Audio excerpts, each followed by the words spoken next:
Chapter 1 Don't Bite My Tail. Amidst a pile of rubble, a green tail suddenly shot up, its tip swaying left and right as if the owner had just discovered a treasure. Moments later, a fox's head peeked out. With a pair of beady eyes, it sized up its surroundings, then carefully patted out, holding an expired pack of crispy noodles in its paws. Its fur was dusty gray, as if it had just emerged from a coal mine. It found a relatively flat patch of ground, swept away the dust with its tail, and sat down. Chirp. As Qin-Chi was about to open the package, he caught a strange scent and went on high alert. Before he could escape, a shadow zipped past him. Then he felt a sharp pain in the back of his neck, and his vision began to rise until he met a pair of crimson eyes. Chirp. Qin-Chi's fur stood on end. He remembered this massive creature well. When he had first arrived at this place homeless a few days ago, he buried his food under a tree, only for it all to be dug up by this guy. Chirp. The man tilted his head, mimicking Qin-Chi's cry. Qin-Chi, believing himself to be taunted, tucked his head back and suppressed his anger. He offered the food in his arms forward, thinking that the other must want to seize his crispy noodles. Ew! Unexpectedly, the man swatted the snack aside, then made a vomiting gesture before fixing an intense gaze on him. How dare this strange man reject his food? Qin-Chi gritted his teeth and emitted a hissing threat. It took him a long time to find this food, and his claws were still red from the search. Not only did this man fail to show gratitude, but he even looked down on the food. The man seemed confused as to why Qin-Chi was angry, tilting his head in perplexity. He suddenly edged closer, nose to nose with Qin-Chi, and said hesitantly, Fragrant, Fragrant. Can eat. Qin-Chi. Horrified, he watched the overly enthusiastic man and tried to leap away. Instead, the man clutched Qin-Chi like a child holding an infant, burying his head into Qin-Chi's belly. Qin-Chi's body stiffened momentarily, forgetting how to respond. Qin-Chi, a fox, was being pet like a cat. The man lifted his head, looking both content and shy. Once Qin-Chi realized what was happening, he kicked out and jumped to the ground, glaring defiantly at the man like a fierce rooster. The man, seemingly oblivious, touched his own face and held Qin-Chi close again. Seeing Qin-Chi's wild resistance, the man slightly furrowed his brow and bit down on the tip of Qin-Chi's tail. To lose one's dignity is unacceptable. Furious, Qin-Chi tried prying his tail free from the man's mouth, finally reclaiming it. He blew on it and cooed over it, his heart aching. The man humped discontentedly and bit Qin-Chi's tail once more. For any creature, their tail is a sensitive spot. After some tugging, Qin-Chi grew so infuriated that he transformed into human form. His tear-filled eyes shimmered with reddish rims, making him look almost pitiful. His hair was light green, his skin smooth and porcelain-like, wearing a long green robe that gave off the air of a delicate young immortal who had secretly descended from heaven. How dare you bite my tail? Qin-Chi complained pitifully. The man paused, apparently not understanding how a fox had turned into a person. He stared at Qin-Chi for a while before murmuring unintelligibly, Xianzhou. Qin-Chi paused, inspecting the man. Is your name Xianzhou? The man nodded slowly, revealing a bright smile, Xianzhou, love fragrance. That sentence was relatively smooth. Distracted by Xianzhou, Qin-Chi almost forgot what he intended to do. Looking at the man's bewildered expression, he couldn't decide whether to scold him or not, since the latter might not even understand anyway. You. Qin-Chi rolled his eyes, next time, don't you dare bite my tail again. Having finished speaking, he glanced at the flattened crispy noodles scattered on the ground, picking them up tenderly and brushing off the dust. This would be his dinner and tomorrow's breakfast. Where are you going? Xianzhou asked anxiously, noticing Qin-Chi preparing to leave. Where else? Qin-Chi lifted his chin. Of course I'm going back to my den. Xuanzhou's eyes suddenly lit up, staring intently at the tail protruding behind Qin-Chi. Qin-Chi froze, turning around to check behind him, finding his tail sticking out. Ever since he came to this world, hunger had been a constant companion, causing malnutrition. Suddenly sprouting tails and ears was common due to the lack of nourishment. Alas, Qin-Chi sighed deeply. Thinking about his life as a fox truly stirred feelings of sorrow and pity among all listeners. He was originally a green fox in the mountains, but due to his greed for food, he ate a child's chicken leg and was punished by the heavenly way to a strange world. In that place, people completed something called instances every day. Qin-Chi could neither lift nor carry anything, so each time he entered an instance, it was almost certain death. Once during a live stream of an instance, he was scared to tears. With his red eyes, he looked pitiful, immediately drawing the sympathy of many. After Qin-Chi came out, a crowd rushed over just to catch a glimpse of his handsome face. After that incident, he managed to thrive on his looks alone, unashamedly being nothing more than a pretty face, with his tail nearly reaching the sky. Perhaps the heavenly way couldn't stand seeing him do so well. Just as he was talking freely with someone, the next second he found himself in a desolate, uninhabited place. Helpless, he could only walk south every day, surviving by digging through garbage. And there, he met Xianzhou, a great villain who cleared out all the food Qingqi had dug up for over 10 days. As Qingqi looked at Xianzhou, he noticed the other's gaze still fixated on his tail. Qingqi. You can't make a sculpture out of rotten wood. He shook his head and tucked his tail into his robe, preparing to return to his little nest. Smell. Upon seeing this, Xianzhou became anxious, taking a few steps forward to grab Qingqi's hand. My name is Qingqi, not Smell. Qingqi angrily turned around.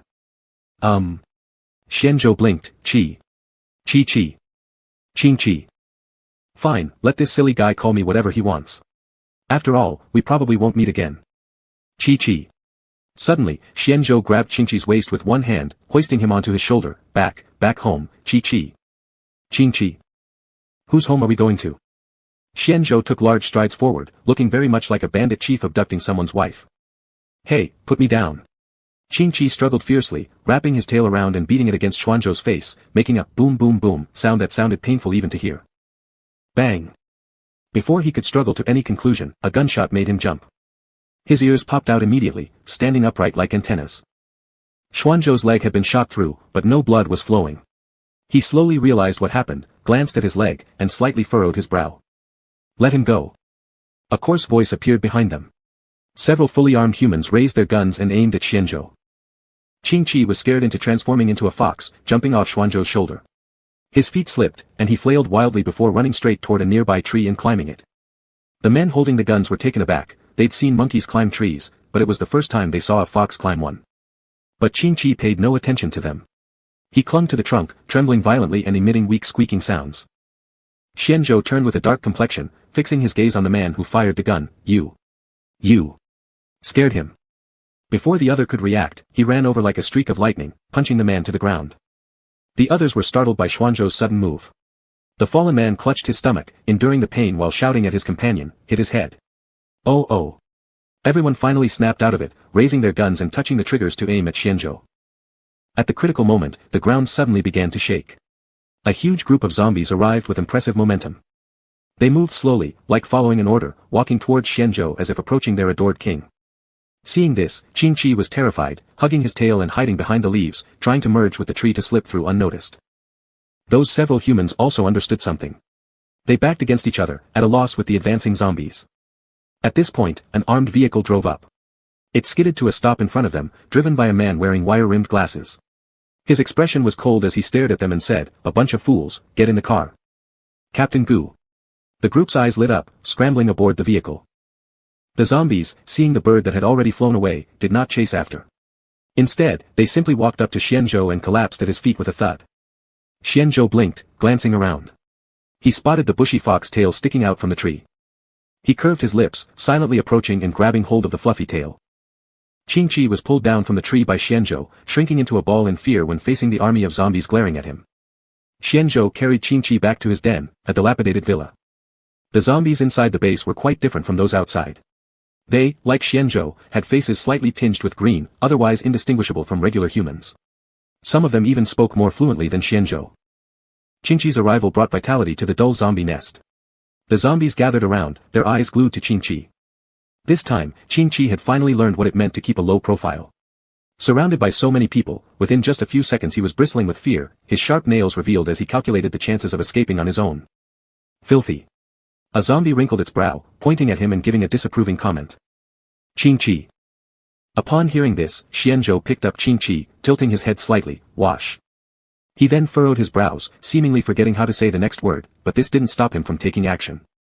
He took Qingqi to the river, which was far from clean, rotten corpses and garbage filled the waterway. Yet Xianzhou acted as though he couldn't see any of this, ready to place Qingqi into the water. Qingqi turned into human form in terror and ran far away, looking at Xianzhou fearfully. Monster, this person is a monster. Rather than picking the gray fox or the dirty black fox reeking of odor, he had chosen the latter. Qi, come over, Xianzhou waved at Qingqi, you're dirty. Qingqi. Of course he knew he was filthy, but looking at the color of that water, washing would only make things worse. Qi.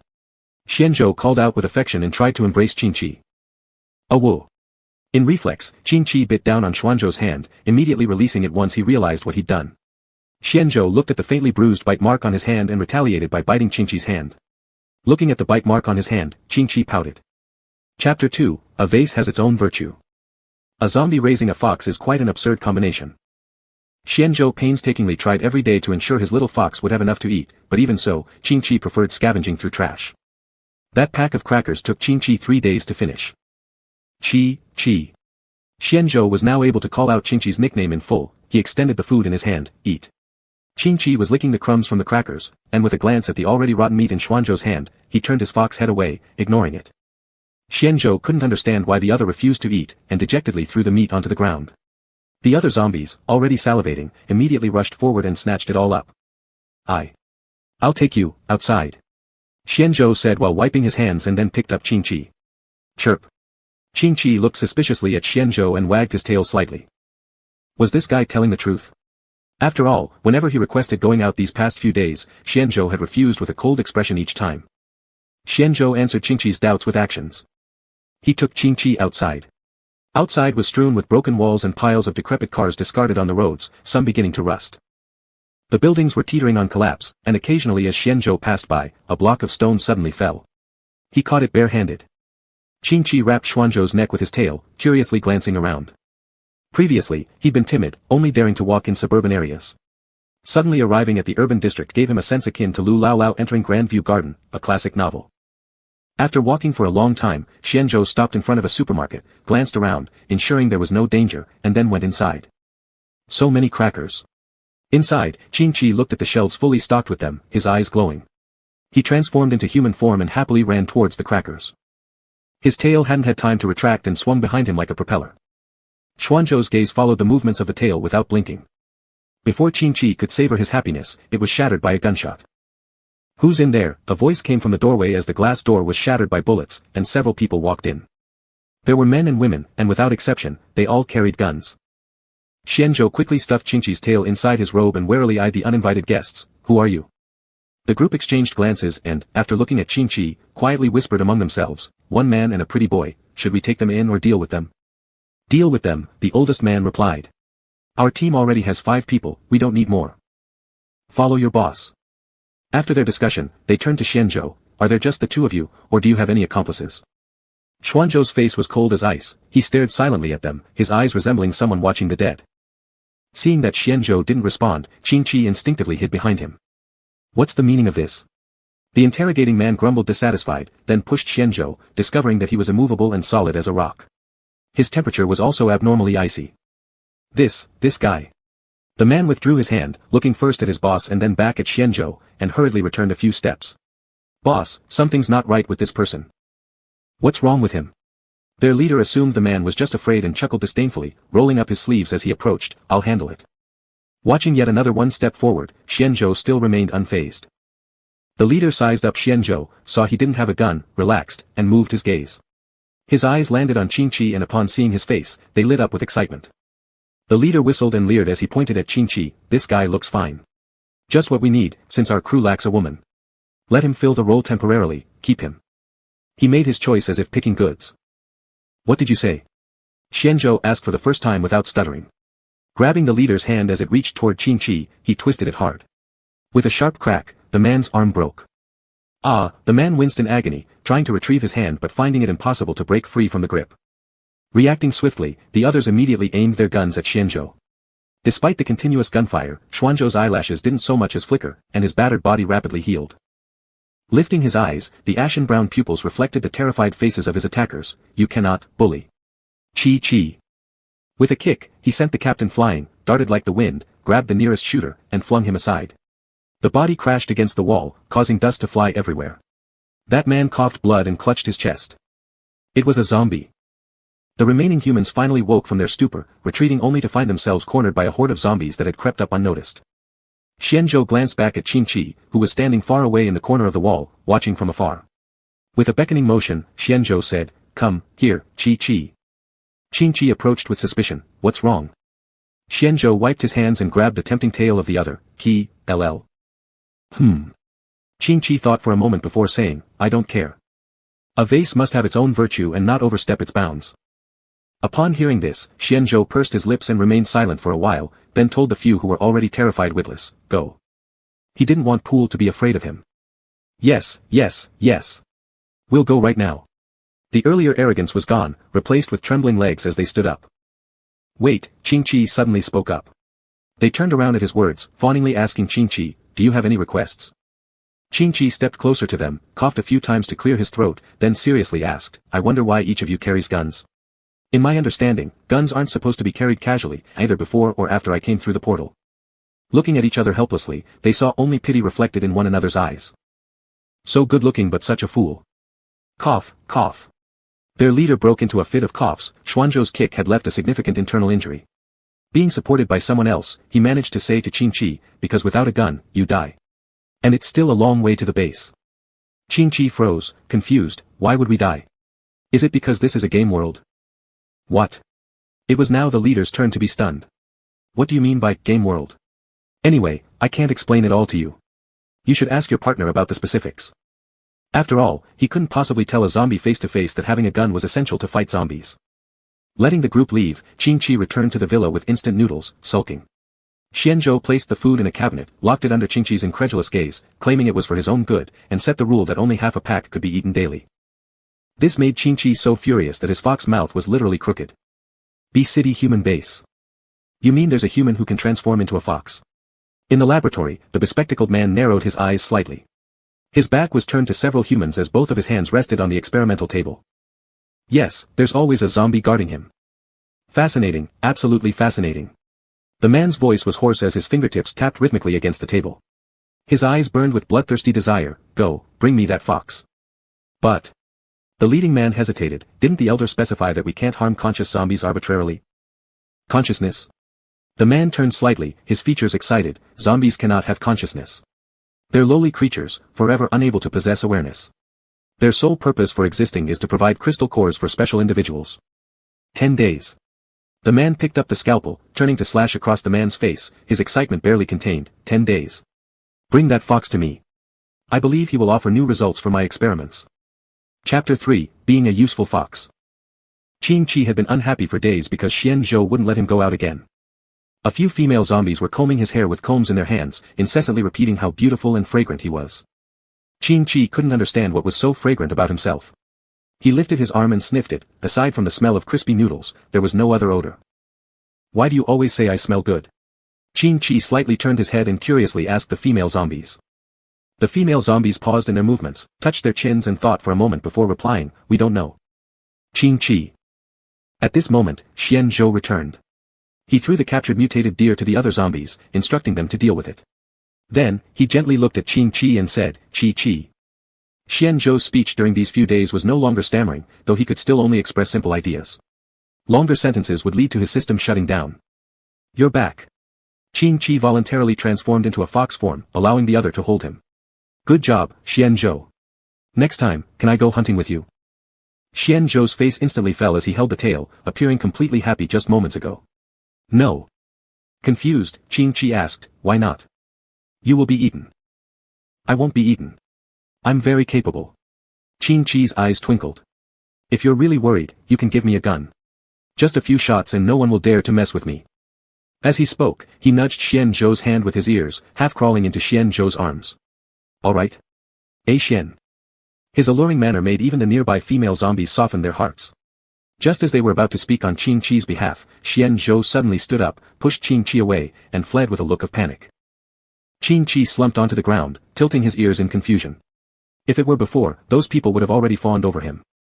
After pondering for a long while, he still couldn't figure it out, so he finally concluded that his charm must have diminished. The female zombies exchanged a glance, summarizing Xianzhou's behavior in 2 words, innocent. For Qingqi, losing his seductive ability was akin to a bolt of thunder on a sunny day. Especially over these past few days, Xianzhou always avoided him, going hunting with the other zombies every day. When he came back, he didn't even bother to glance at him properly after feeding him. After enduring 3 days of cold treatment, the little fox couldn't take it anymore. Qingqi took advantage of the moonless night, stole Xianzhou's clothes, and ran out. As soon as he left the zombie nest, he transformed into a fox and began frolicking around. His fox tail was raised high, emitting giggling-like chirps while running, making an air of arrogance that frightened even the mutant animals away. Qingqi passed by a ruin and, remembering how Xianzhou had searched for food for him for several days, decided to repay the favor by diving into the rubble. After digging through garbage for half an hour, he remembered his real mission. Immortals needed to absorb the essence of the sun and moon, and Qingqi was no exception. He found a towering tree that pierced the clouds, climbed it with great effort, and sat on a branch facing the moon. The moonlight materialized into silver energy streams entering Qing-Chi's body, visibly smoothing his fur. A closer look would reveal that the fox's head had become rounder. Different spirits have different capabilities, and Qing-Chi perfectly demonstrated this. Despite his best efforts, by the time he fixed half the clothes, he was panting heavily. He laid down his fox head, half of his tongue hanging out. Anyone unaware might think he had accomplished something monumental. Qing-Chi understood his limits and chose not to struggle fruitlessly. He jumped off the tree, dug a pit under it, buried Xian-Zhou's clothes inside, and planned to return the next day to fix the remaining half. Thinking of Xian-Zhou shedding tears of joy upon seeing his newly repaired clothes, Qing-Chi happily hummed, covering his mouth with his paws. Before Qing-Chi could revel in his mischief for 30 seconds, a voice made his tail stand straight. "I can only rest here now, I'm exhausted." Footsteps sounded from nearby. Qing-Chi realized the newcomer's target was likely this tree. Clutching his tail, he climbed up at an unprecedented speed. Chapter 4, Don't go, alright? That Gu Haishu, just wait until he falls from power. You'll see me finish him off. Several humans, fully armed, walked to the base of a tree and leaned against its trunk to rest. One of them took out a pair of binoculars to observe the distant zombie nest. After watching for a while, he threw the binoculars to the ground beside him. Damn it, can't see clearly. Shall we climb the tree? Someone suggested. On the tree, Qing-Chi tightened his tail around the tree trunk, trembling with fear. Fortunately, one of the men didn't listen to the suggestion. Are you crazy? Go ahead if you want.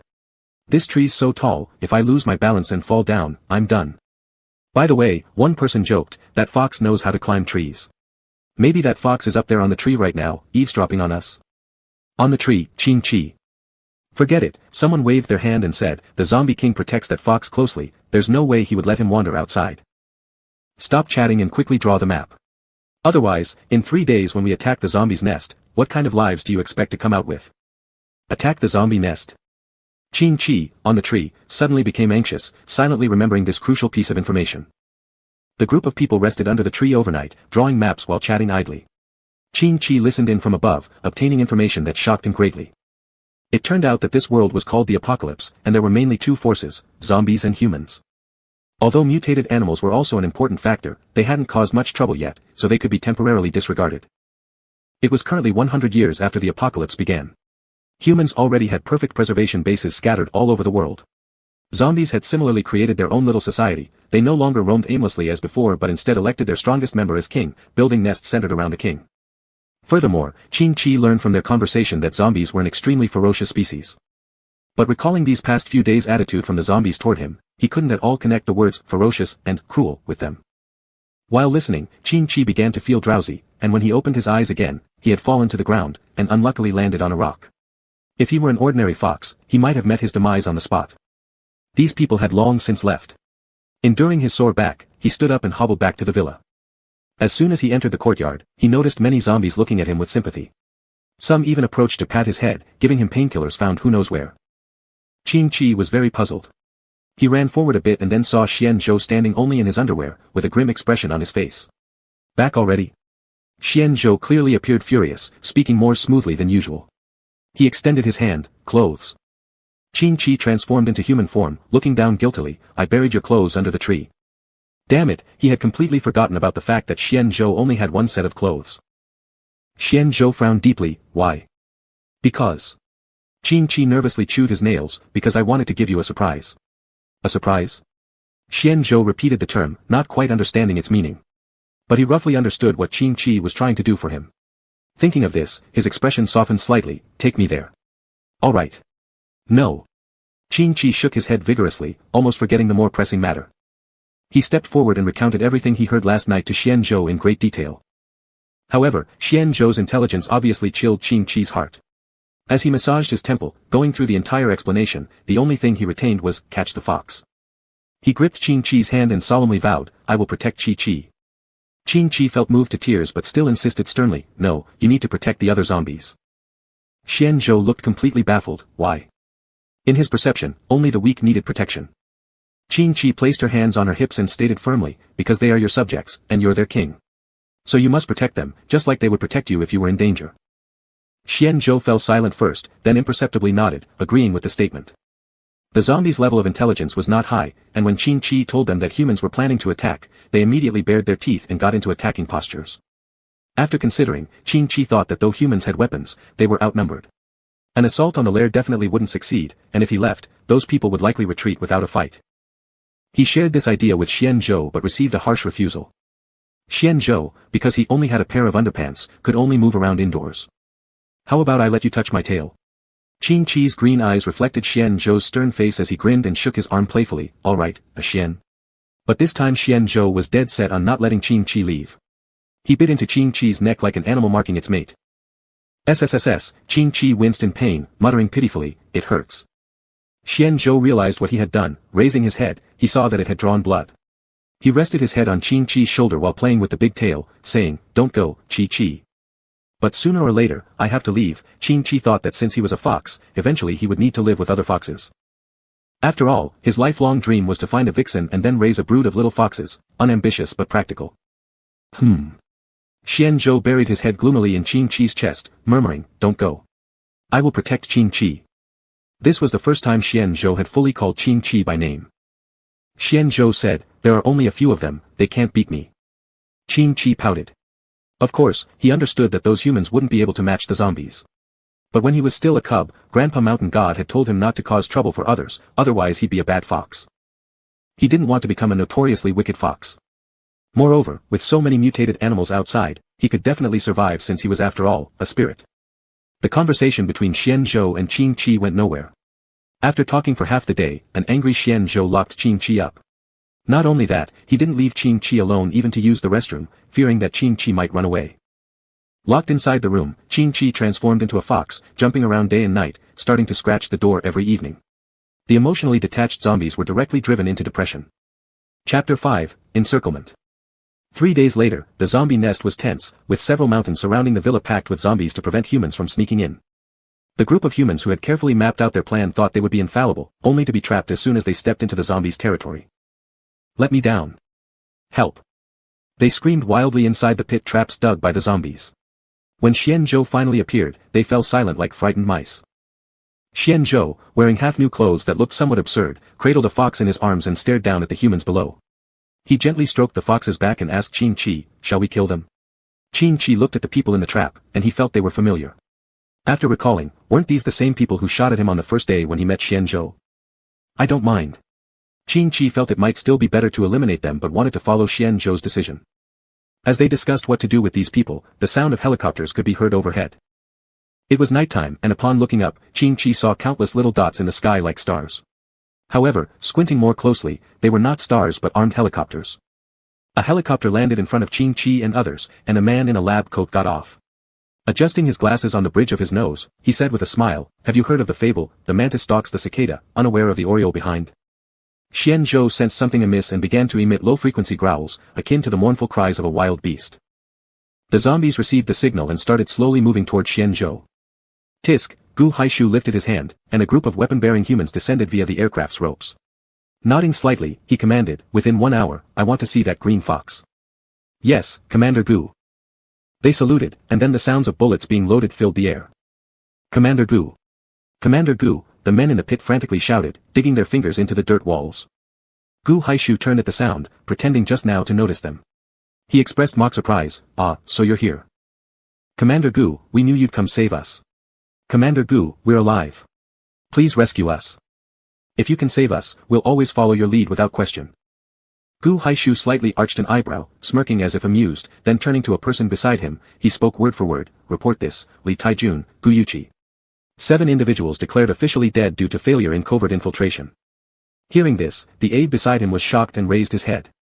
Glancing at him, Gu Haishu dangerously narrowed his eyes, what? Am I unclear? Clear, crystal clear. The person's face went pale, instantly bowing his head and following the order to report as instructed. Staring disbelievingly, the few trapped individuals widened their eyes in horror. Gu Haishu, you will have your karma for this. Even if I die, I'll never let you go unpunished. You'll eventually fall, you mark my words, and I'll wait for you in hell. Their venomous curses were drowned out by the gunfire. Qing-Chi trembled and hid further into Xian Zhou's embrace, wrapping his furry tail around Xian Zhou's neck. This wasn't some sneak attack, it was an outright encirclement. Qi-Chi, no fear. Xian Zhou softly caressed Qing-Chi's back to reassure him, Xian Zhou will not let them harm Qing-Chi. It was the longest string of words Xian Zhou had ever spoken. Qin raised his fox head, observing the determined look on Xian Zhou's face, which alleviated some of the unease within him. Gu Haishu was escorted back to the helicopter amidst the guards around him. As the door closed, he suddenly turned his head and, through lip movements alone, conveyed to Qin, "See you soon, little fox." The soldiers, fully equipped, aimed their guns at Xian Zhou. Zombies with self-awareness emerged, bearing sharp teeth and rushing fiercely towards the humans. Some conscious zombies began escorting Xian Zhou away. They might die, but the king must survive. Throughout all this, Qin remained cradled in Xian Zhou's arms, hearing nothing except the low growls of the zombies and the hurried footsteps of Xian Zhou beneath him. Smoke lingered heavily, and Qin helplessly witnessed one after another zombie protector fall. Gu Haishu sat elegantly in the helicopter like a cat playing with its mouse, even pouring himself a glass of red wine. Half an hour later, the cabin opened, and Gu Haishu nonchalantly stepped out. Xian Zhou had been apprehended. Taking the fox that clung tightly to Xian Zhou's neck, Gu Haishu unkindly grabbed the fox by its scruff and tossed it into the helicopter, causing a cloud of dust to rise. "All of you return to the original route," ordered Gu Haishu. He glanced at Xian Zhou and told someone nearby, "Extract his crystal core. As for the rest, deal with him as you please." After all, extracting the crystal core was equivalent to issuing a death warrant. Everyone understood Gu Haishu's meaning and smiled as they watched him leave. "Master, what should we do?" After Gu Haishu left, the researchers immediately looked troubled, glancing at each other helplessly, unsure of what to do. "What else can we do?" "Extract it." An elderly man stepped closer to Xian Zhou and said to those behind him, "I know you can't bring yourselves to do it, so I'll handle this. You go back first." "Master, you don't have to force yourself." Someone worriedly looked at the old man. "I'm fine. I've lived for several decades, why would I be afraid of a mere regional-level zombie king? Go ahead, I'll follow shortly." Upon hearing this, the younger ones couldn't say anything more, lowering their heads one by one as they boarded the helicopter. When the sound of the plane roared again, the old man took out his tools and looked at Xian Zhou with a complex expression. "They can't see it, but I can."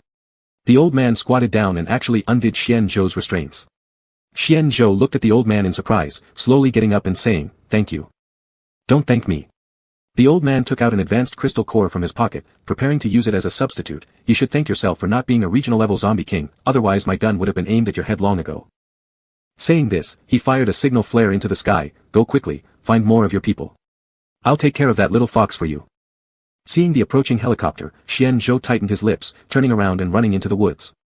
The driver saw everything happening on the ground, and after the plane landed, he gave the old man a meaningful look and chuckled without saying anything. The old man smiled in understanding, handing him a medium-grade crystal core. "Thanks, buddy." Chapter 6, It's a Male Fox. These past few days, everyone at the research institute has been walking around with furrowed brows, especially the director, whose face was so gloomy it could almost rival a pot bottom.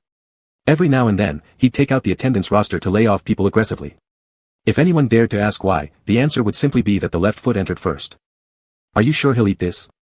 "I feel like it might not interest him," the director asked while holding a pack of fox feed, glancing sideways at an employee beside him.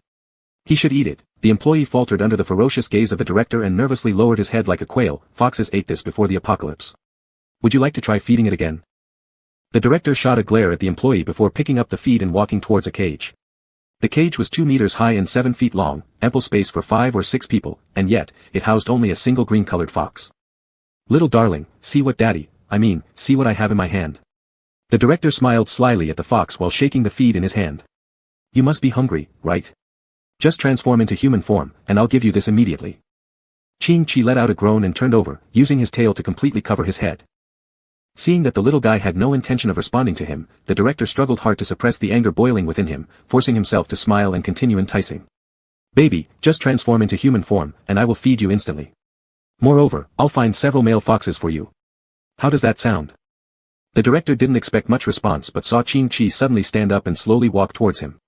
Arriving at the iron cage, Qin wagged his tail tip as a sign, asking the director to bring his head closer. Still unaware of the severity of the situation, the director opened a small gap in the cage, cheerfully leaned in, calling Qin "Little Master." Then, without warning, Qin raised his tail and slapped the director squarely across the face with such force that it sounded like someone whipping a board. The director saw stars, staggering back, shaking his dizzy head in confusion, and stared blankly at Qin. Qin snorted through his nose, emitting a cold hum, and returned to his earlier spot to rest. "Why did he hit me?" The director touched his throbbing cheek, bewildered. "Director," the staff member closed the iron cage and trembled as he explained, he seems to be a male fox." "A male fox?" The director threw the feed bag at the employee's head and roared, "Now you tell me. What were you doing earlier?" The employee looked aggrieved. I said it already, but you told me to shut up. Humph. The director let out a cold snort, scolding wildly without reason, shifting blame. That's why the research institute is full of useless wastes like you guys, it's why we haven't yet devised weapons to exterminate zombies. At this moment, the door to the research institute was opened by a man wearing golden-rimmed glasses, his hair a vibrant gold color. He stood there, hands in the pockets of his white coat, a grin on his lips indicating a good mood. Mr. Gu, the employee quickly bowed upon seeing him, trembling uncontrollably. Gu Haishu glanced at the employee dismissively. You can leave. Upon hearing this, the employee let out a sigh of relief, immediately hurrying away. So, still refusing to eat anything? Gu Haishu walked to the cage, whistling softly at Qin Chi inside, who ignored him altogether. Instead of getting angry, Gu Haishu chuckled, temperamental. I like that. Oh, right. Gu Haishu turned his attention to the director. Have those old men been informed? The director shook his head, not yet. That's fine. Gu Haishu nodded contentedly, catching sight of the feed bag lying on the floor. Still refusing to eat? Fine, let him starve. He'll eat when he's really hungry. The director respectfully agreed. Understood, I've got it. Suddenly, Gu Haishu's eyes turned sharp as he spoke in a serious tone. In half a month, I will conduct the first experiment. Before that, you need to figure out a way to make him transform into human form. Do you understand? Unable to withstand Gu Haishu's piercing gaze, the director swallowed hard and bowed his head, saying, Understood, I will do my best. After Gu Haishu left, the director felt like surviving a disaster, his back drenched in sweat and his heart thumping loudly. Looking at Qin Chi, despite the pain still vivid on his face, the director couldn't help but look at him with a trace of pity in his eyes. You are really unlucky, aren't you? To meet that kind of person, the director muttered, sighing deeply as he stepped out of the room. Somewhere deep in a forest, a zombie stumbled clumsily toward the north. His face was covered with scratches from thorny branches, and there were a few large holes in his legs, scars left behind after battling a group of people trying to extract his crystal core. Chi. Xian Zhou looked up at the hazy sky. He hadn't eaten for several days, and his body was gradually showing signs of exhaustion. His wounds had also failed to heal due to this reason. He didn't know how much longer he could continue walking, but he could sense that his little fox was getting closer in the northward direction. Xian Zhou's eyes suddenly turned cold and ruthless, and without realizing it, he snapped a branch beside him. When he found Chi, he would kill all those who had bullied Chi. Chapter 7, Can I Steal You Away? Paper can't wrap up fire forever. The daily nervous atmosphere in the research institute, as well as the employees' cautious behavior, eventually caught the attention of the elders. Although the elders were curious about what strange things the institute was up to, without substantial evidence, it would not be proper to conduct an investigation. Until a shocking rumor emerged, the institute was forming a fox army. This rumor came from the mouth of one of the institute's employees, who carelessly revealed the institute's secret after getting drunk at a tavern. With tongues wagging in the tavern, this news spread quickly and managed to cover the streets and alleys in a day, though its accuracy deteriorated as it went on. At first, the news seemed relatively normal, but soon it transformed into a tale that the institute was capturing foxes to form an army to fight zombies. This shocked the elders enough to issue an investigation order immediately. On that day, Qin Chi was resting when he suddenly heard a commotion outside. He walked to the front of his cage, clutching the bars as he looked out curiously. Teacher, there is really nothing inside. It was the voice of the director. Qin Chi wiggled his ears and mischievously made een sounds, like telegrams, loud and drawing much attention. Hey, you really cannot go in. The director's voice sounded again. Then came a clear but gentle voice. If there is truly nothing, why can't I go inside? Teacher. Prosecutor. Please, for Commander Gu's sake, spare me. You truly cannot go in. You want to suppress me with Gu Haishu? The owner of the voice spoke with disdain, but despite this, Qin Chi could feel the sound moving further away from him. Qin Chi turned into human form, pouted, crossed his arms, and returned to the little cushion prepared for him by the institute, sitting down heavily. He wondered how Xian Zhou was doing. While pondering, Qin Chi manifested his tail and hugged it in his arms, idly plucking the fur from it. A few minutes later, the door suddenly let out a drip sound. Qin Chi thought it was the director coming back, so just as he wanted to change back to his original form, a stranger man walked in. With short light brown hair, wearing a grey windbreaker, this man had a very mild-looking appearance and demeanor, but oddly carried someone over his shoulder. The man threw the director casually onto the ground, then dusted off his hands and approached the cage with an ambiguous smile. He stopped half a meter away, not too close, and eyed up and down the stunning young man with a tail. Seeing himself so openly scrutinized, Qin Chi's ears perked up like two antennae, and instantly transformed into a fox, running far away while shaking its tail, warily watching the man. So. The man touched his chin, speaking cryptically. Qin Chi tilted his head, the tail swiping uneasily left and right across the floor. My name is Xiao Zhou. The man placed his hand over his chest introducing himself. I am the chief prosecutor of the northern base. Little fox, who are you, and what's your name? Qing-Chi blinked, a pair of green grape-like eyes reflecting the man's face, full of bewilderment. And Xiao Zhou stroked his chin thinking for a moment, then suddenly asked, are you a demon? Qing-Chi's eyes widened greatly. Surprisingly looking at Xiao Zhou, his paws clad in white boots retreated backward. Who exactly was this man? Even the top scorer of the last world didn't know he was a demon, yet this person figured it out in less than a minute. Don't be afraid. And Xiao Zhou hurriedly waved his hands trying to lessen the little fox's guard. Besides being a prosecutor, I'm also a teacher, studying ancient national history. Qing-Chi wagged his tail, so what? Ho ho. And Xiao Zhou pressed his lips gently laughing, appearing somewhat harmless. He meticulously inspected the cage and seeing the lonely small cushion, surprisingly suggested, you seem to not be living comfortably. Should I steal you away? Gee. Qing-Chi's ears drooped instantly, staring fearfully at the man. He certainly didn't want to escape from the wolf's den only to fall into a tiger's lair. Alright, seems like you don't want to leave with me now. And Xiao Zhou regretfully shook his head, then frowned turning his gaze towards the director lying on the floor. Without unexpected issues, the director will wake up shortly. Though it's hard, we'll meet again next time. After saying this, he left the lab without hesitation, not even glancing back once, disappearing quickly from Qing-Chi's sight. After the man left, Qing-Chi let out a sigh of relief. He yawned and glanced at the director lying on the ground, then grumbled his way back to the cushion. After a while, the director woke up groggily. Supporting himself against the wall, he struggled to stand up and took a look at the cage. Seeing that the little fox was still there, he relaxed, and with a groan, wobbled out. Qing-Chi didn't pay too much attention to the sudden appearance of Xiao Zhou. At the moment, all his thoughts were taken up by Xian Zhou. He wanted to turn into a fox balloon and float right to Xian Zhou's side. As he thought, his eyes started fluttering shut, and before long, he fell into a deep sleep. He slept straight through until the evening. In slumber, he turned over, sprawled out in the shape of a big T, his stomach exposed while his tail lay snug between his legs. Completely vulnerable, yet peaceful. A streak of golden light seemed to emerge from his tail knowingly. It turned into a bubble and enveloped Qing-Chi entirely. The little fox found it hard to breathe and helplessly thrashed about, remaining unconscious the whole time. The nightmares tonight had been quite thrilling. Lost in thought, Qing-Chi slowly opened his eyes. A cold breeze swept by, causing him to shiver, thinking the lab door might have been left ajar. All around was misty. As his vision cleared, he saw towering mountains at his eye level and trees at his feet, as small as ants. Bewilderment spread across his face. Was this still a dream? Another cold wind blew by, sending a chill down Qing-Chi's spine. Instinctively, he wanted to find a place to warm up. But looking at the trees, their thinness dwarfed even by his fur, made him pause in deep contemplation. Chapter 8, The Little Fox Really Turned into a Little Fox. He couldn't understand whether he had grown bigger or the world had shrunk, but none of these were important right now. What was crucial was finding Xian Zhou and then running away with him. His tail perked up, and the corner of his mouth curled into a proud smile. Then he carefully took a step forward. He was now a free fox, and no one could control him. Most demons have sensing abilities, Qing-Chi was no exception. Although his senses weren't as good as other demons, they still worked passably well. Then, all the mutated animals on this mountain were awakened by a huge tremor. They rushed out of their nests one after another, staring open-mouthed at the giant fox before them. But soon they realized that the fox was shrinking. It was visibly getting smaller by the second, and eventually disappeared right in front of all the animals. By the time Qing-Chi reached Xianzhou after crossing mountains and rivers, the entire fox was only as big as a thumb.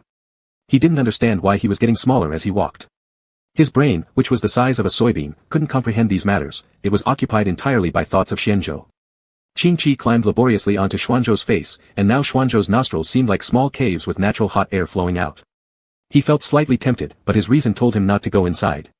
Seeing the zombie who looked even more pitiful than himself, Qing-Chi tenderly licked and hugged him. Finally, exhausted, he collapsed on Xuanzhou's nose tip, his tail swaying mischievously back and forth. Demons don't have as much perception as humans, it can be said that they have hardly any. Xianzhou wasn't actually sleeping, he felt a familiar fragrant scent waft over his nose, causing him to instinctively open his eyes and lower his gaze toward his nose. For a moment, two sets of eyes, one large and one small, met. Gigi. Qing-Chi suddenly lifted his head, his tail wagging happily back and forth. The fox hair from his tail brushed against Xuanzhou's lips, and he narrowed his eyes, taking the tail into his mouth. Gee.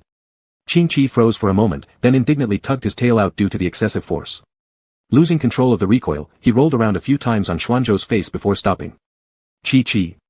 Xianzhou sat up and clumsily held Qing-Chi in his hand, treasuring him as if he were a precious gem. His Qi-Chi was always precious, but now being so small, he needed extra care even more. Hee. Qing-Chi shook and turned into a little figure about the size of a crayon, keeping both his tail and ears intact, looking just like a plush doll. Xianzhou found it fascinating and gently poked Qingqi's soft cheeks. Don't poke me anymore. Qingqi covered his face, frowning. Qi. Why are you here? Xianzhou tilted his head, confused. Qingqi spread his arms, hugging Xuanzhou's big thumb, grinning, because I came here. Came, here. Xianzhou furrowed his brow. Watching the little person before him reminded him how far the little one must have traveled to find him, making his nose sting involuntarily. Qi. Xianzhou, Qingqi rubbed his face against Xuanzhou's hand and said, smiling, I miss Xianzhou very much, does Xianzhou miss me? Of course, Xianzhou replied without hesitation, then abruptly asked, did anyone bully my Qi? Thinking of the blonde man who took away Qingqi, hatred welled up in Xuanzhou's heart. Qingqi puckered his lips, grievously saying, yes. Upon hearing this, Xuanzhou's expression darkened instantly, revealing murderous intent through a pair of deep, black eyes. Who? It is. Qingqi's mouth moved repeatedly as if saying something, yet Xianzhou heard nothing clearly. Qi. What did you say? Just as Xianzhou spoke, a streak of golden light enveloped Qingqi, and Qingqi seemed completely unaware, continuing his incessant chatter. Xianzhou called Qingqi's name repeatedly, filled with hostility towards this sudden appearance of golden light. His teeth showed as he bared his sharp fangs, attempting to scare it away. He wanted to touch Qingqi and snatch back his little fox, but discovered that he couldn't get near him at all. As soon as his hand got close to the light circle, an invisible air wall seemed to repel him back. Xianzhou helplessly watched as Qingqi floated in mid-air, then with a pa sound, Qingqi transformed into a green-colored little stuffed toy. It looked exactly like Qingqi and lay quietly in Xuanzhou's palm. Qi. Xianzhou stood there at a loss, holding the doll uselessly in his hands. On the horizon, the sun was gradually rising. Chapter 9, Treasures in the Tail. On the other side, Qingqi slowly opened his eyes. The moment he did, he saw Gu Hai's annoying grin. How was your sleep last night, little fox? Gu Hai asked with a smile. Qingqi curled up into a ball and ignored him with grunts. Gu Hai opened the cage, reaching his hand inside. He tentatively hovered it over Qingqi, seeing that all he got was a glare with no real threat of attack. He boldly placed his hand on him. The moment his hand neared, Gu Hai paused. This fox's fur is surprisingly smooth. He chuckled softly, stroking Qingqi's back with his hand. Look at you, you've lost weight.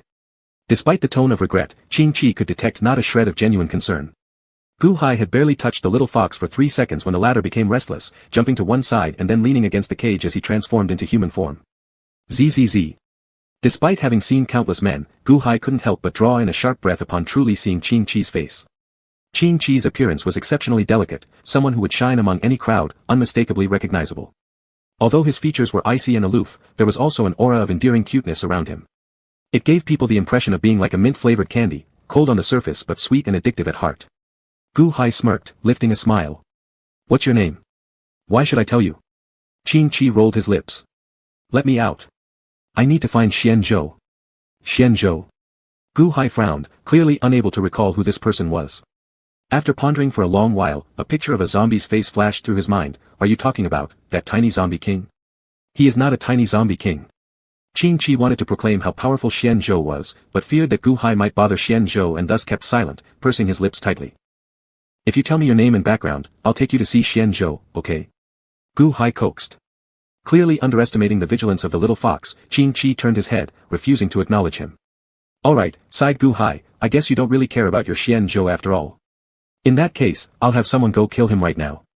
He expected to see the sight of the little fox crying and begging for mercy, but unexpectedly Qingqi just stood to the side, hands behind his back like a well-behaved child, looking down in such a way that made one feel sympathy.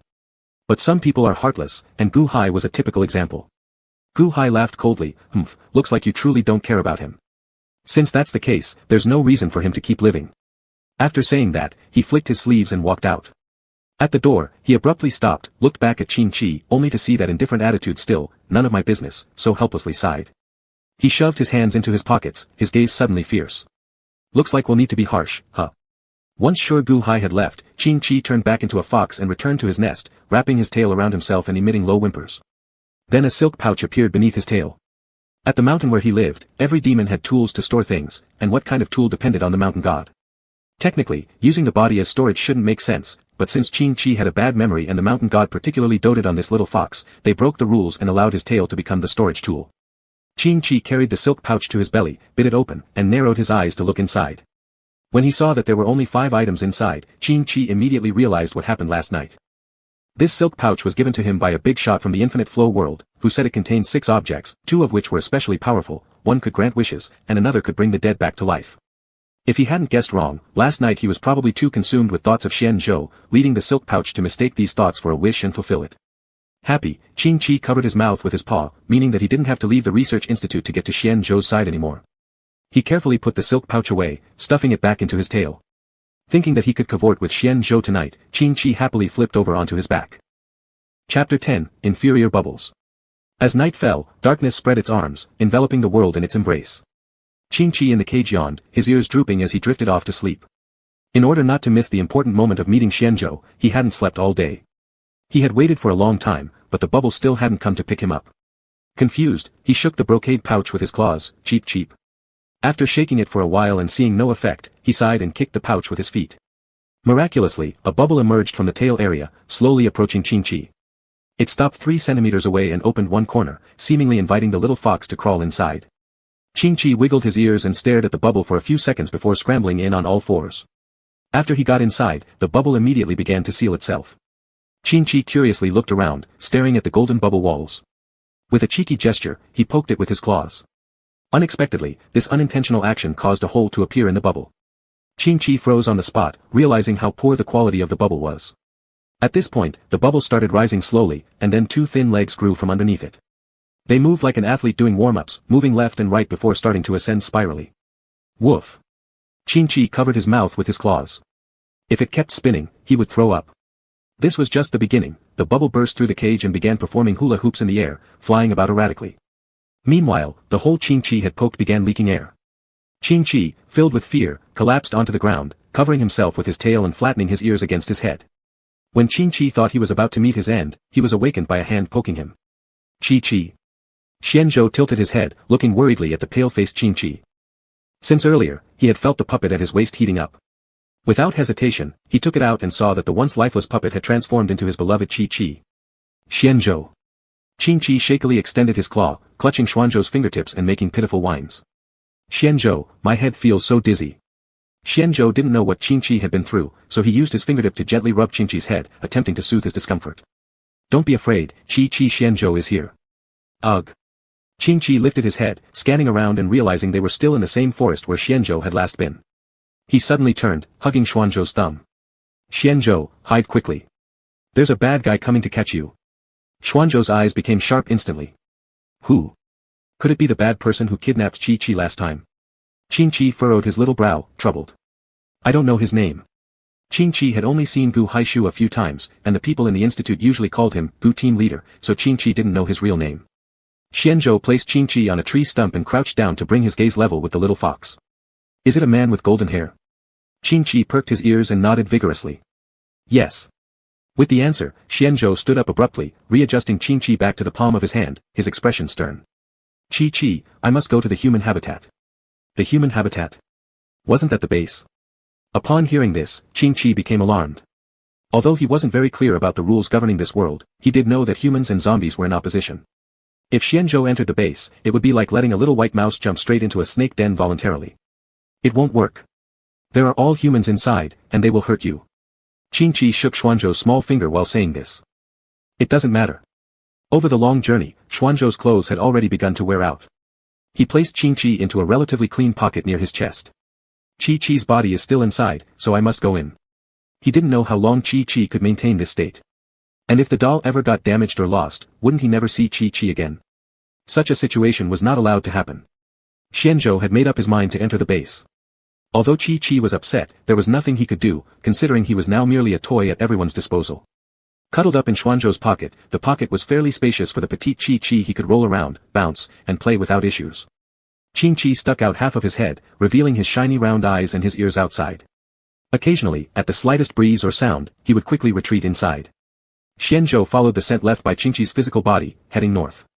Before, he could directly use his zombie abilities to run at an extremely fast speed, but now he couldn't.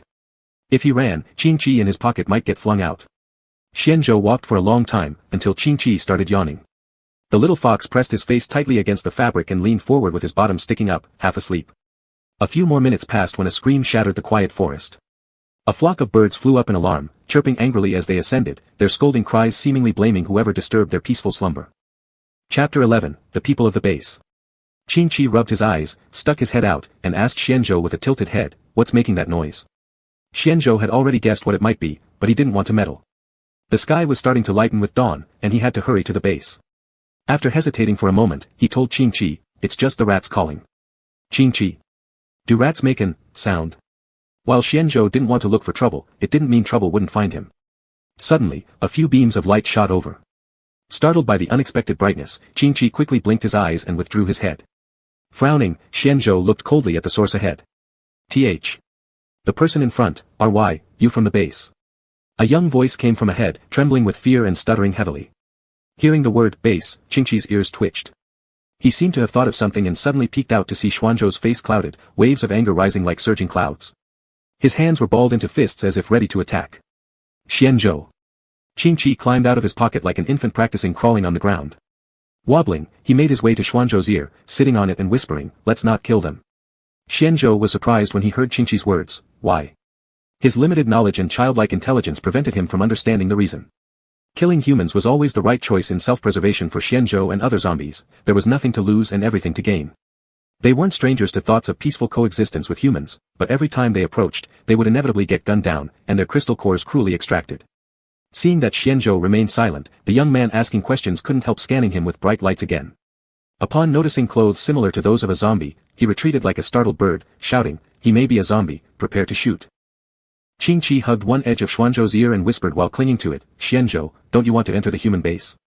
There will surely be people guarding it, so we probably can't get in easily. Since they're from the base, if we save them now and follow them to the base, perhaps we could use this favor as leverage to enter smoothly." Xianzhou understood after hearing Qingqi's reasoning. It was why Qingqi suggested letting them go. His lips pressed tightly together, his eyes flickered with hesitation. It wasn't that he didn't trust Qingqi, but the notion of staying far away from humans had become deeply rooted in their minds. Qingqi sensed Xuanzhou's concerns and didn't want to force him, so he said, "If you want to kill them, that's fine too. No matter what, I'll support your decision." Originally not a human himself, Qingqi felt closer to Xianzhou and the other zombies who had taken care of him than the humans who would lock him up in iron cages on sight. Xianzhou sighed silently, pinched Qingqi down, placed him in his pocket, and instructed him softly, "Just stay put." He then raised his head and gazed at the group of humans. "I am from the base." The group of people, who had already concluded that Xianzhou was a zombie, paused, glancing at each other and exchanging looks. One of the men, strong-built and looking kind-hearted, stepped forward. He signaled to the others behind him to stay put while walking towards Xianzhou. "You're from the base?" Looking at Xuanzhou's bluish-green skin made the man shiver internally. He was about to pull out his gun but saw how handsome Xianzhou was with clear, sharp eyes and articulate speech, so he put the gun back down. He asked Xianzhou, "Which section of the base are you from?" Xianzhou didn't know how to lie, so he repeated, "Yes, I am from the base." Qingqi, secretly listening all along, wanted to yell aloud and lend his mouth to Xianzhou. "Are you really human?" The man massaged his brow, looking very conflicted. "Let me introduce myself first. My name is Wang Yuhu, and I'm from Section 3 of the base." Xianzhou paused briefly before slowly saying, "Xianzhou." Although Xuanzhou's appearance and manner of speaking resembled that of a human, his skin certainly did not.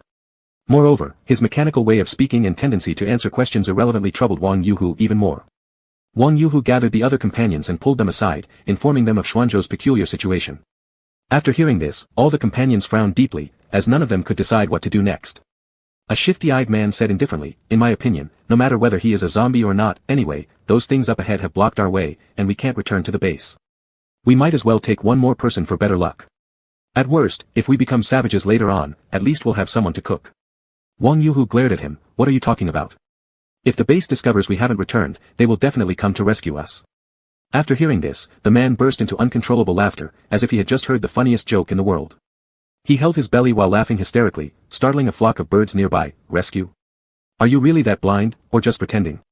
The base has already been occupied by Gu Haishu, that despicable manipulator. He'd rather see us and prosecutor and dead. Huh, even sending reinforcements would be too generous. And what about the elders?" "There are still the elders," Wang Yuhu retorted quietly. "Old men who are past their prime and half-foot in the grave." The man crossed his arms over his waist. "They can only protect us temporarily. It's impossible for them to protect us forever." Everyone knew this but had chosen not to speak of it openly until now. With the man brutally revealing the truth, everyone became somewhat irritable. Wang Yuhu was originally about to scold the man, but then reconsidered. Now all of them were in the same boat. Their survival entirely depended on fate. Pissing off the man now might make him stir up trouble later. The curses in his mouth circled once and eventually turned into a sigh. "Well, since it's been mentioned, let's allow him to join us."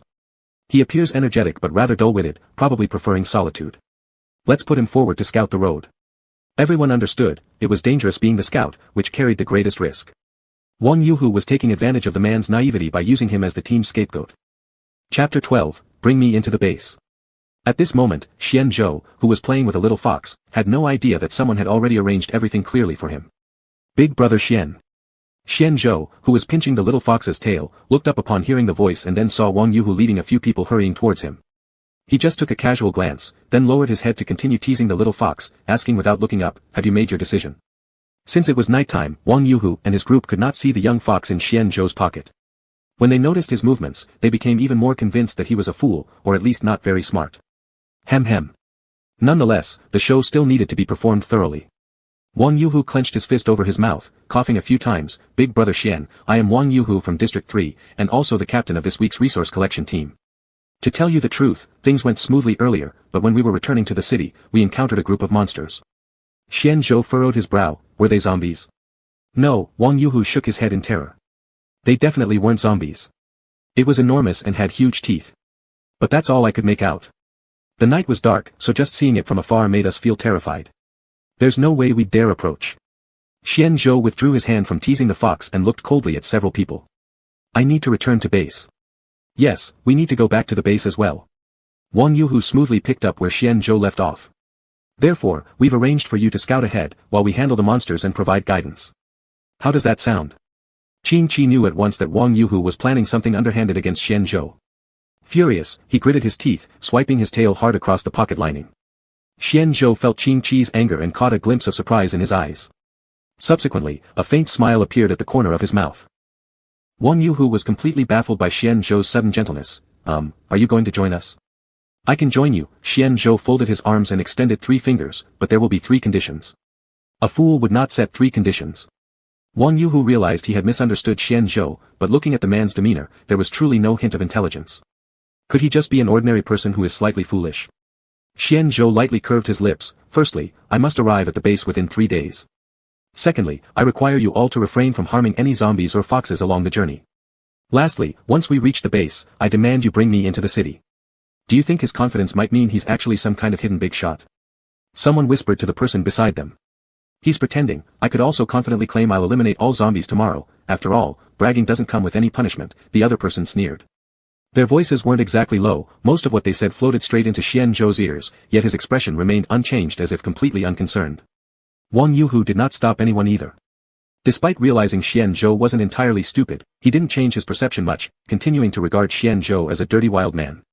However, here the term wild man referred to how base dwellers labeled outsiders with disdain, an attitude of condescension from those higher on the food chain.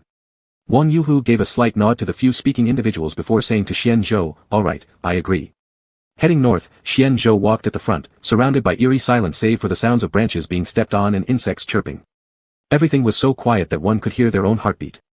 An odd sound suddenly rang out, growing clearer as they moved forward.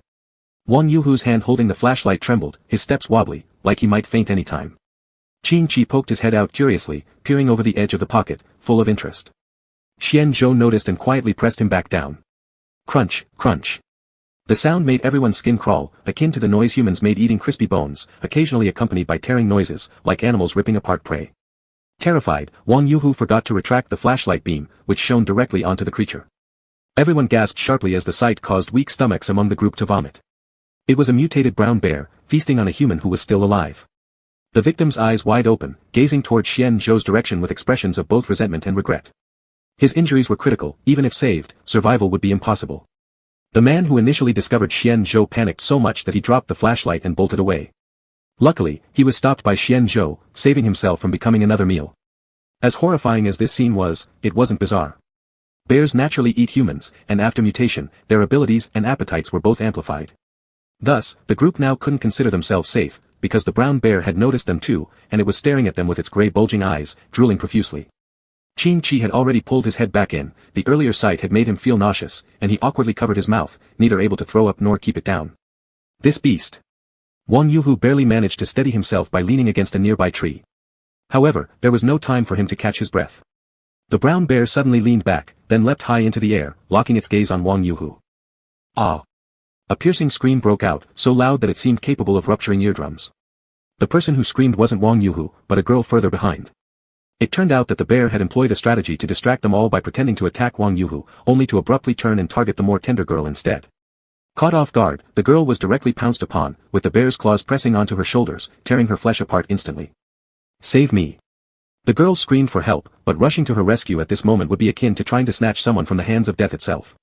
One wrong move could not only fail to save her, but also result in losing one's own life. What are you all standing there for? Don't you know how to shoot? This was spoken by the man who had previously been criticizing Wang Yuhu. The few individuals who were frozen in terror finally snapped out of it, quickly pulling out their guns and aiming at the bear. The man clicked his teeth as he noticed Xian Zhou watching him, saying, "My name is Wang Longdan." Xian Zhou and Qing Qi both fell silent for a moment. The name certainly carried an air of authority, but calling it melodious would be quite a stretch. Wang Longdan noticed someone fumbling with their gun, reminding them, "Don't try to save her without shooting clear, or else you might end up hitting Qing Qing." A few people shot daggers at Wang Longdan with their eyes. "You talk big all you want, why don't you come and show us then?" "Humph, if you need me, I'm here."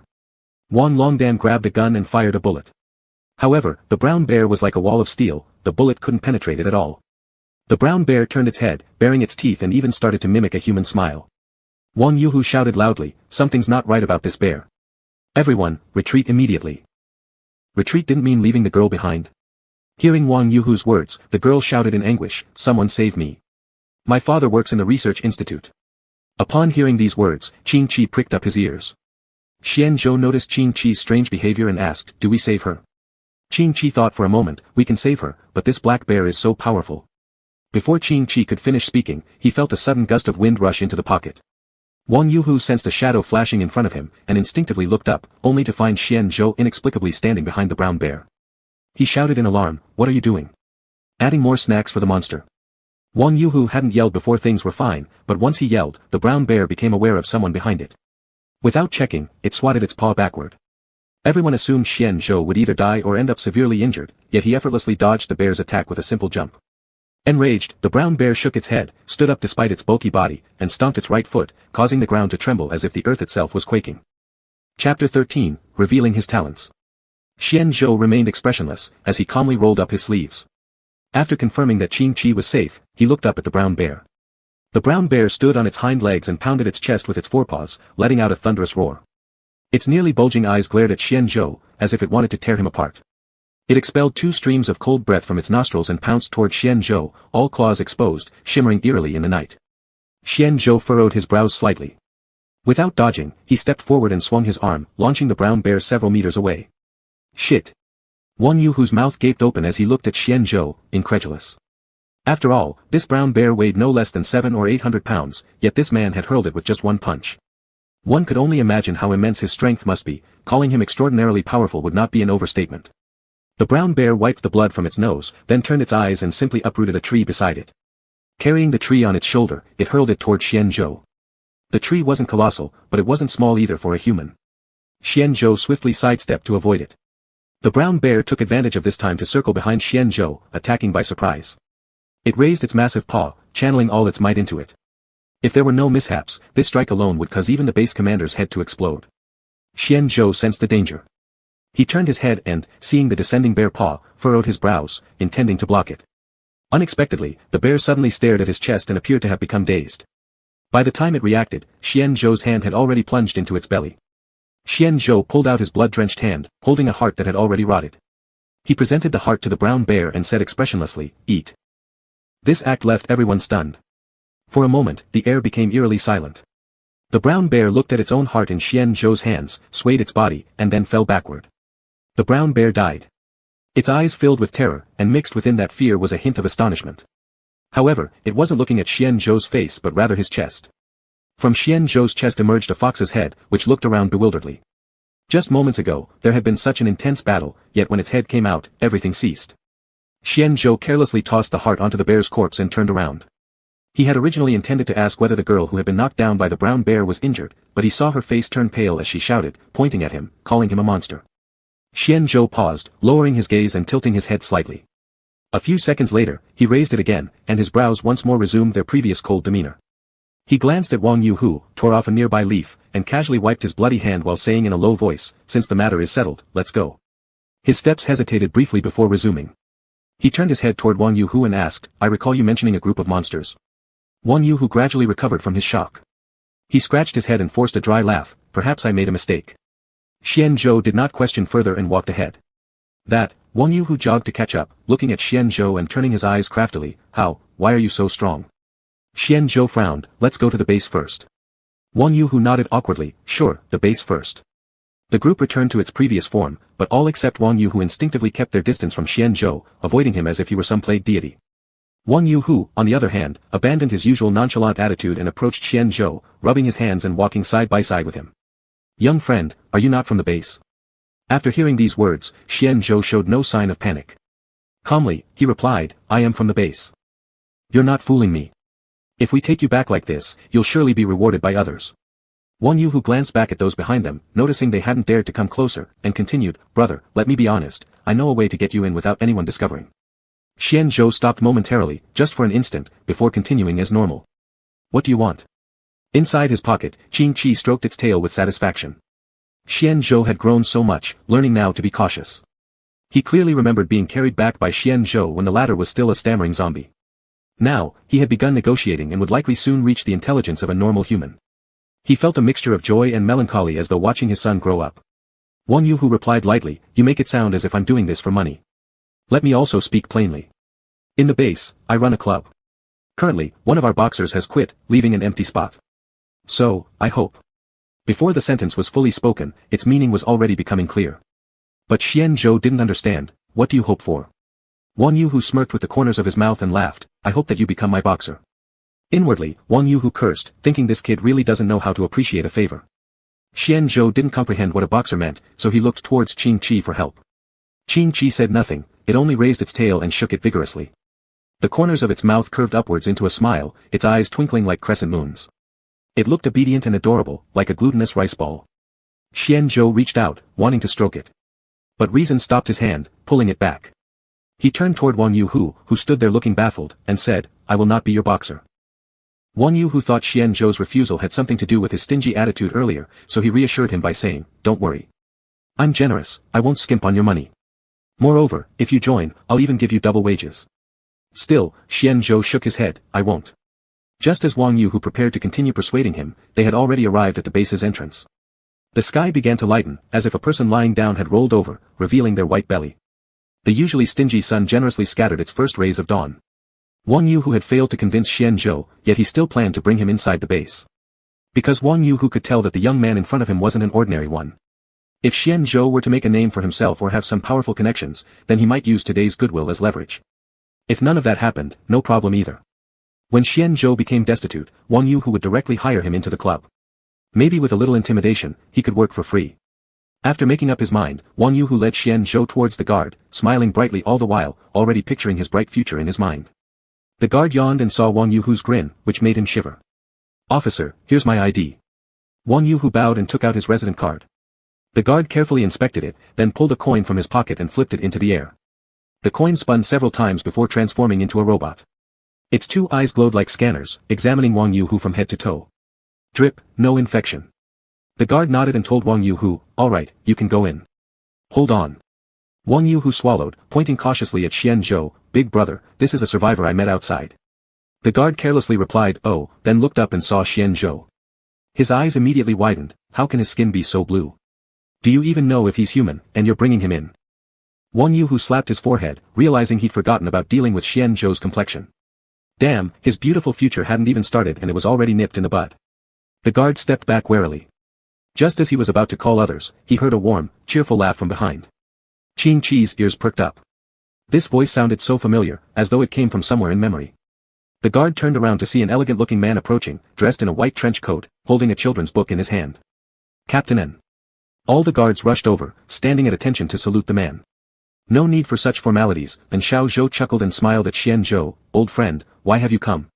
Hearing this, Xian Zhou furrowed his brow. Somehow, he sensed the complex scent emanating from the human before him, half dangerous, half kind. Chapter 14, Catching the Fox. And Xiao Zhou said to the leading guard, this brother is my friend. Can you be a bit flexible? After hearing this, the head guard looked somewhat troubled, but the research institute. I will go talk to the institute myself, don't worry, I won't involve you all in it, and Xiao Zhou interrupted the captain of the guards. He took out a book from his arm and there was a page bulging with contents, and he handed it over to the other side. I will remember this favor. The head guard looked at the book in his hands, swallowed hard, and cautiously opened it. After seeing the pile of banknotes inside, he quickly closed it again. All right then. The head guard sighed but caught sight of the blood that had not been wiped off Xian Zhou's hand, which made him feel tense. Thinking about the civilians inside, he still mustered up the courage to say, Prosecutor, I agree to let your friend enter, but can we follow the proper procedures? And Xiao Zhou gave a gentle smile that did not reach his eyes. Just call me teacher. Since you've said it, we'll do it your way. These so-called procedures were far more complex than just checking on Wang Yuhu. They involved blood tests, sensitivity testing, eye observations, and various other detailed checks. Finally, there would be a 7-day observation period, after which one would be considered qualified. The first step was drawing blood. Zombie blood is black, and some may not even bleed. And Xiao Zhou suddenly walked over to Xian Zhou and extended his hand. It's been a while since we've met, you've gotten thinner. Xian Zhou looked vigilantly at Xiao Zhou, his whole expression filled with alertness. Seeing this, Xiao Zhou smiled faintly, then abruptly moved closer, leaning towards Xian Zhou's ear, lowering his voice coldly and said, if you don't want to die, extend your hand. Xian Zhou paused momentarily, then uncertainly held onto Xiao Zhou's hand as a pill slipped from Xiao Zhou's palm into his own. Subsequently, Xiao Zhou immediately let go, giving Xian Zhou an unspoken, best of luck look before turning and entering the base. Xian Zhou, looking at the pill with uncertainty, instinctively sought help from Qin Chi but found no little fox in his pocket, only a cold, lifeless doll instead. You should eat it. Wan Longdan noticed Xian Zhou's hesitation and chipped tooth as he said, teacher and won't harm you. After hearing this, Xian Zhou hesitated for a moment but, upon thinking of Qin Chi who was still inside, any doubts vanished immediately, and without hesitation, he popped the pill into his mouth.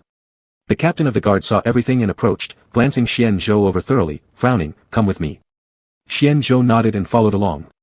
The head guard brought Xian Zhou to a military building, pushed open the door and walked in. At that very moment, a woman dressed in a white coat happened to walk out and bumped right into the guard captain. Sorry, the head guard massaged his reddened nose, then upon seeing her face, exclaimed with surprise, Dr. Yu, I was just coming to find you. Yu Yanqing looked bewildered at the guard captain, what's wrong? The head guard motioned towards Xian Zhou with a jerk of his head, well, prosecutor and's person of interest. Hearing this, Yu Yanqing looked towards Xian Zhou. Squinting her beautiful phoenix-shaped eyes and observing his skin tone, understanding crossed her face, I understand. Leave it to me. On the other side, Gu Haishu squatted in front of a cage, exchanging wide-eyed stares with Qin Chi. The director of the research institute stood beside them, nervously playing with his fingers, trembling thigh muscles betraying his anxiety. Time ticked away second by second until the little fox started blinking its eyes drowsily. Only then did Gu Haishu stand up with a cold snort. He stared at the 3-person-wide hole above the cage, picturing the small fox trying to fill that space in his mind. Realizing that it would take no fewer than 7 or 8 foxes, his sharp gaze turned piercing as he asked, did you do it? Qin Chi clutched the bars of the cage with its claws, forcefully nodding its little fox head. Gu Haishu scoffed, so, Mr. Iron Fox. Swallowing dryly, the director carefully interjected, Captain Gu, though it seems unbelievable, this fox itself isn't ordinary. Where do you find a fox that can turn into a human? Therefore, we cannot judge it with normal human standards. Upon hearing this, Gu Haishu felt it made sense. He seemed to recall something, furrowing his brows, those old men will stir up trouble again. Today, the lookout at the gate of the base informed me that Xiao Zhou let a man with a bluish complexion enter, supposedly handing him over to Yu Yanqing. His tone suddenly shifted, by the way, isn't Yu Yanqing part of your institute? The director knew that Gu Haishu was suspicious of him, so he knelt down with a thud and anxiously explained, Captain Gu, my loyalty to you can be witnessed by heaven and earth. Although Yu Yanqing is indeed one of the people in my research institute, I really didn't know she brought a strange man in. I don't mean it this way. Gu Haishu's golden eyes were as chilling as snake pupils, you don't have to be such a timid bird. I was just talking casually. Rather, look at you, the director of the research institute, kneeling to others without hesitation, the gossips might be inevitable if others see it. Hearing this, the director mustered up the courage to look at Gu Haishu once, and upon seeing his cold gaze, he fearfully lowered his head again. Fortunately, Gu Haishu stopped looking at the director but instead walked to the cage. He opened the cage and lifted Qin Chi out by his neck, little thing, do you want to go out? Qin Chi swung his claws back and forth and then curled up in fear while Gu Haishu unabashedly carried him out of the lab. This was also the first time Qin Chi saw what was outside the lab. Though he had seen the world outside through his doll body, it was only decayed streets and forests overrun by mutated animals. However, the base was different.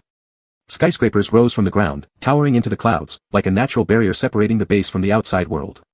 It was only now that Qin Chi realized his lab was on the top floor. Chirp chirp. Gu Haishu could not help laughing at the pitiful little fox clinging to his arm, are you still afraid of heights? What an unimpressive creature. After hearing this, Qin Chi felt very dissatisfied.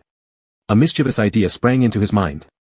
His tail quietly snaked around to the back of Gu Haishu's head, then took advantage of his distraction to slap the back of his head hard. Shit! Gu Haishu stumbled, cursing and turning to punish the culprit.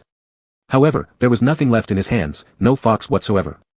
As if sensing something, Gu Haishu turned and looked forward.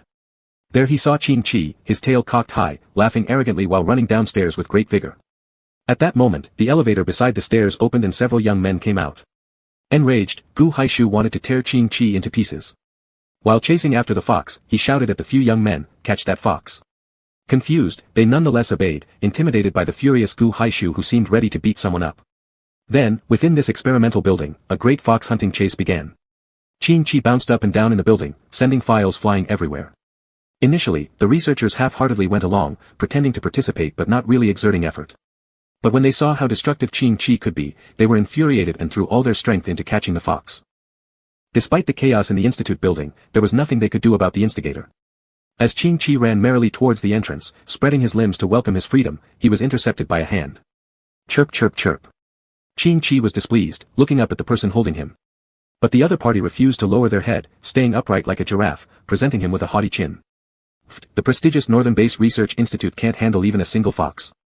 That's laughable. Hearing this voice, Qing Chi couldn't help moving his ears. Wasn't this the same sound he'd heard at the base gate? Due to the time limit, he hadn't been able to see the other person's face at that moment. Seeing the newcomer, Gu Haishu clicked his tongue impatiently, "And Xiao Zhou, why are you here?" And Xiao Zhou smiled, lifting the small fox so they locked eyes. "Youngster, tell me, why am I here?" Chirp. Qing Chi tilted his head. Why was he being asked? Chapter 15, The Fox Shares Half. Wasn't this the guy who said he would steal him last time? And Xiao Zhou placed Qing Chi on the ground and then squatted down to tie something around his neck, patting his fox head as he said, "Be a good boy." Qing Chi was taken aback. He looked at his own neck and found that Xiao Zhou had tied a red string with a bell around it. He moved his neck slightly, causing the bell to emit a crisp sound. Red and green, huh? Qing Chi raised his head and glanced at Xiao Zhou, tilting his head slightly as if asking whether he looked good or not. Xiao Zhou smirked lightly and said, "This thing was originally for dogs, but foxes are also canines, so it should be fine, right?" Qing Chi. This guy made decisions first and informed later, already wearing it before asking if there's any issue. Gu Haishu couldn't stand these two, flirting, and impatiently asked, "What exactly did you come here to do? Were you sent by those old men?" "Speak respectfully," and Xiao Zhou's expression turned cold. "You've messed up the base and we haven't said anything. You went alone last time to exterminate the zombies approaching the southern base, and we turned a blind eye. But this fox, we won't give it to you." After hearing this, Gu Haishu couldn't help but make sarcastic remarks. "After all that talk, isn't it still for the sake of this fox? You looked down on me, yet ended up doing the same thing I did." He strode up to Xiao Zhou, his nose almost touching the others. "I'll tell you, I'm determined to have this fox. Either kill me today or leave empty-handed. But let me warn you, if something happens to me, my brother will definitely not let you off. A war between bases might be inevitable. But I believe humans have just managed to regain some peace, which Professor N wouldn't want to disrupt, right?" "Humph." And Xiao Zhou stared coldly at Gu Haishu, smiling insincerely. "Rest assured, how dare I compete with you, but an unmutated fox is indeed rare. It's like a patch of green in the desert, humanity's only hope to escape the mutation virus. If you monopolize it, rumors will cause unrest in the base, and sympathy from nearby small bases could lead to more trouble." The two were staring each other down fiercely, neither willing to back down. Beside them, Qing Chi saw this and tiptoed stealthily, trying to sneak out quietly while holding his breath. But Xiao Zhou seemed to have eyes in the back of his head and caught Qing Chi precisely, saying, "Didn't I tell you to be a good boy?" He stroked Qing Chi's back and suddenly paused, then said to Gu Haishu, "How about this? Arguing like this is pointless anyway. Let's compromise. You're responsible for keeping the fox caged, and I'll take care of its daily life. How does that sound?" Gu Haishu took an unhappy step forward. "Why should I?" And Xiao Zhou confidently replied, "Because you've been starving the fox." That comment left Gu Haishu speechless, but he was unwilling to share the fox with Xiao Zhou, so after pondering for a bit, he challenged, "All right, if you can fatten the fox within 3 days, I'll let you handle its daily routine." And Xiao Zhou bargained, "A month." Gu Haishu gritted his teeth. "Deal." Next to them, Qing Chi. "Am I an invisible fox?" Being the caretaker under Xiao Zhou was a real torment for Qing Chi. Under Xiao Zhou's demand, everyone worked overtime to specially renovate a room just for Qing Chi. When Xiao Zhou led Qing Chi inside and saw the scene, Qing Chi's jaw dropped. It was a pink children's room, every detail from the ceiling to the floor, even the bowls and basins, were all pink. Looking at his pink nest, several children's picture books were placed inside. Qing Chi walked over and swept them aside with his tail, nesting himself in the spot instead. Seeing this, Xiao Zhou didn't say anything. He simply patted Qing Chi's head and then left. Qin Chi yawned, blinked his eyes, and fell asleep. Your data is all normal. To be honest, if it weren't for your skin color, I wouldn't be able to tell you're a zombie at all. I need to find Chi Chi.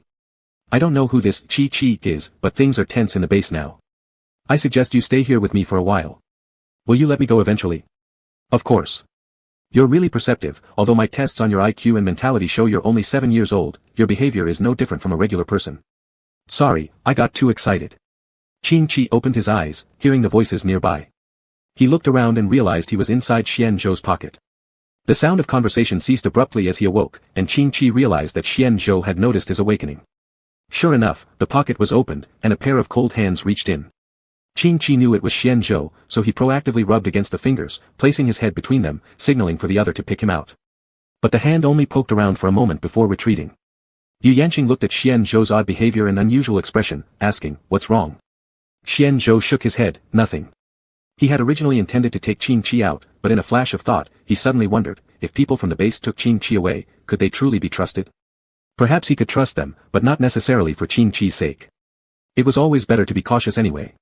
He had already lost the zombies in the zombie nest, he couldn't afford to lose Chi Chi as well. Xian Zhou turned his head and glanced at the door behind him. "I want to go out." Yu Yanqing furrowed her brows but quickly relaxed them. "Didn't you hear me? The base is on high alert now, it's not a good time for you to go out." Xian Zhou pursed his lips. "Then where will I stay?" "Don't worry about that," Yu Yanqing said. "I already gave the order for someone to prepare a room while examining you." As she spoke, she nodded toward Xian Zhou. "Follow me." Xian Zhou remained silent and quietly followed her. Yu Yanqing led Xian Zhou to the back door of the building and handed him a hat. Only after he put it on did she push the door open. The base was even more bustling at night, with people bustling through the streets and laughter echoing constantly, showing no signs of an apocalypse. Facing such a large crowd, Xian Zhou naturally became a bit tense, calming down only after feeling Qin Chi's warmth against his chest. As they walked, they passed by a tavern. A drunkard was sitting outside its door. Xian Zhou gave him a glance and instantly recognized the person. It was Wang Longdan. After walking for 5 minutes, passing through skyscrapers and prosperous districts, they entered a small alleyway, then stopped in front of an old 2-story villa. Yu Yanqing led Xian Zhou inside. The walls had already begun to crumble, leaving scattered debris all over the ground. She took out a key and unlocked the door. When the door was pushed open, it emitted a sharp creaking sound, accompanied by a wave of dust. Cough, cough. Yu Yanqing covered her nose, coughed a few times, and apologized. "Since the elders don't know about you yet, I'll have to ask you to temporarily live here in order to avoid being discovered by the research institute and causing panic." Fearing Xian Zhou might be dissatisfied and run away, she added, "This house was built at the beginning of the apocalypse and has been around for some time. Despite enduring countless attacks by zombies, it still stands firm. So rest assured, it won't collapse." Xian Zhou nodded, "Thank you."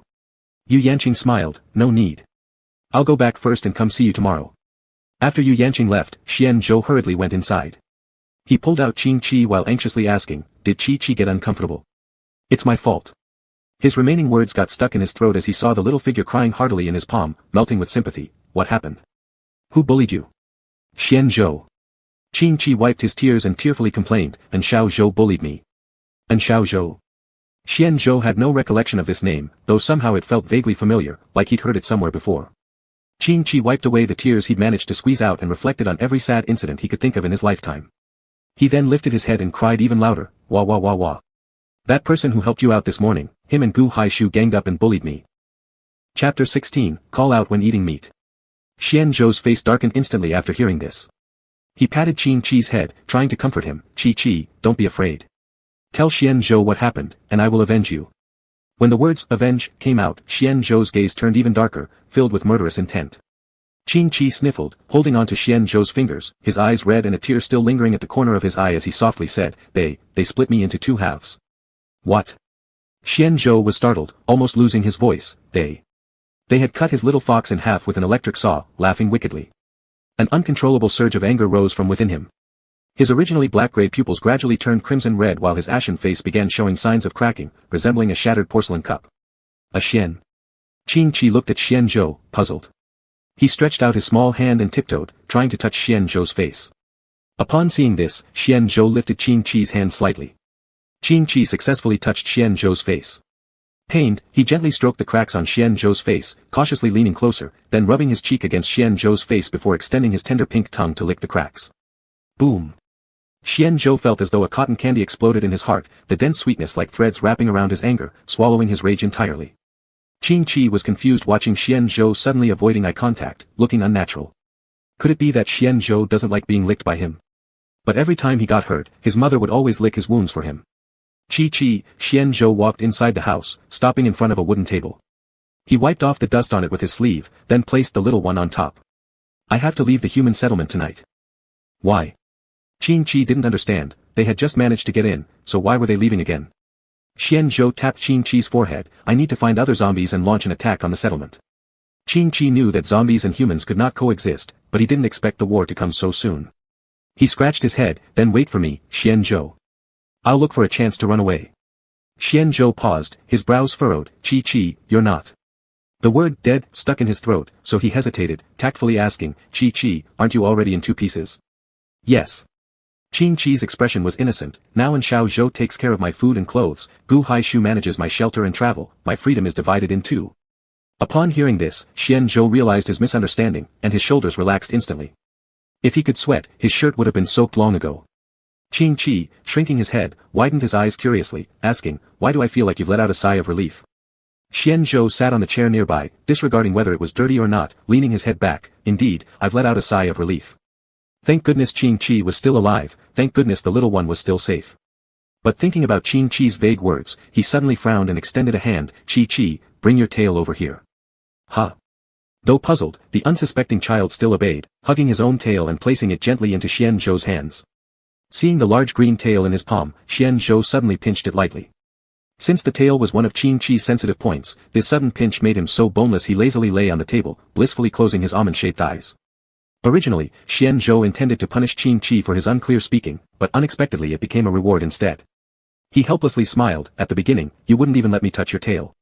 Qing Qi grunted as he buried his head in his arms, his buttocks sticking out towards Xian Zhou, muttering, just this once, next time you won't be able to touch it.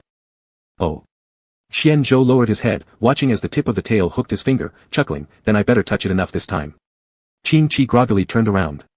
Originally, he thought Xian Zhou would be happy after touching his tail, but when he turned, he found Xian Zhou lowering his head, his gaze deep and his expression complicated, seemingly weighed down by thoughts.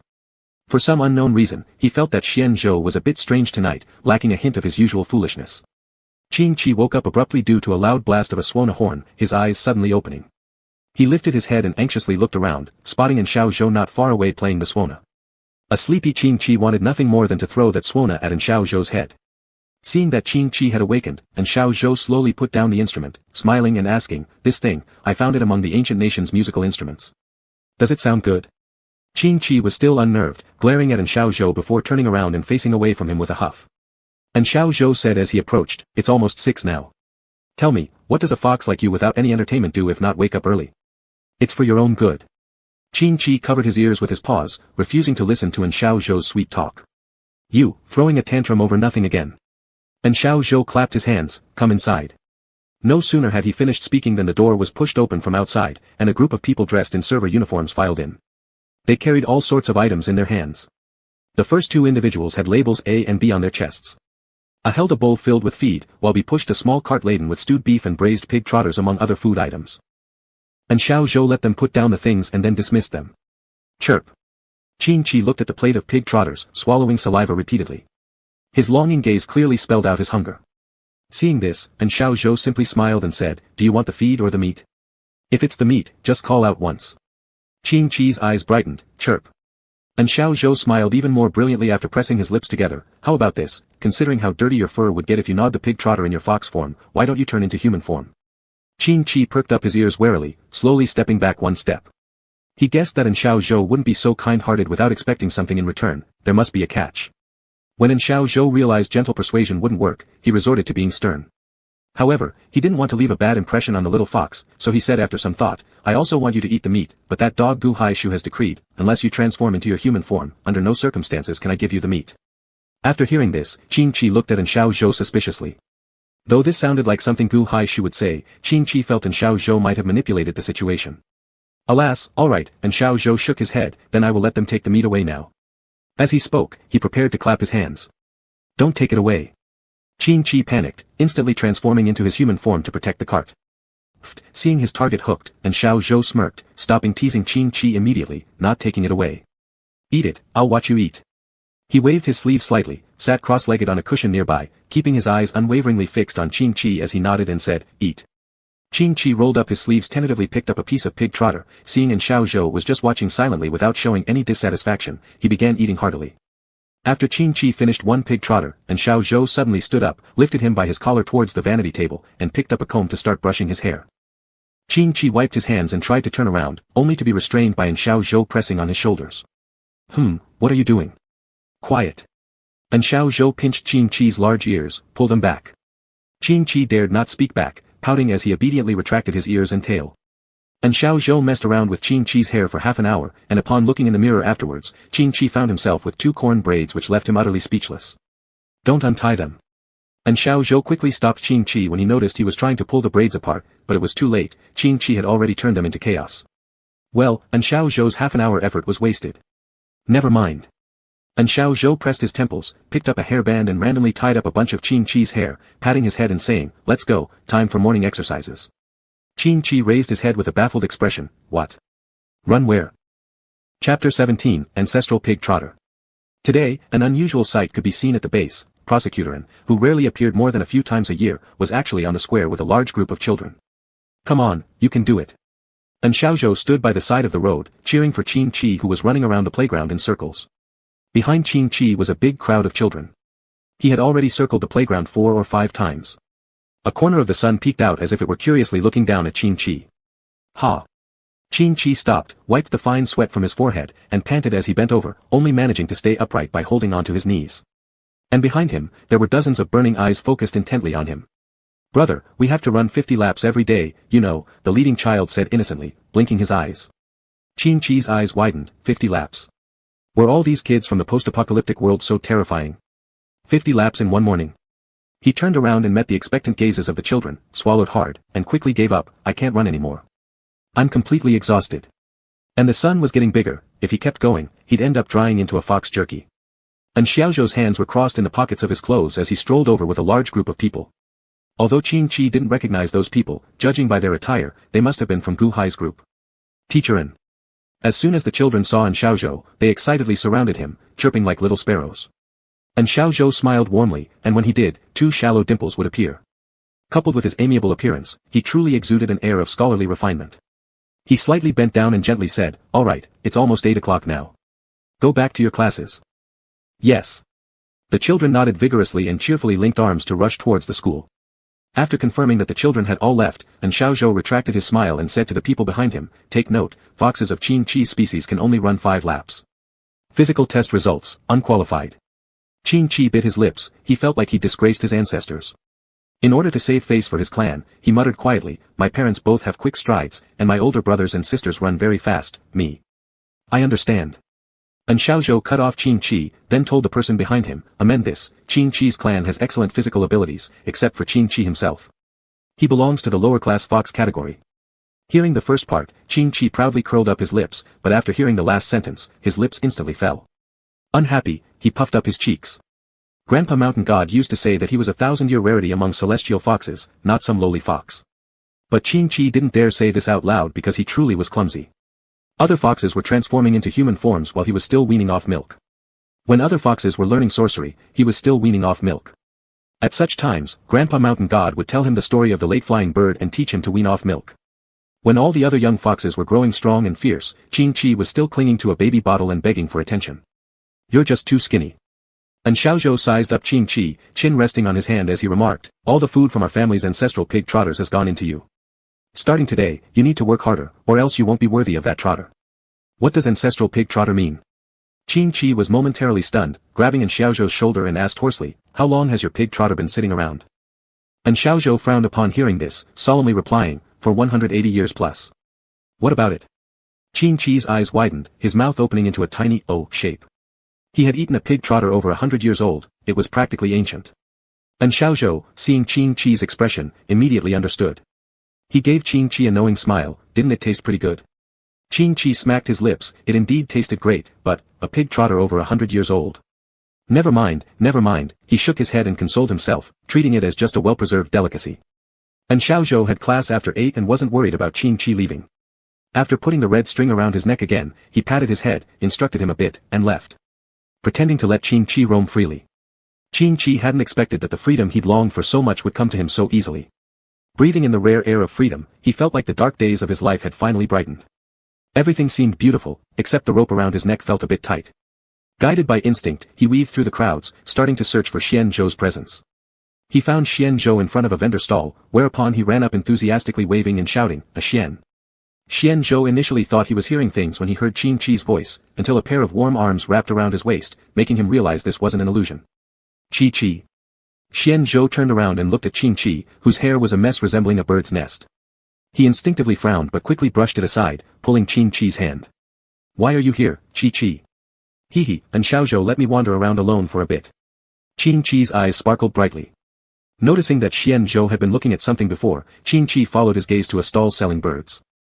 But the appearance of the birds was strange, glassy black-gray eyes with no focus and wings covered in grotesque tumors. They were undoubtedly mutated species. "Brother, do you also like birds?" The vendor noticed Qing Qi and grinned while covering his mouth. "Just by your clothing, I can tell you're no ordinary person. You appear so majestic. Let me recommend this bird to someone as distinguished as you." Saying this, he turned around and rummaged through the cages for a while before presenting a gilded cage containing a large bird that looked totally out of place. The bird looked fierce, its bulbous eyes glaring intensely at the vendor, as if it wanted to devour him alive. "This bird is extremely ferocious," the vendor said, handing the cage over to Qing Qi. "I caught it during my last mission to escort residents. It nearly tore off one of our team members' arms." Speaking about this experience, he patted his chest nervously. "I won't charge you much for this bird. How about 50 low-grade crystal cores?" Qing Qi remained silent, tilting his head to scrutinize the bird in the cage. After a long pause, he remarked, "Owner, you're lying. It doesn't have a big heart at all." "Impossible." The vendor blurted out, approaching Qing Qi and squinting at the cage. Sure enough, the bird that had been so menacing moments ago now appeared terrified, shrinking into a ball and burying its head under its feathers. He furrowed his brows. This is so strange. It was just full of energy a moment ago, but now it's completely listless. Is it sick? Xian Zhou pulled Qing Qi aside, leaving the vendor puzzled over the bird's condition. He didn't try to retain them. Once they reached a narrow alleyway, Xian Zhou scanned his surroundings, ensuring there was no danger nearby. Then he said decisively, "Qi Qi, let's run away now." Qing Qi hesitated for a moment before nodding. With his newfound freedom, there would be no better time than now to escape. "But," Qing Qi asked worriedly, "how do we get out?" Xian Zhou had entered with Xiaozhou's help, and now without any assistance, getting out seemed almost impossible. Xian Zhou pondered for a second and made a bold suggestion: "We charge straight out." "Probably not a good idea," Qing Qi sighed. "We're outnumbered. With just the two of us trying to fight our way out, it's like smashing eggs against a rock. Utterly ridiculous." Xian Zhou pursed his lips. He knew Qing Qi was right. However, human bases were unpredictable, and although they were still intact today, tomorrow might be another story. Qing Qi tugged at the red string around his neck, which somehow felt even tighter now. Seeing the red string, Xian Zhou suddenly frowned. "What is this?" "Oh, this? It's from Xiaozhou. He said it's a dog leash," Qing Qi replied while holding the string. Xian Zhou fixed his gaze on the string for a few seconds. His face instantly went pale as he exclaimed sternly, "That's not a rope. Throw it away immediately." "Huh? Oh." Although Qing Qi was confused, he complied and tried to untie the string. But only then did he realize that the string didn't have any knots. He ran his hands along its smooth surface but found nothing. It was perfectly seamless, and there was no clue how Xiaozhou managed to put it on him. Chapter 18, Being with Xian Zhou. Xian Zhou furrowed his brows, his left hand reaching to Qing Qi's nape and firmly gripping it while his right hand yanked the rope forcefully. Clang! The rope was violently torn apart, and the bell fell to the ground with a dull thud. Qing Qi looked at the blood marks on Xian Zhou's hand in shock. How much strength did it take to pull that rope off? It caused an injury. He held Xian Zhou's hand tenderly, full of care in his eyes. Xian Zhou patted Qing Qi's head and comforted him. "I'm fine." Then he changed the subject. "But this rope. I think I know who Xiaozhou is." Qing Qi's large eyes sparkled like two green glass balls under the sunlight. "Who is it?" "Oh, I just heard the sound of the bell falling to the ground, and it seemed strange, as if there was something inside." Xian Zhou pressed his lips together and remained silent for a long time before finally saying, "There really is something inside, but it's not a good thing." Qing Qi curiously picked up the bell and gently shook it, asking Xian Zhou, "Can we open it?" Xian Zhou let out a silent sigh, seemingly conflicted about something, with his brow knitted. After a long pause, he softly said, "What's inside is terrifying. I don't recommend you look, Qi Qi." Qing Chi blinked, curiosity written all over his face. But seeing Xian Zhou's heavy mood, he reluctantly handed it over to Xian Zhou. Since Xian Zhou said it, then let's just throw it away. Even though the words were spoken, when Xian Zhou reached for the bell, he couldn't pry Qing Chi's fingers open. With helplessness, Xian Zhou glanced at Qing Chi. Well, if you don't look now, you'll surely toss and turn tonight unable to sleep. So, I'll show it to you. Upon hearing this, Qing Chi's eyes lit up immediately. He enthusiastically hugged Xian Zhou. Really? I knew a Xian is the best. Xian Zhou grabbed the bell from Qing Chi and, as if cracking a walnut, twisted it with his thumbs. The bell shattered instantly. Qing Chi excitedly leaned in to see. But upon noticing what fell out, he froze in place, his complexion turning pale. A fresh eyeball had fallen out of the bell. Qing Chi felt his stomach churn uncontrollably. And Xiao Zhou actually made him wear an eyeball. Qing Chi took a step back, hiding behind Xian Zhou, hugging his arm and asking, whose eyeball is this? Could it be that beneath the courteous demeanor of an Xiao Zhou lies a deranged person who likes gouging out eyes? Xian Zhou picked up the eyeball and discarded it into the trash can beside him, answering lowly, this is an Xiao Zhou's own eyeball. After listening, Qing Chi only felt confused. And Xiao Zhou's eyeballs were perfectly intact lying in his eye sockets, wasn't it? Could it be some kind of illusion? Seeing through Qing Chi's confusion, Xian Zhou explained, you should know that humans need zombie crystalline cores, they need these things to strengthen their supernatural abilities. And Xiao Zhou's power is, regeneration. He can regenerate his own or others' organs. However, unfortunately, he cannot bring people back from the dead. Qing Chi stared at Xian Zhou in bewilderment. When did his stupid Xian Zhou become so eloquent? Tilting his mouth, he asked again, then why did he put his own eyeball on me? Surveillance. Xian Zhou said, the organ he removed himself maintains activity for a certain period of time. In short, and Xiao Zhou is peeping at us through this eyeball now. Qing Chi paused, glancing at the trash can. Sure enough, he saw the eyeball Xian Zhou had thrown away earlier had somehow turned its gaze towards them, as if watching them intently. Such non-human operation made Qing Chi's little face ghostly pale, tightly hugging Xian Zhou's arm. Can it hear our conversation? Xian Zhou shook his head, no. Hearing that it doesn't have eavesdropping functions, Qing Chi finally exhaled greatly, pulling Xian Zhou's sleeve. Xian Zhou, let's leave here first. Alright, Xian Zhou slightly nodded and led Qing Chi to his residence. Xian Zhou. Once in a safe place, Qing Chi turned around in front of Xian Zhou, asking, check if there are any other strange things on my body. After hearing this, Xian Zhou carefully inspected Qing Chi and shook his head, there isn't anything else. Qing Chi sat on Xian Zhou's bed, which was a thin wooden plank bed that creaked shrilly when sat upon. Sighing deeply, Qing Chi complained, this place is too unpleasant, even more unpleasant than a game dungeon.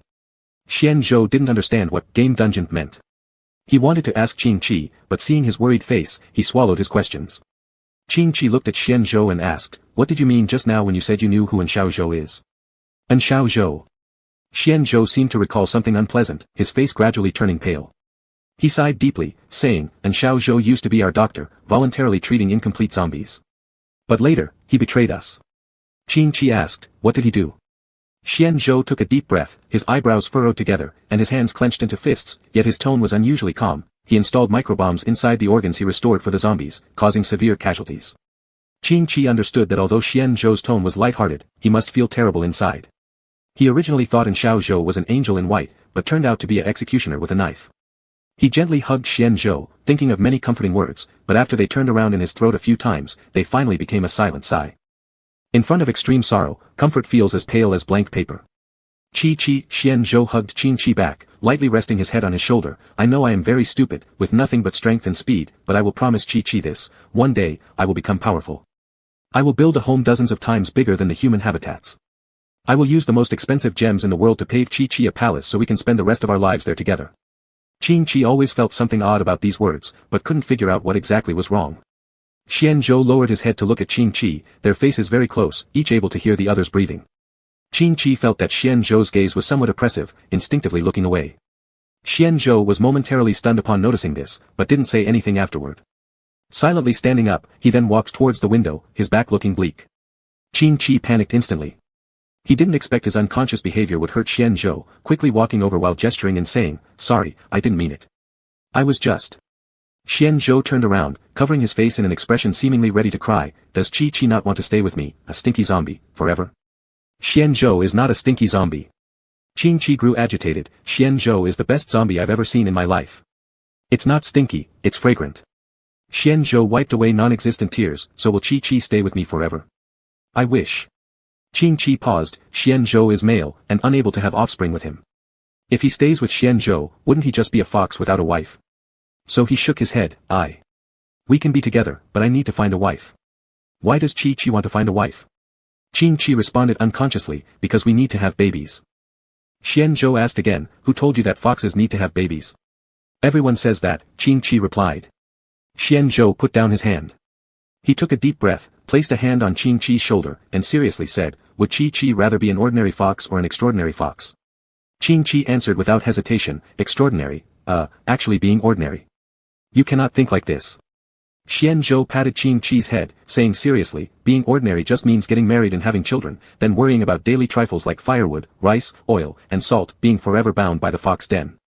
Think Chi, every time you go out picking instant noodles, before you even take a bite, you'd have to feed them all to your pups. Your wife will complain about you being a useless fox. After living together for some time, she runs off with your nest, telling you the pups aren't yours. Would you agree to that? Chi shook his head, no, I wouldn't. Xian Zhou nodded in satisfaction, so you should be an extraordinary fox. Chi felt almost bewildered by Xian Zhou, blurting out in confusion, then I won't look for a wife. Are you willing to let the instant noodles you worked hard to find end up in someone else's mouth? Are you willing to let another fox take over your nest? Are you willing for the pups you raise grow up without seeing you, turning into a rainbow where you are the missing color? Chi shook his head in both fear and confusion, no, I wouldn't. And think about this, Xian Zhou continued earnestly, if you stay with me forever, I'll get you instant noodles. I'll build a nest for you. Even though I can't give you biological children, I can make you woolen felt fox pups. He affectionately held Chi's hand and stared into his dazed eyes, asking softly, Chi, will you spend forever with me? Chi had already been completely confused. The sentence about Xian Zhou finding him instant noodles kept circling in his brain, making him nod in a daze, yes, I will. Xian Zhou was moved to tears, and he suddenly hugged Chi tightly, a mischievous glint flashing in his eyes as he curved the corners of his mouth into a sly smile. Chapter 19, The Last Unmutated Animal. Chi realized half an hour later. He sat on the doorstep, wiping his tears silently. Xian Zhou stood with his hands behind his back, like a mischievous child, pleading forgiveness from his parents with hopeful eyes. Hearing Xian Zhou's voice, Chi's figure seemed sadder for a moment. He turned around, and his beautiful face was filled with sorrow as he complained pitifully, Xian Zhou is a big bad guy. Xian Zhou opened his mouth to say something but was distracted by the screech of brakes from a car. A red sports car drove past in front of the house and suddenly braked sharply. The door opened, and Xiaozhou got out followed closely by Yu Yanqing. Chi's heart sank. It's over, the real big bad guy has arrived. He quickly stood up and ran into the house in fox form. Xiaozhou frowned and said coldly, Chi. Hearing this, Chi's body froze. He turned around, timidly looking at Xiaozhou while clutching onto the doorframe, making pathetic squeaks. You've even learned how to act pitiful now. Xiaozhou laughed sarcastically as he walked towards Chi, then stopped abruptly before stepping inside, turning around to ask Yu Yanqing, how did you arrange for them to live here? Yu Yanqing was still wearing surgical scrubs. She casually flicked her hair back nonchalantly and said, isn't it because we're afraid the elders will find out? Do you still refuse to trust them? As Xiaozhou stepped inside while saying, you'd rather believe Gu Haishu, a stranger, than the elders of the northern base? Not quite, replied Yu Yanqing as she followed him in. Her frosty beauty brought a sense of warmth when she smiled, I don't take sides, I don't trust anyone but myself. Upon hearing this, Xiaozhou's expression stiffened momentarily, though it disappeared instantly. He glanced at Chi and bent down, trying to embrace him. Just as his hand reached out, it was caught by a bluish-gray hand. Xian Zhou's face darkened as he looked down haughtily at Xiaozhou, do not touch him. Xiaozhou was startled and awkwardly pulled back his hand. Moving his wrist, there appeared a shocking red mark. Despite sinking uneasiness in his heart, he put on a smile and said, rest assured, I won't hurt Chi. Naturally, Xian Zhou wouldn't easily trust Xiaozhou's words. In his eyes, Xiaozhou and Gu Haishu were accomplices who had taken Chi away. Xiaozhou raised his light brown eyes slightly, arching an eyebrow, I know what you're thinking, but perhaps there's some misunderstanding between us. He looked at Yu Yanqing, although this young lady works at the institute, she has never harmed zombies and has been researching medicine to help infected people return to normal. Yu Yanqing sked disdainfully, saying, if you want Xian Zhou's trust, stop dragging me into it. I can't help it, Xiaozhou shrugged, the little fox is scared of me. Chi transformed back to human form, running over to cling tightly to Xian Zhou's muscular arms. Seeing this, Xian Zhou turned back gently and said softly, go back inside, Chi, I'll handle it here. Chi shook his head. Xian Zhou had gotten himself entangled in the base trouble because of him. If he selfishly hid inside without a care, he would not be worthy to call himself a fox. Grandpa Mountain God had said that a good fox shares difficulties. He didn't want to be one remembered throughout history as a bad fox. Sighing, Xian Zhou cast a gentle look at Qin Chi and said helplessly, alright then, but if anything happens, remember to run, okay? Qin Chi nodded forcefully, I know. Are we done talking? And Xiaozhou had been watching them with a smirk, making a gesture indicating, please, then, how about coming with us for a trip? After hearing this, Xian Zhou took a step back, eyeing Xiaozhou guardedly. Qin Chi looked around. Not seeing any weapons nearby, he mimicked the ghost monsters from old missions, gnashing his teeth wildly in an attempt to intimidate. The reason ghost monsters scare others is due to their imposing presence and appearance. Qin Chi, however, was too cute with his chubby cheeks and wide eyes, which only made him appear more endearing, completely contradicting the intended effect. And Xiaozhou clutched his chest, feeling as if a soft claw had scratched against his heart, bringing forth an unprecedented happiness. Can you stop making such disgusting expressions? Yu Yanqing suddenly said disapprovingly. And Xiaozhou paused, covering his lips with his hand as he coughed a few times, his visible embarrassment evident. Yu Yanqing furrowed her brows, I've already told you to stay far away from Gu Haishu, and now, it seems like both of you have become stupid bastards. Yu Yanqing's sharp words didn't bother Xiaozhou, he merely smiled, clearly accustomed to it. Xian Zhou placed Qin Chi behind him protectively, like an angel spreading its wings to guard his lover. He stared coldly at Xiaozhou and said, I won't let you take Qi Qi away. Why make things so difficult? And Xiaozhou replied.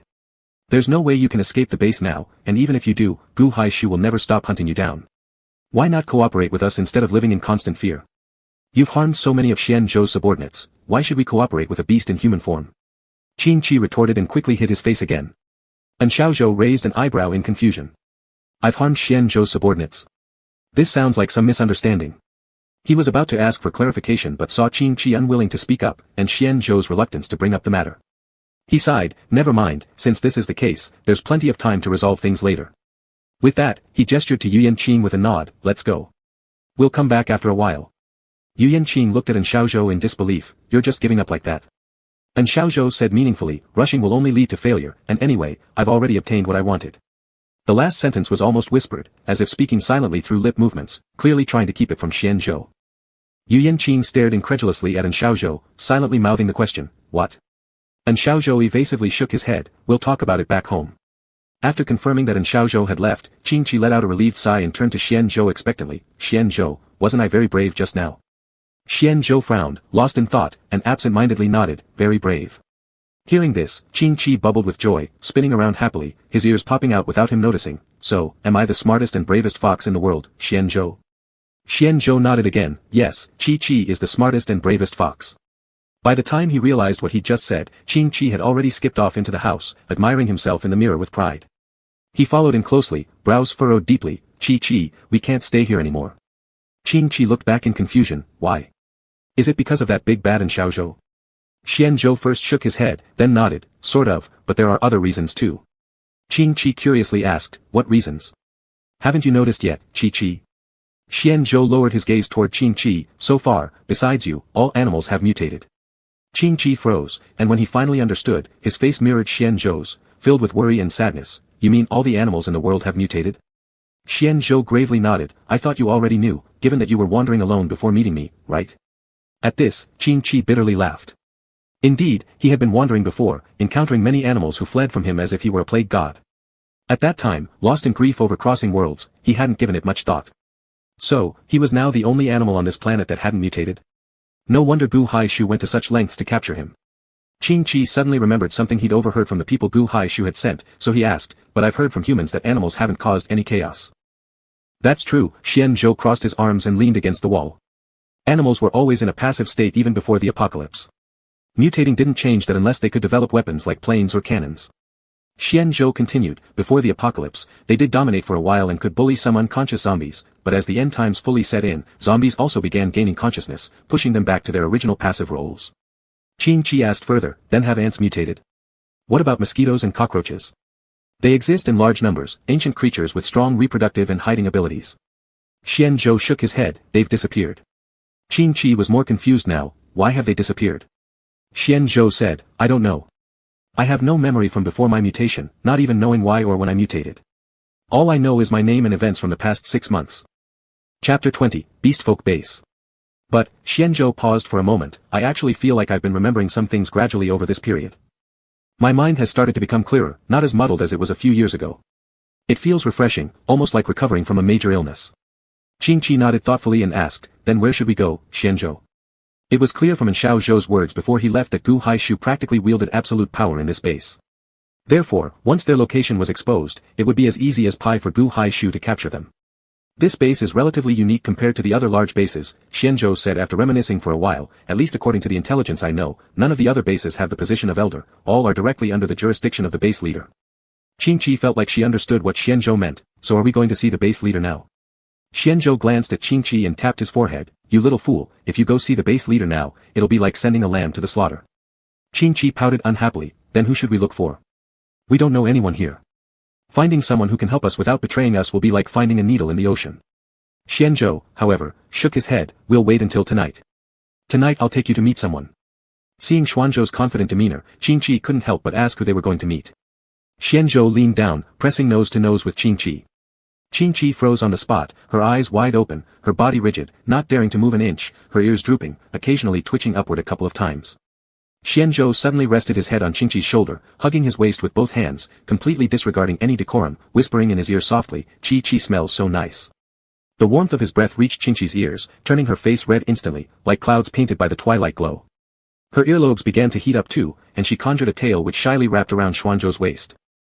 Xianzhou was taken aback. Looking down, he saw Qingqi with flushed cheeks and slightly puckered lips. Unable to contain himself, he teased, little pervert. Qingqi. Qingqi abruptly looked up, pushed Xianzhou away, hugged herself, and gave a cold humph, turning to leave. Xianzhou is such an idiot. Always saying he wants to make her his wife, yet when they get close, he scolds her as a pervert. Confused, Xianzhou reviewed his previous behavior and realized something, rushing to ask, Qi, do you think I wanted to kiss you? Qingqi's head exploded with thoughts. Qingqi was a fox who valued face deeply. Xuanzhou's words turned Qingqi's anger into embarrassment. But instead of yelling loudly, the young girl simply ran to the side of Xuanzhou's bed and jumped up. Wait. Xuanzhou's attempt to stop her was too late. There was first a loud thud, the sound of flesh colliding with wood, then followed by a series of gut-wrenching, cursing cries of pain. Qingqi transformed into a fox, holding her head, tears filling her eyes. When she saw Xianzhou coming closer, her tear-streaked face sought comfort in his arms, humming pitifully as she snuggled against him. Idiot. Xianzhou muttered angrily, tenderly rubbing Qingqi's forehead. There was a lump there. Qingqi had hit her head. Gigi. Qingqi's tears soaked Xuanzhou's shirt, her tail winding around Xuanzhou's neck. Xianzhou pulled on Qingqi's tail. If Xianzhou were human, there would have been another dead body there tonight, suffocated. After this little mishap, time quickly approached evening. For some reason Qingqi didn't revert to her smaller form, probably due to her real body being nearby. Still groggy, Qingqi trailed behind Xianzhou. Their hands were tightly interlaced, tied together by a red string. Xianzhou did this to prevent Qingqi from getting lost. She absolutely refused at first, claiming she no longer wanted to be Xuanzhou's spouse. Only when Xianzhou promised her a bag of potato chips did she agree. Xianzhou walked straight to a tavern. The bright lights and lushness of the tavern added warmth to this street, but also carried hints of decay. Drink, keep drinking. The shouts emanating from the tavern reached them. Qingqi covered her nose, disliking the smell of alcohol. In the previous world, after every mission completion, someone would force her to drink, so she detested that odor. Xianzhou noticed Qingqi's discomfort and patted her back. Don't worry, we're not going inside. He scanned the entrance several times. Lying outside were a few individuals sprawled out carelessly. After scrutinizing each one with his gaze, his attention quickly focused on one of them. Xianzhou led Qingqi forward and, looking at the man lying on the ground, said in a low tone, "Stop pretending." Wang Longdan opened his eyes. Despite being soaked in alcohol, there was no sign of drunkenness in his gaze. Seeing Xianzhou didn't surprise him. Instead, he shifted to a more comfortable position and grinned, "I knew you'd come looking for me." After speaking, he turned his eyes to Qingqi, noticing the red string. Understanding dawned in his eyes. "So you're here for your wife?" Qingqi. Clearly, Xianzhou was the one who should be his wife. Xianzhou didn't respond to Wang Longdan's comment but pointed at a nearby chair instead. "Shall we go sit over there?" "Sure." Wang Longdan leaned against the wall to stand up. He kicked a few other people lying on the ground, shouting, "Wake up, stop pretending, there's work to do. More of you, get out here, change your clothes and follow me to work." After saying that, he casually took off his jacket and threw it on the ground, making a gesture of invitation to Xianzhou, "Let's go." Qingqi couldn't help but curiously look at Wang Longdan as they walked. Even though Wang Longdan was walking ahead, it seemed like he had eyes on the back of his head.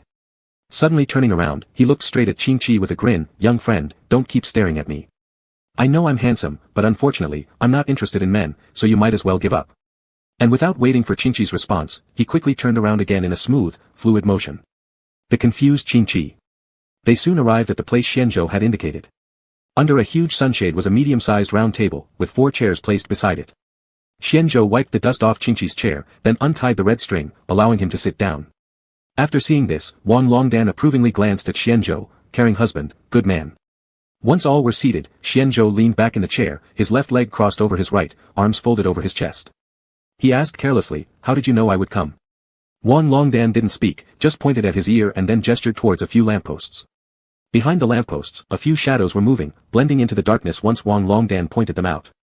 Judging by Wan Longdan's calm expression, Qingqi guessed those shadows were the same people lying in front of the tavern earlier. Xianzhou nodded, so you were gathering intelligence earlier? Yes, Wan Longdan readily admitted without averting his small, narrow eyes. His already tiny eyes became almost slits when squinting, easily mistaken for closed if you didn't look closely. He went on talking freely to Xianzhou, it's not easy getting into the eastern base. I advise you to settle here with your pretty girl. Although it's chaotic and poor here, it's quite fine for living out your life eating and idling. Xianzhou shook his head, honestly replying, I'm not going to the eastern base. Not going. Wan Longdan widened his eyes, if you're not going, why are you coming to me? Xianzhou said, to be honest, I need to leave. Upon hearing this, Wan Longdan squinted his eyes again, that's troublesome. What nonsense is it, you came in and now want to leave? He paused suddenly, turning to look at Qingqi and smiling knowingly, ah, I see. Qingqi was utterly lost, watching the two exchange riddles curiously.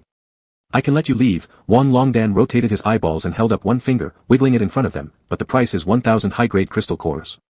Having no concept of currency in this world, Qingqi asked Xianzhou, how much is 1,000 high-grade crystal cores worth? Xianzhou looked at Qingqi and replied, about several dozen truckloads of instant noodles. Qingqi immediately froze. So much money. He and Xianzhou had nothing to their name, even if they sold themselves, they couldn't raise that kind of sum. Swallowing hard, he asked Wan Longdan, can we owe you the payment? Wan Longdan glanced at Qingqi and pointed at Xianzhou, telling Qingqi, you, little beauty, can. But not him. Xianzhou remained silent, sitting quietly, his pale face looking slightly ghastly under the night. Qingqi's lips curled upward smugly, thinking how impressive his standing must be. Until Wan Longdan added, when you run out of money, I can sell you to a circus. Your husband though, I can't sell. Hearing this, Qingqi froze instantly, then dejectedly lowered his head, his pride hurt by Wan Longdan's words.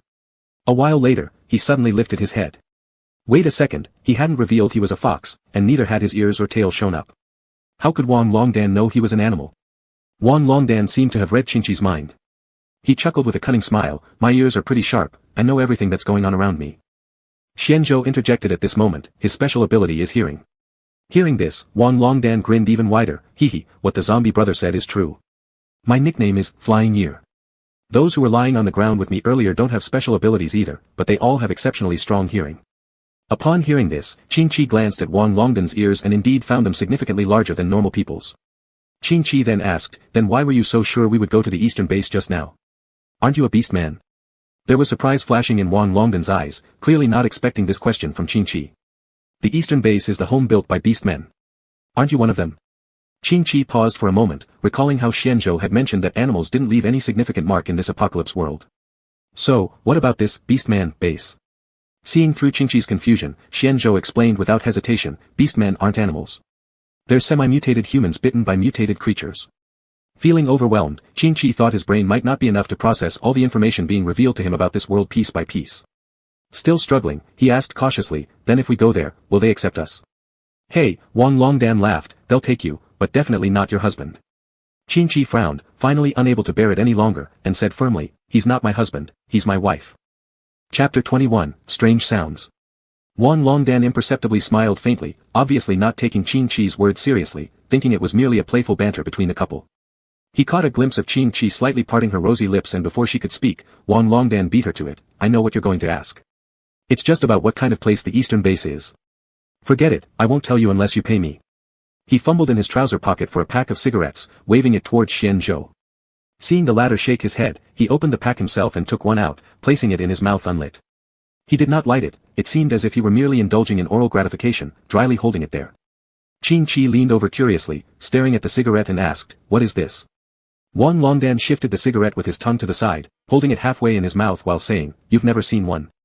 It's a cigarette. As he spoke, he took another cigarette from the pack and handed it to Qingqi, but when she declined with a wave, he shrugged dismissively, sticking the cigarette behind his ear. I currently have no interest in knowing about the eastern base, Xianzhou suddenly interjected after a long silence, I only want to know how we can leave the northern base.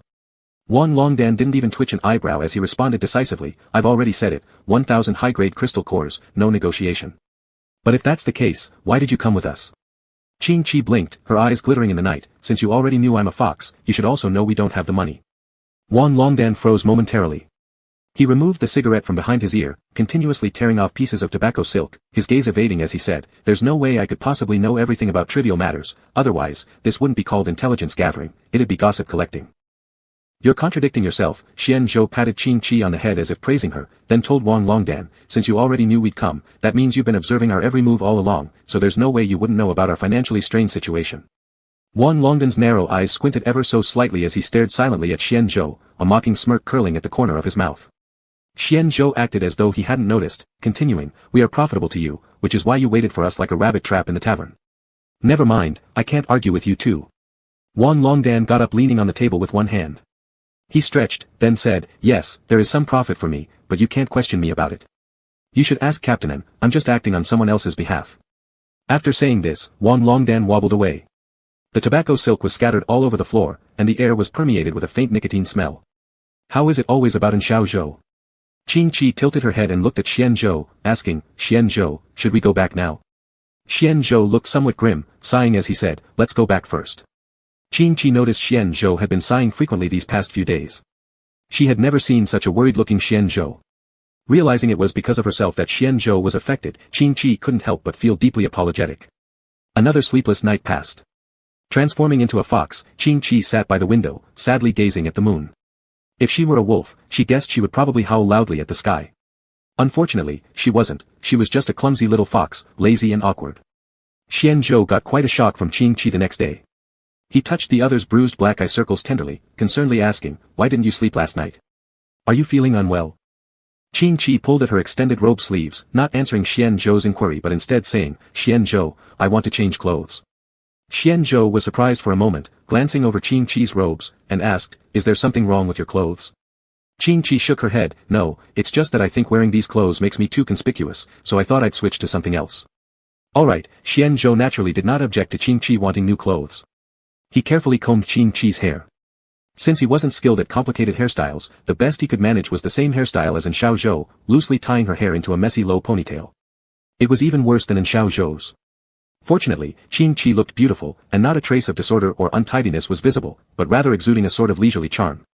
They had barely stepped onto the street when they were swarmed by dense crowds, pushing them around left and right. Although the streets had been crowded in previous days, today's crowd far surpassed that.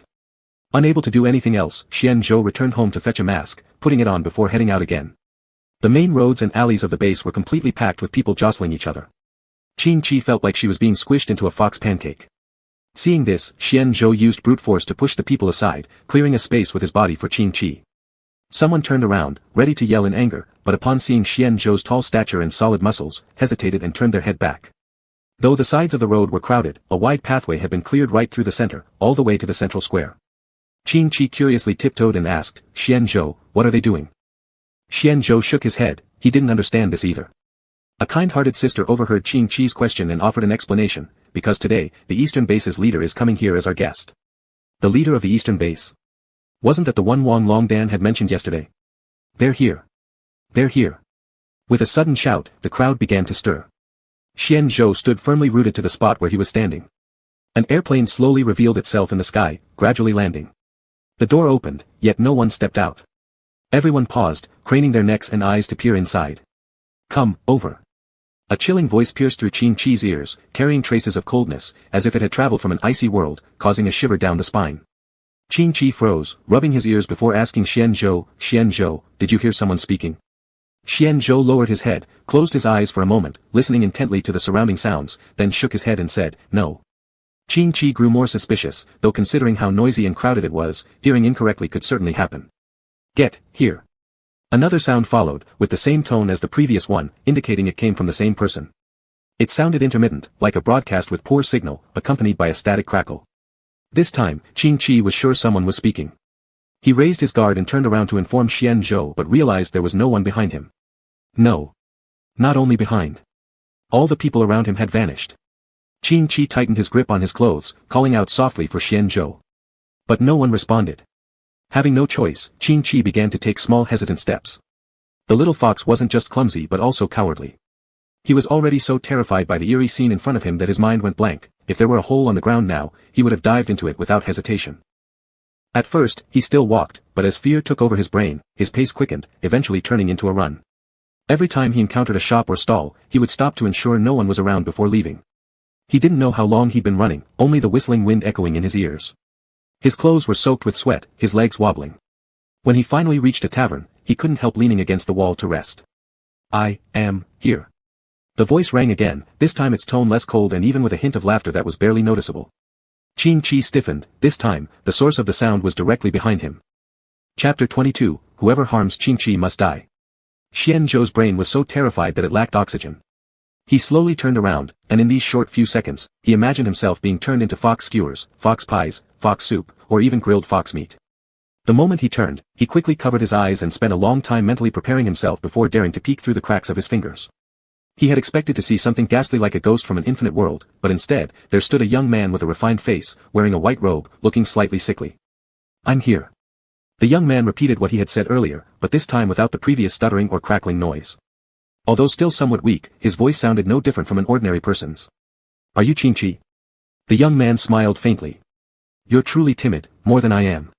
If Xian-Zhou had been nearby, perhaps Qing-Chi could have put on a show of courage by relying on him, but glancing all around, he didn't see anyone, not even a single bug. And maybe there were no bugs in this world anyway. "Shu sent me to fetch you." The young man extended his hand, which was pale, with prominent blue veins, making it appear somewhat eerie. Upon hearing the name, Shu, Qing-Chi gradually remembered the sly face of Gu Haishu. He took a step back, trying to convince himself that the other party was just a frail person, someone he could easily defeat. Qing-Chi took a deep breath and shook his head. "I won't go with you." The young man shrugged as if he'd anticipated this outcome all along.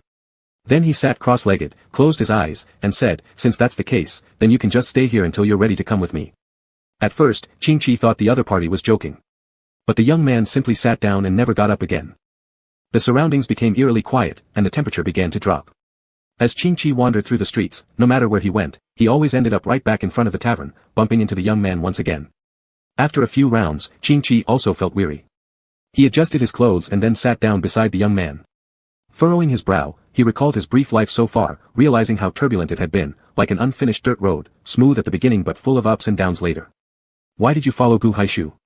Qing-Chi buried his head in his arms and muttered gloomily.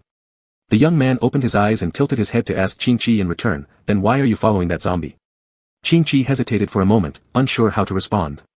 After some deliberation, he mumbled vaguely, "Because he's a good person." The young man smiled and said, "So am I." "No, Gu Haishu is definitely not good," Qing-Chi retorted, shaking his head. "People aren't simply black or white. Perhaps he has virtues in places you don't see." Qing-Chi tried hard to recall Gu Haishu's virtues but came to one conclusion, that Gu Haishu was a completely unforgivable big villain. At least in Xiaozhou gave him food and helped him with his hair, and when she found him, she didn't force him to go back. But Gu Haishu was different. He not only dismantled Xian-Zhou's home but also locked Qing-Chi in a cage. Now, he even sent people to scare Qing-Chi and force him to go back. But Qing-Chi knew the youth in front of him wouldn't believe him, so he shifted the topic. "Where exactly are we?" The young man changed his posture, possibly due to sitting too long causing numbness in his legs. Clenching his hands into fists, he hammered his thighs like an old person would, answering concisely, "An illusion." Illusion? Qing-Chi suddenly felt a wave of inferiority. It seemed everyone in this world had special abilities except for him. All he could do was transform into a fox hiding behind Xian-Zhou. Thinking of Xian-Zhou made Qing-Chi feel even more disheartened. He wondered if after his death, Xian-Zhou would build him a small grave. Hopefully not cremation, he feared that someone might smell the fragrance of his flesh and eat him. "You shouldn't be sad," the young man said. Recalling he hadn't yet introduced himself, he added, "Oh, my name is Suoying." Qing-Chi blinked and looked expectantly at Suoying. "Suoying, can you let me out of here?"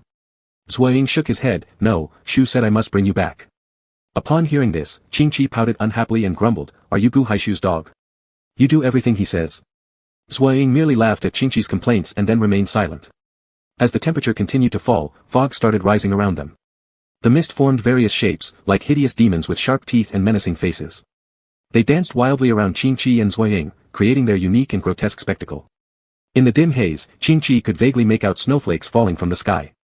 At first, he wasn't sure if it was real, but when a snowflake landed on his nose tip and melted instantly, he understood that it truly was snowing. Suoying seemed completely unaffected by the cold, never even blinking an eye from start to finish. Qing Chi turned into a fox, curling up beside Zhuo Ying in an attempt to gain some warmth from him. However, Qing Chi soon realized that Zhuo Ying was colder than the snowflakes, like a 10,000-year-old ice block continuously radiating cold air around him. Cough, cough. A sudden bout of severe coughing sounded above, and Qing Chi looked up to see Zhuo Ying's face turning ghastly pale as he clutched his mouth, blood seeping through his fingers and flowing down. At first, Zhuo Ying would try to wipe the blood from his mouth, but as more and more blood kept spilling out, he eventually gave up, muttering to himself, "You've come after all." Confused by Zhuo Ying's words, Qing Chi watched as the blood flowed down Zhuo Ying's chin and eventually reached right next to his feet. Reluctantly, to avoid becoming a bloody fox, Qing Chi had no choice but to leave the spot he just warmed up, finding a place further away from Zhuo Ying to curl up. "Sometimes I envy you," Zhuo Ying suddenly said wistfully. Before Qing Chi could fully comprehend the meaning behind Zhuo Ying's words, a tall figure appeared within the mist. He seemed like a demon clawing its way out of hell, with the fog recoiling in fear upon touching him.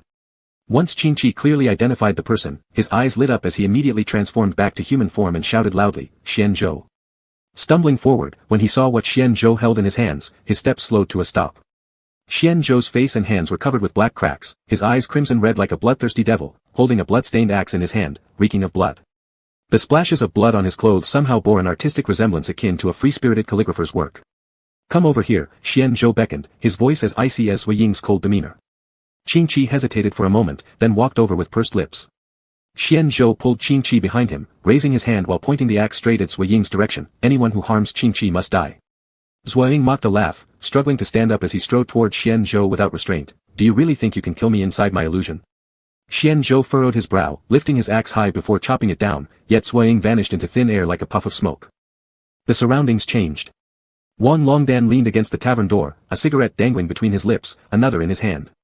He alternated smoking both cigarettes ceaselessly while cigarette butts littered the ground around him. Smoke curled lazily from above his head, and everyone nearby kept their distance. Seeing Xian Zhou emerge with Qing Chi, Wan Longdan casually tossed his cigarette to the ground and stomped it out with his foot.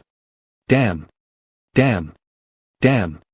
Three curses followed each other, Wan Longdan stuffing his hands into his crotch region as he stepped forward, glaring belligerently while asking, "Did you see a guy dressed in white earlier? Did he say his name is Zhuo Ying? Was he as cold as a corpse?" Qing Chi nodded helplessly. Satisfied with the answer, Wan Longdan's face reddened like a liver. "That bastard Zhuo Ying, better not let me catch him. Picking any place for a duel with Xian Zhou would have been fine, but doing it in my tavern, what a waste. All my expensive booze is gone, this is a total loss." He glanced shrewdly around, "But since Zhuo Ying has run off, there are still you two. Let me calculate the losses, and we'll charge it to you." Qing Chi hesitated and said, "We don't have any money." "No problem," Wan Longdan waved his hand. "You can owe me for now." Qing Chi looked around, the crowd before entering the illusion had dispersed, leaving only a few scattered people passing by. After pondering for a moment, Qing Chi asked nonetheless, "Wan Longdan, who exactly is Zhuo Ying to Gu Haishu?" Wan Longdan shot a glare at Qing Chi, "Calling my name directly when my lord does so already is fine, but considering how much younger you look compared to me, do not call me Wan Longdan. Call me Uncle." Qing Chi didn't think much about it and obediently changed the address. "Then Uncle Wang, who exactly is Zhuo Ying to Gu Haishu?" Wan Longdan sighed, "You should call me Brother Wang instead, calling me Uncle feels too strange." He looked down at the ground and after a long pause, said, "Zhuo Ying, he is our base master." Chapter 23, Isn't Xian Zhou my wife? Though Qing Chi had already guessed that Zhuo Ying's identity was extraordinary, he never would have imagined that she was the head of the base. No wonder Gu Haishu acted so brazenly in the northern base, it turned out he had such a huge backing. Qing Chi licked his dry lips and asked, "Speaking of which, where is the eastern base head? Do you really believe that?" Wan Longdan rolled his eyes without any tact. "That's just a trick to fool the idiots. Anyone who pays attention to the outside bases knows that the eastern base has always been in isolation. How could they possibly come here?" Qing Chi shrugged, walking over to lean beside Xian Zhou and looked up asking, "By the way, Xian Zhou, how did you find me?" Xian Zhou gave Wan Longdan a meaningful look. "It was Wan Longdan who brought me here." "Eh." Wan Longdan raised both hands, surrendering, "I know nothing, don't ask me." "Probably in Xiaozhou," Xian Zhou mused, resting his chin on his hand. Last time Wan Longdan mentioned that his employer was in Xiaozhou, so it must be him again this time giving tips to us. "Hey, what do you mean, what I've said?" Wan Longdan glared angrily, "Don't spout nonsense at me. I've told you nothing. Whatever you're guessing, don't put it on me." Afterward, using the need to renovate the tavern as an excuse, Wan Longdan sent Xian Zhou and Qing Chi away and declared he didn't want to see them for the next half-month. Since Xian Zhou was drenched in blood, it wasn't appropriate to stroll carelessly around town, so he took Qing Chi back to their previous lodging. When Qing Chi pushed open the bedroom door, he immediately noticed a pile of medical supplies on the bed with several neatly folded pieces of clothing nearby. Xianzhou picked up the clothes, carefully inspecting them. He thought the dark-hued clothing before him certainly didn't suit his little fox, and thus silently hid the clothes behind his back. As Qin-Chi was busy fiddling with the medical supplies, he didn't notice Xianzhou's minor antics. He questioned without looking up, "Xianzhou, did you Yan-Qing leave these?" "Probably." Xianzhou casually opened the wardrobe and stuffed the clothes inside, pretending indifferently, "but we won't need these. Let's take them to the street later and see if we can exchange them for some crystal cores." Ever since his little fox had followed him, meals were sporadic, and its fur visibly became rougher and even a bit yellowed. "All right." Qin-Chi nodded, tidying up the medical items into a big bag and patted it, saying, "Let's do this, I'll go out shortly and try our luck." "No need, I'll go." Xianzhou, grateful that Qin-Chi hadn't discovered the disappeared clothes, said apologetically, "It's my fault, I haven't let you eat well these days." Qin-Chi dismissed it with a shake of his head, sighing, "It's my fault instead." Xianzhou used to be the mighty zombie king, but now humbly followed him. Not only was he subjected to winged meals and sleep outdoors, but also endured anxieties living within the human base. Neither of them knew the reasons for the other's guilt, yet they tacitly agreed to double their efforts to provide better lives for each other. In the end, it was still Xianzhou who went out to sell the goods because Qin-Chi was unfamiliar with the currency of this world. When Xianzhou returned, he was carrying large and small packages in his hands. Qin-Chi had long been eagerly waiting by the gate and upon seeing Xianzhou return, joyfully bounced over. Xianzhou indulgently smiled, allowing himself to be clung onto by the other. Together they entered the room. "These are the pastries I bought for you." Xianzhou gently placed several boxes of snacks on the table and then took out a set of clothes under the expectant gaze of the other person. "This is for you. See if it fits." A long white-green robe, quite similar to what Qin-Chi was wearing now, but much more elegant, less attention-drawing. Qin-Chi accepted the clothes and measured them against his body before happily raising his head. "Thank you, Xianzhou, the size is just right." However, his smile faded as he looked towards Xianzhou's face and tilted his head asking, "Do you not have any, Xianzhou?" Xianzhou shook his head unconcernedly, "I don't need them." Qin-Chi put down the clothes and conspiratorially beckoned Xianzhou closer. "Xianzhou, you want to get out, right? I have an idea." The little fox rarely contributed strategies, so Xianzhou sat in a chair nearby, leaning his chin on his hand while nodding attentively to listen. "I can transform into a miniature person and then ask one of the residents heading out on missions to carry me out." Qin-Chi believed his plan to be flawless. With shining eyes, he wore an expression begging for praise. Upon hearing this, Xianzhou furrowed his brow, neither saying it was good nor bad, simply deep in thought as he cast a downward glance. After a long while, so long that Qin-Chi started to salivate over the pastries, he finally said, "Qi-Chi, this method is not a bad one, but, do you know why I entered the human base?" Qin-Chi was startled and replied, "Because you wanted to save me." "Yes, because I wanted to save Qi-Chi." Xianzhou stood up, cupping Qin-Chi's face. "So if something happens to Qi-Chi, what should I do? Isn't it putting the cart before the horse?" "But..." Qin-Chi shook his head, "But I'm very capable, and I won't die." He still had resurrection items in his possession. Even if something happened, he would still have another chance at life. "Qi-Chi," Xianzhou leaned his head on Qin-Chi's shoulder, "you're really putting me in a difficult position." Qin-Chi pressed his lips together. He didn't want to put Xianzhou in a tough spot, but he also wanted to contribute his share of effort. He took a deep breath, grabbed Xianzhou's hand, and opened his eyes wide asking, "Is it true that Xianzhou isn't my wife? Aren't we supposed to be together for life?" Xianzhou nodded, "Of course we are." "Then that's right, we're a family. If Xianzhou doesn't let me help, then it means you don't consider me part of the family." He supported his chin, displaying an enlightened expression, "I understand now. In fact, Xianzhou doesn't love me at all. Perhaps once you go out, you'll find some other fox." Xianzhou covered Qin-Chi's mouth unhappily, "Don't say nonsense. Why won't you let me go out?" Qin-Chi pulled Xianzhou's hand off his mouth, "So actually, Xianzhou thinks I'm just a foolish fox, right? How could you think that? I'm worried about you." Qin-Chi huffed, placing his hands on his hips, "Xianzhou, don't forget that I was a stray fox before I met you. I could survive just by picking up instant noodles, so there's absolutely no problem with my survival skills outside." At this, Xianzhou recalled the dusty little fox excitedly rummaging through the trash and treating a pack of instant noodles like a treasure. Xianzhou. He does indeed have a good plan. A crisp female voice sounded from the doorway as Yu Yanqing tapped on the doorframe and raised her eyebrows asking, "Can I come in?" Due to the medical supplies, Qin-Chi harbored a bit of goodwill toward Yu Yanqing. He asked, "Sister, were the things on the bed placed there by you?" "Yes, they were placed by me." Hearing Qin-Chi call her sister made Yu Yanqing laugh until she was bent over. She glanced at the gloomy-looking Xianzhou, "But it seems like they haven't been used." Qin-Chi shook his head, "Not quite, they have been used." Yu Yanqing asked incredulously, "Used where? Did swaying hurt you?" "No," Qin-Chi pointed at the sweets on the table, "Look, now your medical supplies have turned into these." Yu Yanqing paused, and when she saw the desserts on the table, she couldn't help but laugh. "Huh, I was wondering about what." Oh well, if it could help you too, then that's the best outcome. Yu Yanqing suddenly asked, how strong is Wei Ying? She wasn't asking Qing Qi, but rather Xian Zhou. Xian Zhou nodded slightly, not bad, barely competent. After all, as the head of a base, his strength can't be too terrible, though among all the bases, that's somewhat laughable. Yu Yanqing flicked her hair back. This time I came to warn you, news of Wei Ying being injured has reached the central. If you two don't leave soon, you might not get away. Qing Qi asked curiously, what is the central? Yu Yanqing replied, that I am not very clear about either, after all, I'm just a doctor, but in Xiao Zhou might know. Qing Qi blinked, if you inform us like this, won't Xiao Zhou get angry when he finds out? Yu Yanqing burst out laughing, in this base, the one who least wants you dead is Xiao Zhou. He may not be a good person, but he certainly isn't evil either. What about Gu Haishu? Yu Yanqing thought for a moment before answering, I'm not sure, this person is quite strange. I can't immediately decide what kind of person he is, but personally, I don't like him much. Qing Qi nodded, he picked up a box of pastries from the table and handed it to Yu Yanqing, here, for you. Yu Yanqing didn't refuse, graciously accepting it, consider it as payment for me passing on information. By the way, that plan you just mentioned is indeed not bad.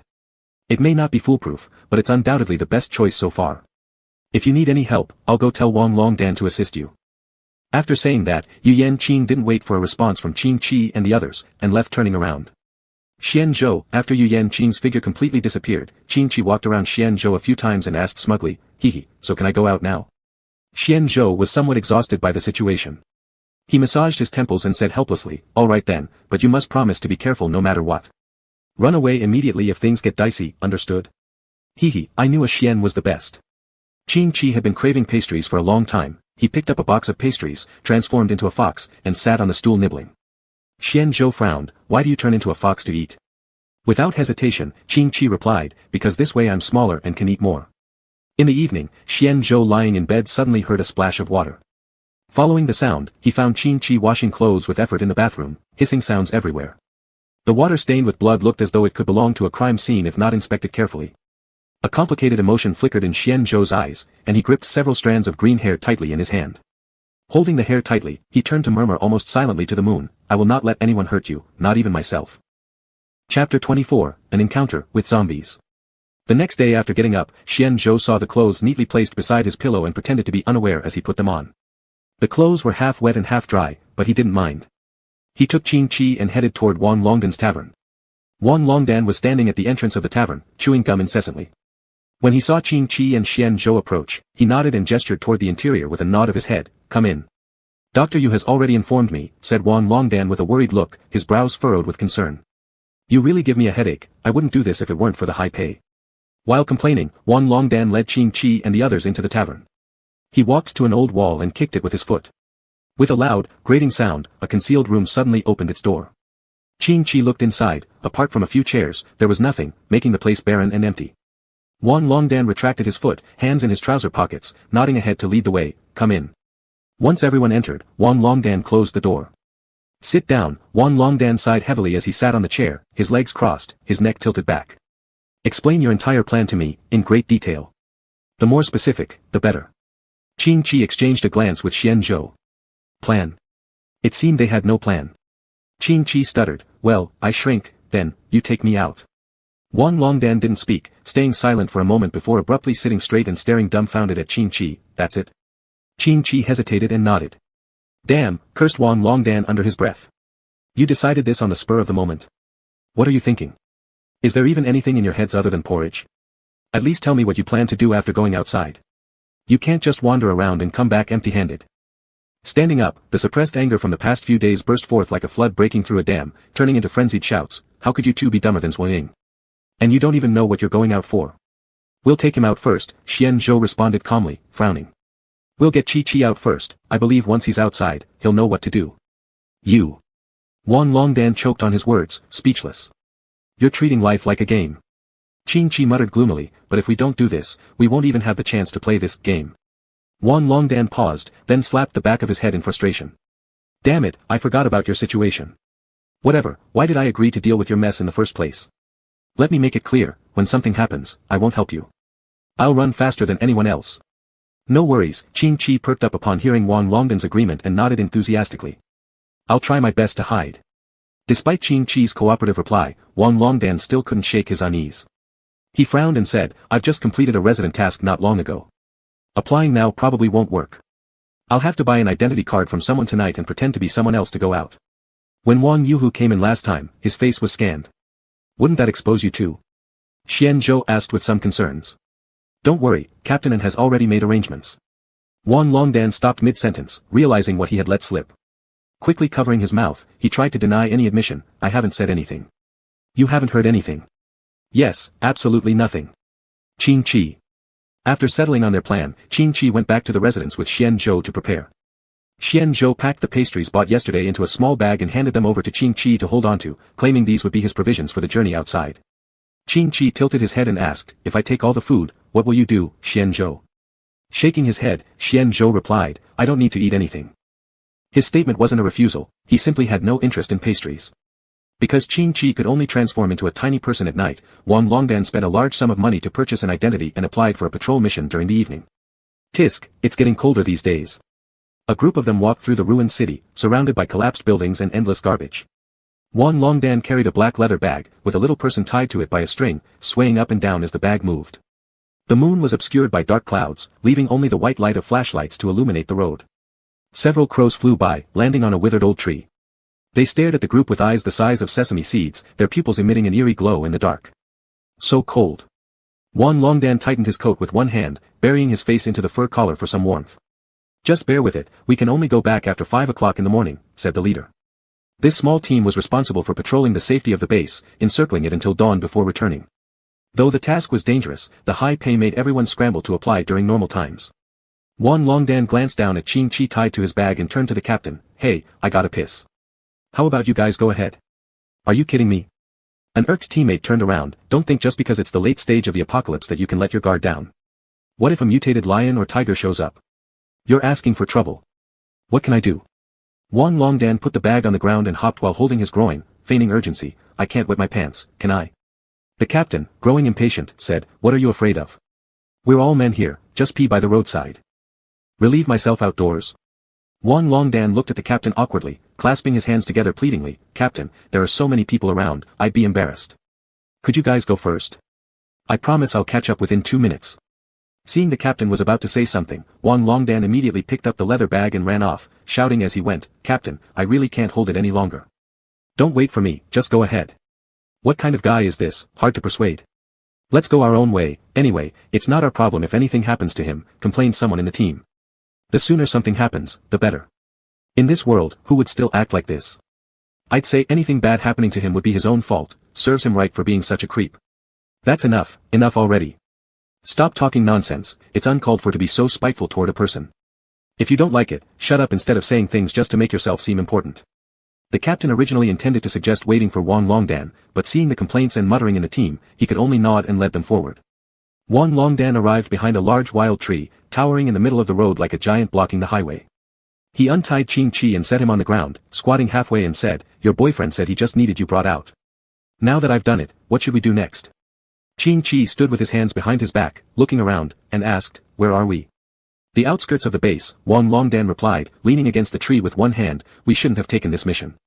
Alas, I, Wang Longdan, have been wise all my life, and now I'm about to be killed for helping you before I even hatch from my egg and become a dragon.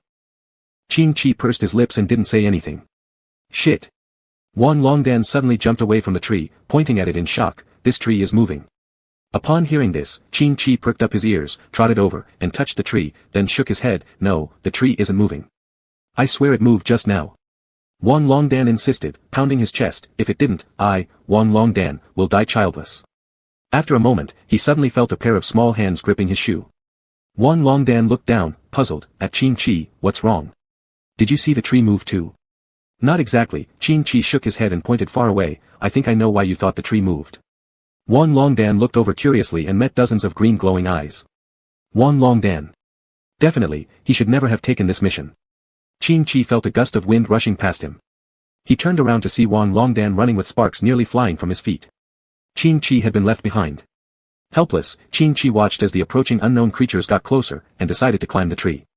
However, after trying, he realized his current size was only that of a crayon and still in human form, climbing a few centimeters would result in slipping down again. When he was in deep thought, another wind swept by. Surprisingly, Wan Longdan had returned, picking up Qing Chi as though he were lifting a baby chick, red-eyed and running fiercely ahead without stopping for a moment. Damn it, how could I forget about you? Screw it, we're doubling the pay when we get back. Doubling it. If not, I'll expose your hideout and sell you to old dog Goo. Wan Longdan had shouted until his voice was hoarse, his face flushed a pig liver red, streaked with a ghostly pallor under the cold wind. All devils and ghosts, scram from here. I am the descendant of a dragon. If you dare to provoke me, I'll send you fleeing in terror, head smashed open. His words were less threatening and more like an attempt to bolster his own courage. After running for a while, Wan Longdan stopped. Standing there like he'd accepted his fate, he stared unflinchingly at the unidentified beings closing in on them with Jia Bao. We're going to become a sandwich. Wan Longdan chuckled bitterly. Qing Chi's nostrils flared as he caught a familiar scent. Sitting on the ground in defeat, Wan Longdan sighed, ah, who would have thought that Wan Longdan will die young. Qing Chi leapt off Wan Longdan's hand. His ears perked up as he cautiously took a few steps forward. At the sight of their attackers, his eyes suddenly widened. Ahead of them and behind stood a group of zombies, their clothes tattered, faces smeared with dirt and filth, their stomachs caved inward, ribs clearly visible. How are there so many zombies? Looks like they haven't eaten for quite a while. Wan Longdan wailed hopelessly, indeed, we're doomed this time. I know them, Qing Chi gazed complicatedly at the group of zombies. They are Xian Zhou's subordinates. The two female zombies walking at the front were the same ones who had combed Qing Chi's hair during the earlier encounter. But why had they found them here? Could it be because they tracked down Xian Zhou's scent? It was over 2 cities away from the zombie den. Even someone as fast as Xian Zhou would take days to get here and not without getting injured along the way. So had they started looking for their king immediately the day after Xian Zhou disappeared? Suddenly, Qing Chi noticed the female zombie smiling softly at him, her lips curling slightly, her gaze slowly regaining clarity. She whispered lightly, we've finally found you. Just then, Qing Chi felt something and turned around to see the tardy humans raising their guns, squinting and aiming at the female zombie. Don't. His soft protest was carried away by the chilling wind. A gunshot rang out, and Qing Chi helplessly watched as the female zombie collapsed right in front of him. Her gaze never left him, softer than spring water, warmer than the rising sun. Through her eyes, it seemed like one could see the rebirth of all living things in spring. Chapter 25, Stepping Out of the Shelter. Qing Chi froze in place, his mind ringing and buzzing with a sudden blankness, eyes wide open but expressionless. This. Wan Longdan was also shocked into stillness. He never expected the team to suddenly come back for him and even shoot one of the zombies. He glanced at the frightened dwarf, unsure of how to respond. What's more, Qing Chi had just said that those zombies were Xian Zhou's underlings. Wasn't he just messing things up? Humph, it seems like we've arrived just in time, the captain blew on the gun barrel, shrugged, I told you it was dangerous outside. After walking for a few minutes and realizing you weren't back yet, we decided to look for you. Initially, we had no idea how to find you, but then we heard your loud shouting and followed the sound. With a rigid expression, Wan Longdan fell silent. He was sure the employer would kill him when he got back, absolutely certain. The captain saw Wan Longdan pale and not speaking, thinking he had been scared speechless by the zombie, so he continued talking to himself, let's deal with the rest of the zombies together, they all look pretty weak, we should be done within half an hour. Captain, Wan Longdan clutched his head and crouched on the ground painfully, why did you have to kill that zombie? You should have discussed it with me first. If you hesitate when you should act, you'll get messed up. The captain interrupted Wan Longdan irritably, don't you understand these principles? If I hadn't pulled the trigger then, there's a good chance lying dead on the ground now could have been you. That's not what I mean, I just... Wan Longdan sighed deeply, staring at the zombie's corpse on the ground, feeling as if something was stuck in his throat. He only stood up after sighing multiple times. I guess I've understood, you must be one of Prosecutor N's believers too, right? That guy advocates for the coexistence of zombies and humans just to grab attention, trying something flashy to make noise, this kind of dirty trick we're all too familiar with. The captain snorted hotly through his nose, let me tell you this, since you're part of our team now, I hope you'll stand united with us. Otherwise, don't blame us for treating dissenters differently. For alienating them. Wan Longdan tucked little Qing Chi into his pocket. He looked around at the eager-eyed zombies surrounding them, absent-mindedly patting his pocket as if looking for a pack of cigarettes to smoke. A few seconds later, he realized it wasn't allowed to carry cigarettes while doing missions, so he reluctantly put his hand back down. Wan Longdan stared at the captain, are you really going to shoot them all? Then what? The captain narrowed his eyes, flexibly spinning the handgun in his hand, once these zombies are gone, we'll just turn in some crystal nuclei and make big money. Wan Longdan felt someone pulling at his pocket. He glanced down and saw Qing Chi peering out. Gritting his teeth, Wan Longdan continued persuading, isn't this wrong? Haven't the elders already said that zombies are starting to regain their intelligence now? Thinking further ahead, isn't it possible one of them might actually be one of our ancestors? Your ancestors. To hell with your ancestors.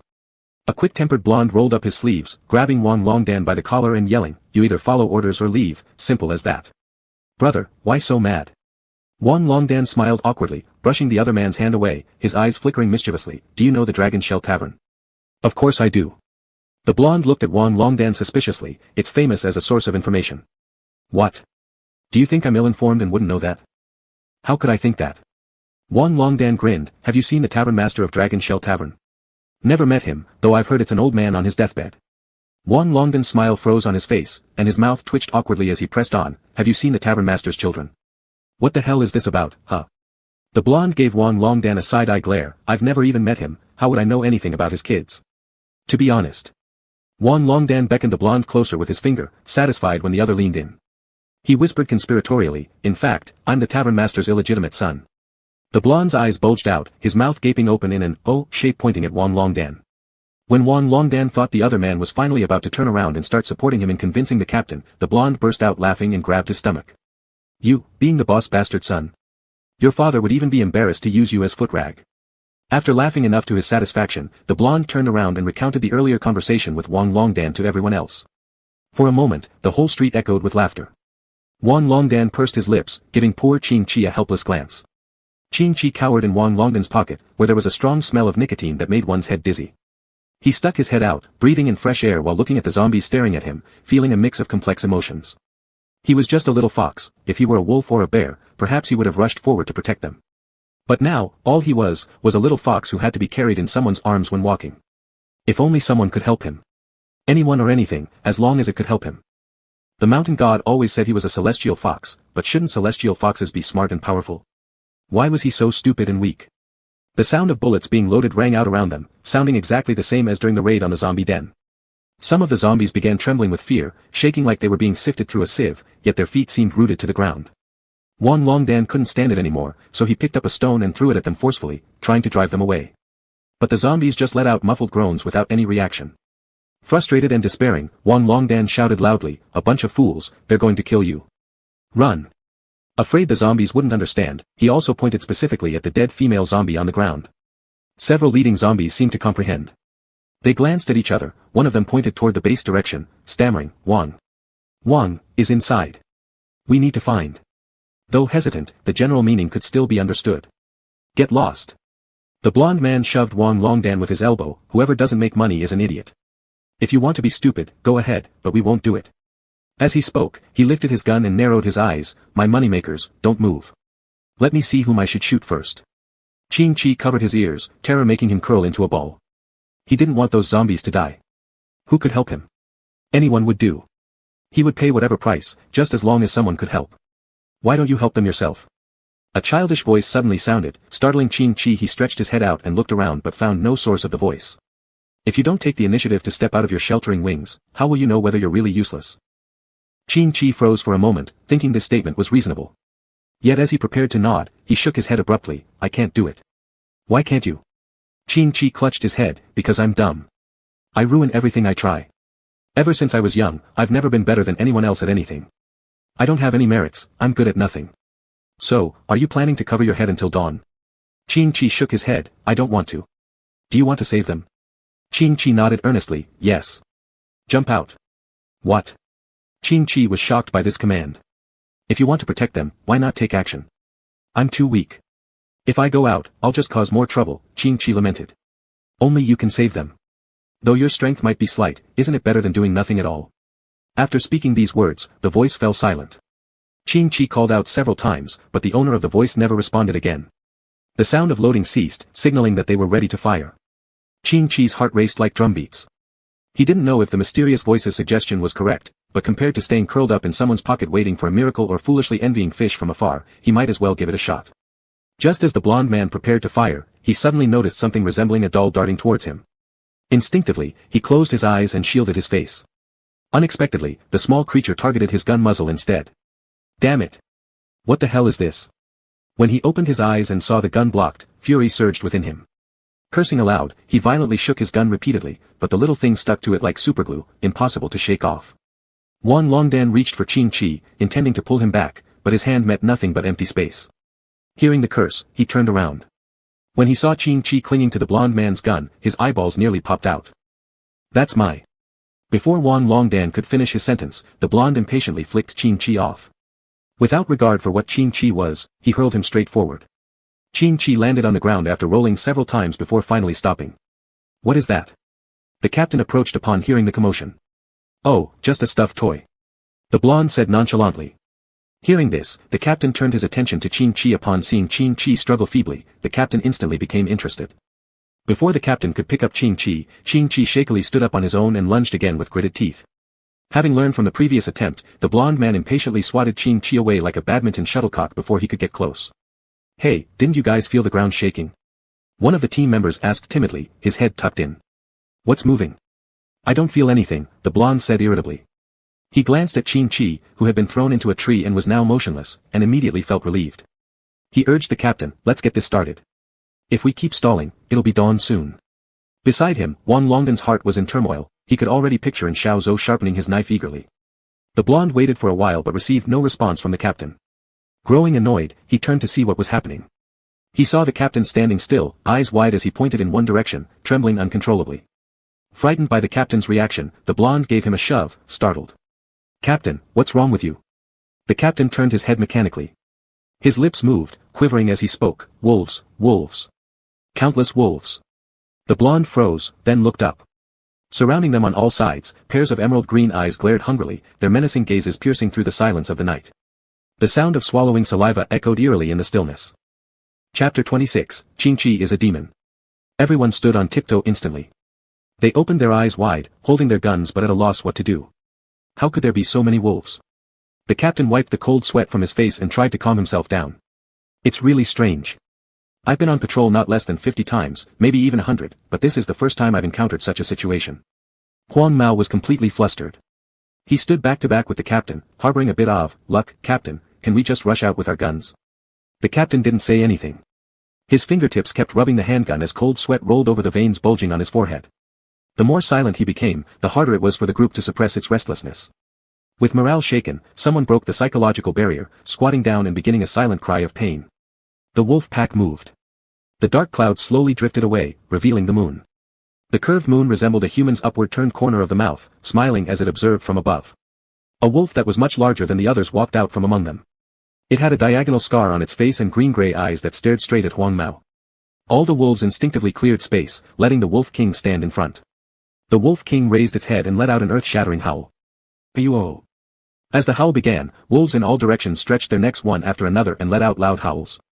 An oppressive aura surged forth like waves crashing down, making people feel as if they couldn't catch their breath. What should we do? What should we do? Huang Mao placed all his hope on the captain. He grabbed the sleeve of the captain's coat, his eyes bloodshot. You brought us here to find Wan Longdan, you. It's your fault that we're doomed now. Now you must take responsibility for us, you must save us. The captain gave a shocked look at Huang Mao. His throat muscles twitched as his hand suddenly dropped, as though he had lost all strength, and he said slowly, I don't know what to do either. There were certainly thousands of wolves here, even if he could fight against 100, it would be impossible to break through the encirclement. So what should we do? Should we meet our end here tonight? Huang Mao broke down, covering his face. We all said we shouldn't go looking for that guy and let him fend for himself. But no, you insisted on going, and now look, we'll all be killed here. Is this my fault? Wan Longdan, who had been silent all along, could no longer bear it. Where did you learn to twist the facts like this? If you hadn't been greedy for the crystal cores from the zombies and left earlier, would it have come to this? What do you mean by that? Someone grabbed Wan Longdan's shoulder. We saved you, and you don't show gratitude. You're still. Enough. The captain coldly scolded, if you want to die, keep arguing, continue until the wolves eat every last bone of us.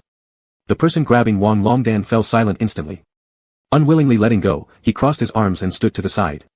In fact, Wan Longdan was also nervous and disoriented. This was a situation he had never seen before, unheard of even. If there were precedents, they might have been able to mimic solutions, barely coming up with a plan. But now, since everyone was encountering this situation for the first time and were not experts, not being scared unconscious was already quite remarkable. Wan Longdan swallowed and stealthily moved closer to Qin Chi, roughly estimating the chances of fighting to the death and surviving.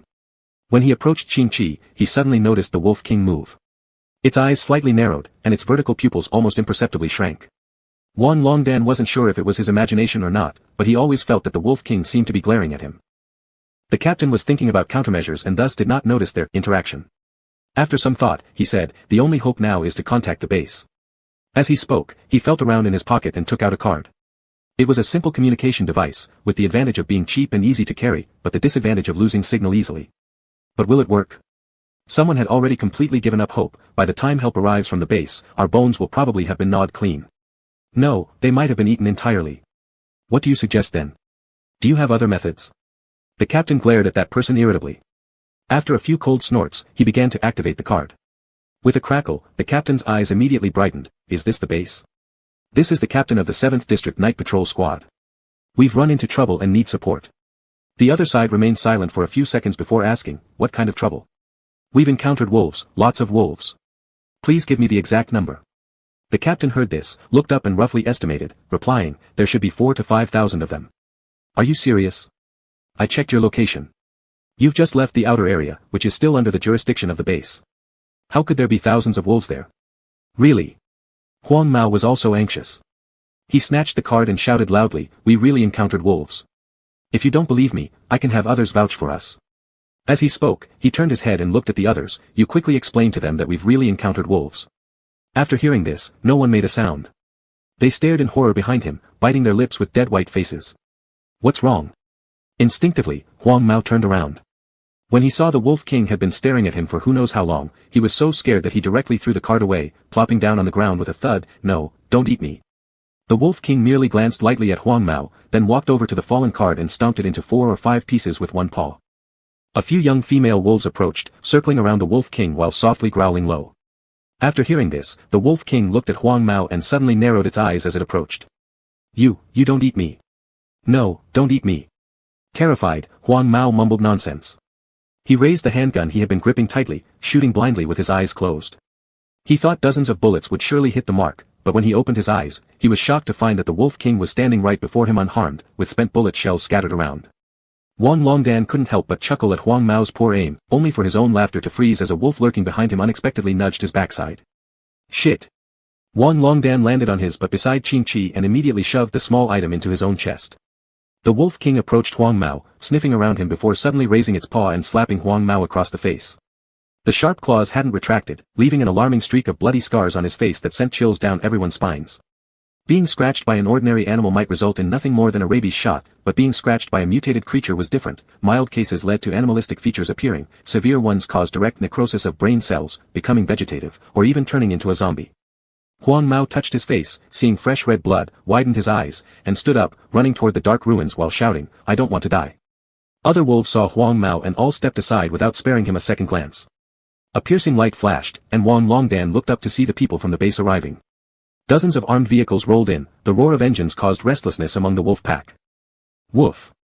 The Wolf King glanced at Wang Longdan, then raised its head, howled, and departed with the wolf pack trailing after its wagging tail. Are you alright? And Xiaozhou got out of the car. His forehead dripped with sweat, his expression panicked as he walked toward Wang Longdan. Where's the fox?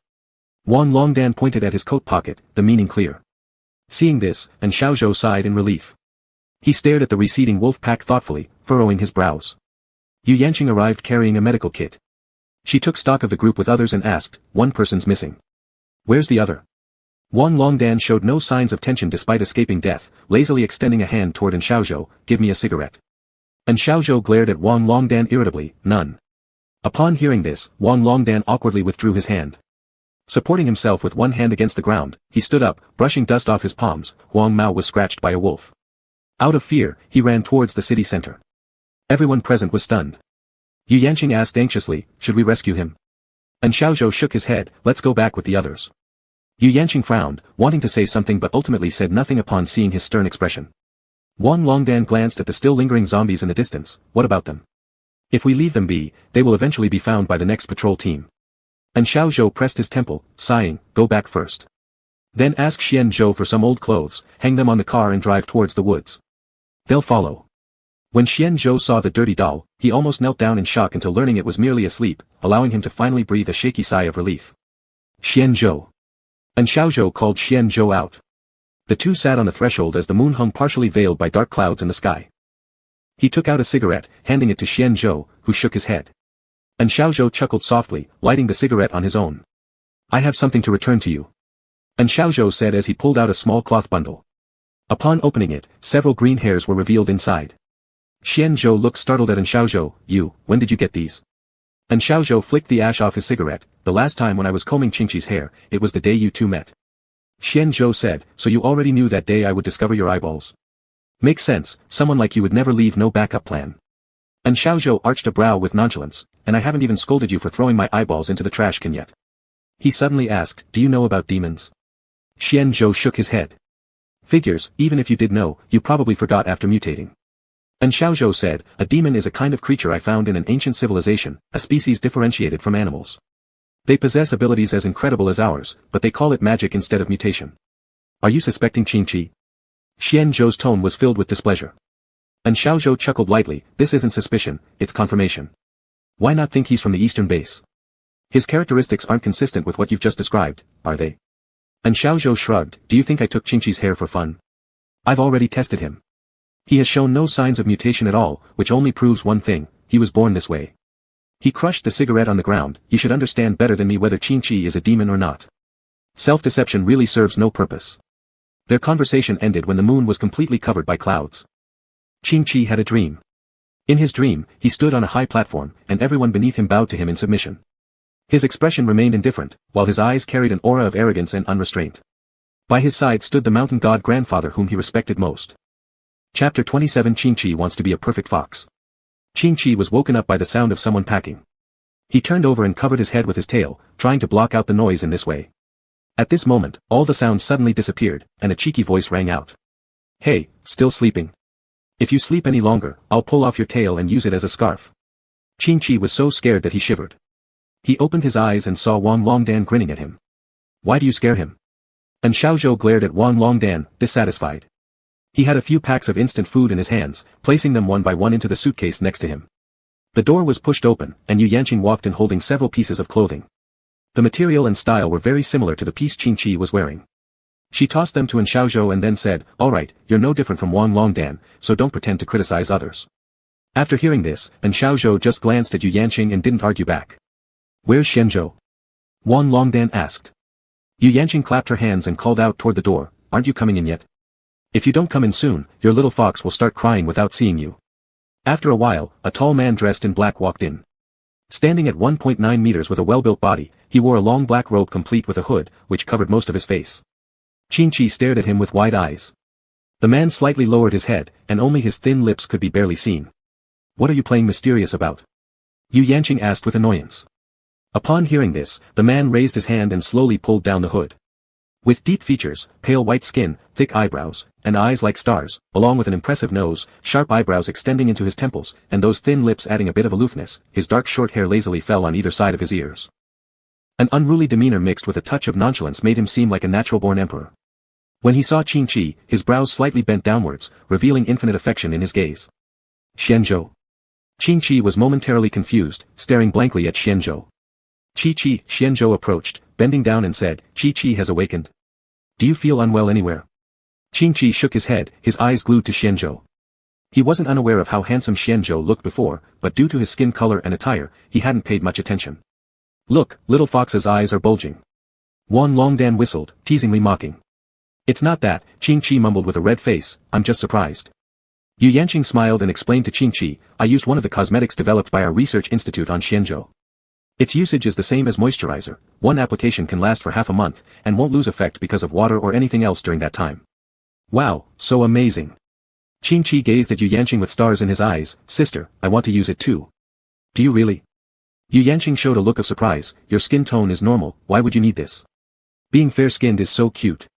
Qingqi pouted, lowering his head unhappily. Seeing this, Yu Yanqing couldn't help but ask tenderly, what color do you want? Tell sister. Qingqi lifted his head excitedly and answered, blue-green. His fur and eyes were both blue-green, and if his skin was also blue-green, he would become the first flawless fox in fox history. Yu Yanqing frowned, remaining silent with an air of hesitation. Little fox, don't make it hard for Dr. Yu, Wang Longdan stepped in to mediate, Dr. Yu is conservative and can't accept such avant-garde preferences. Hearing this, Qingqi drooped his ears in sadness.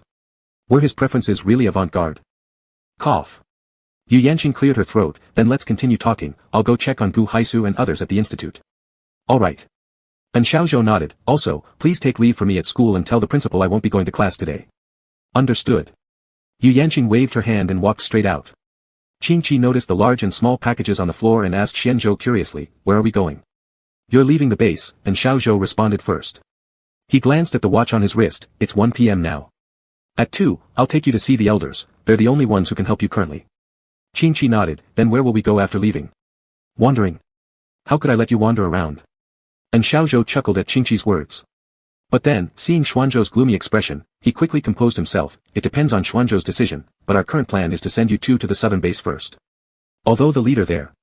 His words paused for a moment, his face turning uneasy as if he had thought of something. "Anyway, there are many people and vast areas down south. As long as you don't wander around the main city but stay hidden in those smaller towns filled with crowds, you won't be discovered for a while." "Understood." Qingqi nodded earnestly and expressed his gratitude. "Thank you for helping us."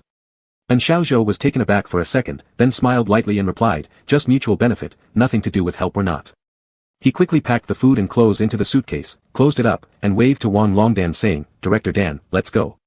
Wang Longdan walked over with resentment, his face showing dissatisfaction. "Call me Director Long." Yes, Director Long." And Xiaozhou shrugged. "So can we go now?" Wang Longdan glanced at Qingqi and others behind him. After stepping outside the door, he quietly asked Xiaozhou, "Why do you recommend they go to the southern base? You know what kind of person the head there is. What else can we do?"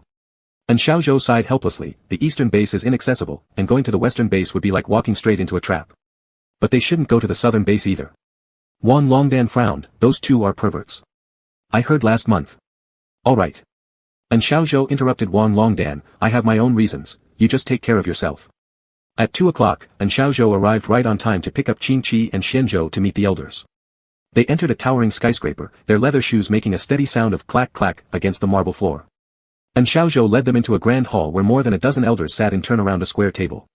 Hearing the footsteps, they all turned around simultaneously and looked towards the doorway. "The elders, the people have arrived," and Xiaozhou announced, gesturing for Qingqi and Xianzhou to enter. Qingqi was hidden behind Xianzhou who was protectively shielding him. Curiously, Qingqi observed the elders, while they were also studying them intently. "Come here," the leading elder motioned with his hand, "you two come forward." Xianzhou warily took a step back, only to be patted on the shoulder by Xiaozhou. "Go, even if you don't want to live, your fox still does." Upon hearing this, Xianzhou ceased resisting and led Qingqi to stand before the Grand Elder. The Grand Elder was a benevolent-looking old man whose eyes squinted in laughter. His hands continuously stroked his beard. When he saw Qingqi, his gaze carried an unusual emotion. "I've already heard about your situation," the elder tapped on the table, his expression becoming stern. "Gu Haisu has been too reckless. He's only been here half a year and he's acting like this already. If we let him stay much longer, given time, it will become a serious problem." Turning to Xianzhou, the elder solemnly said, "Rest assured, I am aware of the zombie nest destruction. When you return after this disaster passes, my people will surely give you the explanation you deserve." Xianzhou didn't show much emotion, coolly replying, "Thank you." The elder waved his hand dismissingly. Then he leaned past Xianzhou to look at Qingqi, asking Xianzhou, "If possible, may I have a private word with your little friend behind you?" Xianzhou furrowed his brows, guarding himself carefully. "Say whatever you need to say directly." Upon hearing this, the elder was startled for a second, then laughed wryly and shook his head helplessly. "Your protective instinct is commendable, but excessive protection robs the essence out of life." He supported himself on the table and stood up. The adjacent and Xiaozhou immediately stepped forward to help him. Behind the round table was a cabinet, secured by dozens of locks. The elder fumbled out a string of keys, shakily unlocking it. Inside the cabinet was a black and gold pistol. Upon seeing the gun, the elder seemed to lose himself for a moment. His gaze traveled far away, as if opening a barrel of aged wine composed of memories. Gently placing his hand on the gun's surface, he caressed its glossy exterior, almost as if savoring the bitterness and fragrance of fine liquor. The elder took the gun, walking up to Xianzhou, and suddenly bowed deeply, nearly dropping to his knees. Xianzhou reacted swiftly and steadied the elder, perplexed. "What are you doing?" "Take the gun." The elder pressed the gun into Xuanzhou's hands. This could be considered returning it to its rightful owner. "Protect your little fox well, at crucial moments, he might save your life." His voice was low, obviously intended only for Xuanzhou's ears. The elder continued, "If curious about your origins, then go to central headquarters. Once you get there, everything will become clear." Xianzhou wanted to ask where central headquarters was located, but the elder pushed him aside, shaking his head, and swayed back to sit down. Once back on the chair, he hung his head looking tired. And Xiaozhou wisely brought Xianzhou and Qingqi out of the grand hall. Xianzhou clutched the pistol, a sense of familiarity washing over him as if reuniting with an old friend after many years. He tucked the gun into his waistband and asked Xiaozhou, "Who is the owner of this gun?" "I don't know," Xiaozhou replied. "This gun has been in that cabinet for over 100 years, locked away ever since the elder's father kept it there, untouched." Aren't you surprised? Xianzhou turned around, holding Qingqi's hand to keep pace with himself. A gun with such history was given to me, an outsider, and worse, a zombie. What's there to be surprised about? And Xiaozhou said indifferently. Guns aren't meant to be just ornaments, they're better off being used than sitting in storage. Qingqi and Xianzhou didn't return home immediately but instead went with Xiaozhou to Wang Longdan's bar. Wang Longdan's bar was still under renovation. When Qingqi and the others arrived, Wang Longdan sat lazily at the entrance, picking his teeth. Seeing them approach, he barely lifted his eyelids and nonchalantly asked, "Is everything settled?" It's all settled." And Xiaozhou pressed his fingers against his temples. "Have the base gates been arranged properly?" "Of course." Wang Longdan proudly slapped his chest, "There's nothing I can't handle." "Oh." And Xiaozhou nodded toward the direction of the research institute, "Then deal with Gu Haisu." "Forget it." Wang Longdan replied without hesitation, "Anyone but that old dog Gu." And Xiaozhou. At this moment, Yu Yanqing suddenly rushed over, her face hurried, still dressed in the lab uniform. And Xiaozhou stared in surprise at Yu Yanqing. "Why are you here? What happened?" "The Grand Elder." Yu Yanqing's voice quivered with emotion. "The Grand Elder just passed away peacefully." Everyone froze upon hearing this news. And Xiaozhou ran a hand through his hair, disbelief clearly written on his face. "How could this be? I just returned from the Elder's place not long ago." At 5 o'clock in the afternoon, the news of the Grand Elder's death spread throughout the entire base. Sorrow quickly filled the streets. Most residents voluntarily wore white clothing and headed to the Elder's building to mourn. In just these few short hours, and Xiaozhou looked like he had aged over a decade, his face clouded with worry. "It's snowing!" Wang Longdan exclaimed. Qingqi extended his hand, catching a snowflake that melted instantly in his palm, leaving behind icy water droplets resembling someone's tears of sorrow. And Xiaozhou's eyes were bloodshot. Gazing up at the sky, he muttered with complex emotions, "Even Zhuang feels sadness, does he?" Chapter 28, The Person Behind the Door. The passing of the Grand Elder was akin to a complete upheaval for the entire base. Taking advantage of the base members being immersed in sorrow, and Zhao secretly sent Qingqi and the others away during the night. As they parted ways, Qingqi looked at the grand gates of the base and felt a tinge of reluctance in his heart. Qingqi and Xianzhou followed a winding path southward and finally arrived at the southern base just before their supplies ran out on the second day. As Zhao had said, there were numerous cities in the southern base, large and small, stretching endlessly like small mountains. Qingqi nibbled on a pastry as he curiously observed this unfamiliar base. Crowded streets, strangely dressed humans, vehicles going back and forth, pedestrians crossing roads chaotically with no sense of order. A city manager with a blade of grass in his mouth noticed Qingqi, squinted his eyes lecherously, and even whistled suggestively towards him. Xianzhou glared at this, and upon realizing he'd be better off not messing with them, the man awkwardly left with a nervous laugh. "Where will we stay?" Qingqi looked up at Xianzhou. This place was starkly different from the northern base, making him feel somewhat uneasy. "I don't know." Xianzhou lightly placed his hand on Qingqi's shoulder and pulled him slightly closer to his chest, "but don't worry, we'll figure it out." Hearing that, Qingqi remained silent and tightened his grip on the leather bag in his hand to prevent pickpockets from stealing it. Before they left, Zhao had given them several intermediate-level crystal cores, which Qingqi had been carefully guarding throughout their journey. "Newcomers." A plain-looking man waved at them and ran over to ask, "Are you lost, looking for somewhere to stay?" Xianzhou looked at the man with caution. "How do you know?" "Hee, I of course know." The man beckoned them with his finger, signaling them to follow, "because only outsiders come here. The natives born in the southern base all live in the main city, not this remote outskirts." He led them to an alley, chuckling foolishly while extending his hand toward Xianzhou, winking mischievously. "Money?" Xianzhou leisurely stared at him. "And what if I don't give it?" "Not giving." The man shrugged. "It doesn't matter. Just saying up front though, if you don't pay, you won't find a place to stay, and any unforeseen incidents afterwards won't concern me." Xianzhou wasn't worried about his own safety, but that didn't mean he wasn't concerned for Qingqi's. Though aware it was mostly intimidation, he still asked, "How much?" The man wagged one finger in front of Xianzhou, "1 low-grade crystal core." After hearing that, Xianzhou sighed in relief. The price wasn't too high. Even after paying, they would still have enough money left to support Little Fox. He gestured toward Qingqi, asking him to give the man 1 crystal core. Qingqi had already prepared the core, so he hurriedly handed it over when prompted. Upon receiving the core, the man's face lit up with joy. Chuckling good-naturedly, he told Xianzhou, "I won't bother giving you change. Let's consider this as rent for your stay." Saying this, he stuffed the core into his pocket. "Alright, let's go, I'll take you to your lodging." On the way to their residence, Xianzhou noticed quite a few people like the man hanging around together, trying to lure guests, forming a rather impressive scene. The man brought them in front of a shabby, dilapidated building leaning forward precariously with stones fallen near its entrance, a sign of its instability. "Boss, I've brought customers." The man shouted inside, then a listless-eyed man appeared. He seemed blind since he didn't move closer but instead stood at the door asking, "Which floor will they stay on?" Big customer, the man grinned, are there still rooms available on the first floor? There are, the boss nodded, furrowing his eyebrows suddenly, but there's been an incident, it hasn't been cleaned yet, so check-in might only be possible tomorrow.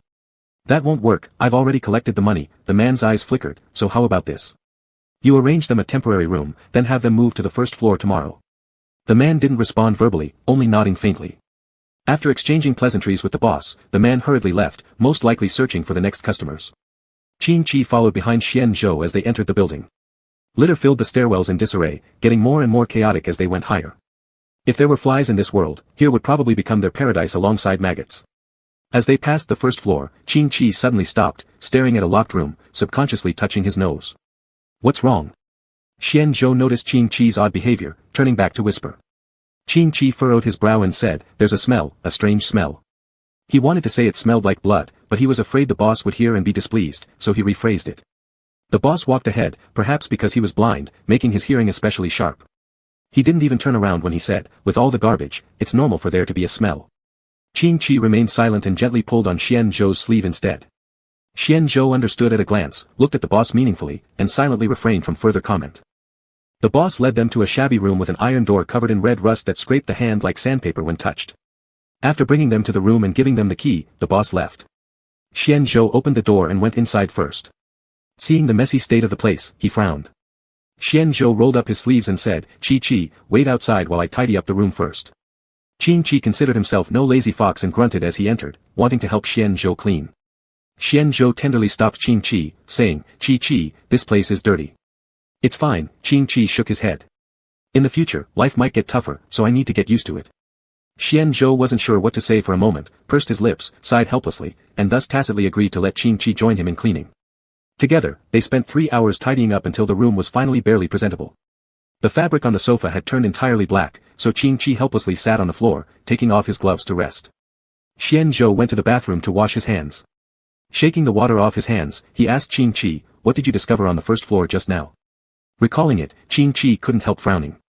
When I passed by the locked room earlier, I caught a strong whiff of blood. And I'm certain, it was fresh, from very recently. Blood? Xian Zhou nodded thoughtfully. I'll keep an eye on it, though remember, this place is mixed. You shouldn't go out alone. Qin Chi shook his head. Don't worry, I won't. Time quickly came to nightfall. Since some rations remained from their journey, they didn't need to buy food that evening. Xian Zhou bought bedding from the grocery shop downstairs. The bed in the room had already collapsed, so they had no choice but to lay out a makeshift ground mattress. Due to limited funds, they purchased only one set of bedding and were forced to huddle together awkwardly. Qin Chi easily got drowsy after eating. To avoid feeling cold during the night, he intentionally transformed his furry tail, placing it between himself and Xian Zhou to keep warm. Xian, are you cold? Qin Chi leaned against Xian Zhou's chest, idly playing with his tail. Xian Zhou blinked, stiff as a wooden board, lying down straight, and softly replied, no, not cold. Because he simply didn't feel the cold at all. Qin Chi narrowed his eyes. Already exhausted, struggling to keep his eyelids open, he still stubbornly hugged Xian Zhou, pleading cutely, Xian Zhou, I can't sleep. Can you tell me a story? Xian Zhou thought his storytelling skills were sparser than a desert, and after much mental effort, he honestly admitted, I don't know how to tell stories. Squeak, gaw dash. At that moment, there came a strange sound from the doorway, as if something was pushing the door. Qin Chi jumped suddenly startled. All traces of sleep vanished as he warily watched the entrance. Since the room lacked electric lighting and tonight's moonlight was blocked by dark clouds, it was impossible to make out anything at the door. Xian Zhou, Qin Chi clutched onto Xian Zhou fearfully. Something's making noise at the door. Xian Zhou had actually noticed long ago but lied to keep his little fox from panicking, it's just the wind. Although Qin Chi half believed, half doubted, his gaze never strayed from the doorway for even a second. Sighing helplessly, Xian Zhou covered Qin Chi's eyes with his hand, saying, good boy, Chi, go to sleep. Qin Chi tried hard to pull away Xian Zhou's hand, but failing under the circumstances, he had no choice but to close his eyes and obey, trying to fall asleep. Though weary, he was terrified inside. But Xian Zhou's reassurance acted like a calming injection, relieving much of his anxiety. In his semi-awake state, another louder sound suddenly came from outside the door, this time clearer than before, magnified tenfold in the deathly quiet of the night. Qin Chi felt his pores tighten, he was certain now. It definitely wasn't the wind. And anyway, where would wind come from in the hallway? Qin Chi bit his finger, burrowing hard into Xian Zhou's embrace as if trying to merge with the other. Good boy, go to sleep, Xian Zhou gently patted Qin Chi's back, much like comforting a child. Go to sleep, there's nothing here. Go to sleep.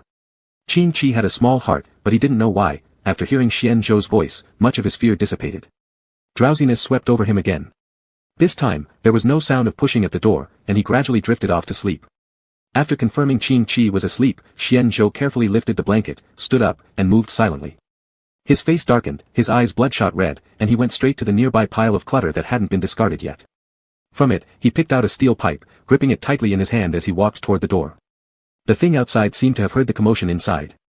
It started slamming on the iron door harder than before, ready to break in at any moment. Xian Zhou raised the steel pipe and, without expression, opened the door. When the door swung open, all he saw was an empty corridor, causing him to purse his lips. He didn't let down his guard. Instead, he circled the hallway a few times, only returning after ensuring everything was normal. After Xian Zhou left, a pair of blood-red eyes appeared at the top of the corridor. Already having walked a distance, Xian Zhou suddenly turned his head as if sensing something. He stared at the empty hallway, a fleeting strange emotion crossing his gaze.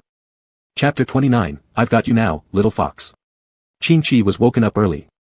Rubbing his sleepy eyes, he looked at Xian Zhou who had a serious expression and tilted his head to ask, Xian Zhou, is something wrong? Xian Zhou frowned, looking back at the door behind him before speaking in a deep voice, Qi, we can't stay here. Why not? Qin Shi looked at Xian Zhou with confusion. Xian Zhou shook his head, picked up Qin Shi, and tidied his hair and clothes as he lowered his voice, you'll see if you go outside. Qin Shi's gaze flickered in astonishment. In the past, Xian Zhou would have hidden this from him, but this time he actually let him go out to check. A small sense of joy welled up in him, he thought that Xian Zhou had started to consider him a useful fox. Just as Qin Shi followed Xian Zhou out, they discovered the outside was noisy with commotion, with a crowd gathered downstairs seemingly over some event. Xian Zhou patted Qin Shi on the shoulder. If you get scared later, hide behind me, understand? Qin Shi nodded hard and descended the stairs.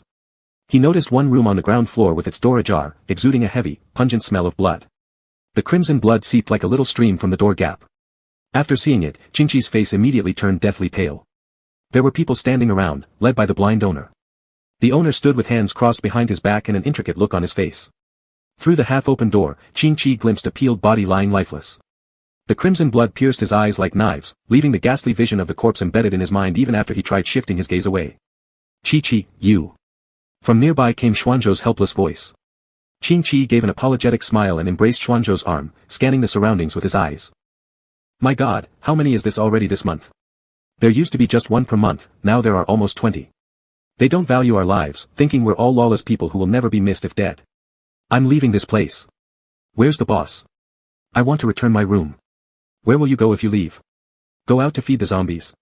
Drawn by the hushed voices, Qin Shi traced their direction and saw a group of ragged men with thin figures. Their faces were anxious, yet upon discovering the body, showed no surprise, only a sense of routine acceptance. They conversed in low tones, occasionally raising their voices. Qin Shi furrowed his brows. The numbers they spoke referred to the amount of discovered bodies. Deaths might seem common, but skinned corpses certainly weren't normal. Qin Shi swallowed nervously, mustering up the courage to turn his neck and ask them, excuse me, what's going on? At the sound of his voice, the men turned their heads to glance at Qin Shi and gave a curt reply, it's just someone died. After exchanging glances, they quickly left as though wary of Qin Shi's questions. The boss, standing at the front, turned back and said softly with unseeing eyes half closed, why do you bother asking? Qin Shi pursed his lips, isn't it natural for someone to inquire when such things happen at where they live? The boss fell silent for a while before saying enigmatically, the more you know, the quicker you die. This was a warning to Qin Shi. Having finished his sentence, he walked off following those men. Qin Shi was left utterly bewildered. Looking towards Xian Zhou, he found Xian Zhou with his head bowed, worried lines creasing his brow. What's wrong? Qin Shi tiptoed, touching Xuanzhou's face with a question. Xian Zhou shook his head, without responding. The blind owner came over to notify them around 9 in the morning, asking them to move down to the first floor. Even though someone had died on the first floor just recently, and they had exerted so much effort yesterday cleaning the second floor rooms, Qin Shi flatly refused to go down. The blind owner remained expressionless afterward, simply stating that if they wanted to survive, they had to live on the first floor. Confused about the owner's advice, Qin Shi asked Xian Zhou, who responded saying they could go down and take a look. Since Xian Zhou put it that way, Qin Shi stopped being difficult, accompanying Xian Zhou and following the blind owner to the first floor. Upon seeing the room prepared by the boss, Qin Shi stayed rooted at the doorway, clearly reluctant. The room the boss had prepared was the same one where Qin Shi had smelled the blood the previous day. Xian Zhou didn't say anything. He went into the room first, which had been cleaned recently and was still somewhat tidy. A sulphurous soap scent lingered faintly in the air. The wooden floor had just been washed and, despite being cleaned numerous times, began showing signs of wear, fading white. Seeing Xianzhou go inside, Qingqi followed even though he was afraid. As soon as he entered, he noticed a note at the entrance. He picked it up and saw that it read, "You can't escape." The words in blood were written in large characters, the handwriting wobbly as if a child had just learned to write. Qingqi sniffed carefully and discovered it wasn't red ink but real blood. The 3 big exclamation marks shocked him deeply. What's wrong? Xianzhou noticed that Qingqi had stopped at the entrance and didn't come in, so he turned back to ask. That. Qingqi handed the note to Xianzhou, his hands anxiously twisting together.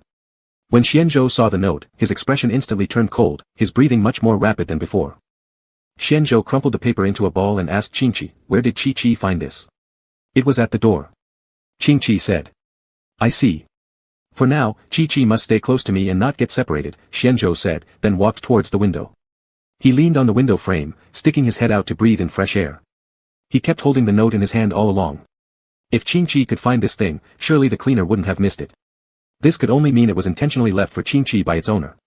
Besides, he distinctly remembered that when he entered the room, he hadn't seen any note at all. Could it be that something was following them? One problem barely settled, another arose. Why did he always have to be led around by the nose by humans, being toyed with until dizzy? Xuanzhou's gaze went distant, a murderous intent flashing in his eyes. First, he needed to resolve the issue in front of him. After that, it would be his turn. A day passed idly. Qingqi watched as the sun slowly set beyond the horizon, the sky gradually turning red. The blush of dusk peeked shyly out. Qingqi rested his head on Xuanzhou's shoulder, yawning with sleepy eyes. His tail emerged and wrapped around Xuanzhou's waist mischievously. Xianzhou tenderly pulled the stray hairs behind Qingqi's ear and softly said, Qi can sleep if you're tired. Qingqi looked at Xianzhou curiously and asked, then won't Xianzhou sleep? He didn't want to tell Xianzhou that the reason he couldn't sleep was because he was scared. Xianzhou patted Qingqi's head and silently tilted his head slightly, leaning against each other. The warm yellow sunset showered upon them like a thin golden veil. So warm. Qingqi's tail tip flickered. His face nuzzled against Xuanzhou's cheek with a hint of coquettishness. Hee. Xuanzhou's light laughter sounded in his ear. Qingqi didn't know when he had fallen asleep. Qingqi, wake up. A pair of strong hands shook Qingqi, making his head ache. He slowly opened his eyes and looked at the haggard, deathly pale Xianzhou in front of him. He got a fright immediately, and his drowsiness vanished instantly. He sat up and hurriedly asked, Xianzhou, what's wrong with you? Why is your face so pale? Qingqi, there's a monster outside, let's run. As Xianzhou spoke, he dragged Qingqi up, the strength hurting Qingqi enough to make him groan in pain. There's a monster outside. Qingqi looked out the window and found it was already dark. Yes, there's a monster outside. I just fought with it, and it's looking for us now. As Xianzhou said this, he opened the door and pushed Qingqi out. Qingqi stumbled from being pushed. Looking at the pitch-black, silent corridor, fear began creeping up his heart. Qingqi, why aren't you leaving? If you don't go soon, it'll be too late. Behind him came Xuanzhou's urging voice. Hesitating, Qingqi stepped forward and asked Xianzhou, where will we go after we leave? He waited for a long time but received no answer from Xianzhou, so he turned back puzzled and found Xianzhou standing behind him, his eyes unblinkingly staring at him. The gloomy expression paired with his chalk-white complexion made Qingqi feel that this current Xianzhou was even less human-like than the previous one who hadn't worn makeup. Qingqi swallowed hard and repeated, Xianzhou, what will we do after we leave? It seemed as though Xianzhou had just heard the question. He retracted his gaze and muttered, we'll be fine once we go out. There must be a way once we go out. After saying this, he grabbed Qingqi's hand and led him outside, come on, the monster might catch up soon. Once Qingqi went outside, he realized that the city bustling during the day was completely empty at night. Ragged skyscrapers were everywhere, but no matter where he looked, not a single house had its lights on. Xianzhou was still muttering, that boss is in cahoots with the monster, deliberately making us stay in that room to give us as food to that monster. Is that so? Qingqi, with a heavy heart, gave a perfunctory nod. He noticed they were going further off track. They had seen skyscrapers before, but now there were only small, low houses. Moreover, he suddenly realized that Xuanzhou's hand was abnormally cold and had a strange sticky feeling. Xianzhou, where are we going? Qingqi wanted to stop, but as soon as he slowed down, Xianzhou pulled him forward forcefully. It's still far. We need to go faster, much faster. Xuanzhou's muffled words came from ahead. Qingqi thought Xianzhou was very strange tonight, almost unrecognizable.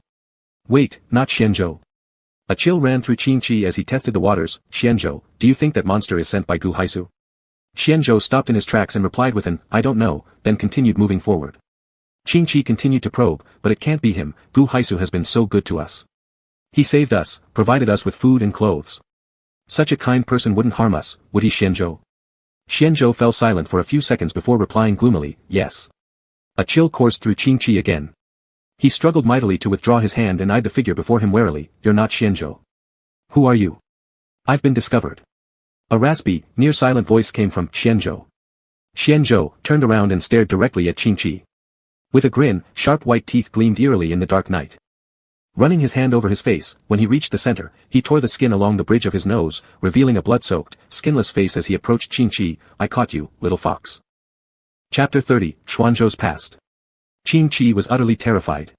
He widened his eyes, his ears ringing, and he stood there gawkily staring at Xianzhou. Without skin, the black eyeballs were even more noticeable, as if two prayer beads were embedded in the eye sockets. The red and black colors combined to create a strikingly prominent appearance. Relax, no one will come to disturb us. Fake Xianzhou completely peeled off the skin like taking off clothes, quickly turning into a bloody mess of a person. Qingqi stood rooted to the spot.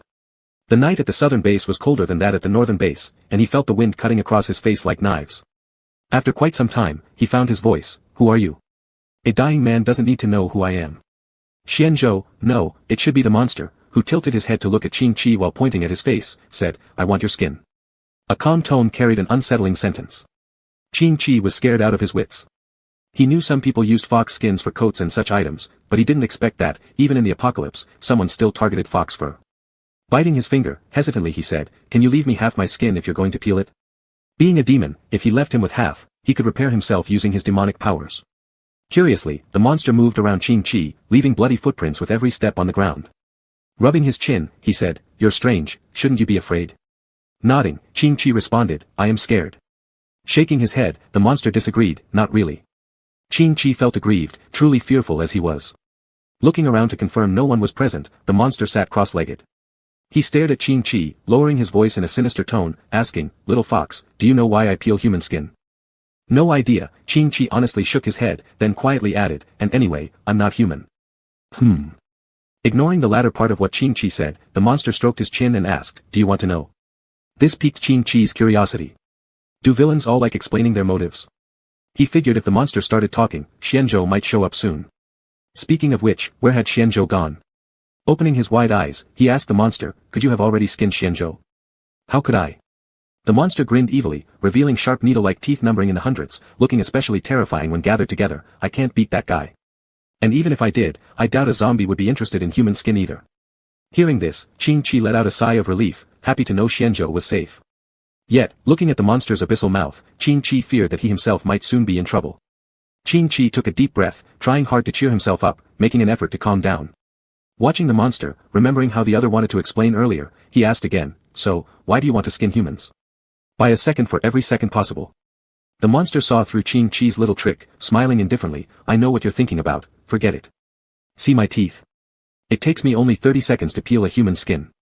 I'll open a slit with my teeth, just like peeling an apple, and use both teeth and hands to remove the rest. Disappointment flickered in Qingqi's eyes, dimming slightly in his gaze. The monster shifted position, resting his right hand casually on his knee and supporting his weight with the other, saying, my reasons for skinning humans is simply retaliation, an eye for an eye, humans flayed me, turning me into something neither human nor ghost.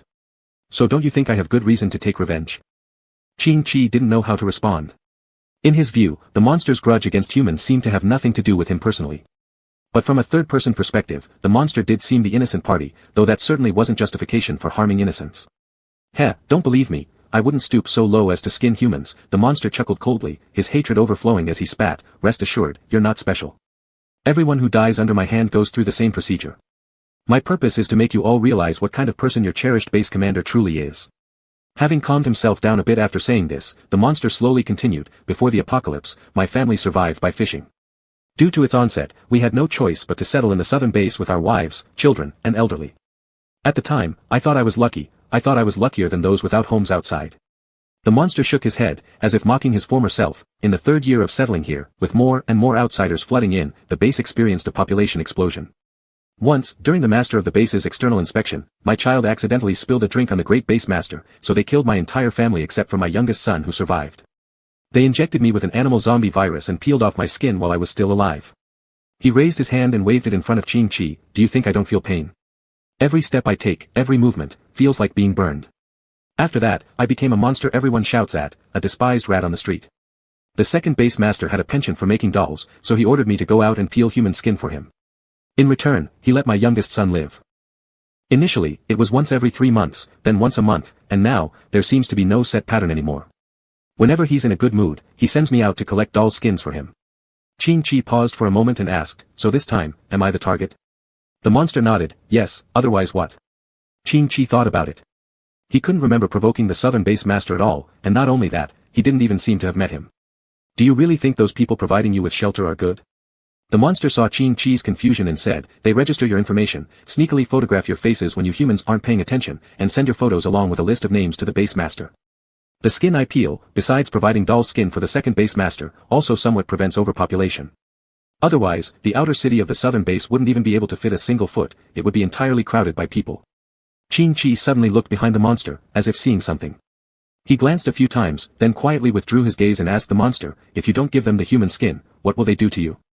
Fear flickered in the monster's eyes, as if recalling something, and his blood-stained large hands clutched his shoulders, trembling as he said, they'll strip the skin from their dolls and glue it onto me. Then they'll rip it off alive. It hurts. It hurts so much, worse than death. I sympathize with what happened to you, but I still want to live. Qing Chi looked at the monster behind, he's a pitiful person too, and it seems he knows something, so just don't kill him yet. The monster was startled.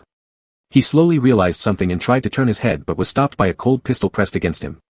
Pucci said not to kill you, but that doesn't mean I can't find other ways to deal with you. Xianzhou stood behind the monster. His silver-black pistol, under the moonlight, emitted a cold gleam. Hearing this, the monster sneered and turned his head freely, looking over Xianzhou, asking, when did you arrive? Before you started recounting your supposed life story. Xianzhou replied coldly, pressing his finger on the trigger, you're not afraid of dying. I can't die, if I could, I would have ended my life long ago. The monster finished, then suddenly widened his pupils staring at the gun. He stood up, touching the barrel, utterly shocked, who gave this to you? Xianzhou frowned, glancing at Qing Chi and said coldly, the elder of the northern base. Ah, I see. The monster seemed to understand something. Crazily gesturing toward Xuanzhou's face, he muttered strangely, so it's you, it's you. You've turned into a zombie already, right? Under the circumstances back then, it had to be that way. You're quite ruthless, if you hadn't. He shook his head, babbling incoherently, no, it must be you, yes, it must be you. You can definitely kill me, you absolutely can. It's been over 100 years. Over 100 years. The monster laughed wildly to the sky, blood tears streaking down his skinless face, I can finally end it, finally end it. Xianzhou was taken aback by the monster's insane behavior and asked, do you know my past? Tell me everything you know. I can't say, I can't say. The monster laughed madly and opened his mouth. Without regard for the pain, he shoved his hand inside, crunching loudly on his own fingers while maintaining a childlike innocent expression, if I tell, they won't let my descendants live. So I can't say, I can't say. Xianzhou retracted his gun and looked at the monster, since you won't talk, I won't kill you either. After hearing Xuanzhou's words, the monster stopped gnawing on his own fingers. He stared at Xianzhou in a daze and then suddenly knelt down, crying blood tears and knocking his head on the ground as he pleaded, please let me die. I beg you, I beg you. Let me die, won't you? For over 100 years, I've been living a life worse than death. I beg you, master, I beg you. Xianzhou holstered his gun back at his waist with indifference, I said it before, tell me everything you know and I'll kill you. The monster continued to bang his head on the ground until his forehead was raw but still begged persistently, master, you can't be so cruel. Do this for my saving your people long ago and kill me. For over 100 years, every day has been worse than death. My mind is hazy, my memory almost completely gone. If I hadn't seen this gun, I wouldn't even recognize you. Please, please honor my sacrifice that day and kill me. Xianzhou looked at the monster, an intense pain unexpectedly surging within him. A while later, he suddenly felt excruciating headaches as if a spiny worm were crawling inside. He staggered back, covering his head with a grimacing expression. Seeing this, Qing Chi quickly went forward to steady Xianzhou. What's wrong, Xianzhou? Are you feeling unwell? Through his headache, Xianzhou shook his head, looking at the monster. His vision swirled with white spots, making the night blinding like a static-filled screen. In a confused state, Xianzhou saw a man dressed in hemp clothing with a kind-looking face. The man held a bag of grain, smiling warmly as he approached Xianzhou and started speaking incessantly. Big, grain, front, hero. Gu, and, ing, qing. The earlier sentences were fragmented and incomprehensible amidst a cacophony of noise, only the last sentence relatively clear. The fox did as you asked and returned him. When they came to fetch him, they gave me a branch, it was really peculiar. By the way, they asked me to tell you not to be too disheartened, and if there's fate, we will meet again. Squinting, Xianzhou wanted to hear more, but then suddenly realized his vision had plunged back into darkness. Staring wide-eyed, the monster watched him, speechless and hesitating. Xianzhou. At the worried voice of Qing Chi, Xianzhou paused, shaking his head complexly. I'm fine, Qing Chi. Chapter 31, The Boss's Thick-Skinned Behavior. Xianzhou, Qing Chi looked at Xianzhou with concern. What's wrong? Is your head aching? Yeah, a little, Xianzhou answered absent-mindedly after replying to Qing Chi. He then stared at the creature, his hand reaching for his waist. Slowly, he took out his gun, checked that there were bullets, and then aimed it at the monster with mixed feelings. The monster's eyes lit up as he knelt down and moved closer to Xianzhou. Overwhelmed with joy, he pointed his head toward Xianzhou and said, Master, shoot here. Shoot here, and it'll be fine. Seeing Xianzhou hesitating, afraid that he might change his mind, the monster urged him, hurry up and shoot, Master. Please, hurry up and shoot me, I don't want to live even for another moment. Please, please do this. Xianzhou closed his eyes, his fingers on the gun trembling faintly as if he was trying to hide his extreme sadness. However, the tragedy was that even he himself did not know where this sorrow came from. He asked the monster, do you really not want to tell me what happened before? The monster bowed his head, guilt all over his face, saying, I'm sorry, I'm so sorry. Xianzhou opened his eyes blankly and said no more. Silently, he pulled the trigger.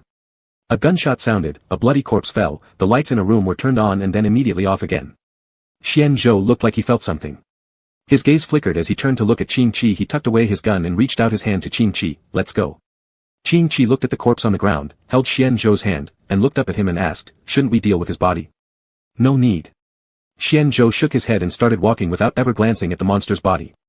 I need a letter of challenge. Qing Chi blinked a few times. Shall I write it? Idiot, Xianzhou tapped Qing Chi's forehead and laughed tiredly. I am a bit exhausted. Let's go back first. Qing Chi didn't understand why Xianzhou suddenly seemed so fatigued but did not ask further because he knew, even if he did, Xianzhou would probably dodge the question or find an excuse to sidestep it. Qing Chi turned around, looking at the increasingly blurred bloodied corpse, and said regretfully, Xianzhou, come to think of it, we actually have no idea about the monster's real name. When people die, they fade into darkness, whether we know or not doesn't matter much. He's been weary for over 100 years. Let him rest here forever. Xianzhou tightened his grip on Qing Chi's hand slightly. And anyway, I only care about Qi Chi, the others don't interest me at all. Faint blushes crept up Qing Chi's ears. Uncomfortably, he coughed a few times, attempting to pass by casually. Xianzhou chuckled softly and said, because I only love Qi Chi. Qing Chi touched his nose, his face flushed red like a peach, and shifted the topic, asking, speaking of which, Xianzhou, are you just giving up the chance to know your past? History is like a hidden jar of 1,000-year-old wine. Only tasting a little can let us savor its deliciousness. If one drinks it all at once, aside from being slightly drunk, nothing will remain. Ah Xian, you're actually comforting yourself, aren't you? Has Qi Chi guessed correctly? Alright, but guessing right won't earn you any reward. The moon stretched their shadows long, as though walking like this could last forever. Suddenly, Xianzhou stopped in his tracks and looked back. He looked at the window where the light had been turned on earlier. A person's head peeked out. Their eyes met, and the figure quickly pulled their head back in panic. Xianzhou looked ahead again, lowered his gaze, and cursed softly, truly, a dog cannot change its nature. The next day, the monster's body was predictably discovered, causing quite an uproar within the base. When Qing Chi and Xianzhou went downstairs, the boss was standing at the door with a troubled expression. He was different from before, this time holding a cane and wearing sunglasses. Upon hearing the sound of Qing Chi and Xianzhou's arrival, a flash of astonishment crossed his face, but it vanished instantly, as if it was an illusion. Boss, how was your sleep last night? Contrary to his usual demeanor, Xianzhou stepped forward to greet him. A flicker of discomfort crossed the boss's face as he responded dismissively, it was okay, nothing particularly good or bad. Well, hopefully, you'll have the same kind of night tomorrow, said Xianzhou with ambiguous meaning before leading Qing Chi away. As Qing Chi left, he glanced back at the boss, noticing that his face was so gloomy it could drip water, his jaw tightly clenched, and the cane in his hand had cracked under his grip. Is he the base master's man? After leaving the building, Qing Chi tilted his head and asked Xianzhou. Don't know, but probably yes. Xianzhou took Qing Chi to a breakfast stall. Since the food given by Anshao had run out, they now had no choice but to eat outside. Xianzhou had chosen a breakfast stall close to where the monster's body lay. After sitting down, with just a glance, they could see a crowd surrounding the location where the monster's body had been. The body had already been taken away, but Qing Chi could only see a large bloodstain through the gaps between people. At their neighboring table, a few individuals were chatting idly. Now that the monster's dead, peace will return here. My home is near here, last night I heard gunshots. It must have been the base master who took action. Some even said the base master was a hypocrite, now see how red their faces are from being slapped by the truth. The shop owner paused while ladling porridge and then shook his head with a smile before interjecting, I don't think so. If the base master wanted to act, he would have done it years ago. So maybe someone else killed the monster. Hey old man, why do you interfere in our conversations when all you need to do is serve your porridge? One of the men complained angrily. The shop owner glanced at the speaker, gave a bitter smile, and chose not to say anything more. Since Xian Zhou's gunshot from last night had been heard by many, early this morning, rumors spread like wildfire throughout the area claiming that the base master had killed the monster. When Qing Chi heard these words, he couldn't help but frown, a feeling of melancholy rising within him. No wonder the monster wanted to tell those who died at his hands the truth. Those who harmed him stood tall, wearing masks of righteousness, using him to win the support of the masses. And yet, as a creature living in darkness, the monster carried on until death itself branded him with the sins that condemned him to public hatred, continuing to fuel the support for his enemies. Here comes your porridge, be careful, it's hot. Hot porridge was placed on the table. Qing Chi thanked the shopkeeper but found himself uninterested in the cloudy, hard-as-stone rice gruel before him. Eat a little, Xian Zhou patted Qing Chi's head gently, just endure it for half a month, and we won't have to eat this kind of thing anymore. Reluctantly, Qing Chi forced a few bites, but after that, he struggled to continue. Eating this stuff was like chewing on rocks, it lacked any flavor, and worse still, it stuck in the throat. A group of vagrants gathered around the stand. One noticed Qing Chi struggling with the porridge and chuckled, walking up and kneeling halfway. He looked up and asked, "Young sir, can't you finish it? If not." After rubbing his hands together, the vagrant gazed hungrily at the bowl of porridge. Qing Chi hesitated, looking toward Xian Zhou, who nodded in agreement. Only then did Qing Chi hand over the porridge to the vagrant. Seeing how famished he was, the man didn't care about the heat and immediately poured the contents of the porcelain bowl into his mouth. Though his lips were scorched crimson, he paid no attention, his face turning liver-like in color as his throat convulsed continuously, swallowing it down as if savoring an exquisite delicacy. Watching from beside, Qing Chi almost feared he might choke. As a zombie, Xian Zhou didn't require the porridge. Glancing once at the vagrant, he leaned back and stood up, resting his arms on the table. Chi, let's go. Okay, Qing Chi nodded, instinctively holding on to Xian Zhou's hand. As they were about to leave the stall, the spectators ahead suddenly began shoving each other. Within seconds, they scattered, fleeing in panic. Enlarging his eyes, Qing Chi saw that an armored vehicle approached. Several soldiers dressed in military uniforms leapt off the vehicle, armed with weapons. They exuded fierce determination, appearing menacing, as though the townsfolk surrounding them were nothing more than vile bandits instead of citizens they were supposed to protect. Why run? Our base has provided shelter to you outsiders. Is this how you repay us? Bellowed the leading officer loudly, seizing a megaphone to amplify his voice. I haven't come to bother you today. Instead, I bring good news. Tell your families and friends, the skinning monster has already been successfully shot by us. Due to the kindness of the base master, this wasn't publicly announced earlier to avoid spreading fear among you. But yesterday evening, the people assigned by the base master successfully eliminated the monster. Now the base master sends us to inform you that you are entirely safe moving forward. He finished speaking without catching a breath. Although some had fled, the streets remained crowded with people. Hearing this unexpected announcement, some silently rejoiced in knowing their guesses were correct, others hugged joyfully, crying in celebration, while still others harbored deep doubts. Qing Chi was astonished by the audacity of the southern base master, momentarily losing his train of thought. Xian Zhou's expression remained indifferent, as if such an outcome had been predicted. On their way back, Qing Chi sat by the window, hugging his tail, lost in deep contemplation. Xian Zhou approached, sitting next to Qing Chi, and tilted his head to ask, "What's wrong, Chi?" I'm just astonished by the audacity of the southern base master, Qing Chi sneered. When it was Xian Zhou who killed the monster, how can they so readily take the credit? Chi, it's a good thing they want to take the credit, Xian Zhou said, we currently have nothing. If people were to discover that we were the ones who killed the monster, it would only make us the target of everyone's resentment. Not only would it bring no benefits, but it would also create quite a bit of trouble for us, more importantly, it would hinder what we plan to do next. Qing Chi turned his head in confusion and asked, what are we going to do next? You don't need to know, Xian Zhou affectionately patted Qing Chi's head, you just need to think about what you're having tomorrow. Qing Chi froze on the spot. This conversation not only failed to cheer Qing Chi up but made him even more dejected. Qing Chi lowered his head sadly, radiating an air of melancholy all over his body. Was he really that useless? However, deciding what to eat tomorrow was indeed an important question. A couple of days passed in a blink. Qing Chi initially had been thrilled with this city, but after several days of not getting enough to eat, his enthusiasm quickly waned, and he began lying down like a fox sulking in its nest every day. Xian Zhou noticed multiple times in the middle of the night that the little fox was lying in the blankets crying silently. Every time he picked him up and asked why, the answer was always hunger. Xian Zhou was also worried, because the area was remote and underdeveloped, there wasn't even instant noodles available here, and the congee eaten that day was already considered relatively high-end food. Chi. One morning, Xian Zhou suddenly sat up with a jolt. He hugged Qing Chi and held his wet tear-streaked fox face, saying, Chi, how about I take you out to pick some fruit? A lot of the vegetation in the apocalypse world had been contaminated, fruit trees included. The fruits they bore were bitter and inedible, biting into one felt like chewing on unripe persimmons. Still, some of these fruits were sweet. However, most contained toxins. Apart from semi-mutated beast folk and mutated animals, humans would meet their demise after consuming even half a bite. Chapter 32, The Note in the Study. Qingqi sniffled and nodded, wiping away his tears with his paw before transforming into human form. He asked Xianzhou, "Are we going out now?"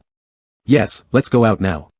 Xianzhou pulled Qingqi close and began tidying his clothes and hair. "We should take advantage of there being no one around. Once it gets crowded, things will get complicated." "Why would it be more troublesome when there are more people?" Qingqi asked, puzzled. "It's not like we've offended anyone." After he said this, he squinted, hesitated, and licked his lips. "Right? We probably haven't." Xianzhou helped Qingqi to his feet, pulling a white windbreaker from his suitcase and helping Qingqi put it on. "We haven't offended anyone indeed, but others still have their eyes on us, and that's something we can't avoid." Qingqi seemed to understand as he slowly nodded. Xianzhou fastened the buttons for him. Seeing that Qingqi kept fussing with them, he sighed. "It's early morning now, it's quite cold outside. You'll catch a cold if you don't button up." "I'm not afraid of catching a cold." Qingqi furrowed his brows, gazing at the buttons resentfully. "Wearing it like this is uncomfortable." "Is it uncomfortable?" Xianzhou chuckled helplessly and unbuttoned Qingqi's coat. "All right, then just like this. Come, hold my hand, I'll lead you out." Due to the loose guard at the southern base, it was easy for Xianzhou to bring Qingqi out. Backed by the mountain, Xianzhou walked ahead while Qingqi followed behind. They moved step by step, keeping perfect pace. The moon hadn't fully disappeared yet. Unlike the northern base where patrols were common, they had to remain alert all the time. They walked for a while and spotted a small village. Qingqi and Xianzhou did not enter but instead focused their attention on the roadside. Bathed in moonlight, the already rutted road revealed a three-story villa, standing tall and proud. In front of the villa stretched a piece of farmland that had been completely overrun by weeds. In the middle of the field sat an abandoned three-wheeled farm vehicle, broken down and showing clear signs of aging. "There doesn't seem to be any fruit trees here either," Qingqi observed aloud. "Qi-Qi," Xianzhou suddenly stopped, turning and placing a hand on Qingqi's shoulder. "Can you wait for me here, Qi-Qi?" "Huh?" Qingqi looked surprised and asked curiously, "Where are you going, Xianzhou?" Xianzhou leaned in close, giving Qingqi a gentle kiss on the forehead. "Be good. Can you wait for me here?" Qingqi puckered his lips and tilted his head, asking, "How long will you be gone, Xianzhou?" "I don't know, but I promise I'll return as quickly as possible." Xianzhou answered solemnly, giving another light kiss to Qingqi's forehead. "Qi-Qi, can I go now?" Qingqi felt that no matter what he agreed or disagreed to, it wouldn't make much of a difference. "All right, then I'll wait here by that house." Qingqi pointed toward the villa. "That house, huh?" Xianzhou glanced over, then nodded. "Okay, if Qi-Qi encounters any danger, transform into your small figure and notify me." Qingqi wanted to say that his small figure wasn't something he could just conjure up at will, but seeing Xuanzhou's anxious expression, he decided not to mention it. Xianzhou escorted Qingqi to the entrance of the villa, walking around it thrice to ensure safety before finally leaving, glancing back every few steps. Standing at the villa's entrance, Qingqi noticed that the iron gate was already rusted. A slight touch sent it creaking loudly. The moonlight illuminated the villa, casting eerie shadows from below. Being timid, Qingqi cautiously distanced himself further from the villa. By the villa's main gate stood a utility pole. Seeing this, Qingqi approached it and sat down beneath, lost in thought. He couldn't estimate how long he'd been waiting, he could only guess based on the changing sky. Somewhere in the distance, he vaguely heard a roar that sounded somewhat like Xuanzhou's. Originally, Qingqi was about to stand up and search for the source, but when he rose, the sound vanished without a trace, and despite waiting, it never reoccurred. Hee. Curling up in a ball and dozing off, Qingqi was startled awake by a raspy laugh. It was faint, wavering between close and distant. He immediately snapped awake, shaking his head to dispel drowsiness and forced his heavy eyelids open to look around. However, after watching for a moment, nothing unusual appeared, nor did the laughter or the roar recur. Qingqi rubbed his ears, unsure whether his hearing was faulty today or if there had genuinely been a sound. Lost in thought, he glanced ahead absent-mindedly and suddenly noticed something moving amidst the fields. At first, Qingqi thought it was an illusion and rubbed his eyes repeatedly to focus better. Only when he saw another pair of blood-red eyes did he realize that there really was something in the grass. The creature's entire body was crimson red as it hid behind the tall grasses, having yanked some around itself in a futile attempt at concealment. But far from hiding it, this strategy made it even more noticeable against the vivid green grass and silver moonlight. It seemed to know that Qingqi had spotted it, then grinned, baring its teeth as those blood-red eyes locked onto him with concentrated malice. Qingqi froze in place, suddenly unable to move. He found the sight in the field eerily familiar. Recalling what had happened earlier, he realized this being resembled the monster they had previously faced.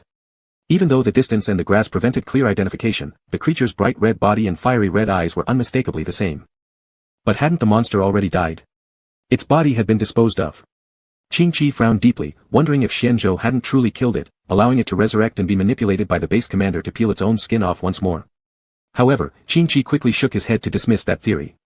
The original monster, although terrifying in appearance, hadn't carried such malicious intent in its gaze. This one was different. Qingqi felt certain it would pounce on him at any moment. Clenching his teeth, Qingqi held still, following the principle of, if the enemy doesn't move, I won't either, remaining as rigid as a statue while silently praying for Xuanzhou's quick return. The creature stared intensely but, fortunately, only watched without advancing. This tense standoff lasted several minutes before the monster made a sudden move. Rather than standing upright, it dropped to all fours and dashed forward at an alarming speed. Terrified, Qingqi pressed himself against the utility pole, turned, and ran. As they circled the villa, it soon became apparent that 2 legs could not outrun 4. It didn't take long for the creature to close the gap between them. Looking at the looming threat inches away, Qingqi gritted his teeth, transforming into a fox. After glancing around frantically, he noticed a crack in the villa door wide enough for him to slip through, and without hesitation, he darted inside. Managing to slide through the narrow gap, Qingqi saw the monster thrust its head into the opening, fixing an intense gaze upon him as its mouth opened and closed repeatedly. Examining carefully, Qingqi realized the monster kept repeating the word die. Understanding that this fragile wooden barrier wouldn't hold the monster back for long, Qingqi immediately raced upstairs without looking back. As he ascended the stairs, a flicker of white caught his eye. Looking closer, he saw 2 partially fossilized skeletons. Qingqi tried his best to stay calm. Glancing toward the entrance, he noticed the monster had entered the building. He looked around hurriedly and spotted a study, where he rushed in, immediately transforming back to human form to lock the door behind him. Bathed in the faint glow of moonlight filtering through the windows, Qingqi barely managed to make out the room's layout. A bookshelf lined one wall, its books coated in a thick layer of dust. Near the window stood a desk holding a piece of blank paper and a fountain pen. Curious, Qingqi approached the desk, picked up the paper, and flipped it over, discovering several lines of writing. My entire life has been devoted to research, yet after decades, I've never uncovered a cure for the virus. I regret my actions against humanity and life itself. All my notes have been handed over to the Great Master, may they bring success. My only sorrow is for my daughter, so young she remains in swaddling clothes. Yanqing, you must survive and live well in a world at peace. The words abruptly ended there. Qingqi stared at the message, wondering, Yanqing. Is it referring to you, Yanqing? He tucked the note carefully away, intending to show it to Xianzhou later. The monster was now upstairs, and Qingqi heard it turning doorknobs, searching room by room. Realizing time was short, Qingqi knew he needed to find a new hiding place quickly. Spotting a cabinet beside the bookshelf, he examined it closely, noticing a vintage clock placed inside. Beneath the clock, Qingqi discovered numerous insect specimens, ant and mosquito samples, among others, which were marked as extinct. Under a centipede specimen, he also found a note. What a magnificent spectacle. In my lifetime, I've never seen such an overwhelming insect wave. Swarms of bees and mosquitoes filled the sky, while rats and ants covered the ground like a tsunami rushing forth. That boy appears so young, yet his power is incredible. Does he truly belong to this world? So curious. Qingqi clenched the note in his hand. For some reason, he felt an urge to tear it into pieces, though even he didn't know why. He managed to suppress the impulse and returned the note carefully beneath the specimen. Glancing around the room, he wondered if there were more notes like this one. Searching meticulously, he eventually found another note in an inconspicuous corner near the doorway. It read. The adult returned defeated, and the young man disappeared, we're all going to die. Qingqi removed the note and noticed yet another underneath it. An ancient tree, a tree that pierces through the clouds, it grew out of nowhere, adorned with red ribbons praying for good fortune. I took them down and discovered each of them imploring, protect the master from harm. How strange indeed. Qingqi turned his gaze away. For some inexplicable reason, he decided not to take the notes, feeling instinctively that he shouldn't show them to Xianzhou. Bang! A loud crash echoed as the door trembled violently. Qingqi realized the creature had detected him. Panicking, he scanned the surroundings and suddenly spotted a face plastered against the window, a face without skin, unmistakably belonging to the very same monster that had been chasing him moments ago. The monster grinned at Qingqi and said word by word, I've caught you. Qingqi froze, startled. Wait a moment, if the monster was outside the window, then what was it that was smashing against the door? Chapter 33, I'll give you a leg. Qingqi felt his mind go blank. He stood there for a moment, unsure of what to do. Should he hide? But where could he go? The monster was lurking outside the window, ready to break in at any second. And the door? He had no idea if it led to friend or foe. In this desolate and rarely visited place, it was unlikely that anything normal would appear. Qingqi was stuck between advancing and retreating. The monster outside the window seemed to sense Qingqi's dilemma. It leaned forward slightly, pressing its face firmly against the glass, then waved to Qingqi as if to say, I'm a good person, come over here. You are all bad people. Qing Chi coldly sniffed, then took off his coat and stretched it into a rope, thinking that when he went to open the door, if whatever was out there was similar to the monster, he would use the coat to try and strangle it. After making his mental preparations, he gathered his courage, opened the door, and dashed out, only to find an empty space. Qing Chi frowned as he looked at the empty doorway. Tap tap. He heard the sound of leather shoes tapping on the floor. Following the sound, he bent down and saw a leg. A jumping leg, still wearing half a pair of pants, covered with uneven wounds in many places, especially on the knee, where there was a bloody hole. Qing Chi was momentarily speechless. He noticed an envelope tucked in the seam of the pants on the leg and bent down to take it out. When he saw the content inside, he was instantly shocked. It read, "Little fox, if you see a leg acting alone, don't be afraid. This is my leg. Because the great elder passed away, I was summoned for questioning in Central City. When the plane flew over southern base, fearing you might run into trouble, I cut off a leg and dropped it for you." At the bottom, it said, "Left by Xiao Zhou." Qing Chi held his forehead, shaken by Xiao Zhou's actions, uncertain of what to say. The leg hopped closer to Qing Chi, wriggling itself. Qing Chi thought his brain must be malfunctioning. How could he discern bashfulness from just a leg? Swallowing hard, he glanced back at the monster preparing to break through the window, then looked again at the leg hopping before him, sighing deeply. Why didn't Xiao Zhou cut off his brain instead? Then he wouldn't have to think about how to escape with a leg from the clutches of the monster. Qing Chi locked the door behind him, then moved several large vases nearby, placing them against the door one by one. Finally, after brushing the dust off his hands, he ran out with the leg. They hadn't run for more than a few minutes when a thunderous noise came from behind them along with the sounds of shattering vases. Qing Chi looked back as they reached the villa entrance and saw that the monster had already emerged from the room, still moving on all fours. However, its eyes were even redder now, glaring hatefully at Qing Chi. The sky began to lighten up faintly, allowing Qing Chi to barely see the monster's appearance. This monster truly resembled the one previously killed by Xian Zhou. Its skin had been peeled off.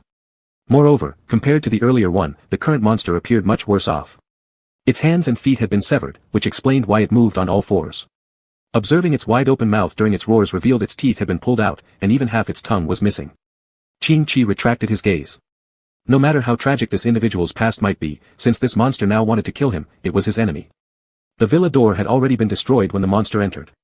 Qing Chi ran out quickly, followed closely by the monster. Qing Chi was not skilled at running, so he soon started panting, knowing the monster was about to get close. Suddenly, the leg behind him turned around, twisted its slender yet strong thigh, jumped, and delivered a solid kick to the incoming monster. The monster, having rushed too fast without a buffer, could only helplessly watch the leg come straight towards it, meeting it head-on. With a fresh red footprint imprinted on its face, the monster ground its teeth in rage.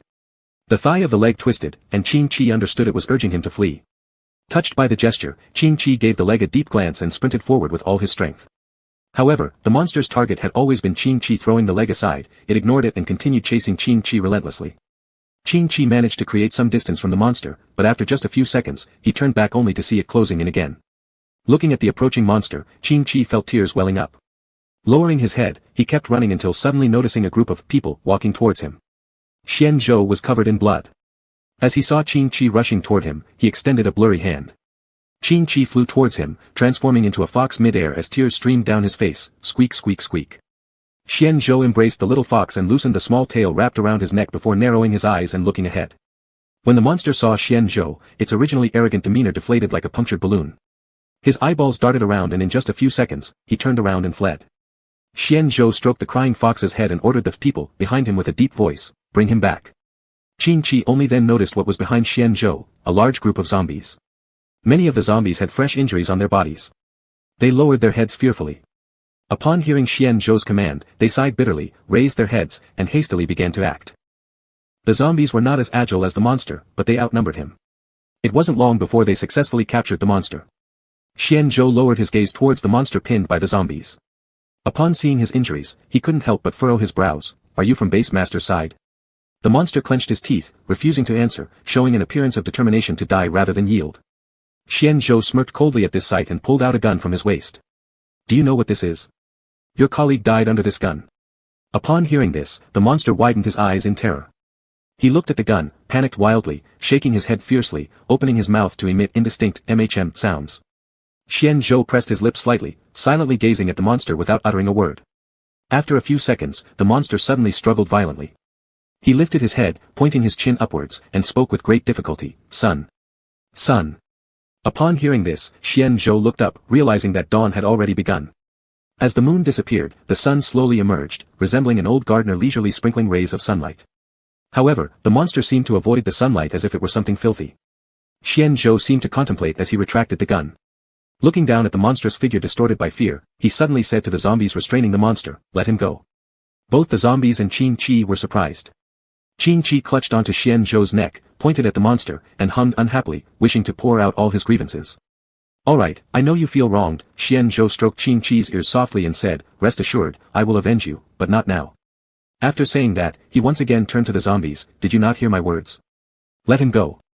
The zombies glanced at each other, finally shrugged their shoulders, released the monster reluctantly despite being angry, but dared not say anything. After being freed, the monster first gave Xianzhou a look of surprise, then turned and ran up the mountain, vanishing in less than half a minute. Xianzhou shifted his focus to the zombies. Smiling faintly, while idly stroking the little fox, he said quietly, "You may return now. Do not wander around without my orders. If I catch you, you know the consequences, right?" Upon hearing these words, the zombies did not get angry, instead, they breathed a huge sigh of relief, feeling pardoned from a great misfortune, and left in droves. Once all the zombies had departed, Xianzhou held the fox's head and apologized with sorrow, "Sorry, Pool, I came too late." Qin Chi stared at Xianzhou with round, big eyes, using his paws to poke at Xianzhou's blood-stained arm, noticing a noticeable bump there. He immediately transformed back into human form, lifting Xianzhou's shirt, and sure enough, saw wounds of varying sizes healing visibly before his eyes. Pained, Qin Chi let out a breath with reproachful questioning, "Xianzhou, did you fight someone?" Initially not intending to hide it, Xianzhou nodded without hesitation, "Had a fight." "How many versus how many? How many versus how many?" Xianzhou paused to recall, dragging his chin in thought, "One against all." Confused, Qin Chi grabbed hold of Xianzhou's clothing, frowning deeply, "All?" "Yes, all," Xianzhou nodded, fearing further inquiry from Qin Chi, so he added, "They're the zombies who just left." After hearing this, Qin Chi's eyebrows knitted even tighter, looking at Xianzhou speechlessly. Xianzhou smoothed Qin Chi's furrowed eyebrows and took his hand, saying, "Alright, let's go pick some fruits." Seeing Xianzhou unwilling to talk about it anymore, Qin Chi could only follow and change the topic. Looking around the surroundings gloomily, he said, "There are no fruit trees here." Xianzhou started walking, saying as he moved, "I asked a few zombies earlier. They said passing through this small village, there's a fruit tree." "Really?" Qin Chi asked absent-mindedly. "Real." Xianzhou suddenly stopped. Unaware, Qin Chi crashed straight into Xianzhou's back. He rubbed his bright red nose, puzzled, and looked over to see a pair of legs that had seemingly come out of nowhere. They were standing in front of Xianzhou, wiggling around to block the way. Xianzhou stroked his chin and asked Qin Chi, "Is this Anzhao's?" Qin Chi nodded, "It's his, but how did you know, Xianzhou?" Because only he could do something this crazy, Xianzhou sighed after saying this, looking at the legs with distress. Seeing this, Qin Chi handed over the note left by Anzhao along with the slip of paper they found in the study of the villa. As Xianzhou walked, he glanced through the note from Anzhao casually and tossed it aside, but the other slip from the study, he scrutinized for a long time. "Yu Yanqing," Xianzhou pocketed the slip, "I seem to remember her vaguely." After saying this, he turned to Qin Chi, "Is there anything else besides this?" Qin Chi was startled inside and shook his head unnaturally, "There's only this." Upon hearing this, Xianzhou narrowed his eyes. He studied Qin Chi for a long time with an examining gaze until the little guy started pouting pitifully. Only then did he look away, his tone somber, "Chi, you know, even if you lie to me, I won't be angry." Chapter 34, I'm actually a demon, you know. Qin Chi lowered his gaze, his hands clasped behind his back, and he innocently replied, "But I haven't lied, though." Xianzhou's eyes softened slightly. He averted his gaze and responded with an air of detachment, "I believe you. Let's go." Qin Chi hadn't expected to get off so easily. He cautiously held on to Xianzhou's arm, seeing that he wasn't displeased, Qin Chi ventured to lean closer and hinted slyly, "What would you do if I deceived you?" "What can I do?" Xianzhou ruffled Qin Chi's hair, his tone light-hearted, "Naturally, it'd be just like Chi, bury your head in the blanket and cry secretly." Qin Chi turned up his nose, let go of Xianzhou's hand, and hopped ahead pouting as he walked, crossing his arms and ignoring him. "Petty thief," Xianzhou said through suppressed laughter as he gave his leg a nod, "Catch up then." Hearing this, Qin Chi turned around, hands clasped behind his back, walking backward while staring at the leg and asked, "Are we going to keep carrying it? If others see us, they'll surely think we're demons." He only remembered he was a demon himself after finishing the sentence, so he discreetly shifted the topic, "Would the blind shopkeeper be frightened if he saw us?" "The blind shopkeeper has more pressing concerns now. He's dealing with enough trouble," Xianzhou smirked, his gaze shifting toward the south. "Besides, we're not going back." "Not going back?" Qin Chi stopped mid-step, "Then where are we going?" Xianzhou halted too, looking at Qin Chi earnestly and spoke word by word, "We're heading to Central." Central. Qing mumbled this unfamiliar term, furrowing his brow as he said, but, didn't we come to the southern base too? What for? Xianzhou smiled faintly but with no warmth in his eyes, to evade Gu Haishu. Evasion is futile, Xianzhou shook his head. Moreover, I reckon Qi must have noticed some odd things by now, isn't Qi curious about them? Qi gazed at Xianzhou, finding the current Xianzhou especially strange compared to the initially naive and good-hearted person. The so-called oddities Xianzhou mentioned seemed to hint at something specific. Did he discover something? Yet Qi had not breathed a single word about the matters in the study. Xianzhou should neither know nor be able to know. Qi is dumb, very dumb before, still very dumb now. Xianzhou moved forward, gently holding Qi's hand, intertwining their fingers, but it's alright that Qi is dumb, because I'm here. For no apparent reason, Qi was berated by Xianzhou, and he was annoyed, wanting to pull his hand back. No matter how hard he tried, Xianzhou's firm grip held him, like being shackled. Despite all this, he did not feel any pain, indicating that Xianzhou must have controlled the strength of his grip secretly. Xianzhou, have you become disenchanted with me? Giving up his resistance, Qi despondently dropped his head. I am a silly fox, yet I am trying my best to help Xianzhou. And yet, Xianzhou bluntly called him stupid. He felt reduced to being a fox without dignity. I naturally know that Qi is doing his best to assist me. Xianzhou led Qi forward, maintaining an indifferent tone throughout. I believe that it's normal for Qi to have little secrets of his own. Therefore, I'm not angry. Qi clearly didn't believe it. Xianzhou almost wrote on his face, if you don't tell me, I will make a fuss unreasonably. Their conversation ended unhappily, both of them silently picking the fruits, silently returning. Initially, Xianzhou was against returning, but Qi insisted on taking the crystal core and the clothes away, pestering for quite a while until Xianzhou reluctantly agreed. They placed the leg under a tree at the city gate, agreeing to retrieve it the next day. Upon returning, the blind owner was nowhere to be seen, replaced by a young man who was busy clicking his abacus, mimicking the blind shopkeeper in conversing with customers. Although not much older than a youth, his mannerisms were seasoned and composed, though his deliberately feigned awkwardness still betrayed his age. Where did the boss go? Qi, passing by the young man, asked pretending to be nonchalant. You mean master? The young man answered unhurriedly, master had affairs elsewhere. He'll be back tomorrow. Xianzhou stood beside Qi, scanning the young man's abacus with his gaze, asking, are you the boss's apprentice? Yes, I'm his apprentice, and also his nephew. The young man frankly disclosed everything. I'll work here for a few days, then I'll leave. Qi stepped closer, puzzled, if you're the boss's apprentice, why do you have to leave urgently? The young man gave Qi a sidelong glance, then lowered his head and began fiddling with the abacus again. This time, his tone lacked the previous courtesy, so what if I'm an apprentice? Am I supposed to stay here and waste my life in this rundown building forever? I'm only in my 20s, and I want to accomplish something great. Is it wrong to be young and ambitious? Qi was scolded without warning and managed a forced smirk. Of course, there's no problem with that. That's settled, then. The young man looked up and scanned around. His eyes paused when he saw the fruits Xianzhou had gathered wrapped in a cloth, and his eyebrows raised curiously. So, you've been out already? He shot Xianzhou a knowing look and continued, I completely understand why you youngsters can't sit still and want to go out and explore. But things aren't very peaceful at the moment, so I advise you to just stay put in the base. Xianzhou asked him nonchalantly how exactly it wasn't peaceful. The young man slammed the abacus down on the table suddenly, speaking as if words were spilling from a broken dam. You've probably heard, to some degree, about the death of the great elder in the north, right? With that elder gone, the northern base has completely descended into chaos. This isn't me exaggerating, the current leader of the northern base is basically known by everyone as a walking medicine pot. Even worse, he's weak-willed and utterly incapable, so obviously, he'll never be able to handle the demons and monsters under him. If they don't rise up and dance around soon, I'll eat with my nose. He went on, and I've also heard there's someone beside that medicine pot who's stirring up trouble, someone surnamed Gu. There are many people surnamed Gu, but those with real fame are few, like the one in charge of the western base. Suddenly, the young man stopped talking. He glanced at the curious onlookers crowding nearby, waving them away dismissively. Shoo, I won't continue telling stories. You're such a biased person. You stopped just because we came, huh?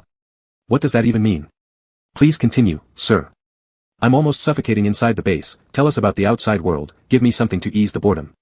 Hearing the voices of the bystanders, the young man grabbed the abacus and slammed it back onto the table, angrily shouting, are you all driving me crazy? Don't think I don't know your intentions. Wanting free information about the outside world? Go buy it yourself. There are plenty of sellers on the street. Don't come to me for free stuff. How rude. What do you mean, free? And you claim to be the boss's apprentice. Hasn't he taught you any manners? Yes. Seeing the argument starting to escalate, Xianzhou wordlessly pulled Qi away. After entering the room, Xianzhou washed the fruit and placed it neatly in the fruit basket provided by the room, setting it on the table as he said to Qingqi, Qi, keep your distance from that young man. For once, Qingqi didn't ask why and nodded in agreement. I think there's something off about him too. Rest assured, I won't get close to him. Xianzhou was surprised momentarily, flashing a faint smile. Why not? Because he called us youngsters. Qingqi blurted out. It would have been fine if he'd only called me that, but he dared call you that too.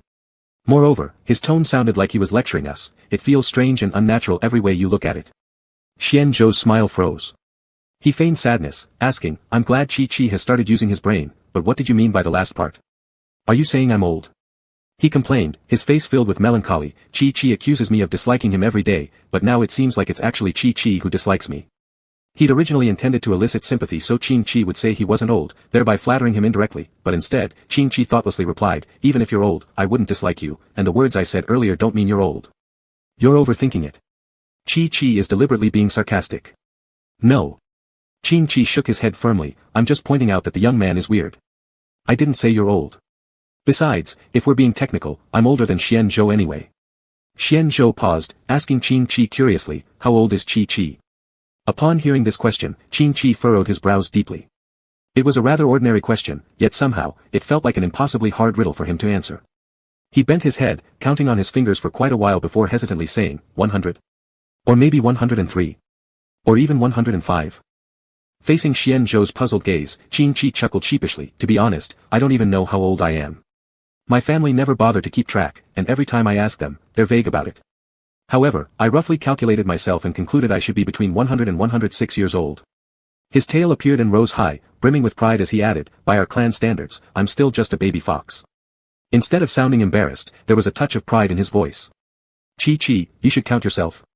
Xianzhou appeared to not notice the oddity in Qingqi's words, why didn't our parents help you keep track? I don't know. Qingqi belatedly caught on to Xianzhou's reference to his parents and pouted, they're my parents, not yours. But didn't Qi say you were going to be my wife? Ah. Qingqi scratched his head, isn't it you, Xianzhou, who's supposed to be my wife? Ah. I forgot. Xianzhou smiled. So, shouldn't it make sense for me to call your parents' parents? Qingqi stared blankly at Xianzhou, hesitating before nodding vaguely, I guess there's no problem with that. He felt a bit dizzy, so he shook his head and asked uncertainly, Xianzhou, don't you find my age strange? Humans usually live to about 90 years old before passing away, and even the powerful great elder only lived up to 60 years. It is strange, Xianzhou picked up a fruit, put it in his mouth, and swallowed it whole without chewing.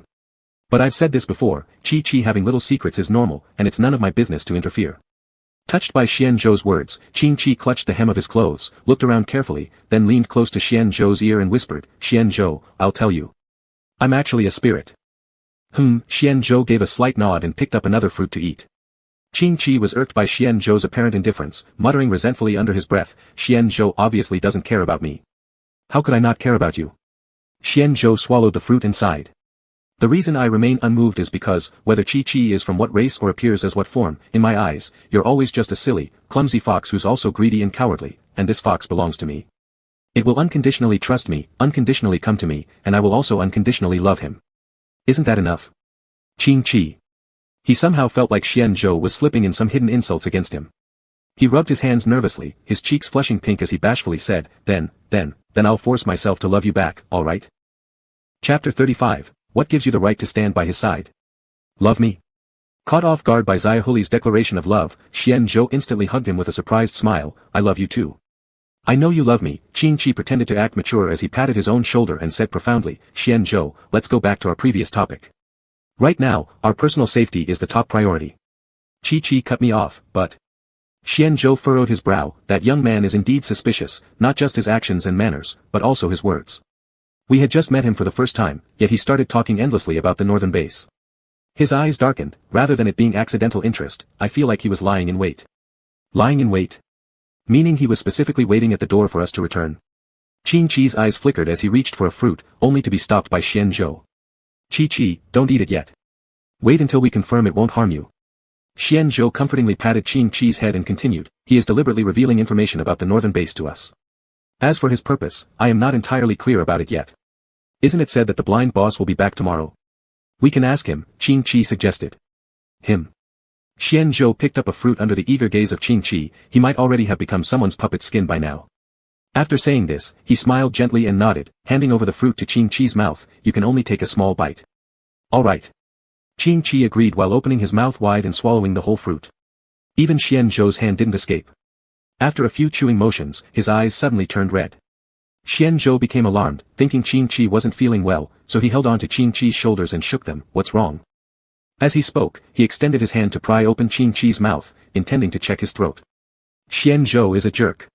Qing Qi dodged Xian Zhou's hands that were forcefully aiming at his throat. I'm just too happy, that's why I'm shedding tears of joy. Upon hearing this, Xian Zhou paused, releasing Qing Qi's shoulders and feigned anger. Next time don't do that. Did you know how worried I was just now? Qing Qi saw that Xian Zhou was angry, so with curved brows and smiling eyes, he hugged Xian Zhou's arm and coaxed with a soft tone, Xian, don't be mad. Qi Qi was just too happy. It won't happen again next time. Xian Zhou couldn't help but chuckle softly at the sight of Qing Qi's adorable demeanor. Do you think I'm actually mad? Qing Qi blinked his eyes, then what else could it be? You. I am just angry at myself, but I will never be angry at you. Xian Zhou embraced Qing Qi, perhaps remembering something. His eyes faintly shimmered with sadness. Just now, I was simply too worried, nothing more. Qing Qi keenly noticed the shift in Xian Zhou's mood.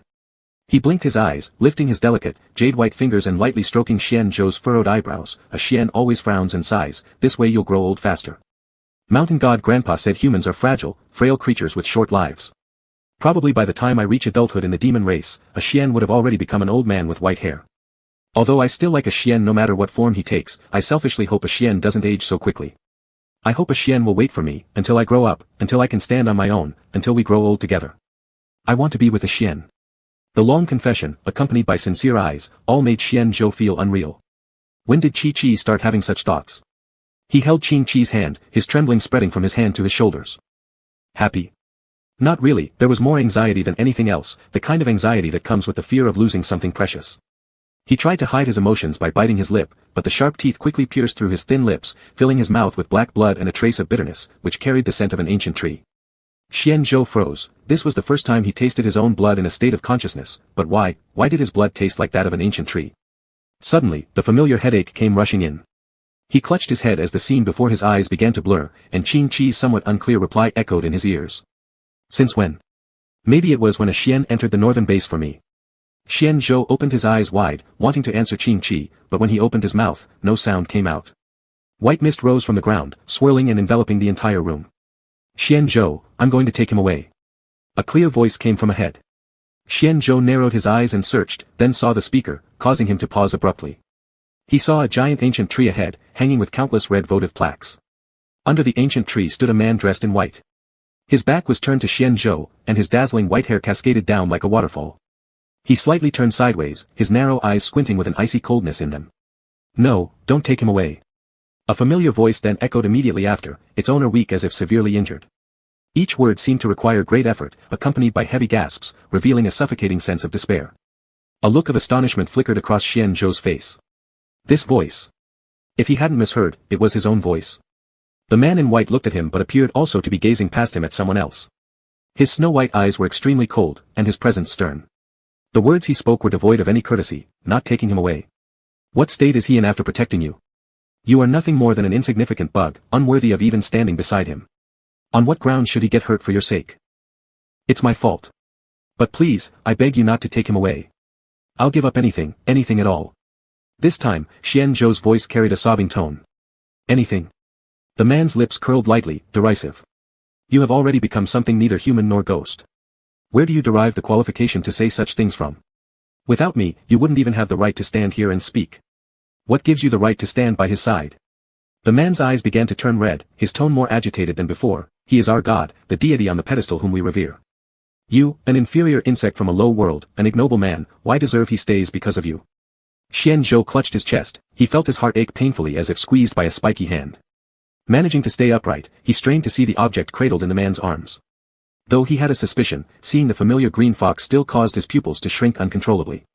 This fox was significantly larger than the current Qing Qi despite having his eyes tightly closed, his entire being radiated the aura of an upper-class being. Suddenly, the ancient tree broke apart abruptly, the surrounding scenery beginning to collapse. The man's face started blurring as well. The scene transformed suddenly. He found himself on a terrace, where ahead stood a tall man. Clad in military attire, a silver-black gun hung at his waist. Qing Chi, how about I conquer this place and build a new city for you? We can name it Qing City after your name. The man turned around, possessing a face identical to Xian Zhou's. His eyes tilted upward, one shoulder lifted, filled with unruly arrogance. Boring. A youth wearing wedding attire walked over, appearing uninterested. Underneath a red veil covering his head, he circled around the man and asked, Xian, tell me, am I supposed to wear it this way? Not bad for my little fox. You're beautiful. The man chuckled and buried his head into the youth's neck, saying, wife, I love you. The youth clicked his tongue, turning his head to say, I've said it countless times, never call me that. With these words, the surroundings collapsed once again. This time, he returned to reality. Xian, what's wrong with you? Don't scare me. Concerned voices came from Qing Chi as Xian gradually came back to his senses. He glanced at the worried little fox beside him, the uneasiness in his heart plummeting down like a giant stone lifting off. The headache did not subside. Biting his teeth, he embraced Qing Chi greedily, indulging in the warmth radiating from him. Confused, Qing Chi looked at Xian but still placed his hand gently on Xian Zhou's back, whispering soothingly, Xian, don't be afraid. Qing Chi will protect you, don't worry. After patting for a while without noticing any response, Qing Chi became anxious and shook his shoulders, only to discover that Xian Zhou had fainted. 5 p.m. The sun began to descend toward the horizon, the sunset filtering through the windows. Xian Zhou's ink-black lashes trembled as he slowly opened his eyes. It hurt, it felt like his head was going to explode. Supporting himself on the pillow with one hand, he sat up while using the other empty hand to press against his temple. The setting sunlight wasn't overly harsh, yet it still irritated his eyes to tears. Xian Zhou squinted slightly as he scanned the room, noticing no one was inside. Chi. Even though most of the images he'd seen moments earlier were now blurred, the pain of the Xian Zhou losing Qing Chi somehow transcended time's constraint and surged powerfully into his heart. Afraid that something might have happened to Qing Chi, gritting his teeth, he barely managed to support himself and stumbled towards the door. As he approached the doorway, his foot stepped on something soft yet somewhat firm. Before he could react, a scream tore through the air. Minutes later, Xian Zhou humbly knelt on the mat, massaging Qing Chi's tail hidden under the blanket. Xian is a big bad guy. Qing Chi sniffled, his eyes brimming with tears as he accused, my tail is about to break. He said this and then looked up, bursting into tears with a wail. It won't break, it won't break. Xian Zhou embraced Qing Chi, gently massaging his fluffy tail while softly consoling him, I didn't mean to, I really didn't see you sleeping at the door. Wah wah wah. Qing Chi snatched back his tail, little teardrops falling like pearls, I hate you, hic, hate, hic. Seeing Qing Chi crying so hard he started hiccuping, Xian Zhou felt rather guilty. At that moment, his mind had been troubled and restless. Walking shakily, all his focus was on Qing Chi's safety, not noticing that Qing Chi had reverted to his original form and was lying in the corner. Xian Zhou's eyes flickered, can I leave for a bit? Upon hearing this, Qing Chi's eyes turned even redder. You trampled on my tail and now you want to leave me? It won't take long, really. Xian Zhou placed his hand on his chest. I'm going to ask the blind boss's apprentice something. I'll be back soon. When he mentioned asking the blind boss's apprentice, Qing Chi didn't try to hold him back. He nodded through his tears, saying, all right, but you must come back early. Xian Zhou smiled broadly. He put the fruit he had picked in front of Qing Chi, letting him sit by the window to eat the fruit while playing alone. After giving Qing Chi some instructions, Xian Zhou hastily rushed out of the door. There was something he needed to confirm. Xian Zhou could almost say he ran wildly all the way to the gate. At this moment, the young man was chatting idly with a customer. Seeing Xian Zhou coming over, he slightly nodded, are you leaving? Xian Zhou quickly approached. The young man lowered his eyelids and pointed to a corner outside, saying, come with me, I need to ask you something. The young man seemed to have foreseen it. His expression didn't show any surprise as he grinned and said, if you want me to go, you should give me some sort of reward first, right? Xian Zhou lifted an eyelid. How much do you want? Not much, just a low-grade crystal core. The young man rolled his eyes, telling the nearby guest, big brother, you can head home first. I need to whisper a few words with this rich fellow. The guest glanced at Xian Zhou after hearing this, nodded, and left. I won't go far with you because I know you have questions for me. Let's cut straight to the chase, information about the 4 directions base costs a medium-grade crystal core, but if it's the central one. The young man's eyes gleamed mischievously, that's another price. It would cost at least a high-grade crystal core. After listening, Xian Zhou showed no change in expression and asked without hesitation, tell me the name of the city of the central base. Ho ho, looks like I'm making a fortune this time. The young man smiled cunningly, slowly saying, the name of the city of the central base is, Qing City. Chapter 36, I will personally go to welcome our great god. Qing Qing. Xian Zhou lowered his eyelids, murmuring this name and chewing it a few times in his mouth. This city, who built it? The way you say it, a city is naturally constructed by humans working together. The young man smiled profoundly, exuding an unexpected maturity not suitable for his age. Could it be that you think someone can build a city alone? I don't think so, and I hope it isn't. Xian Zhou clenched his fists, smiling insincerely. What exactly is your purpose? What purpose could I possibly have? The young man's dark pupils turned slightly in his narrow eye sockets, his calculating expression evoking disgust. I am just an ordinary young person, no different from most people of my age. Even though I have a heart full of ambition, I still have to yield to reality, that's all. Let's hope so. Xian Zhou's eyes narrowed. But I hope you can assess the situation accurately and not side with the wrong team. The young man shook his head with a smile. I don't understand. I think you understand better than anyone. Xian Zhou placed his hand on the young man's shoulder and rotated it slightly on the back. I don't care whether you are rejuvenated or a monster wearing human skin, but as long as you harm Qingqi, you won't leave this building alive. The young man paused, suddenly tightening his brows and emitting a low groan through gritted teeth. His gaze flickered toward the hand on his shoulder, causing him to collapse to his knees directly. Where he knelt was noticeably shorter than other areas. Xian Zhou retracted his hand, looking down at the young man condescendingly. Calling me a monster, do you consider yourself normal? Normal people don't possess such astonishing strength. You're nothing more than another monster dressed in human skin, equally half-baked. What competence are you showing off for? The young man immediately began retorting fiercely. Xian Zhou frowned deeply, his pupils shrinking sharply, a fierce glint flashing in his eyes before quickly dissipating. He withdrew his gaze, his voice cold as if holding a block of ice. This is merely a warning, next time won't be as simple. Ha ha ha. The young man lifted his head, rubbing his shoulder. His eyes were bloodshot, glaring at Xiao Xian intensely. Then I look forward to it. Is that so? Xian Zhou sneered coldly, stretching out the final syllable before turning around. Then we'll see how things unfold. After Xian Zhou left, the young man clutched his chest and spat out a large mouthful of black blood. Shaking with his hand, he took a stick out from his pocket and broke it forcefully. In a certain room, a white-clad man lounged lazily on a reclining chair. In his hand was a bronze mirror that clearly showed the earlier confrontation between Xian Zhou and the young man. Next to the mirror was a sandalwood table, where two ancient tree trunks were placed. One was almost about to break while the other had only a few barely visible cracks. Assess the situation. The man laughed coldly. He wants to buy over my subordinates. As soon as the man finished speaking, there was someone agreeing immediately. This Xian Zhou has too much audacity. If this continues, he will surely become a thorny problem. The man set down the bronze mirror and slowly stood up, adjusting his robe. How could I not know? It seems like I will have to personally take action. Turning his head, he said to the person beside him, that old guy Hua Pai boasts of his excellent acting skills, but now it looks like this. Tell him to come back. Prepare a welcome ceremony for those below. I will personally go to welcome our great god. When Xian Zhou returned, Qingqi was sitting by the window munching on fruit. Seeing Xian Zhou return, he happily ran over. Xian Zhou looked tired as he gently ruffled Qingqi's hair. Qi, let's go tonight. Qingqi stopped munching and asked Xian Zhou, are we going to the central place? Xian Zhou nodded slightly, saying apologetically, it's troublesome for you to travel with me. Qingqi blinked, handing the fruit to Xian Zhou's lips. Xian, you've almost forgotten the main point.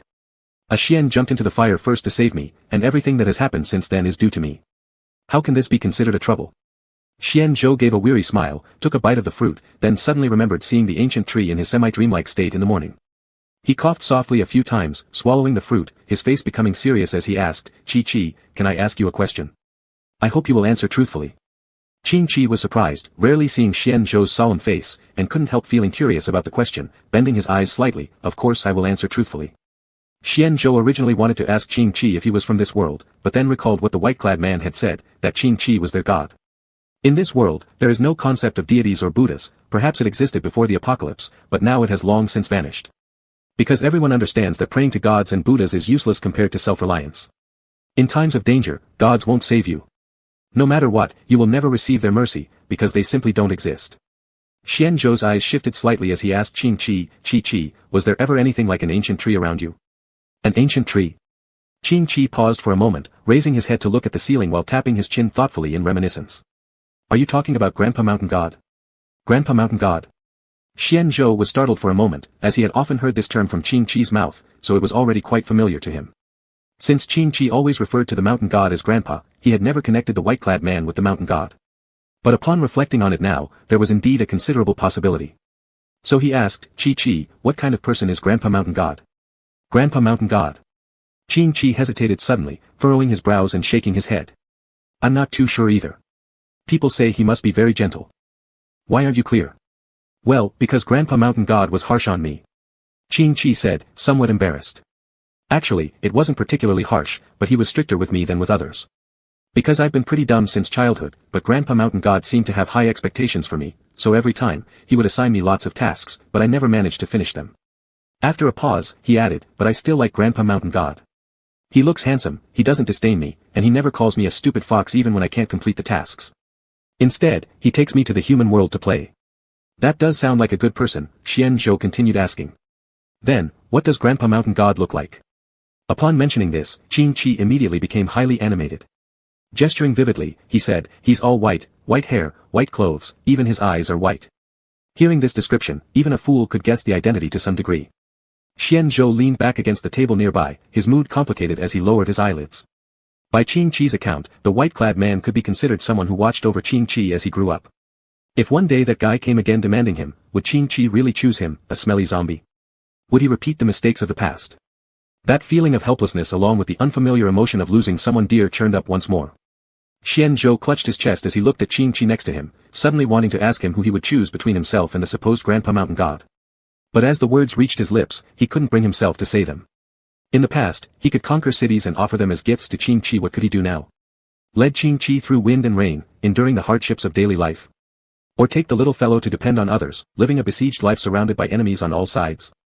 Xian Zhou smirked bitterly, pulling at the corner of his lips.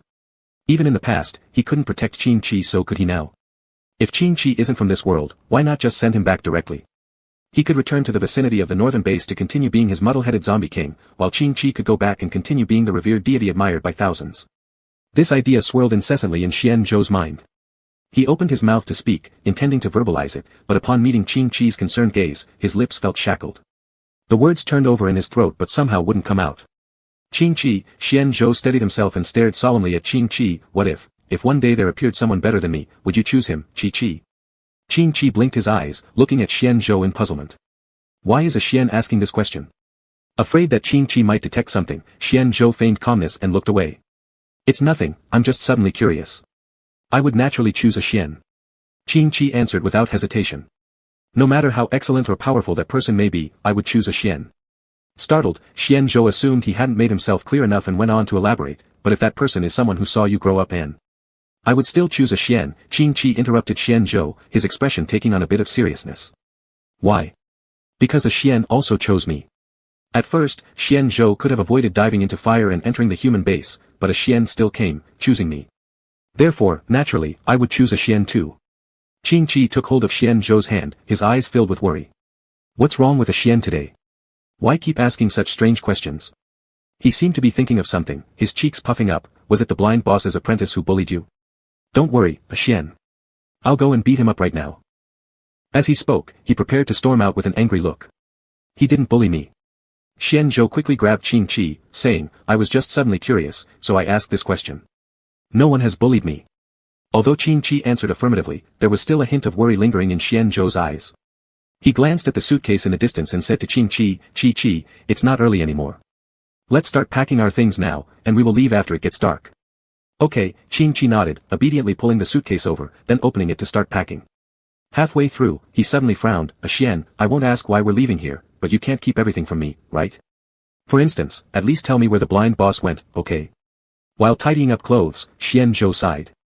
Unable to resist Qing Chi's pleading gaze, he had no choice but to reveal what he knew. Do you remember the day you were lured away by that monster who peeled off its skin? Qing Chi remembered that day clearly and nodded. I remember. In fact, on that day, someone was watching us all the time, from a building not far away. That was why I kept looking up. Xian Zhou sat down. This is also one of the reasons why I didn't deal with the monster's corpse. Apart from needing a challenge letter, our every move had already been seen by the base owner's people, so whether or not the body was dealt with didn't matter. The blind boss was spying on us in secret that day. Qing Chi felt a chill run down his spine, but wasn't the blind boss actually blind? People can pretend to be deaf and dumb, so naturally they can also pretend to be blind. Chapter 37, Are the bright things in the sky stars? Does this mean he was faking it? Qing Chi recalled the blind boss's lifeless eyes, which seemed like a deep well that one couldn't see the bottom of, dead still and without ripples. For now, this is the only explanation we can come up with. Xian Zhou stood up and began packing his belongings. Regardless, we should leave here first. After hearing Xian Zhou's explanation, Qin Chi understood that this border town wasn't as peaceful and harmonious as it seemed on the surface. Instead, it concealed lurking dangers. Though slightly regretful, he no longer raised any objections to leaving and went over to help Xian Zhou pack their things. They didn't have many belongings, and it didn't take long for both of them working together to get everything packed. The sky had already darkened, and the moon timidly revealed its sharp edges. Qin Chi and Xian Zhou tiptoed out of the building. Perhaps due to the death of the skin-peeling monster, the city was no longer empty at night, but it wasn't bustling either. At a glance down the street, there were only a few scattered individuals. A few vendors stood lonely on the side of the road. They had hoped to take advantage of the monster's death to make hefty profits, but unexpectedly, almost no one had shown up. With no choice, they remained by their deserted stalls, left to keep company with the long night. Xian Zhou walked ahead, dragging the luggage. The road was far from smooth, with little pitted holes resembling beehives, not large, yet enough for the wheels to sink into them. They walked in silence all the way until they reached the city gates. Upon arriving at the gate, their first task was to search for Xiao Zhou's leg, but after looking around in all directions, there was no sign of the leg anywhere. Strange, where could Xiao Zhou's leg have gone? Qin Chi looked left and right. Due to the presence of the moon, the night was not pitch black, and he could still make out rough shapes even with his squinted eyes. Perhaps Xiao Zhou can only control it for a day, Xian Zhou guessed, supporting his chin. Qin Chi let out a somewhat disappointed, ah, but under the current circumstances, this was the best explanation possible. Thinking about the fact that the leg no longer possessed life and that they would not meet again, Qin Chi felt inexplicably sad. Xian Zhou noticed and consoled him, saying, after all, the leg came from Xiao Zhou's body. If you like, you can ask him to cut it off and give it to you later. No need. Qin Chi quickly waved his hands. How could he, a good fox, force someone to cut off their leg just so he could play with it? Moreover, he wasn't interested in any of Xiao Zhou's other legs. He simply cherished the one that had saved him, the one that would act cute toward him. Alright, Xian Zhou took one last look at the city gate. Let's go, it'll get troublesome when the night gets deeper. Qin Chi had witnessed the horrors of the night before, so when Xian Zhou said this, he hurriedly grabbed Xian Zhou's hand and started walking forward. They walked for quite some time. Qin Chi was naturally prone to sleepiness, and the continuous journey through the days and nights made it even harder for him to keep his eyes open. Xian Zhou felt sympathy for Qin Chi when they came upon a tree stump. He stopped and told Qin Chi to rest there for the night. After hearing this, Qin Chi naturally had no objections. Xian Zhou brushed his clothes and sat on the tree stump, placing the suitcase by his feet. He pulled Qin Chi into his arms, allowing him to use his shoulder as a pillow. Xian Zhou. Qin Chi rested his chin on Xian Zhou's shoulder, rubbed his heavy eyelids, and pointed at the sky, vaguely asking, why is it shining brightly up there? Are those stars? Xian Zhou froze momentarily, then followed the direction Qin Chi pointed to. He discovered a vast expanse of golden red lights flashing in the sky. Xian Zhou squinted, and when he recognized what it was, his pupils suddenly widened.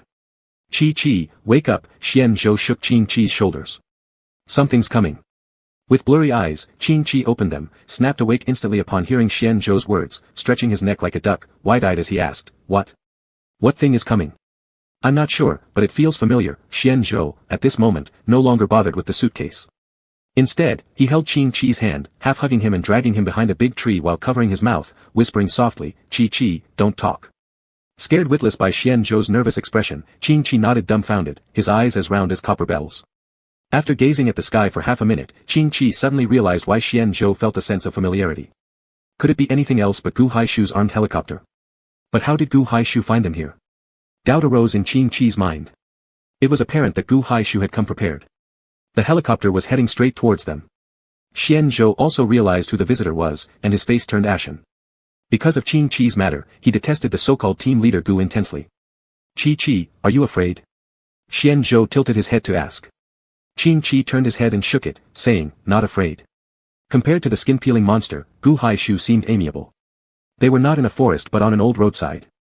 So even if Xian Zhou wanted Qin Chi to escape, there was nothing he could do. A dazzling helicopter landed. Qin Chi covered his eyes and squinted to look. The cabin door opened, and a foot in shiny new leather shoes came out, then a pair of golden eyes with vertically shaped pupils, like a snake full of ambition. Lefting followed, his face still as pale as when they first met. Seeing Qin Chi, he smiled and waved at him, long time no see. Unfortunately, Qin Chi's attention was entirely captured by Gu Haishu's hair. Gu Haishu's once perfectly short hair had inexplicably turned into spiky stubbles, looking somewhat like a reckless youth.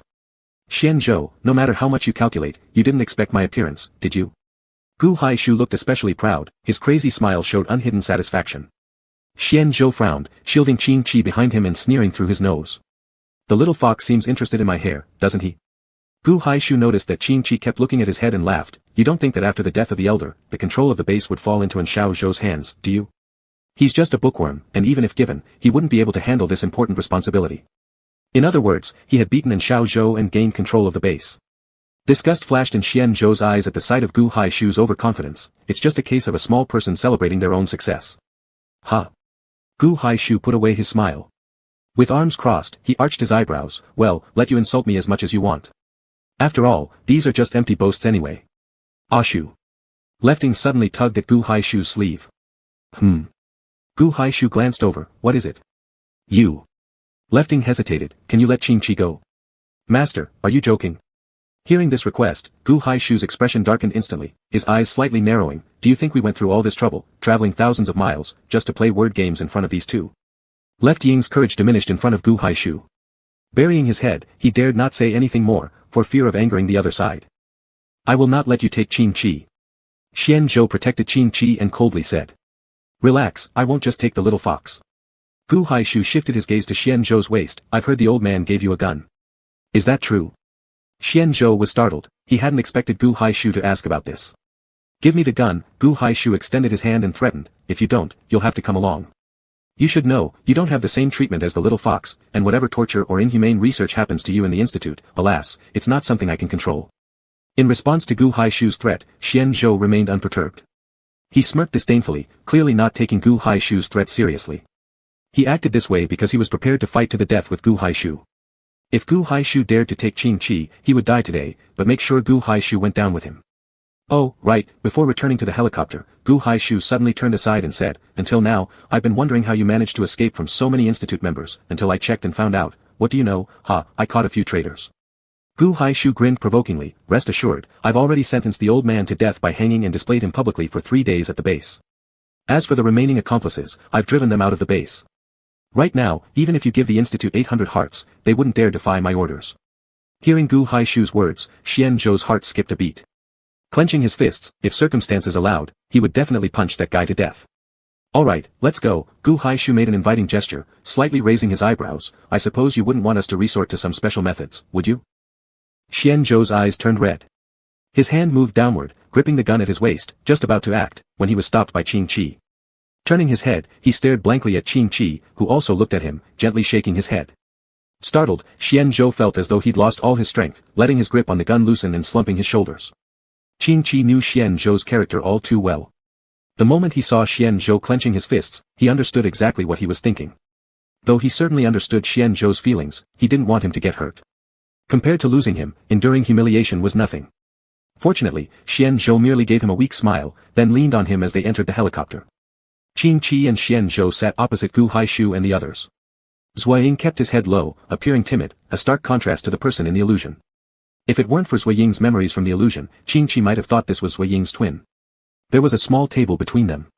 Gu Haishu bent down and picked up a bottle of red wine, uncorked it right in front of everyone, then fetched several glasses, placing them before each of them and carefully pouring the wine. Actually, without bringing anything else up, if you weren't a zombie, I might have considered promoting you.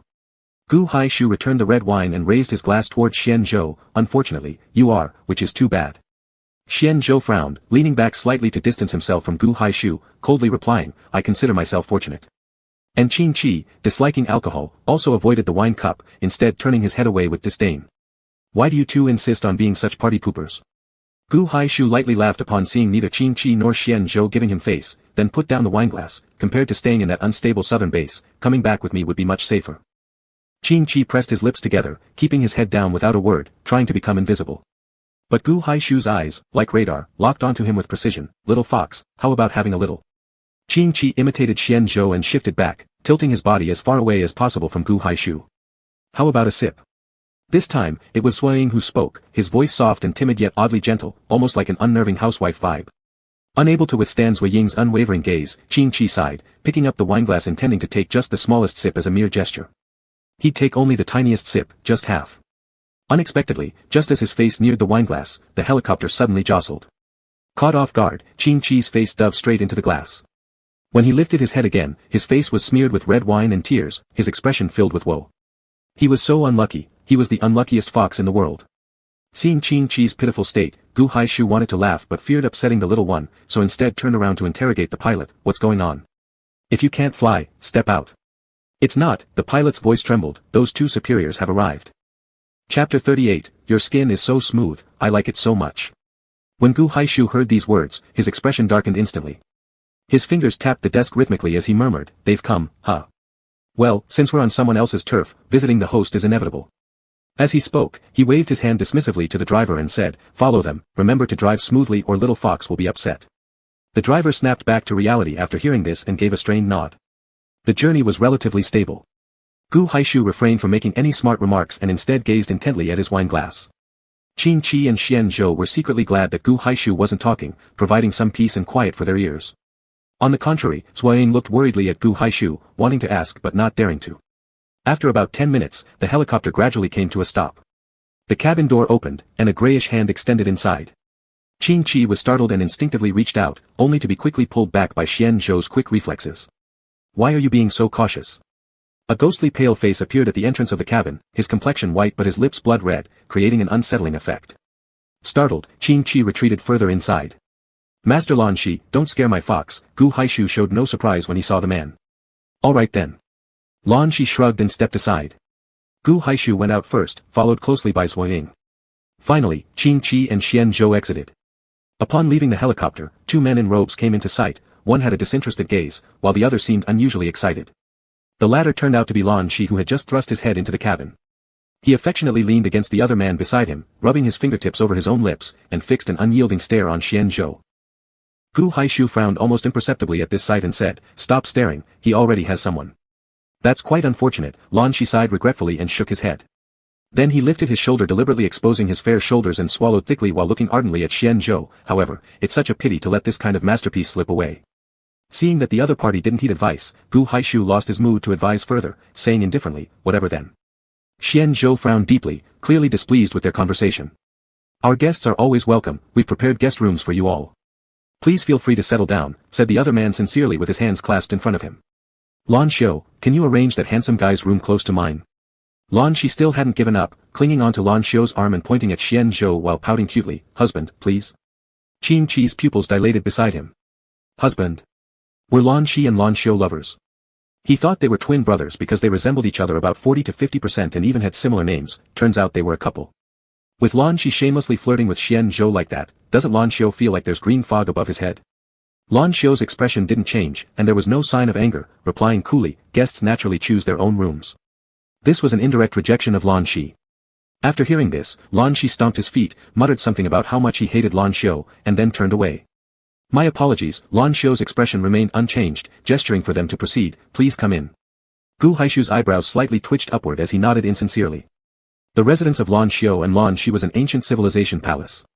Each room was brightly lit, with candle-shaped lamps made of bulbs which looked somewhat awkward. The marble floor reflected warm yellow light. After Lan Shi ran off somewhere, his figure disappeared and was no longer seen. At the entrance stood 3 or 4 dolls. Their mouths were slit open and smeared with lipstick, utterly disfiguring their faces. Whether it was the owner's odd taste or not, there were also 2 black vertical marks under their eyes, resembling 2 tears of injustice. Qin Qi clung tightly to Xian Zhou's hand, afraid of losing his way. Did I scare you? Lan Xiu noticed Qin Qi's fear and smiled apologetically, explaining, my younger brother loves to make dolls, but due to his peculiar preferences, they tend to look strange. I hope you can overlook it. No, no problem. Qin Qi waved his hands hastily, I'm not scared. Saying this with his mouth, he did not release his hold on Xian Zhou's hand. Upon hearing this, Lan Xiu said nothing more. He led them through twists and turns until they reached a relatively modern room. He had someone serve tea and pastries, sitting opposite Gu Haishu and the others, and asked gently, why has the second young master come to such an out-of-the-way place as mine? The first sentence was a question of accusation. Gu Haishu lightly sipped his tea and said indifferently, just here to catch a fox, but instead, why haven't you gone to Central? Central. Lan Xiu pursed his lips and smiled faintly, with a touch of helplessness in his smile. The elder of the northern base passed away, what kind of occasion would we have to attend that? While speaking, he meaningfully glanced at Sui Ying. Sui Ying's expression changed instantly, avoiding everyone's eyes. But I heard the head of the eastern base went, and so did my brother, Gu Haishu finished, raising an eyebrow as if implying something deeper. Upon hearing this, Lan Xiu's hand holding the teacup trembled slightly, spilling scalding hot tea all over, forming tiny red marks on his hands within seconds. He set down the cup and said, that person does indeed like to join in the festivities, but... He turned the conversation around, looking at Xian Zhou, I've heard, mister, that you've been to the border city, correct? Xianzhou lifted his eyelids slightly and nodded briefly. Oh. Lan Xiu rested his chin on his hand and casually commented, have you perhaps heard about the monster in the border city being killed? Xianzhou blinked, realizing Lan Xiu was subtly pointing fingers and blaming him. Beside him, Qing Chi only just caught on, picked up his teacup, and widened his moist, big eyes. We don't know anything about any monsters, we know nothing. Aren't you trying to act innocent? Gu Haishu nudged Qing Chi with his elbow and whispered softly, if your mouth can't be trusted, then it's better to keep it shut. Qing Chi. If you don't know, then never mind.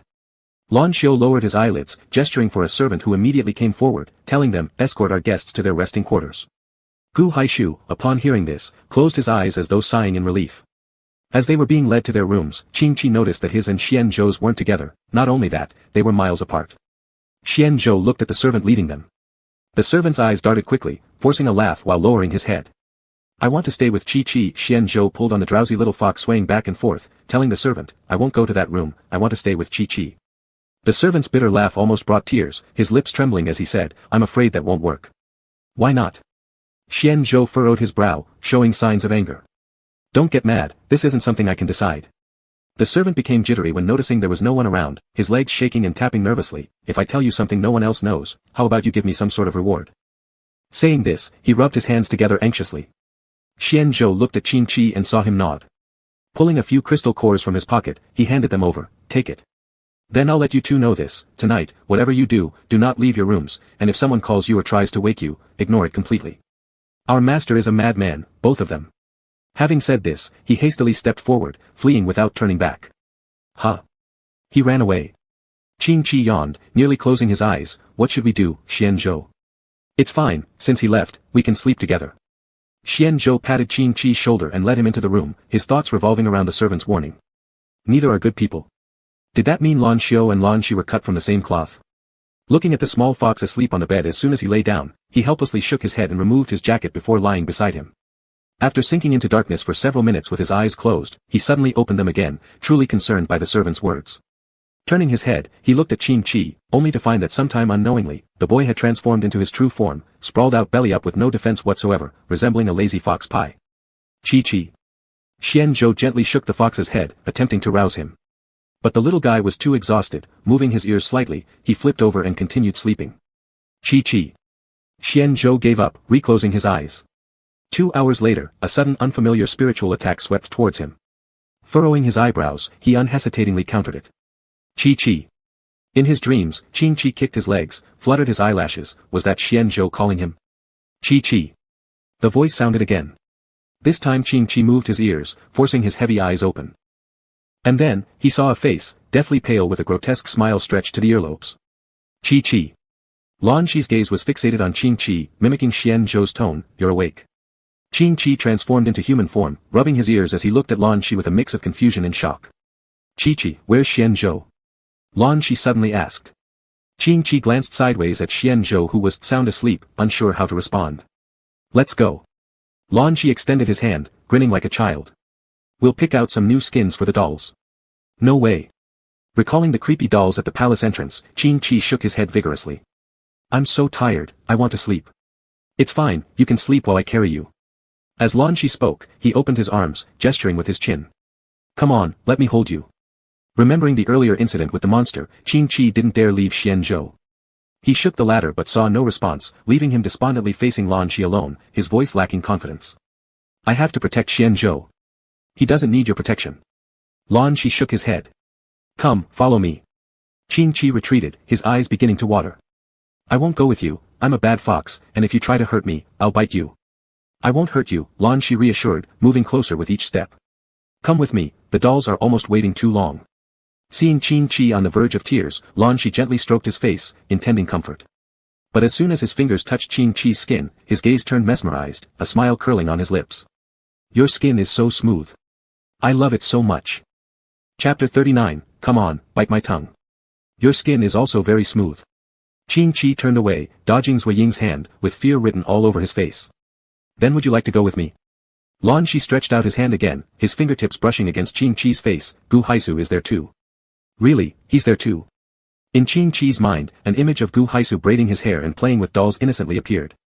He shook his head violently to get rid of the eerie picture. Then why don't you play with him? Qing Chi blinked and gently pushed Lan Shi's hand away. Afraid that the other didn't hear clearly, he repeated, since he's here, let him play with you. Upon hearing this, Lan Shi paused his action. He withdrew his hand from Qing Chi and then took another one behind his back, pulling out a crescent-shaped sharp knife, its pointed edge emanating a silvery cold light. He looked down, his blood-red lips pressed together, pretending in a childish pouting manner, all right then, so can I do this too, right? On the other side. Xian Zhou was on a street, and beside him was Wang Longden's tavern. He glanced at Sui Ying sitting cross-legged where he was, anxiously pacing back and forth. With a slightly commanding tone, he said, let me out. Sui Ying opened his eyes, looked at Xian Zhou, his expression distorting for a moment as he bitterly complained, it's impossible to get out, I've set up a deathly illusion. Before dawn breaks, no one can leave this mirage. As he spoke, the surroundings around them trembled slightly. Xian Zhou had no idea about the situation outside. He truly couldn't bear leaving the little fox alone outside. Given the little fox's distressingly low intelligence, anyone could easily mislead it. Who allowed you to come in? Sui Ying's voice carried a hint of grievance as he gave Xian Zhou an accusing glare. I was supposed to bring Qing Chi inside, but if you hadn't rushed forward, things wouldn't have turned out this way.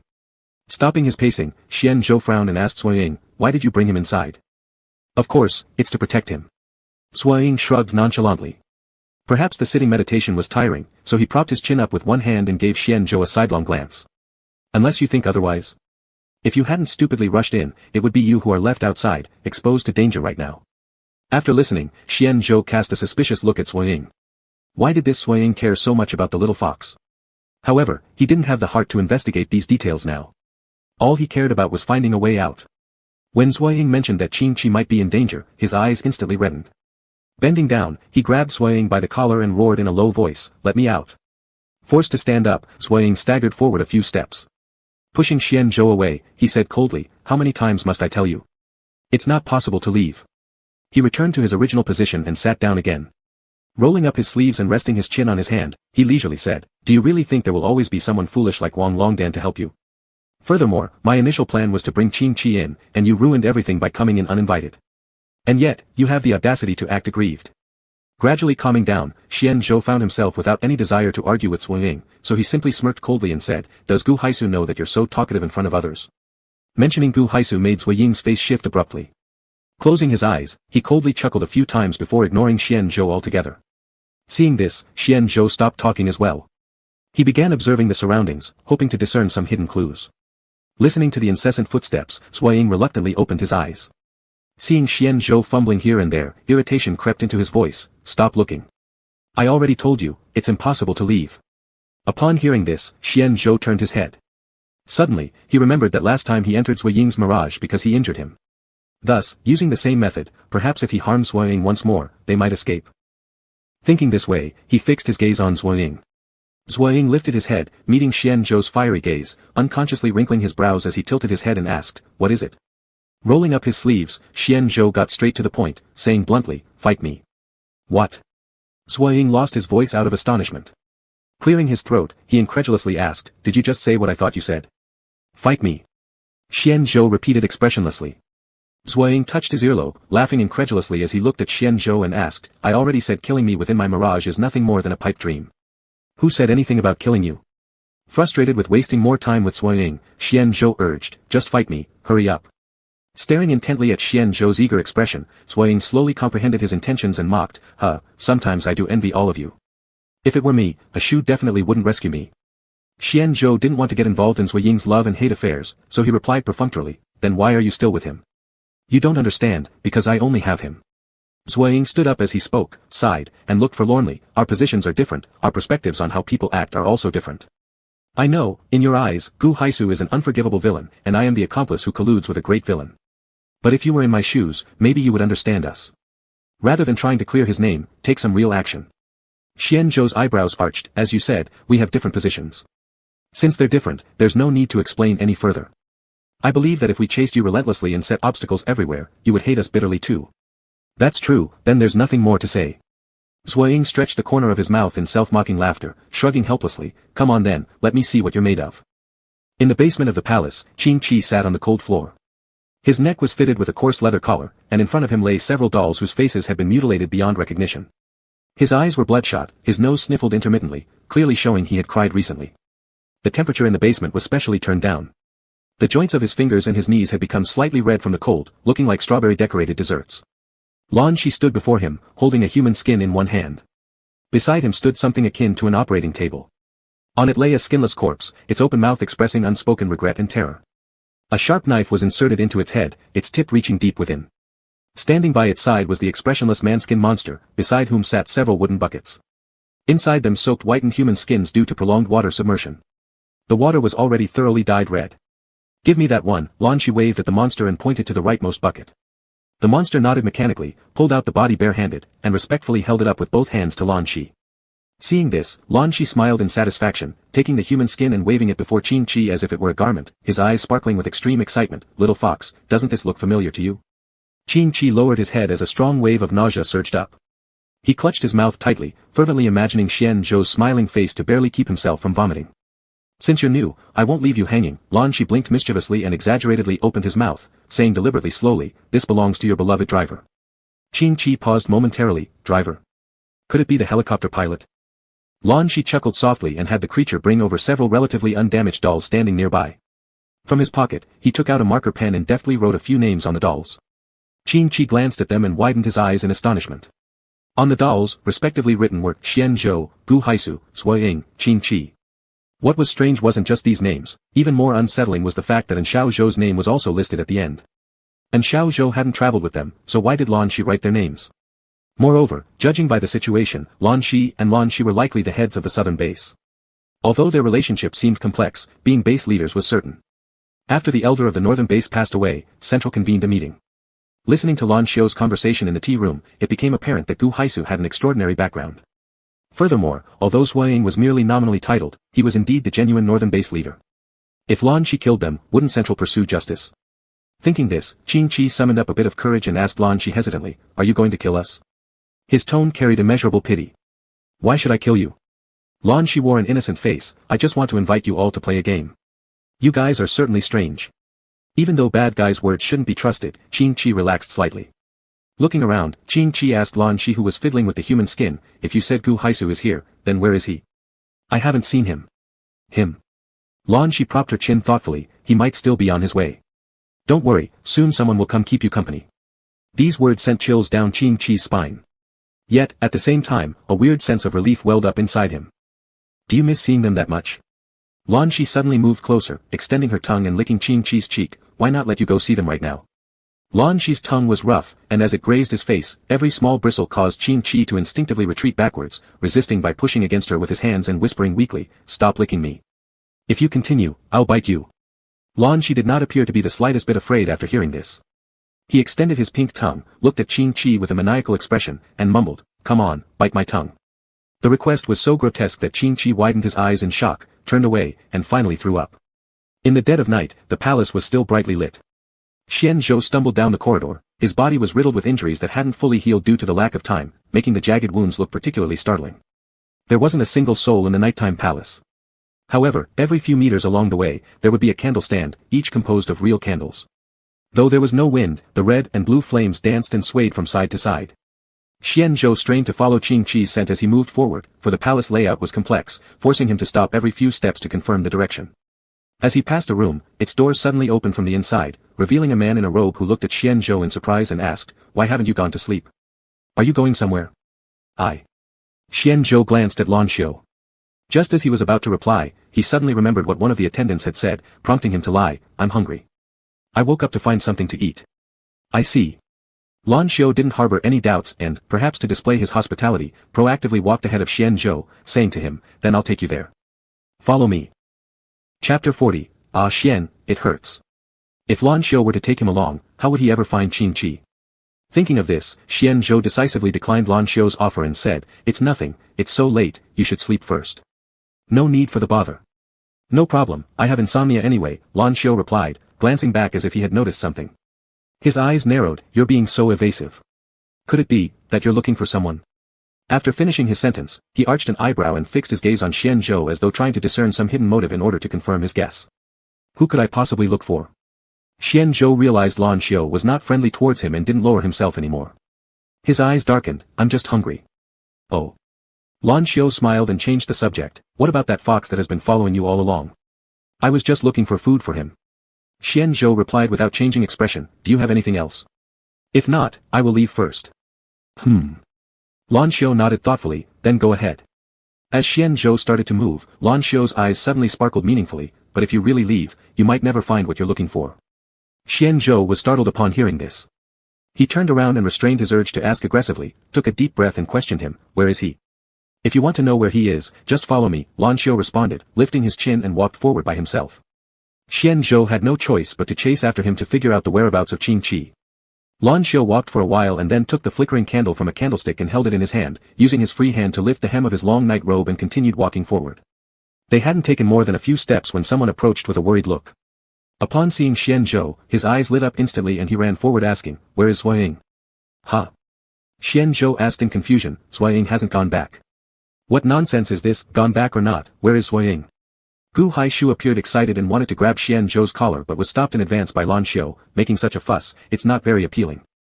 Gu Haishu, who was glanced at by Lan Xiu's emotionless eyes, slowly calmed down. He wiped his hair, saw the candle in the other's hand, and asked, where are you heading?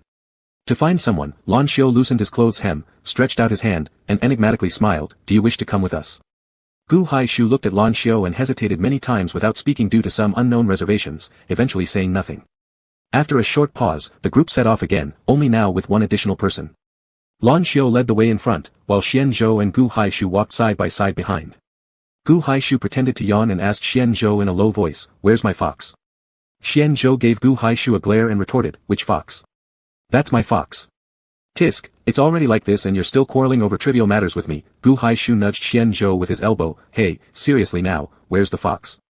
Gone missing, thinking about it made Xian Zhou feel uneasy, I was pulled into a dreamlike illusion by Sui Ying, and by the time I got out, Qing Qi was already gone. Upon hearing what Sui Ying did, Gu Haishu closed his eyes and scolded, almost regretting his decision, that idiot, I told him not to go. A few seconds later, he opened his eyes and asked Xian Zhou again, so what about Sui Ying? Don't know, Xian Zhou thought for a moment, I fought with him before getting out. Maybe he went to recuperate. Not possible, Gu Haishu rejected outright, if he were to recover, he'd definitely come find me, that guy would never pass up a chance to play the victim. After saying that, he shook his head, anyway, it's more important to find the fox now. Lan Shi wouldn't dare kill the base leader, so Sui Ying won't be hurt, but my fox might not be safe. My house, Xian Zhou smirked sarcastically. Stingy. Gu Haishu waved his hand, having lost the heart to argue further with Xian Zhou, fine, everyone's fox. Still mine, Xian Zhou insisted on correcting. Spirit stubbornly unyielding. Gu Haishu shouted angrily and strode several steps forward, no longer walking beside Xian Zhou. The deeper they went, the more ancient the architecture became. The painted beams and carved eaves made them feel as if they truly were in ancient times. Lan Xiu stopped in front of a room. The candle had gradually melted away, and the wax dripped onto his hands like plum blossoms. Yet, he seemed completely unaware as he touched the doorknob and was about to open it when he suddenly turned around and asked Gu Haishu, you said both the eastern base and your brother received invitations from the central. His voice was hoarse, sounding like it was being squeezed out of his throat. Gu Haishu hesitated for a moment, he knew something was off so he lied and said, not really, my brother didn't seem to go. You're lying, you didn't say that earlier tonight, Lan Xiu said. Why would I lie to you? Gu Haishu crossed his arms with dignity and said, I got it wrong earlier. After all, I haven't been back to the base for a long time. And look, didn't Sui Ying just not go? Lan Xiu's eyelids drooped as if he were pondering over the truthfulness of Gu Haishu's words. After quite some time, he muttered, does Central really still care about the southern base? A few years ago, when the eastern base fiercely attacked us, Central twisted the facts after finding out, claiming it was our fault, blatantly favoring the eastern base. The same thing happens now. Last year, when there was a food shortage, relief grain was distributed to everyone but us. Central may also have its difficulties, Gu Haishu interrupted Lan Xiu's complaints, worried that the more he talked, the sadder he might get and do something unethical. He then changed the subject by asking, aren't we supposed to be looking for someone? Why have we stopped? Yes, we're looking for someone. Lan Xiu lowered his head blankly and started twisting the doorknob. What came into view was no longer a lavish, luxurious room but endless darkness. No light from outside seeped in, the darkness and light were cut off from each other as if an invisible door stood between them. The sound of a door closing behind them made Xian Zhou turn around. He realized Lan Xiu had somehow circled behind them. He shut the door, and his already lifeless eyes became darker in the night. If it weren't for the sound, Gu Haishu might have thought he'd disappeared. Let's go. Lan Xiu moved forward and tugged at his sleeping robe, handing a corner of it to Gu Haishu, you hold on to my clothes, then let Xian Zhou hold on to you. This doesn't feel right. Gu Haishu waved it away, unwilling to hold hands with someone resembling a zombie, it would insult his personality. Lan Xiu paused silently for a few seconds before asking them, "Can you keep up with me?" "I can." Xian Zhou loudly replied. His vision was sharper than humans, so even in complete darkness, he could still make out Lan Xiu's silhouette. "That's good, stay close to me." Lan Xiu turned around after saying this. A few seconds later, footsteps echoed in the room.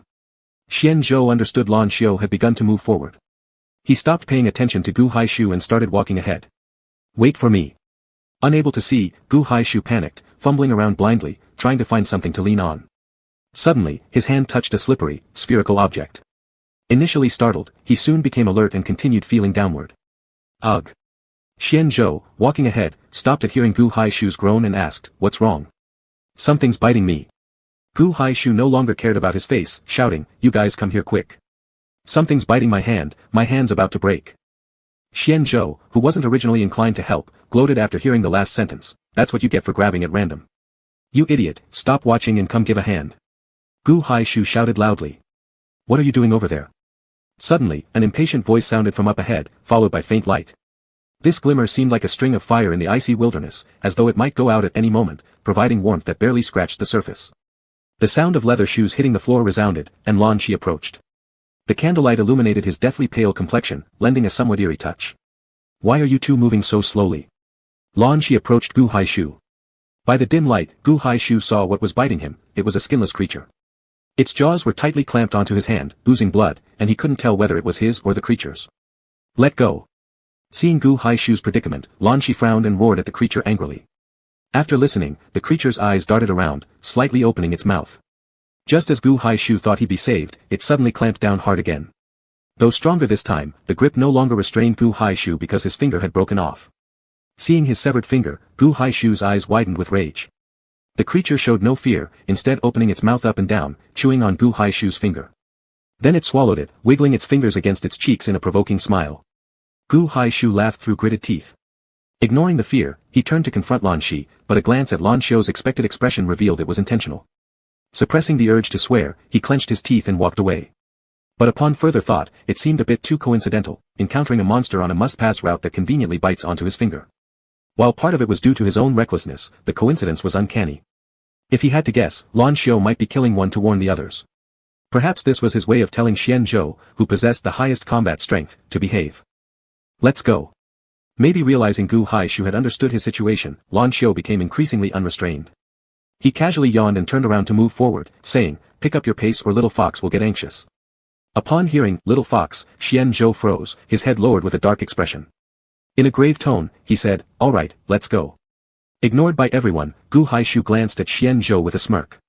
However, having experienced much in life, he wasn't about to lose his composure over losing a single finger. Using his shirt to hold his severed finger, he watched as the blood soaked through the fabric, cold sweat breaking out on his forehead. Enduring the excruciating pain, he approached Lan Xiu and asked, "Excuse me, second young master, did you see Swaying?" "Swaying?" Lan Xiu turned his head slightly, glancing at Gu Haishu's injured finger indifferently before saying, "No, I didn't see him." "Not seen." Gu Haishu simultaneously breathed a sigh of relief but also felt his heart rise to his throat again. If Swaying wasn't with Lan Xiu, then where could he possibly be? Lan Xiu led them to the basement. The damp basement was permeated with a scent of decay, alongside a faint floral aroma. Combined together, they formed a peculiar smell. Qing Qi, who was dozing off, immediately opened his eyes upon hearing footsteps. When he saw Xian Zhou standing at the doorway, tears streamed down his face. He stood up, wanting to rush into Xian Zhou's embrace, only to be restrained by his collar. Ouch! Qing Qi's eyes were bloodshot, his fingers tugging lightly at the leather collar. His watery eyes filled with luster looked at Xian Zhou as he cried, Xian, it hurts." Xian Zhou's heart broke upon seeing this sight. He hurried over and embraced Qing Qi tightly, whispering, "Don't be afraid, I'm here." Chapter 41, Am I a Dog? Upon hearing this, Qing Qi felt even more aggrieved. His lips pouted, and little droplets of tears fell like tiny pearls. He hugged Xian Zhou tightly from behind, resting his head on the other shoulder, tears streaming down endlessly as if they cost him nothing. Soon, Xuanzhou's shirt was soaked with Qing Qi's tears. For every tear that Qing Qi shed, Xuanzhou's face grew darker by a fraction, eventually turning completely black like the bottom of a pot. But thinking about their current situation of living under someone else's roof, he could only suppress his anger, loosening his tightly clenched fists. Qing Qi kept fiddling with the collar incessantly, complaining bitterly, "Lan Xi forced me to play games with him, he's a bad person." Xian Zhou reached around to Qing Qi's back, guarding his neck all the while. One hand pulled at the collar forcefully. Thinking about how even tying a knot caused discomfort for the little fox who had been treated like a dog with a collar, Xianzhou felt as though his heart were being cut with a knife, and his anger burned fiercely. Gu Haishu noticed Xuanzhou's anger and approached him, shaking his broken finger to hint that he shouldn't act impulsively. Xianzhou shot Gu Haishu a glare. If it weren't for this guy, they wouldn't be in so much trouble. They would still be staying among the zombies, leading a carefree life instead of struggling for survival here. Confused after being glared at, Gu Haishu let out a sigh inwardly. Fine, helping others doesn't bring good returns, does it? Lanqi observed the interaction among them silently. Then he walked up soundlessly, placing his hand on Gu Haishu's shoulder. Lanqi's hand fit perfectly against his face, devoid of any warmth of humanity. Even through his clothes, Gu Haishu could feel the icy chill. Turning his head, he met Lanqi's ghastly pale face and steadied himself before defending the little fox, saying, Master Lanqi, I understand your peculiar tastes, but no matter what, it's not right to use a collar on a person, is it? But if I don't do this, he'll run away, Lanqi declared innocently, ignoring Xuanzhou's face which looked as dark as storm clouds about to rain down fury. He continued undeterred, besides, I think he enjoyed it a lot. Qingqi opened his eyes wide in disbelief, then lowered his head, aggrieved. Xianzhou struggled hard to suppress his anger, taking a deep breath without speaking. Seeing that Xianzhou didn't seem ready to explode in rage for Qingqi's sake, Gu Haishu sighed in relief and shifted his gaze. But when he caught sight of the driver's corpse, he froze in shock. He touched his nose, gazing at Lanqi with complicated emotions and asked, Still, what did Master Lanqi bring us here for? Of course, to play games. Lanqi pointed toward the dolls nearby with names written on them. Hearing this, Gu Haishu looked over and, seeing the names, frowned slightly. Although surprised, it was also within expectation.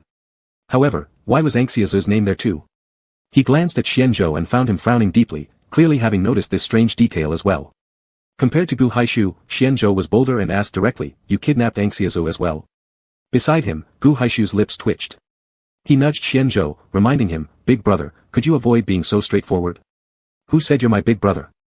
Don't try to form a relationship with me, Xianzhou shot back at Gu Haishu before turning to Lanqi again, eyes filled with doubt. Not telling you. Lanqi showed no expected dissatisfaction, smiling faintly, a game needs mysteries to be interesting, isn't it? Qingqi mumbled softly behind Xianzhou, You promised you wouldn't kill us. Yes, I did. Lanqi nodded, a mischievous glint flashing in his eyes, but tell me, what am I exactly? Xianzhou and Qingqi exchanged uneasy looks, watching Lanqi guardedly. Lanqi smiled slightly, lips pressed together, and looking at Qingqi continued, Just like how dare you called me an evil person, evil people are notorious for lying. How can you believe anything we say? Qingqi's expression changed instantly, his face full of grievance, almost writing, Lanqi is an unfaithful man, on his face. Xianzhou held Qingqi's hand firmly, calmly asking Lanqi, What kind of game is it?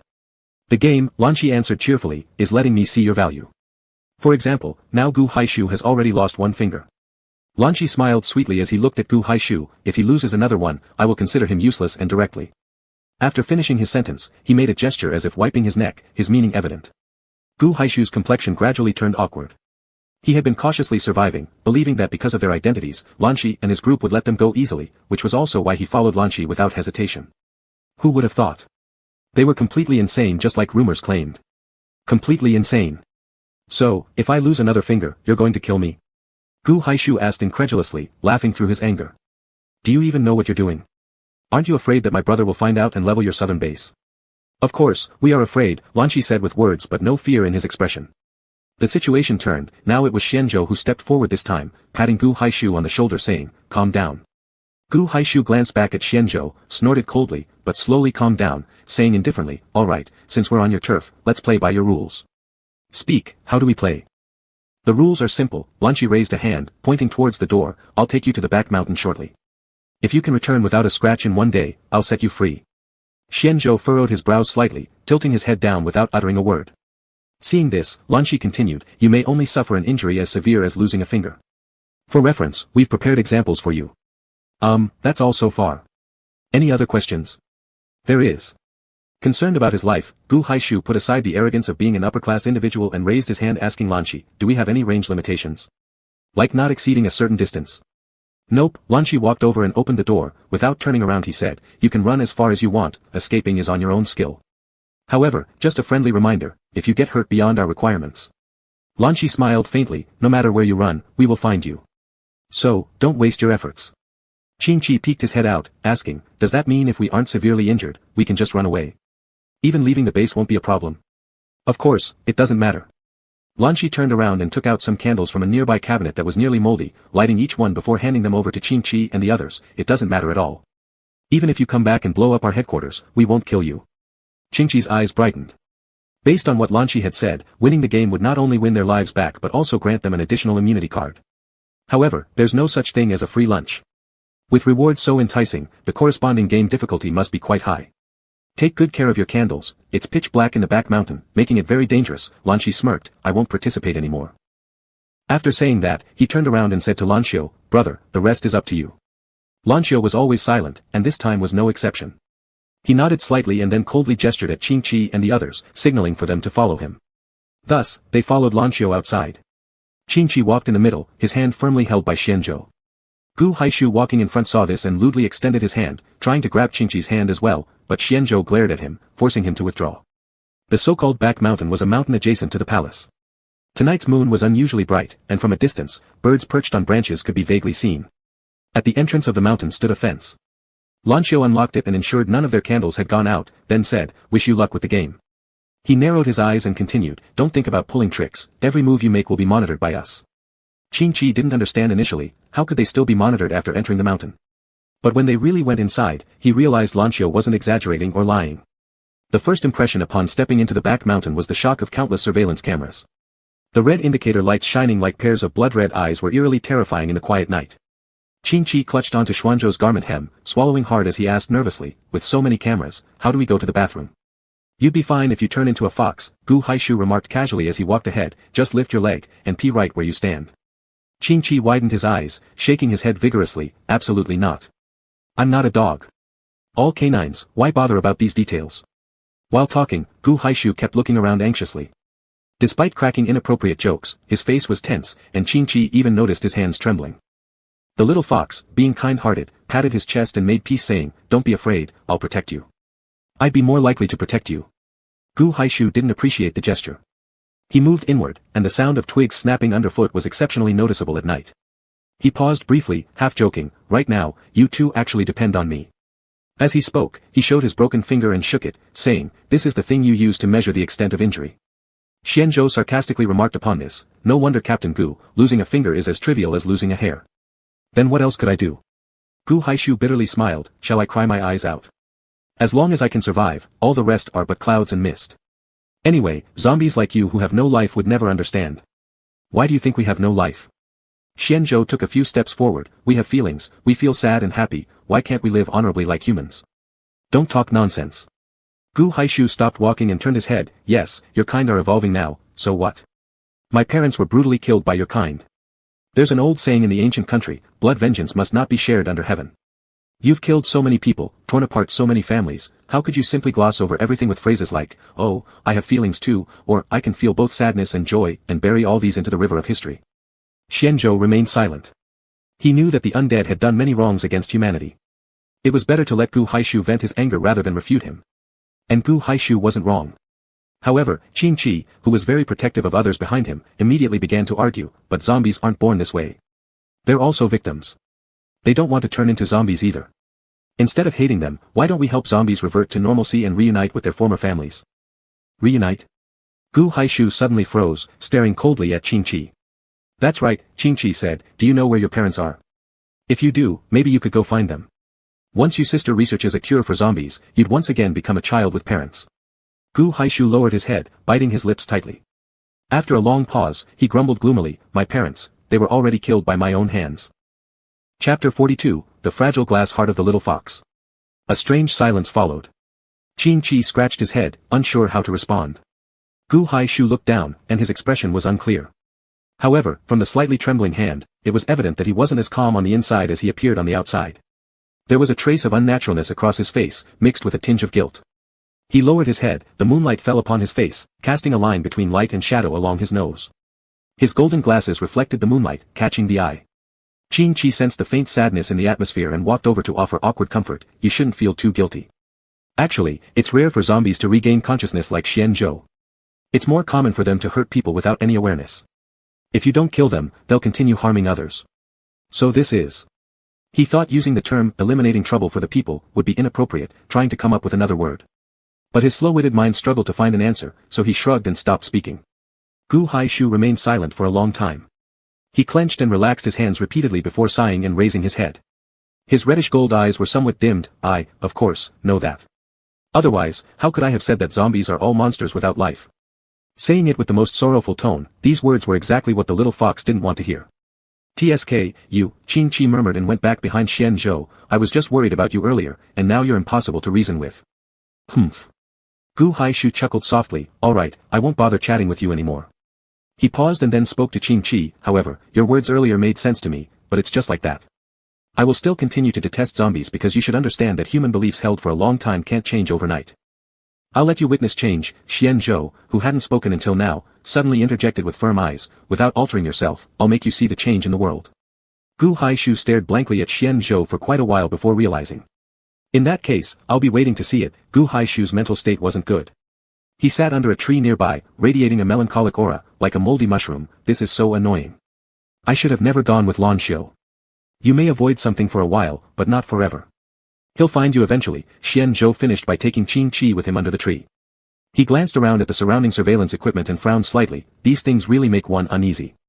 Try bearing it. Can you even smash them? Gu Haishu casually picked up a leaf and covered the camera above his head. Out of the corner of his eye, he saw Xian Zhou's serious expression and the excited Qin Chi behind him with his hands slightly raised, looking ready to take action.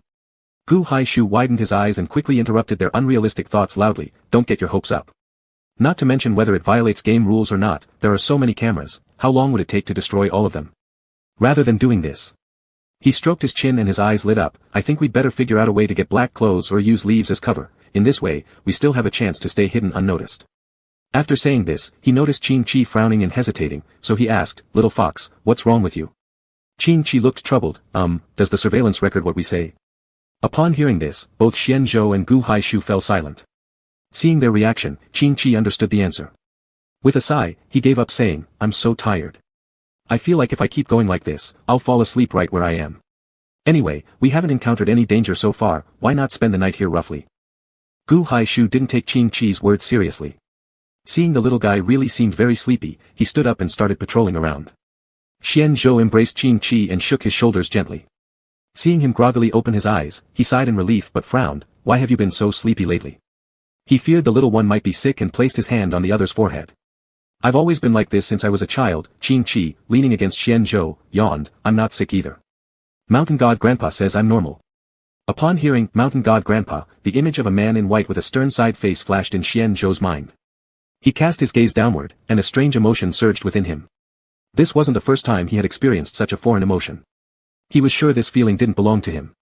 It was unfamiliar, filled with the weariness of time, exuding a morbid sentiment from someone on the verge of death.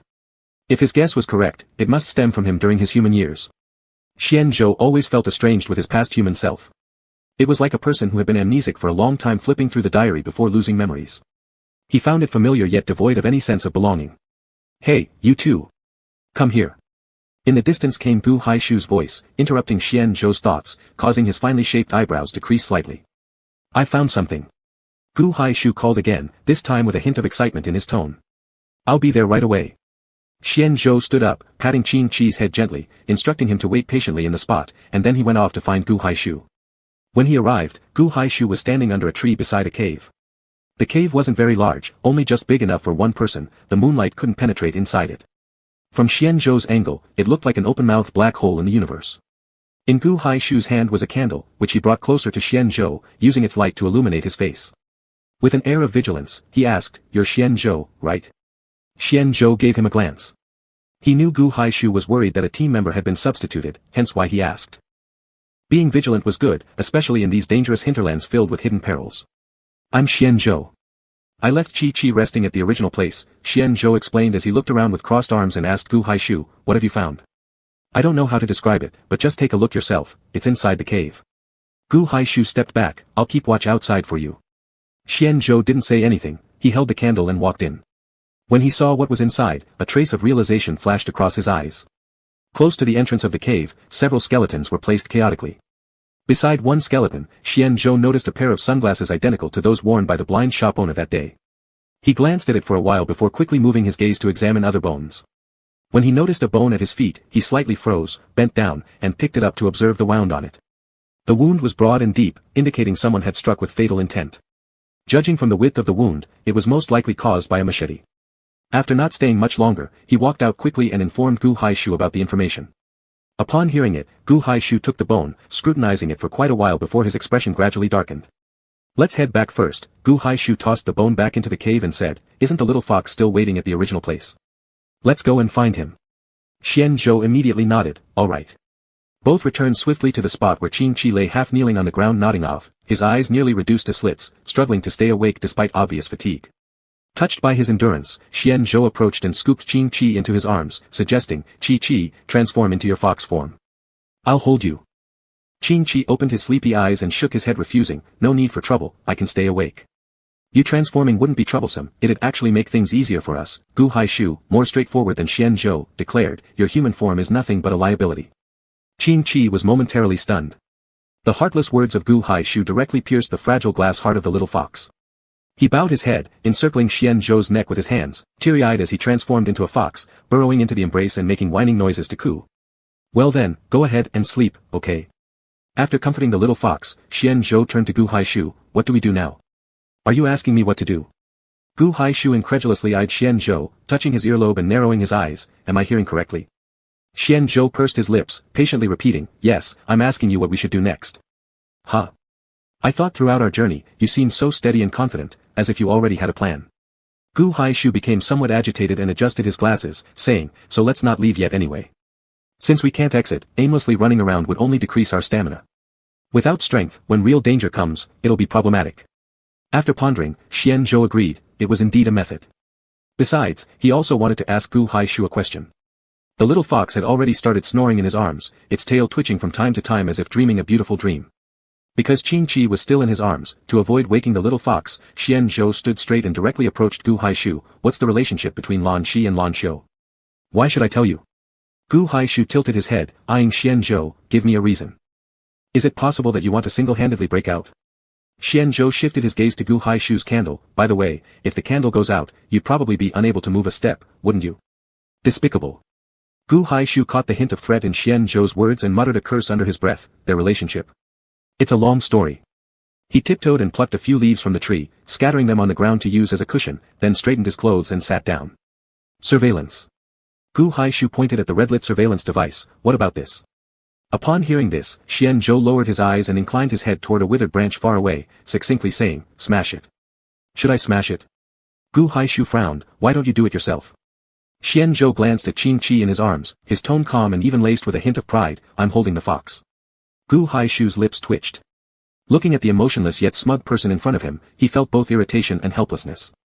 He hesitantly asked, if I smash them, will those two lunatics give me trouble? Xian Zhou raised an eyebrow.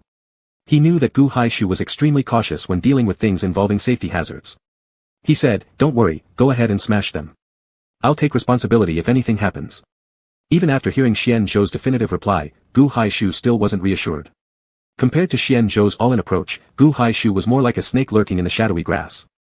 He would always stay hidden, observing the enemy until he was certain he could ensnare them, only then revealing his sharp fangs.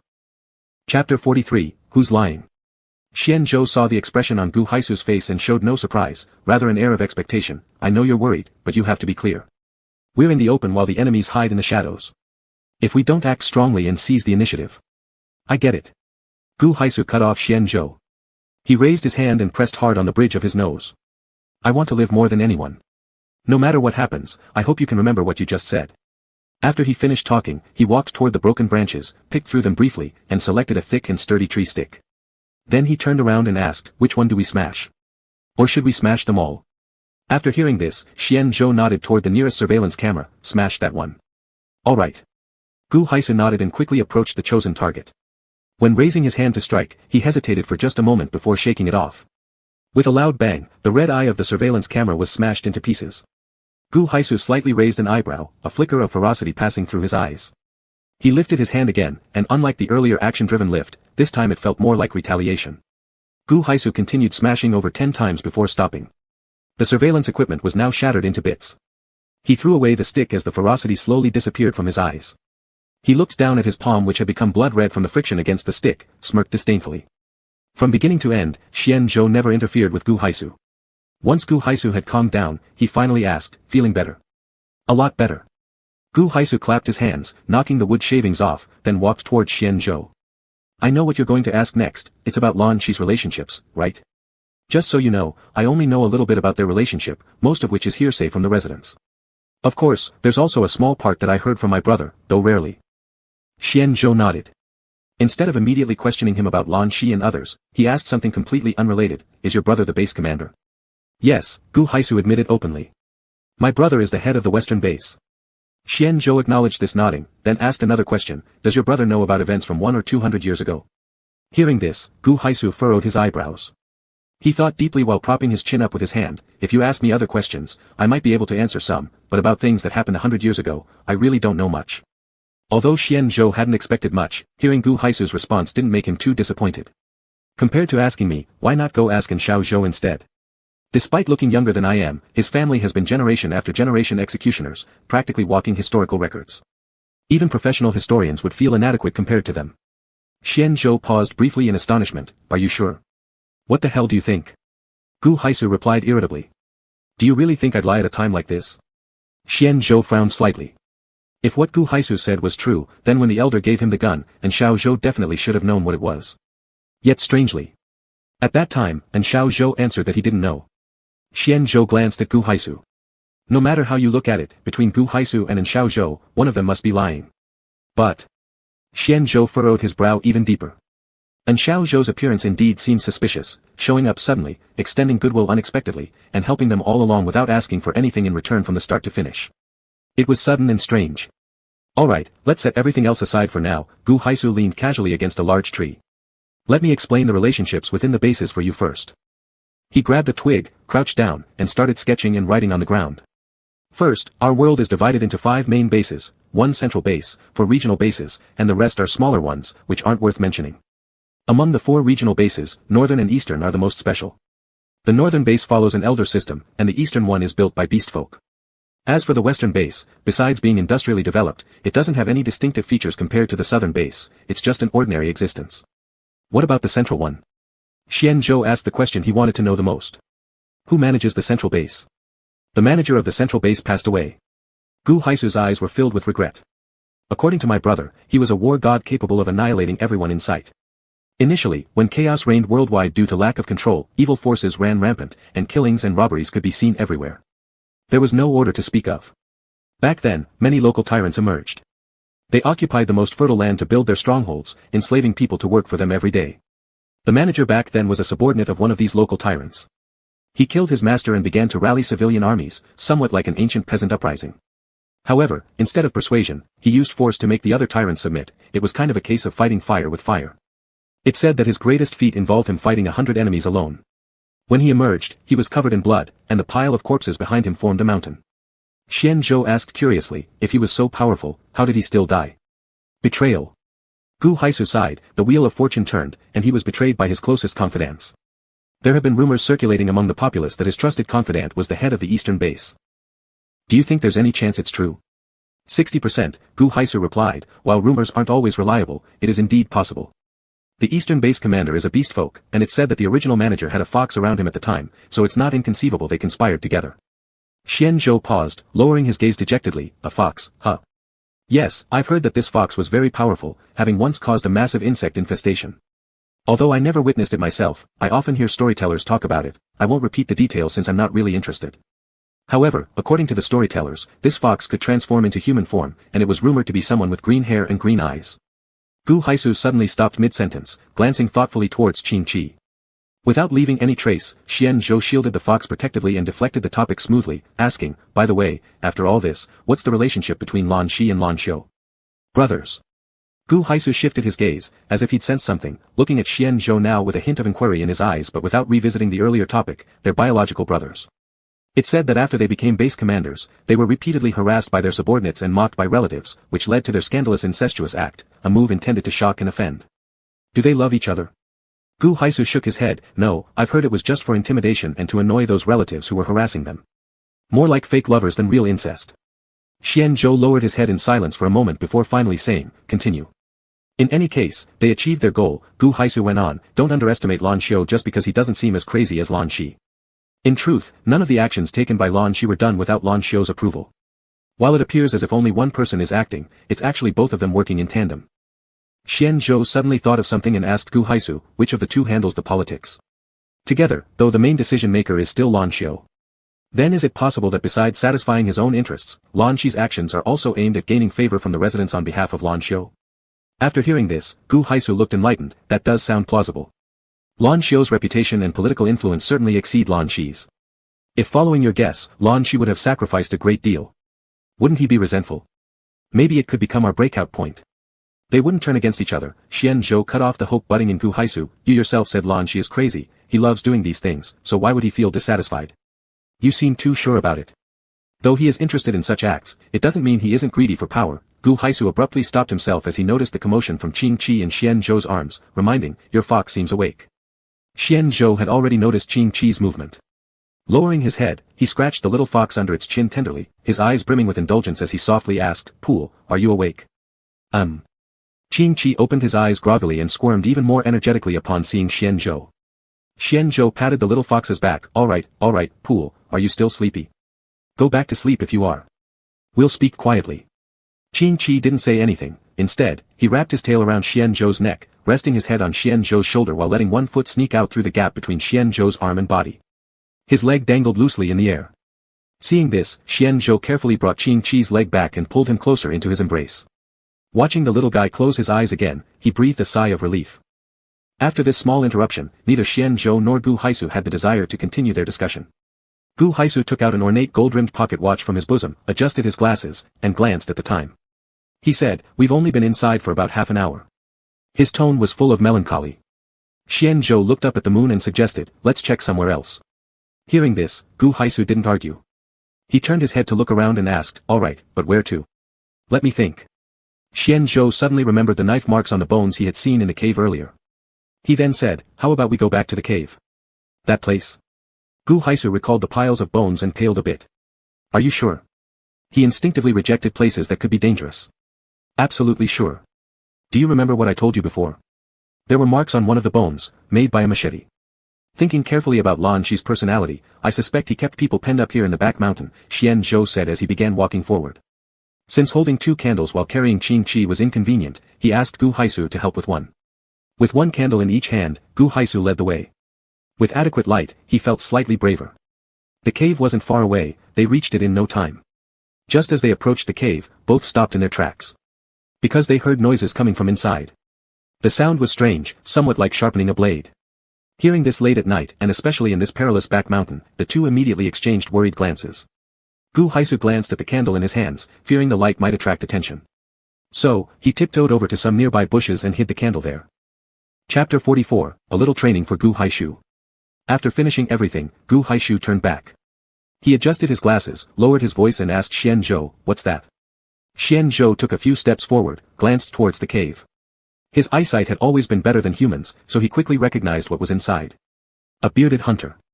His face was covered with thick beards, his eyes hidden under his bangs, and there was an old hunting rifle beside his feet. He was sitting at the entrance of the cave sharpening his knife by the moonlight. He slightly tilted his head, meeting Xian Zhou's gaze, their eyes colliding momentarily. That pair of already cloudy eyes narrowed as if from nearsightedness. He stood up, took a few steps outwards, still holding a chopping knife in his hand.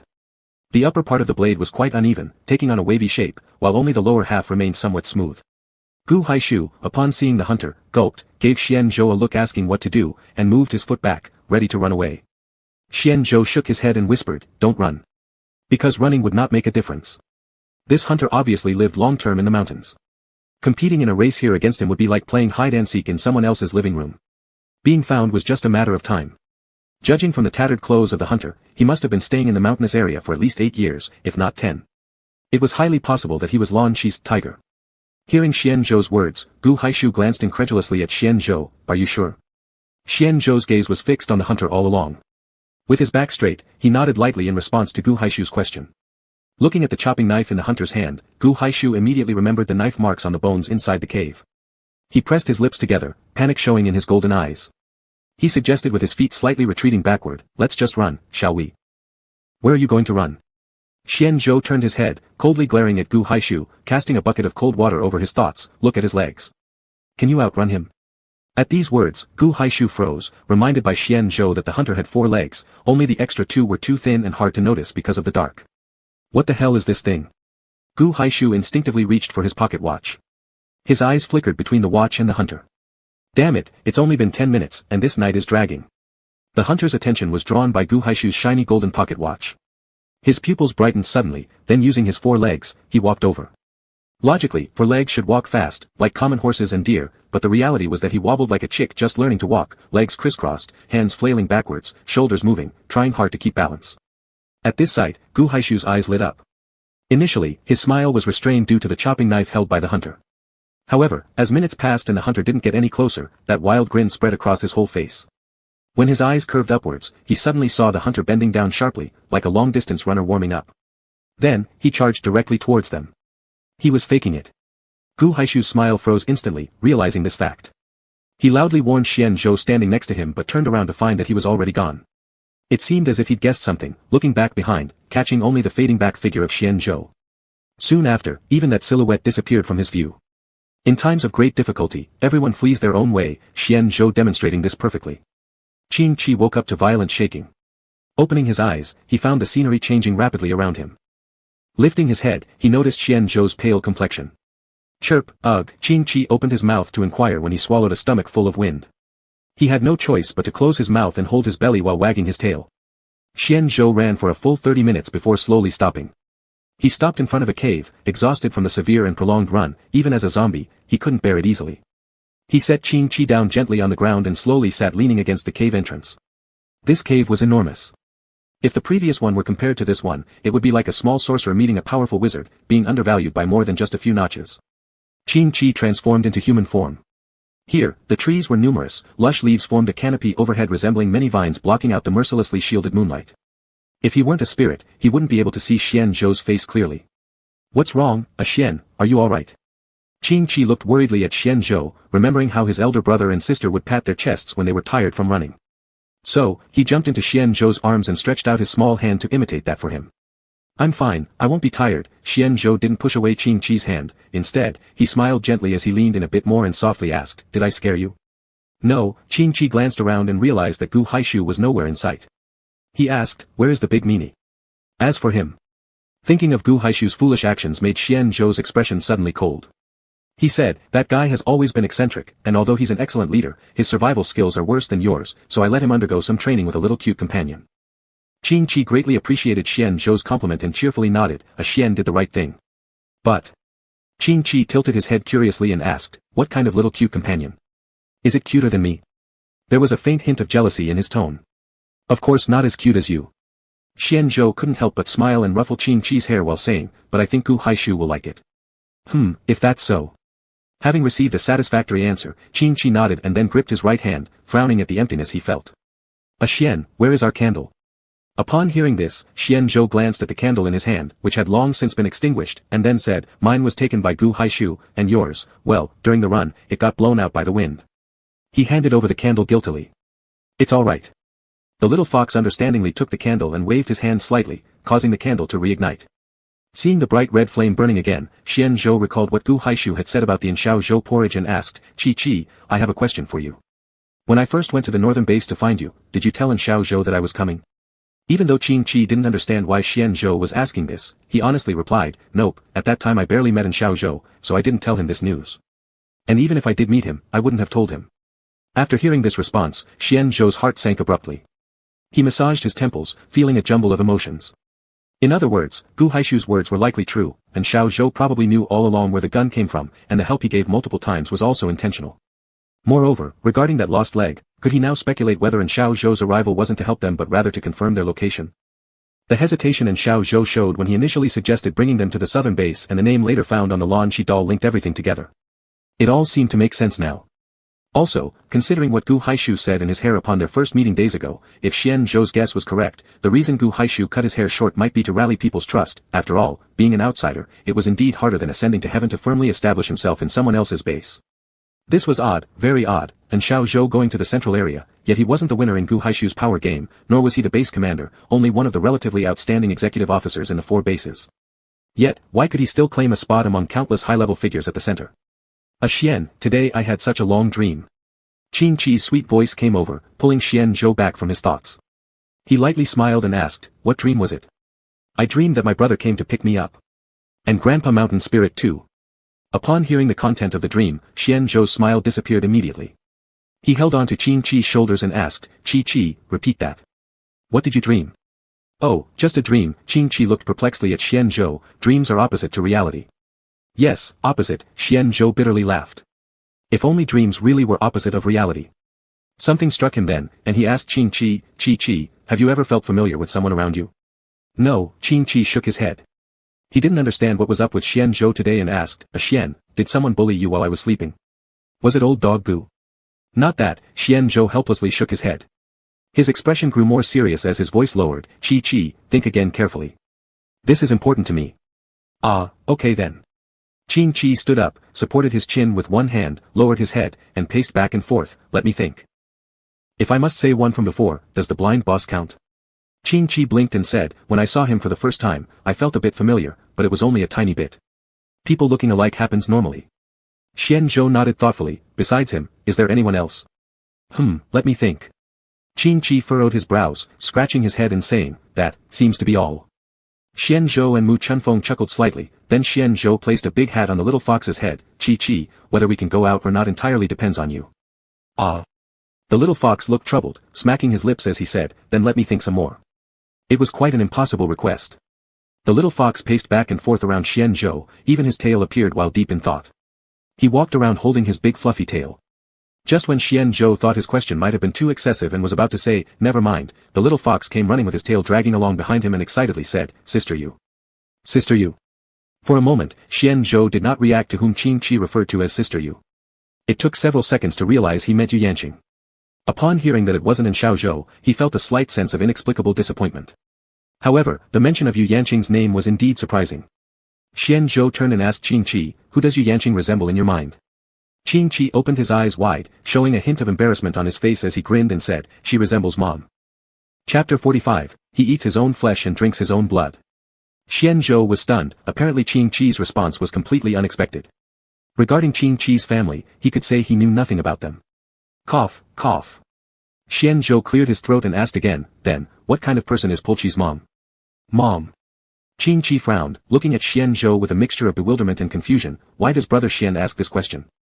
Xian Zhou smiled gently and evaded by saying, nothing, just curiosity. Once again came this answer. Disappointment flickered across Qing Chi's eyes. His hand tightened around his tail slightly as he looked down and said, Brother Xian, must you really be so cautious around me in every way? Xian Zhou was taken aback, his gaze shifting as he struggled momentarily for an appropriate response to Qing Chi's words. The reason why he had questioned Qing Chi about this actually confused himself as well. Deep inside him, there was a voice incessantly telling him that the mountain god's people had already arrived, lurking somewhere close.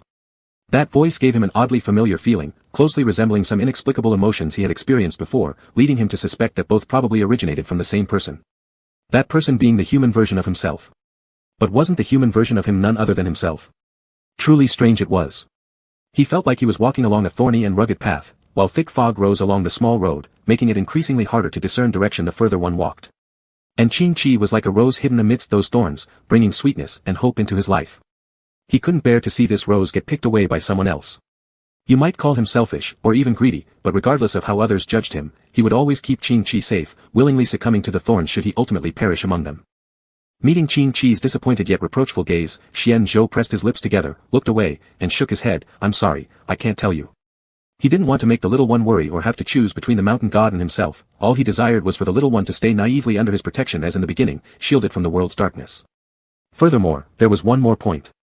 He had no knowledge whatsoever of his human self. A man clad in white had told him that during those times, Qing Chi had suffered grave injuries on his behalf. Each time he recalled those words of the man in white, remorse surged forth uncontrollably, intense enough to suffocate him. If his human form hadn't been able to properly protect Qing Chi back then now, he would guard him even if it cost him his life. Because he didn't know whether he would have another chance. Would they meet again if he lost the little fox? Likely not.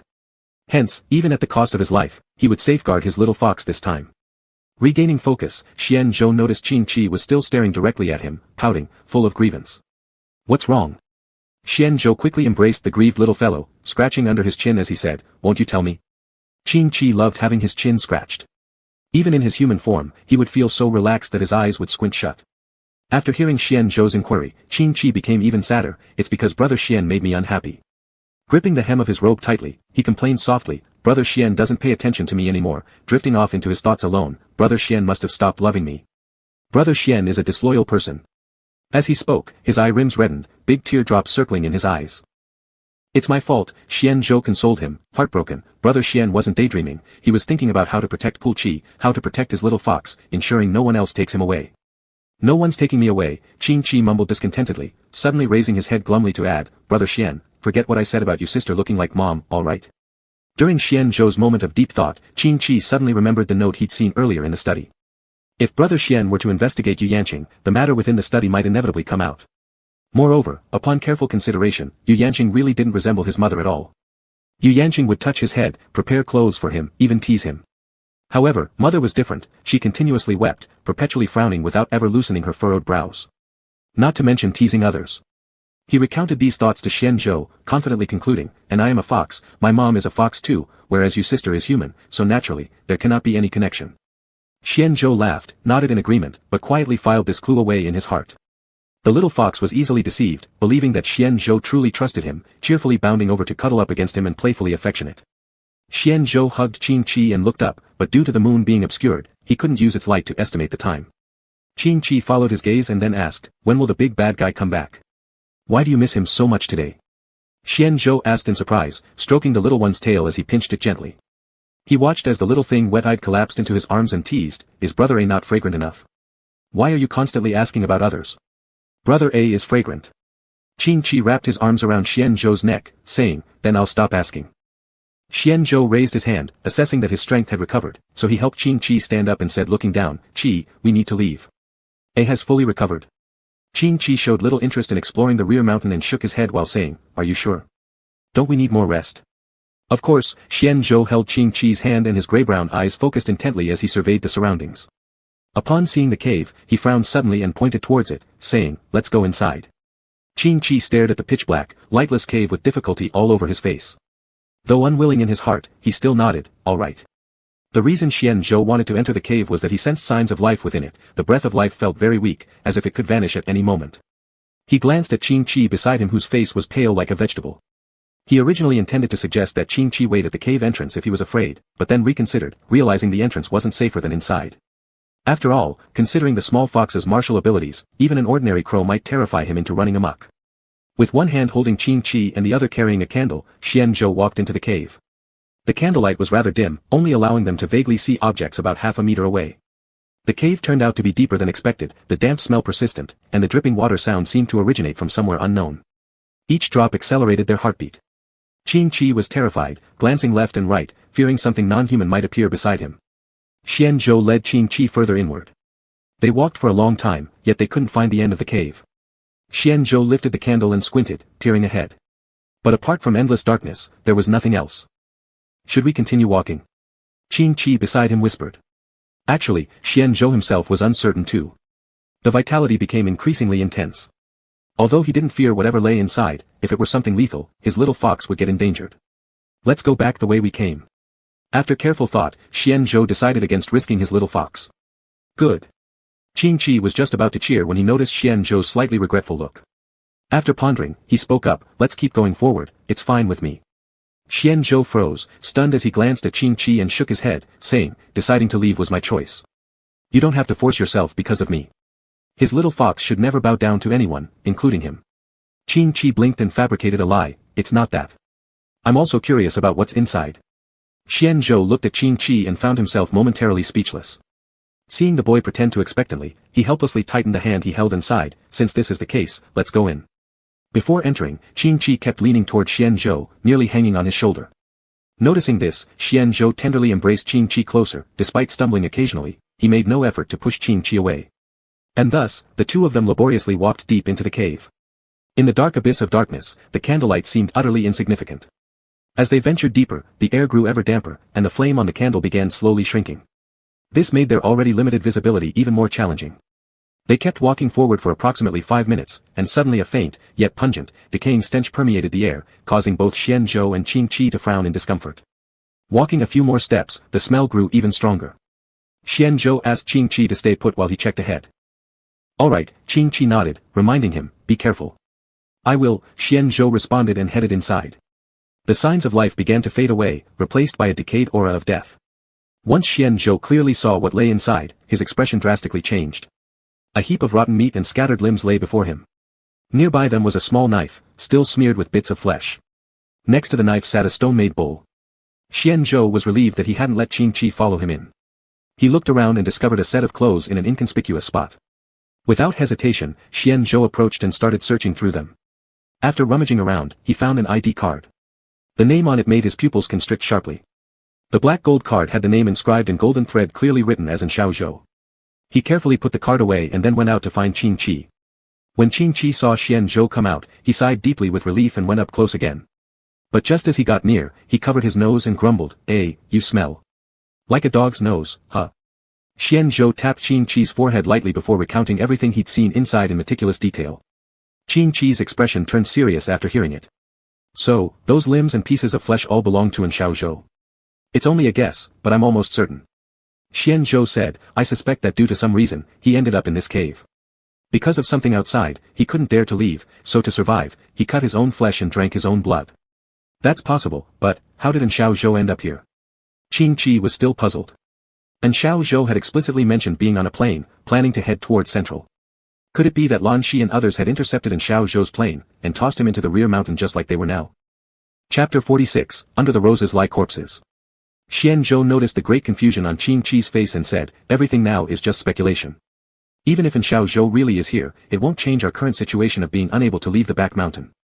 I understand, Qing-Chi nodded, but what kind of thing could force a usually smart and cautious person into such a predicament, to the point where they survive by eating their own blood and flesh? What Qing-Chi mentioned was also what Xian-Zhou was worried about. On the surface, Xiaozhou seemed no different from Gu Haishu. However, he knew that compared to Gu Haishu, Xiaozhou was more scheming and better at enduring and pretending. If Gu Haishu was a snake waiting for the right moment, then Xiaozhou was a hyena hiding in the grass, staring with greed. But what kind of person could have driven Xiaozhou to that extent? No need to guess, it would definitely be an extremely challenging existence. And the most worrying part is that this person is somewhere in the back mountain, maybe even meeting tonight if they're unlucky.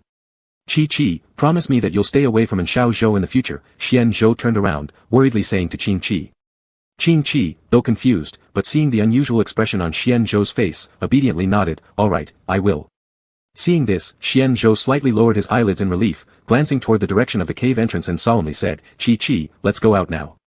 Upon hearing this, Qing-Chi submissively followed behind Xian-Zhou. His delicate eyebrows furrowed, after much deliberation, he finally asked, why should I stay far away from Xiaozhou? He didn't harbor much hope for an answer, yet surprisingly, Xian-Zhou explained to him unprecedentedly while walking out, turning back to say, Xiaozhou deceived us. Do you remember the gun given to me by the Grand Elder? He narrated the ins and outs of the story to Qing-Chi but concealed information related to himself. Meanwhile, he exaggeratedly talked about Gu Haishu, warning the little fox not to trust him. Qing-Chi listened, feeling stupefied. In the end, he only remembered not to trust Gu Haishu or Xiaozhou, the rest left him completely baffled. However, he more or less understood the gist. He voluntarily offered to retrieve the candle for Xian-Zhou, cheerfully walking ahead and turning back to ask, then why did the Grand Elder give you the gun? I don't know, Xian-Zhou shook his head and answered calmly, perhaps it was due to destiny. Qing-Chi wanted to say it shouldn't be that, but upon deep thought, couldn't come up with another reason. Thus, he nodded without further words. When they were nearly at the cave entrance, Xian-Zhou suddenly felt that life force again. He paused, asked Qing-Chi to wait, and then followed the sensation. With the flickering light of the candle, he eventually found the source of the life force, an eyeball. Xian-Zhou looked at the eyeball on the ground, feeling eerily familiar to the point of anger. Ha! Xian-Zhou gave a cold laugh. Seeing the eyeball turn towards him automatically, he slightly raised his brow and stepped on it with his foot.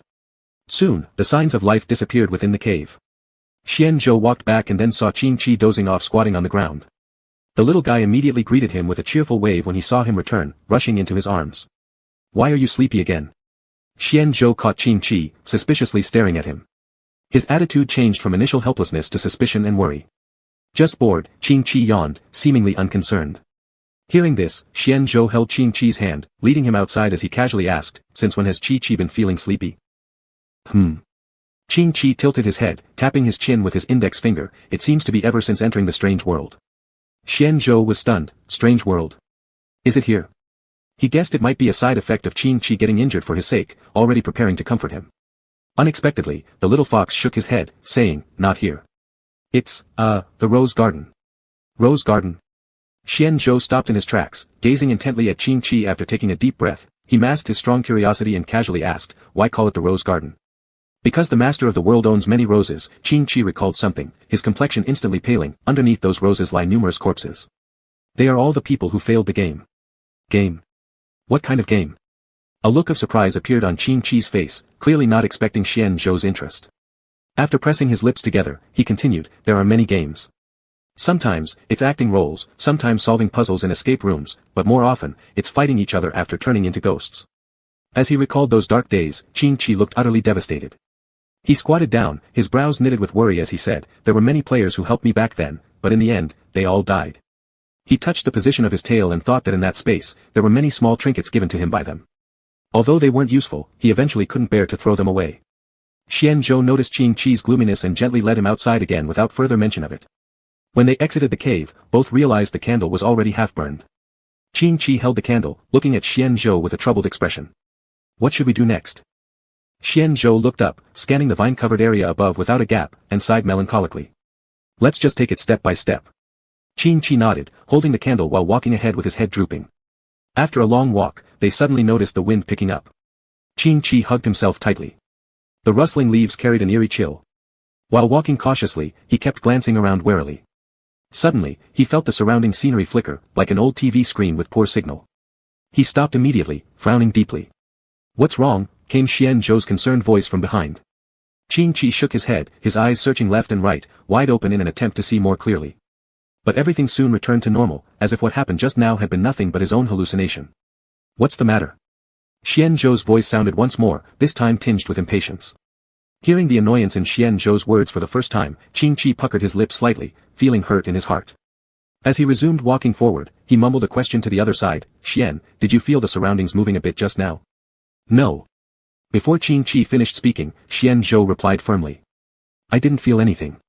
Oh, I guess I must have seen it wrong. Qing Qi rubbed his eyes, assuming he had simply been too tense. Since Xian hadn't noticed, then it really hadn't happened. The two walked for a while longer, the wind getting stronger. Qing Qi felt a dampness on the tip of his nose and touched it to find out it was rain. He turned around to warn Xian Zhou, only to be preempted by him. Qi, what kind of place is the Rose Garden? Came Xian Zhou's voice behind him. Cold and emotionless, Qing Qi shivered, stopping and turning around, surprised to see Xian Zhou smiling at him warmly. He scratched his head, puzzled. It was strange, hadn't Xian Zhou already asked this before? Qi, what kind of place is the Rose Garden?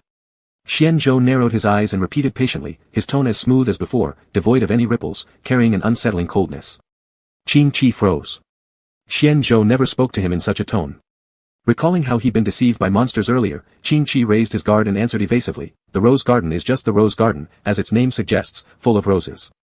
Xian Zhou squinted his eyes, half smiling and half serious, asking, is that all? That's all. Qing Qi turned back, tightening his grip on the candle, pretending unconcernedly. Big bad guy, why isn't he back yet? As he slightly turned his gaze, pretending to observe Xian Zhou casually. Xian Zhou's lips curled into a smirk. He'll be back soon. His grayish-blue eyes twinkled, revealing a significant smile. Okay. Qing Qi nodded absently. Xian Zhou had just said he'd gone off for training and would be gone for some time, why was he now changing his story?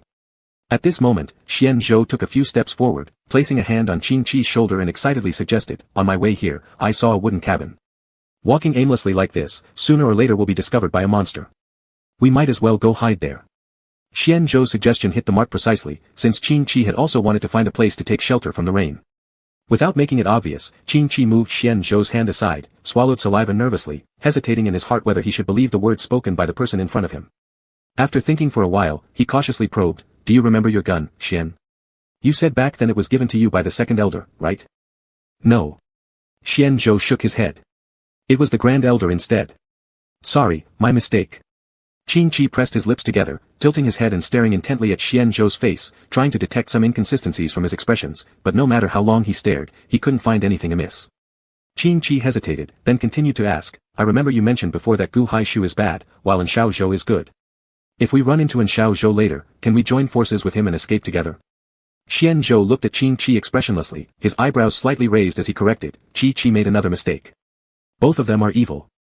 Qing Qi's eyes lit up, as both questions were answered correctly. Did that mean the Xian Zhou in front of him was not a monster in disguise? Chi, let's hurry up, it seems like it's raining. Xian Zhou tilted his head back, feeling the raindrops on his face. I still remember how to get to the wooden cabin. Let me take you there. Chi nodded and quickened his steps following Xian Zhou. Xian Zhou moved swiftly, almost in a rush. The rain gradually increased, the drizzle blurring their vision. Chi squinted and wiped the rain off his face with his sleeve. Xian. Chi clutched onto Xian Zhou's sleeve with an anxious tone, asking plaintively, are we not there yet? Almost there. Xian Zhou allowed the rain to slide down his face, pointing towards a tree ahead, saying, once we pass that tree, we'll be there. Hearing this, Chi glanced ahead but due to the dark sky and the rain obstructing his view, he could barely see the road. Suddenly, he noticed the surroundings moving. Xian, the surroundings are moving. Chi anxiously hugged Xian Zhou only to find his complexion deathly pale, staring straight ahead. Through the rain, a man covered in wounds stepped out. His gaze was calm, holding a silver-black gun. The man's Adam's apple moved slightly, his eyes as cold as ice, his voice cutting through the icy rain like a piece of frosty ice. Zhuoying, is this what you wanted to prove to me? Your unspoken secret, different stances. The man raised his head, the ink-like cracks on his porcelain-like face stood out prominently. He curled his lips, sneering coldly, what a well-planned betrayal inside and outside, all of Gu Haishu's duplicates have been eliminated by me. Now, I wonder how long your shabby illusion mirror can last. Chapter 47, Xian Zhou is the best. Irreplaceable. The man's voice was extraordinarily familiar. Chi opened his mouth wide, rubbing his eyes hard to see the man's face. Come here, Chi, the man raised his hand, waving at him with a hint of helplessness in his voice. Upon hearing the familiar voice and endearment, Chi froze. He glanced between the Xian Zhou, beside him and the distant figure whose face he couldn't make out, standing awkwardly still. Seeing this, the man sighed deeply, taking a few steps forward so Chi could clearly see his face.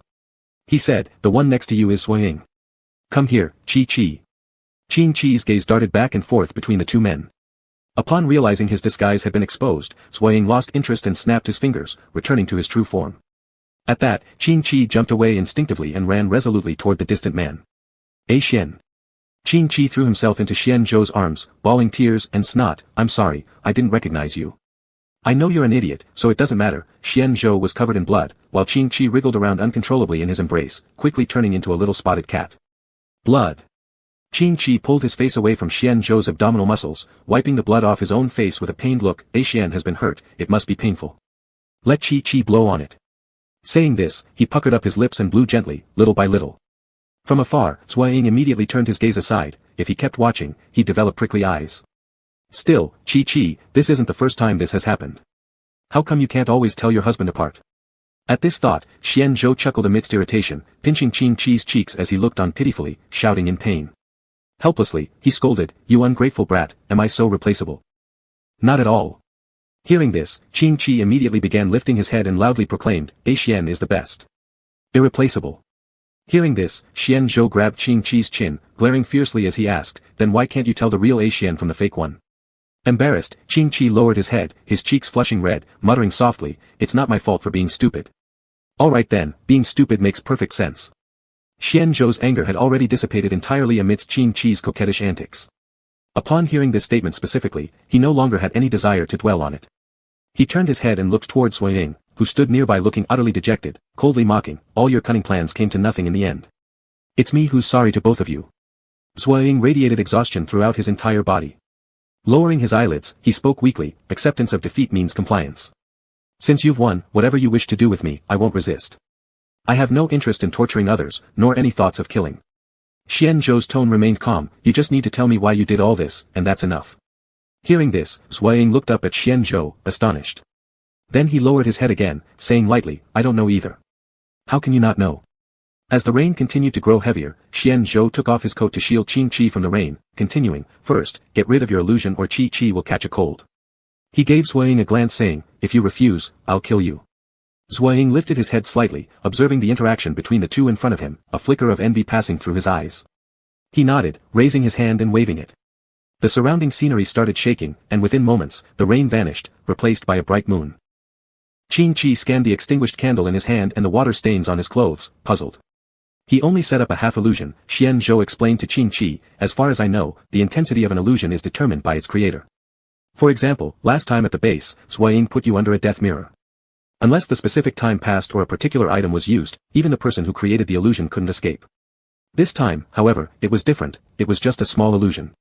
It's like you were moved into a little room belonging to him. Compared to last time, this wasn't locked. Anyone could come and go freely. So why couldn't I leave? Qin Chi tilted his head innocently and asked Xian Zhou. It's not that you couldn't leave, you just didn't reach the door of the illusion. Remember the tree where I was standing earlier? That was the door. Realizing this, Qin Chi suddenly understood. He had noticed all along how Zhou Ying kept trying to lead him back toward the tree, probably aiming to take him out of the illusion. It was at this moment that he also paid attention to their surroundings. They had already left the area shrouded by vines. Not only that, but in the distance, only a few scattered dead trees were visible. Directly ahead, there stood a small wooden house. By the side of the small house were stacked piles of firewood. The large doors were closed tightly, and on the doorknob hung a long-barreled hunting rifle. Xian Zhou's eyes narrowed sharply, slanting a glance at Zhou Ying, his voice filled with accusation. Is Gu Haishu inside? I don't know. Still the same answer. Zhou Ying licked his dry lips. Gu Haishu just asked me to enter and cast the mirror. I have no idea about the rest. If you don't know anything, then why help him? Qin Chi asked Zhou Ying, completely confused. This question seemed to hit a sore spot for Zhou Ying, who looked up in panic, meeting Xian Zhou's disapproving gaze, then quickly lowered his head like a frightened bird. He gave a bitter laugh, because I love him, so I must give everything for him. Idiot, it's not like he's given everything for you. Qin Chi recalled Gu Haishu's lukewarm attitude towards Zhou Ying all along, rolling his eyes as he planted his hands on his hips and said, love should be rational, don't treat every word of the other person as absolute truth. Learn to discern things. Look at you, you lack this quality entirely. Check out our A Xian, he's the role model of rational love. Xian Zhou, rational. Zhou Ying widened his mouth as memories of getting beaten in the illusion flooded his mind. He stared at Xian Zhou with wide eyes, utterly astonished. He isn't rational at all. At Xian Zhou's side, he glanced at Zhou Ying's incredulous expression, raised the corners of his lips into a faint smile, and looked away. As long as the little fox is happy. Cough, cough. Xian Zhou cleared his throat a few times before continuing, let's get back to the topic. Did Gu Haishu really tell you nothing about the plan? No, Zhou Ying restored to his exhausted state, I have no idea. What about Xiao Zhou? Him. Zhou Ying questioned in surprise, why do you mention him? Wasn't he supposed to attend the central conference? I heard. Mentioning the conference made Xian Zhou recall Gu Haishu's words. He was about to ask Zhou Ying but was interrupted by a voice. What are you three doing here? The tone was rough, slightly raspy, and quite loud, drawing everyone's attention immediately. Upon looking over, they saw a middle-aged man with a scruffy beard holding a large axe in one hand and carrying a piece of wood on his shoulder. He waved the axe hand dismissively as he asked sternly, who are you, and what are you doing here? Qin Chi stared at the shining axe in the man's hand and shrank back in fear. Zhou Ying looked at the man, slightly frowned, and coldly turned away, clearly not intending to respond. Thus, the responsibility of answering fell squarely on Xian Zhou's shoulders. Eyeing the man's attire carefully, he furrowed his brows and slowly said, we used to be servants of Lord Lan Shi. We broke an antique vase he cherished, so we were thrown in here. While speaking, he closely watched the man's reaction. Fortunately, the man simply nodded indifferently, neither warmly nor coldly saying, follow me. Upon hearing this, Xian Zhou looked at Zhou Ying. Zhou Ying shook his head and lowered his voice, I don't know him. If you don't even know him, then why bring Qin Chi here? Zhou Ying bowed his head lower, it was Master Shu's command. Xian Zhou felt speechless, pressing his temple as he shifted his gaze back to the man. The man had been observing them all the time. Seeing Xian Zhou hesitate to speak, he calmly lowered his head, smoothly turning around to walk toward the wooden house. After some hesitation, Xian Zhou followed behind. The man never spoke throughout the way. Upon reaching the door, he put down the wood on his shoulder, took down the hunting rifle hanging on the doorknob, cradling it under his elbow, and finally pushed open the door silently walking inside. Qin Chi hid behind Xian Zhou, stretching his neck curiously to peek inside. There were many items inside the wooden house, mostly furs and bones that were neatly hung on the walls. In one corner, piles of firewood were stacked, while on the left side, there was an earthen stove where fierce flames were roaring. On top, sat a rusty kettle already filled with boiling water, its spout beginning to emit white smoke and let out shrill whistles. In the center was a wooden table, where the setup was very simple, several shiny iron cups, and a single earthen plate. After stepping inside, the man placed the rifle on the table, hung the axe on the wall, and silently removed the kettle to pour water into the cups, muttering without raising his head, sit wherever. Qin Chi chuckled awkwardly, sitting near the stove alongside Xian Zhou. They curled up to warm themselves by the fire. Xian Zhou looked at the steaming cup of hot water in front of him, raising his head to ask the man, thank you, may I ask your surname? Just call me Uncle Zhong. The man sat next to Qin Chi, rubbing his hands together for warmth. Uncle Zhong, why do you live here? Qin Chi turned his head and asked the other person. It's the same as yours. Uncle Zhong showed unwillingness to discuss it, holding the cup without hesitation and gulping down a big sip. He clenched his teeth and growled, all because that brat Lon she kicked me in here. Qing Chi sipped the water cautiously. His wet and sticky clothes began to gradually warm up from the fire roasting them. Sui Ying sat across from Uncle Zhong. Since entering the house, his eyes had been scanning the room, but he hadn't seen Gu Haishu's figure for a long time. Unable to hold back, he asked, "Is Uncle Zhong living here alone?" Upon hearing this, Uncle Zhong immediately put down his cup of water and gave Sui Ying a disdainful look, snapping, "Or what? Did you see anyone else?" "No." Sui Ying was also afraid of offending Uncle Zhong, so he smiled apologetically and didn't say anything more. Fortunately, Uncle Zhong wasn't angry. He stood up and added a few logs into the earthen stove, listening to the crackling fire. Qing Chi yawned and began to feel sleepy. "Uncle Zhong, pardon my presumption," Xian Zhou steadied Qing Chi, who was swaying dizzily, then looked at Uncle Zhong with humility and asked, "Have you seen a man with golden eyes and a short haircut?" "Yes." Uncle Zhong nodded. He didn't return to the bench but walked to the corner, flipped open an earthen jar, took out a sweet potato that still had mud on it, threw it into the stove, and used iron tongs to stir the logs as he said, "That guy is quite devious." "Are you his friends?" "Of course not." Upon hearing Uncle Zhong's words, Xian Zhou immediately understood that Gu Haishu must have done something wicked, so he quickly distanced himself. "We met him by chance, we're not friends." "If you're not friends, why are you asking?" "Because we've encountered each other a few times along the way." Since Xian Zhou wasn't sure under what identity Gu Haishu introduced himself to Uncle Zhong, he had to explain vaguely, "We've met a few times, so we thought we'd ask." "In this world, kindness doesn't get rewarded," Uncle Zhong snorted coldly. "I helped a brown-haired man earlier, treating his wounds. Guess what? He stole all my food." Lifting his head, Uncle Zhong examined Xian Zhou and his group carefully, narrowing his eyes as he asked, You shouldn't know him, right?" Xian Zhou was startled. "Brown hair? Wasn't that in Xiaozhou?" Chapter 48, You'd be better off with me. "Never met him." Xian Zhou said without hesitation, "I don't know him." Zhong Shu looked at Xian Zhou with suspicion but then waved a hand, emitting cold snorts from his nose and muttered, "Good, if you don't know him." Xian Zhou let out an internal sigh of relief as it seemed he had passed the bluff. On the side, Sui Ying had been agitated ever since Zhong Shu mentioned seeing Gu Haisu post-surgery. He stood up abruptly, tipping over a water cup in the process due to the forceful movement. Hot water streamed down from the table onto his clothes, yet he didn't care, asking Zhong Shu with a raspy voice, "Did you see Gu Haisu?" "What Gu Haisu?" Zhong Shu's suspicious gaze fell on Sui Ying. Slowly rising to his feet, he tore a cloth from the wall and threw it at Sui Ying, saying, "Wipe yourself off." "But, do you know that grain thief guy?" Sui Ying hastily caught the cloth, realizing Zhong Shu had misunderstood. He was about to explain when Qing Chi tugged at his sleeve. He paused, meeting Qing Chi's pleading eyes as he lowered his head. His lips moved hesitantly before finally tightening his grip on his pants dampened by hot water.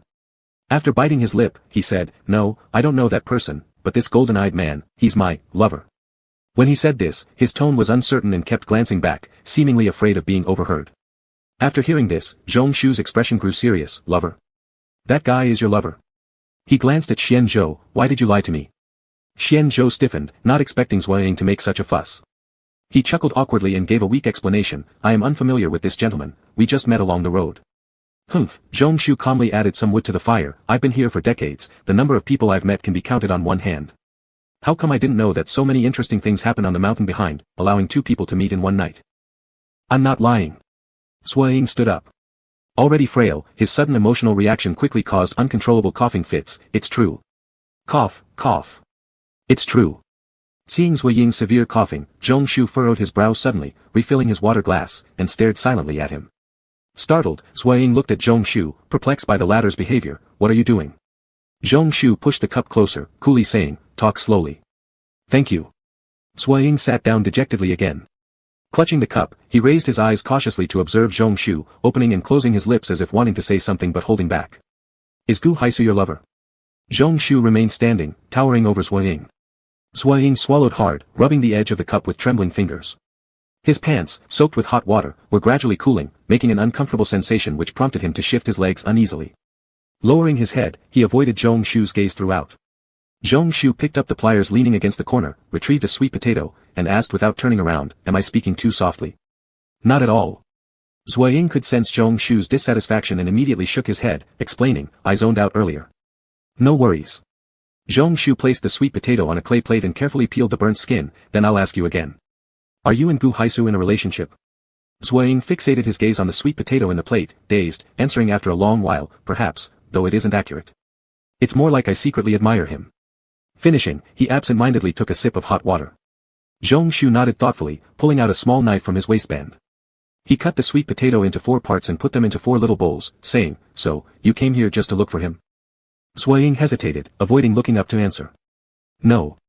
Xian Zhou interjected, "Qing Qi and I aren't." "Whether or not you are, ultimately you do know Gu Haisu, right?" Zhong Shu placed the bowls in front of everyone. Picking up a piece of sweet potato in his bowl, he chewed it briefly before his gaze turned menacingly cold. "That guy killed my younger brother. What do you suggest we do?"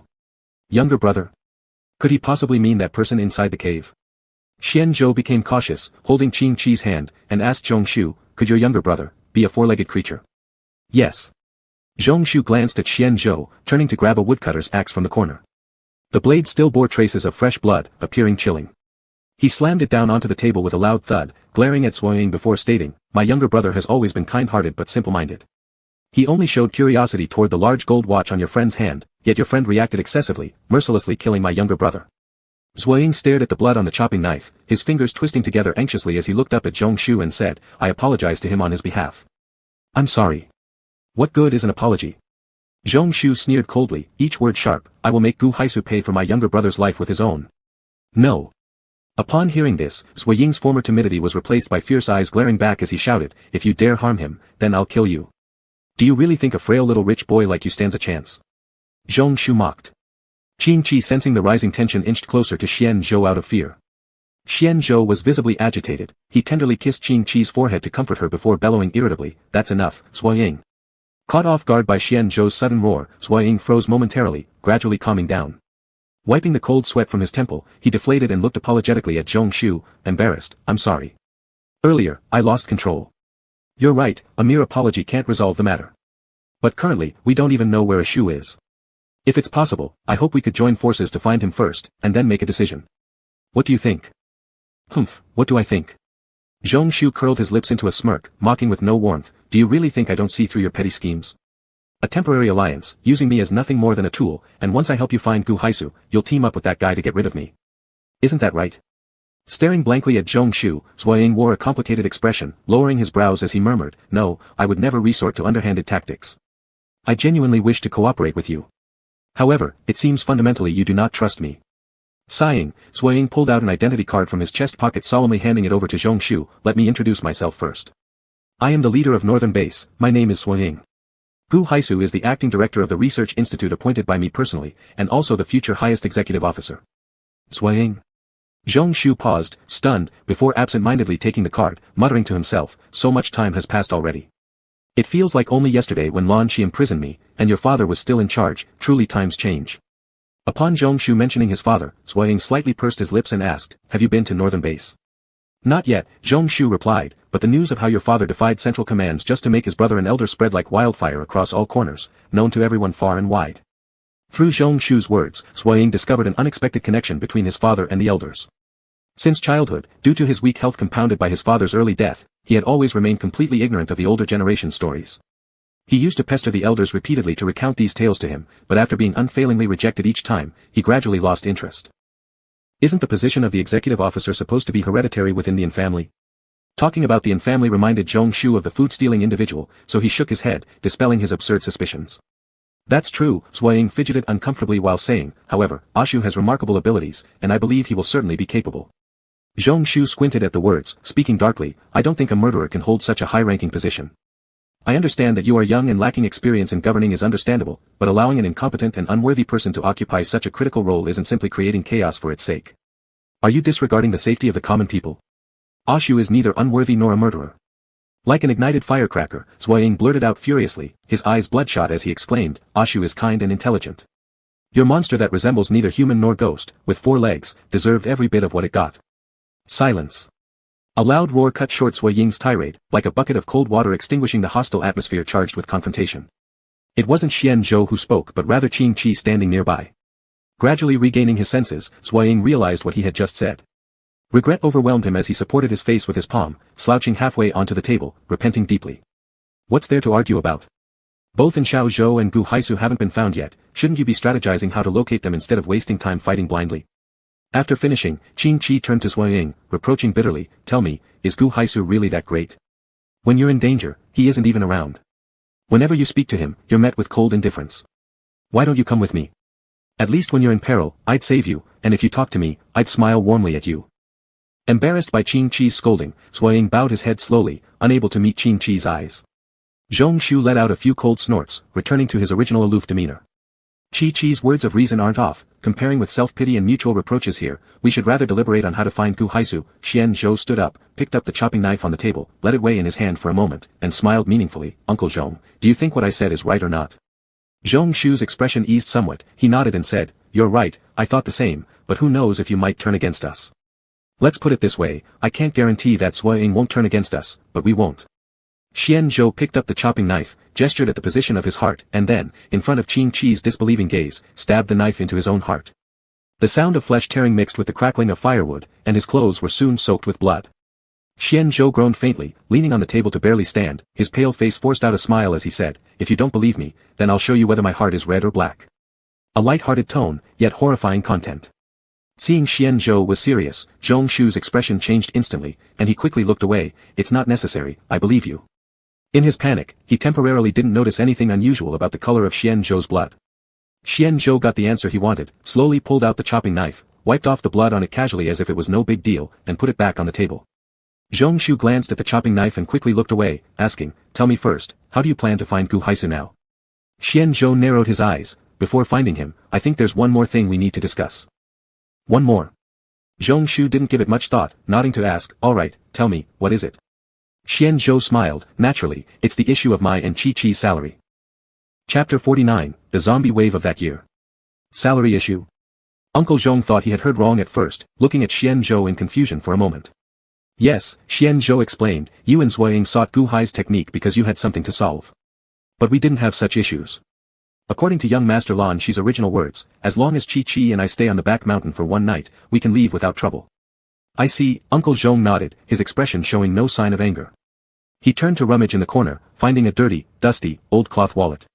With trembling hands, he carefully opened it, revealing a few smooth low-grade crystal cores lying quietly inside. Uncle Zhong took out the crystal cores and played with them in his hand, narrowing his eyes slightly as if reminiscing.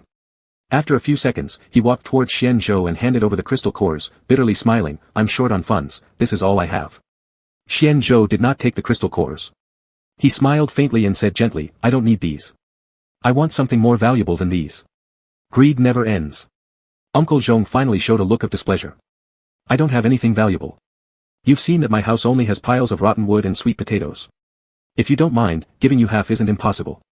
I don't need those things, Xian Zhou pointed to his head, what I mean by salary is your memory. Uncle Zhong's hand holding the wallet shook as he looked at Xian Zhou in surprise. Xian Zhou continued, I want to know what happened several decades ago, the less people know about it, the better. Uncle Zhong stared at Xian Zhou, his expression complex as he placed the wallet back, then turned to gaze into the blazing fire in the stove and said, you're like the guy who stole my grain, hard to figure out. Memories. In my survival of half a lifetime, except for a few major events that I vaguely remember, everything else has long been forgotten. That's fine.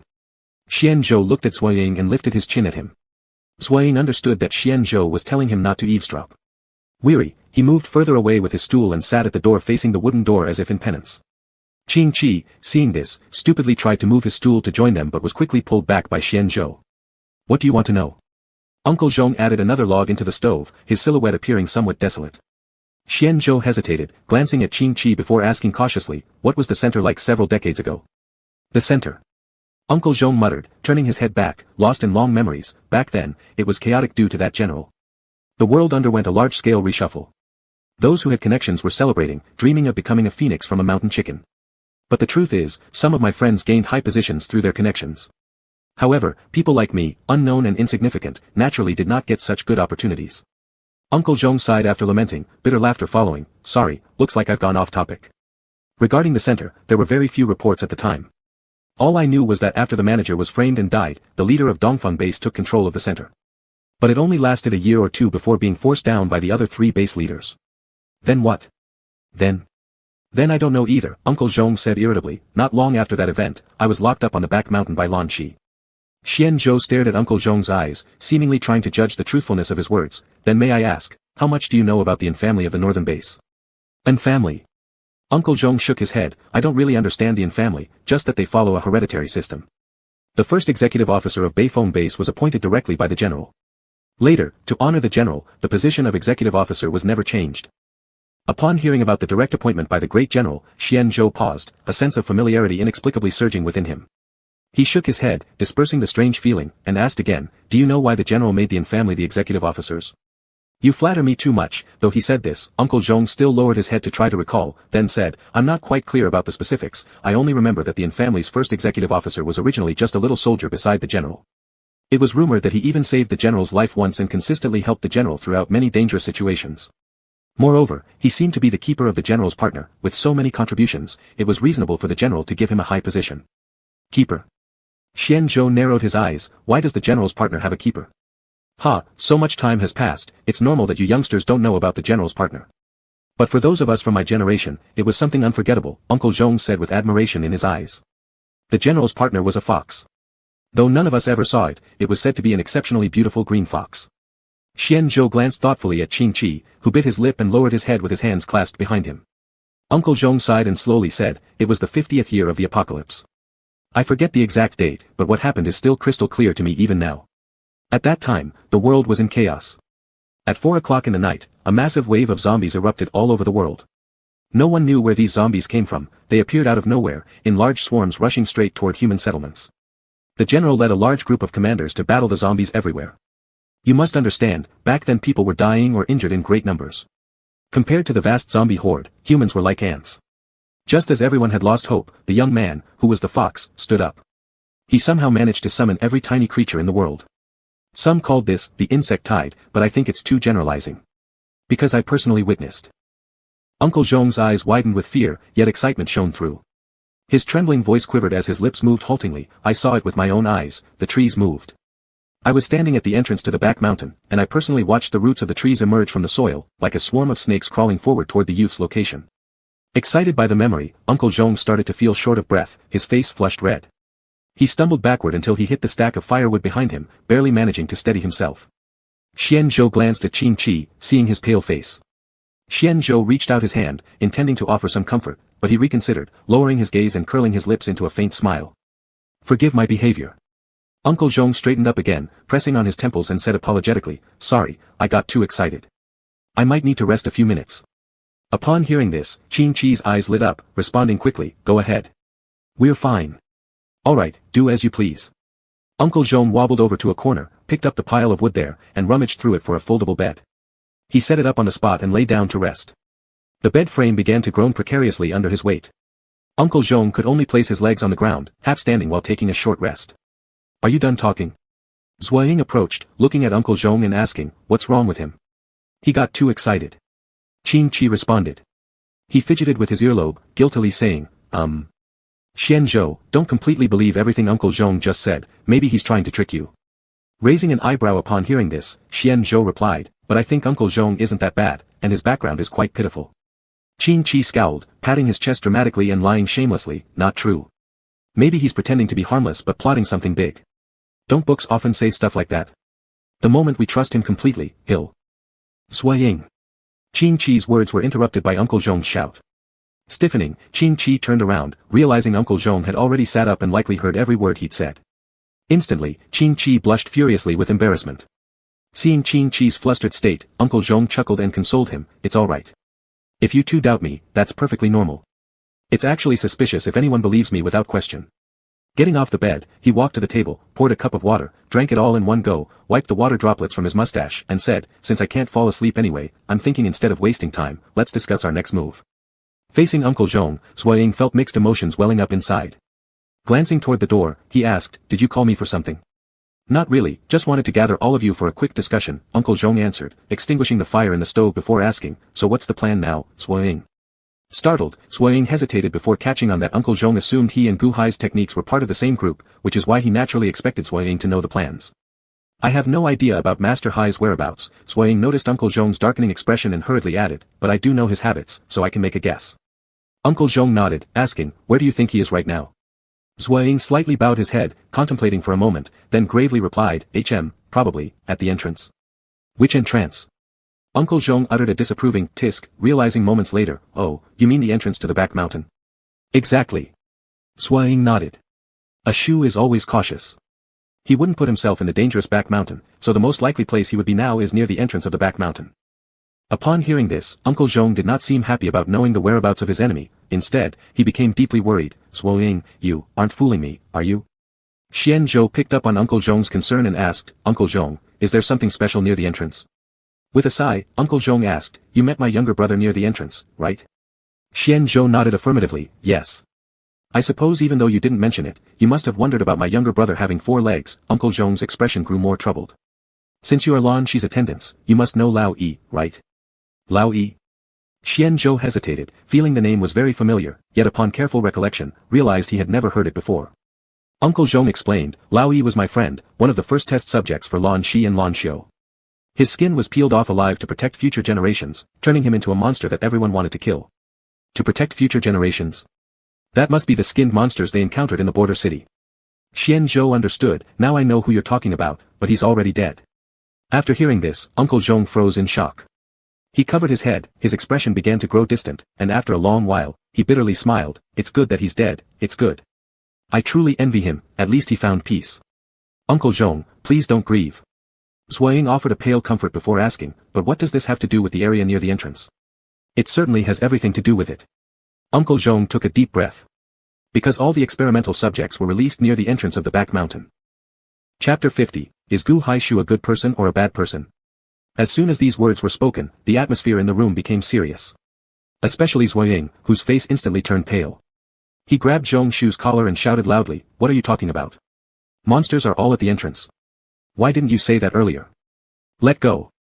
Zhong Shu frowned and pushed Zhuoying away, slightly tidying his collar angrily, don't think I won't dare to touch you just because you're the base commander. Your partner voluntarily went near the entrance. What kind of anger is this directed towards me? Sorry. Zhuoying realized he was in the wrong, but whenever it came to matters related to Gu Haishu, he would uncontrollably get excited. Alright, now there's no point in arguing. Qing Chi walked between the two of them, one hand patting each person's shoulder, relax, there's a little cutie with the big bad guy, so things should be fine for now. Little cutie. Zhuoying froze, losing his voice as he asked, what little cutie? I don't know, Qing Chi took his hand back, glancing at Xian Zhou and said, Xian told me. Xian Zhou, who had been preparing to watch the drama unfold, was left speechless. He should have told Qi Qi the truth now. Qi Qi, Xian Zhou pulled Qing Qi closer and explained with guilt on his face, that was a lie I told you. The so-called little cutie was actually Uncle Zhong's younger brother who died by the blade. Qing Qi blinked his eyes, clearly surprised that Xian Zhou had deceived him. He clicked his tongue and said, alright, then maybe the big bad guy really will die. Compared to Qing Qi's complete indifference, Zhuoying was visibly agitated. He turned and ran toward the door, pulling it open and ready to rush out. You're insane. Normally gentle Zhong Shu couldn't help but flare up. Striding forward, he grabbed Zhuoying's collar and said, do you think the back mountain is your living room? You can come and go as you please, thinking you can move without any obstruction or danger. I have to go save A Shu. Zhuoying forcefully broke free from Zhong Shu and roared, if you don't care about him, I do. He's all I have. He has only himself. If he dies. His voice choked at the end. Zhong Shu looked at Xian Zhou when he saw this, giving him a glance asking for quick solutions. Tisk.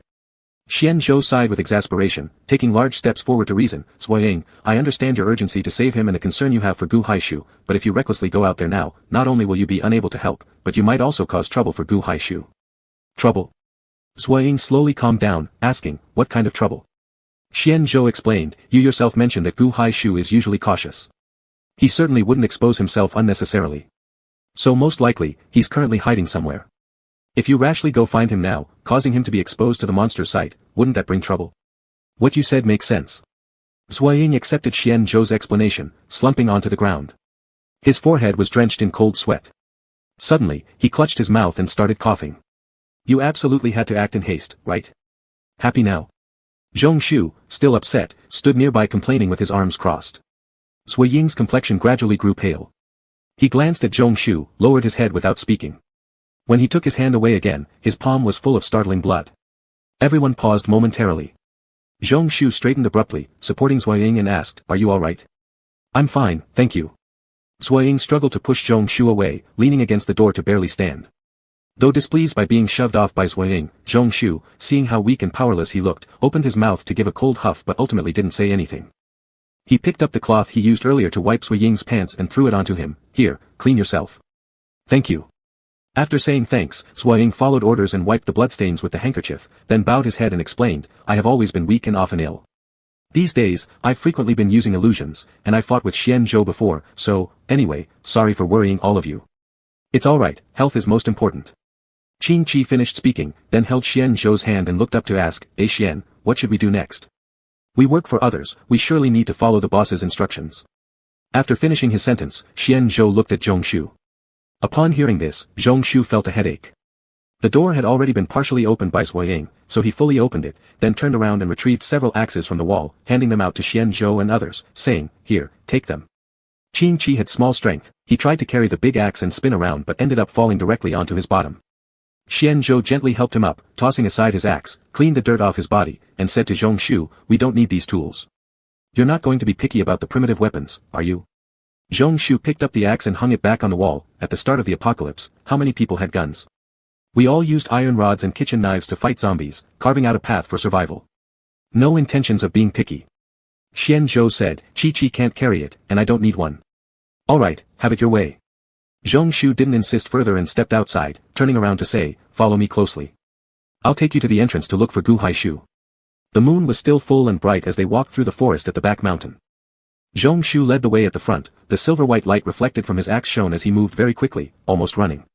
Qin Chi could just about keep up at the beginning but then fell far behind, dragging along Xian Zhou as well. Not giving up, Qin Chi turned into a fox, trotting along with his tail high in the air while Xian Zhou tried to pick him up, only to be dodged. He decided to be an independent fox. Walking on 4 legs certainly felt easier than 2, but after a few minutes, he began panting and sticking out his tongue, with his fluffy tail trailing on the ground, gathering a layer of dust. Xian Zhou, walking ahead of Qin Chi, frequently turned back, feeling like he was taking a dog for a walk. When Zhongshu arrived at their destination and looked back, he found no trace of Qin Chi and the others. He paced back and forth, thinking he'd been deceived. Zhuo Ying understood the speed of Qin Chi's short legs and consoled, they may just be slower in their pace. No sooner had these words been spoken when a man and a fox appeared in sight. Qin Chi panted heavily, his fuzzy pale blue tail dragging on the ground, scraping along and creating a long trail. As Zhongshu greeted them, he glanced around and asked, noticing Xian Zhou was alone, Xian Zhou, where is that green-haired teenager beside you? Him. Xian Zhou glanced down at the little fox on the ground, laughing, he ran off. What? Zhongshu was slightly surprised but soon regained his composure, are you sure he ran away? Of course, I'm certain he ran away, Xian Zhou feigned sadness while wiping tears, alas, I told him not to run, but he insisted. Qin Chi's eyes nearly bulged out in horror, growling loudly while wagging his tail and spinning in circles in a desperate attempt to prove his innocence. But his efforts were destined to fail. Zhongshu stared down at the lively little fox and sighed deeply, forget it. The teammates bought by a few words running away is understandable. Besides, even if that boy had stayed, he probably wouldn't have been much help anyway. With such an aristocratic aura, people like him are better suited to being lords than assistants. Not causing trouble would already be considered good fortune. Hearing this, the little fox stood speechless, lowering his head in sorrow as he wiped his tears with his claws and desperately squeezed toward Xian Zhou's embrace. Xian Zhou, caught between laughter and tears, embraced the little fox and softly comforted, our Chi does indeed have his uses. Zhongshu glanced sideways at Xian Zhou and asked incredulously, Chi. Isn't that the name of that teenager? Xian Zhou smiled and replied, just coincidentally shares the same name. Zhongshu wasn't suspicious at all. He hoisted his axe onto his shoulder and looked ahead. In front of them was a fence, the very same one that Xian Zhou and his companions had come through earlier. Around it were placed several candles emitting a dim glow, looking quite eerie from afar. You should be careful, Zhongshu walked to the side, skillfully cutting down a few wooden sticks which he handed to Xian Zhou, even if you don't need a melee weapon, you at least ought to pretend to hold something to avoid appearing unarmed, which makes me uneasy. I'm also holding a fox, making it inconvenient. Xian Zhou declined politely. Simple. Zhongshu said, forcing the young fox's head towards him and trying to stuff the stick in his mouth. However, realizing the size of the wood made it too large, he gave up grudgingly, choosing instead to shove the stick into the little fox's arms. Qin Chi clutched the stick, helplessly looking upward with his glass-like green eyes full of confusion. Hold tight, it's life-saving equipment, Zhongshu patted Qin Chi's head and then turned to continue leading the way in front. Qin Chi stared at Xian Zhou, wiggling the stick with his claws, wanting to toss it away. Be good and hold it, contrary to his usual indulgence, Xian Zhou instructed firmly, if you lose this stick, I'll give you to Gu Haishu to keep for a couple of days. Qin Chi widened his eyes in disbelief, gripping the stick tighter with his claws, pouting with a face full of grievances. Xian Zhou arched his eyebrows, pretending pitiful doesn't work. Upon hearing this, Qin Chi felt even more aggrieved. A few people circled around the entrance several times. Throughout this, Zhongshu remained highly alert, never once putting down his axe. They searched for a long time but couldn't even find a trace of Gu Haishu. That guy really knows how to hide. Zhong Shu stopped, turning to ask Zui Ying, where do you think Gu Haishu could be hiding? Zui Ying bit her lips and avoided eye contact. See? I told you, when it comes down to actually finding him, you'd hesitate and want to cover for him. Zhong Shu's face clearly showed an air of, I knew it all along, as he tiredly closed his eyes and leaned against a big tree. Be that as it may, killing demands justice. Today I must find him. Zui Ying clenched her fists, hesitantly saying, your younger brother is not human, at least not entirely. Zhong Shu's eyes shot open, showing evident anger. He stepped up close to Zui Ying, his expression cold. Yes, my younger brother isn't human, but that doesn't mean he's less worthy than Gu Haishu. Since the conversation involved Gu Haishu, Zui Ying grew bold. He stepped forward a few paces, locking eyes with Zhong Shu. You claim your brother was the subject of some experiments, which turned him into a monster. If that's the case, surely self-control would have been difficult for him. It's quite possible he attacked Haishu first. Zhong Shu paused in surprise upon hearing this. His eyebrows furrowed severely, then he suddenly raised his hand and struck Zui Ying, shouting angrily, my younger brother might be a monster, but he didn't choose to become one. At the age of 3, he was experimented on by those beasts and then locked away here. Ever since, we've lived together secluded in the back mountain. How can such a soul have malice? Normally, he wouldn't even hurt a bird. How could he possibly harm Gu Haishu intentionally? How is it impossible? Zui Ying's face swelled red from being hit. Clutching his sore cheek, he sneered, so-called kindness is nothing more than your biased perspective. Sure, Haishu isn't what one would call good, but I know him, he wouldn't harm an innocent person without reason. In Xianzhou's arms, Qing Qi thought silently, is that really true? Chapter 51, The Siege of Monsters. Qing Qi thought Zui Ying was lying through his teeth with eyes wide open. But Zui Ying himself remained utterly unaware. Zhong Shu, infuriated, was blowing his top and glaring daggers, taking several deep breaths. He raised his hand as if to continue beating Zui Ying, but just before the blow fell, he stopped. Someone will help me beat you up, Zhong Shu said cryptically, then turned around to continue leading the way as though nothing had happened moments ago. Zui Ying slowly came back to his senses, looking at Zhong Shu's desolate back, with a bit of guilt surging into his heart. He clenched his lips, the taste of rust spreading in his mouth, rushing to his brain, making him suddenly clearer. Qing Qi walked forward, using the tip of his tail to hook onto Zui Ying's trouser leg. He looked up and tilted his head, watching him. Chirp chirp chirp. Why do you always quarrel with Uncle Zhong? Although Zui Ying couldn't understand fox language, he could more or less guess the meaning. He lowered his head, looking at the axe in his hands, gloomily saying, I feel like I'm sick. In the face of other things, I'm usually calm, but whenever it involves Ashu, I go crazy. I love him too much, loving him so much that I can't tolerate others saying anything bad about him. Little fox, don't you love Xianzhou? Qing Qi nodded vigorously. Of course, how could he not love Akshuan? Zui Ying smiled faintly, squatted down to be eye level with Qing Qi, and asked again, if someone insults Xianzhou, would you get angry? Qing Qi nodded. Definitely. Zui Ying nodded approvingly, standing up and saying, you see, you would get mad when someone insults Xianzhou, so naturally I would also get mad when someone insults Ashu. Do you understand me now? Qing Qi looked at Zui Ying, blinking and circling around him. Indeed, he couldn't bear anyone criticizing Akshuan, but he wouldn't become as agitated or pathological as Zui Ying. Qing Qi shook his fox head and wagged his tail, looking at Zui Ying. Zui Ying frowned against his lips, laughing helplessly, lost in thought and said, didn't you understand? Ashu was right, you're really dumb.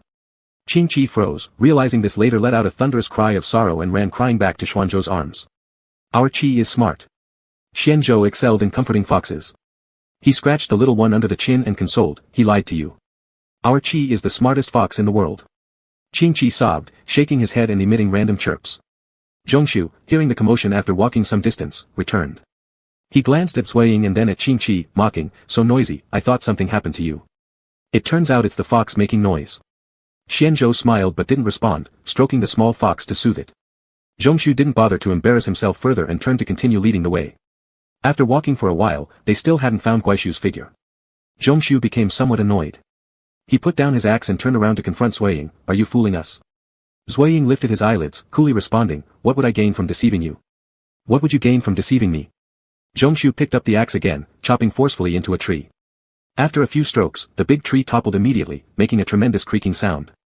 Zui Ying furrowed his brows, displeased, you don't need to intimidate me. I certainly don't wish you to harm Ashu, but I've never lied to you. Of course, if you insist on your own opinion stubbornly, consider what I said as if I hadn't. I'm not threatening you. Zhong Shu retracted the axe and wiped the splinters off it, I'm fishing. What? Zui Ying asked in surprise, fishing? You'll see soon, Zhong Shu grinned, evil people are bound to encounter each other's evilness. Zui Ying, I told you, someone will help me beat you up. His words were just spoken when hundreds of black and white eyes appeared all around them, hiding in the grass, staring fixedly at Xianzhou and the group through the gaps between the blades of grass. Crazy. Zhuiying realized the meaning behind Zhongshu's words. Do you want to put me in danger, then lure Ashu out? Zhongshu chuckled ambiguously. Not dumb now, are you? Crazy. Zhuiying couldn't help but curse once again. Zhongshu tossed away the axe, laughing. Whatever. My younger brother has died, I no longer have hope to live. If such a large number of people end up buried with me, it would be fine. Qingqi huffed afterward, stamping his foot. Chirp chirp. Big bad guy. Xianzhou tapped Qingqi's head lightly. Seeing that the little one wanted to break free from his embrace, he simply put him down on the ground. When suddenly set down on the ground, Qingqi turned back to look at Xianzhou in puzzlement. Seeing that Xianzhou had crossed his arms and showed no intention of holding him again, he immediately became anxious. He was completely stripped of his earlier audacity, glaring as he clutched at Xuanzhou's clothes to climb upward. Xianzhou looked at the clothes that had been grabbed into strips by Qingqi and laughed, lifting him up as he scolded. Weren't you just being all arrogant? Pool, you're only bold when someone's backing you up.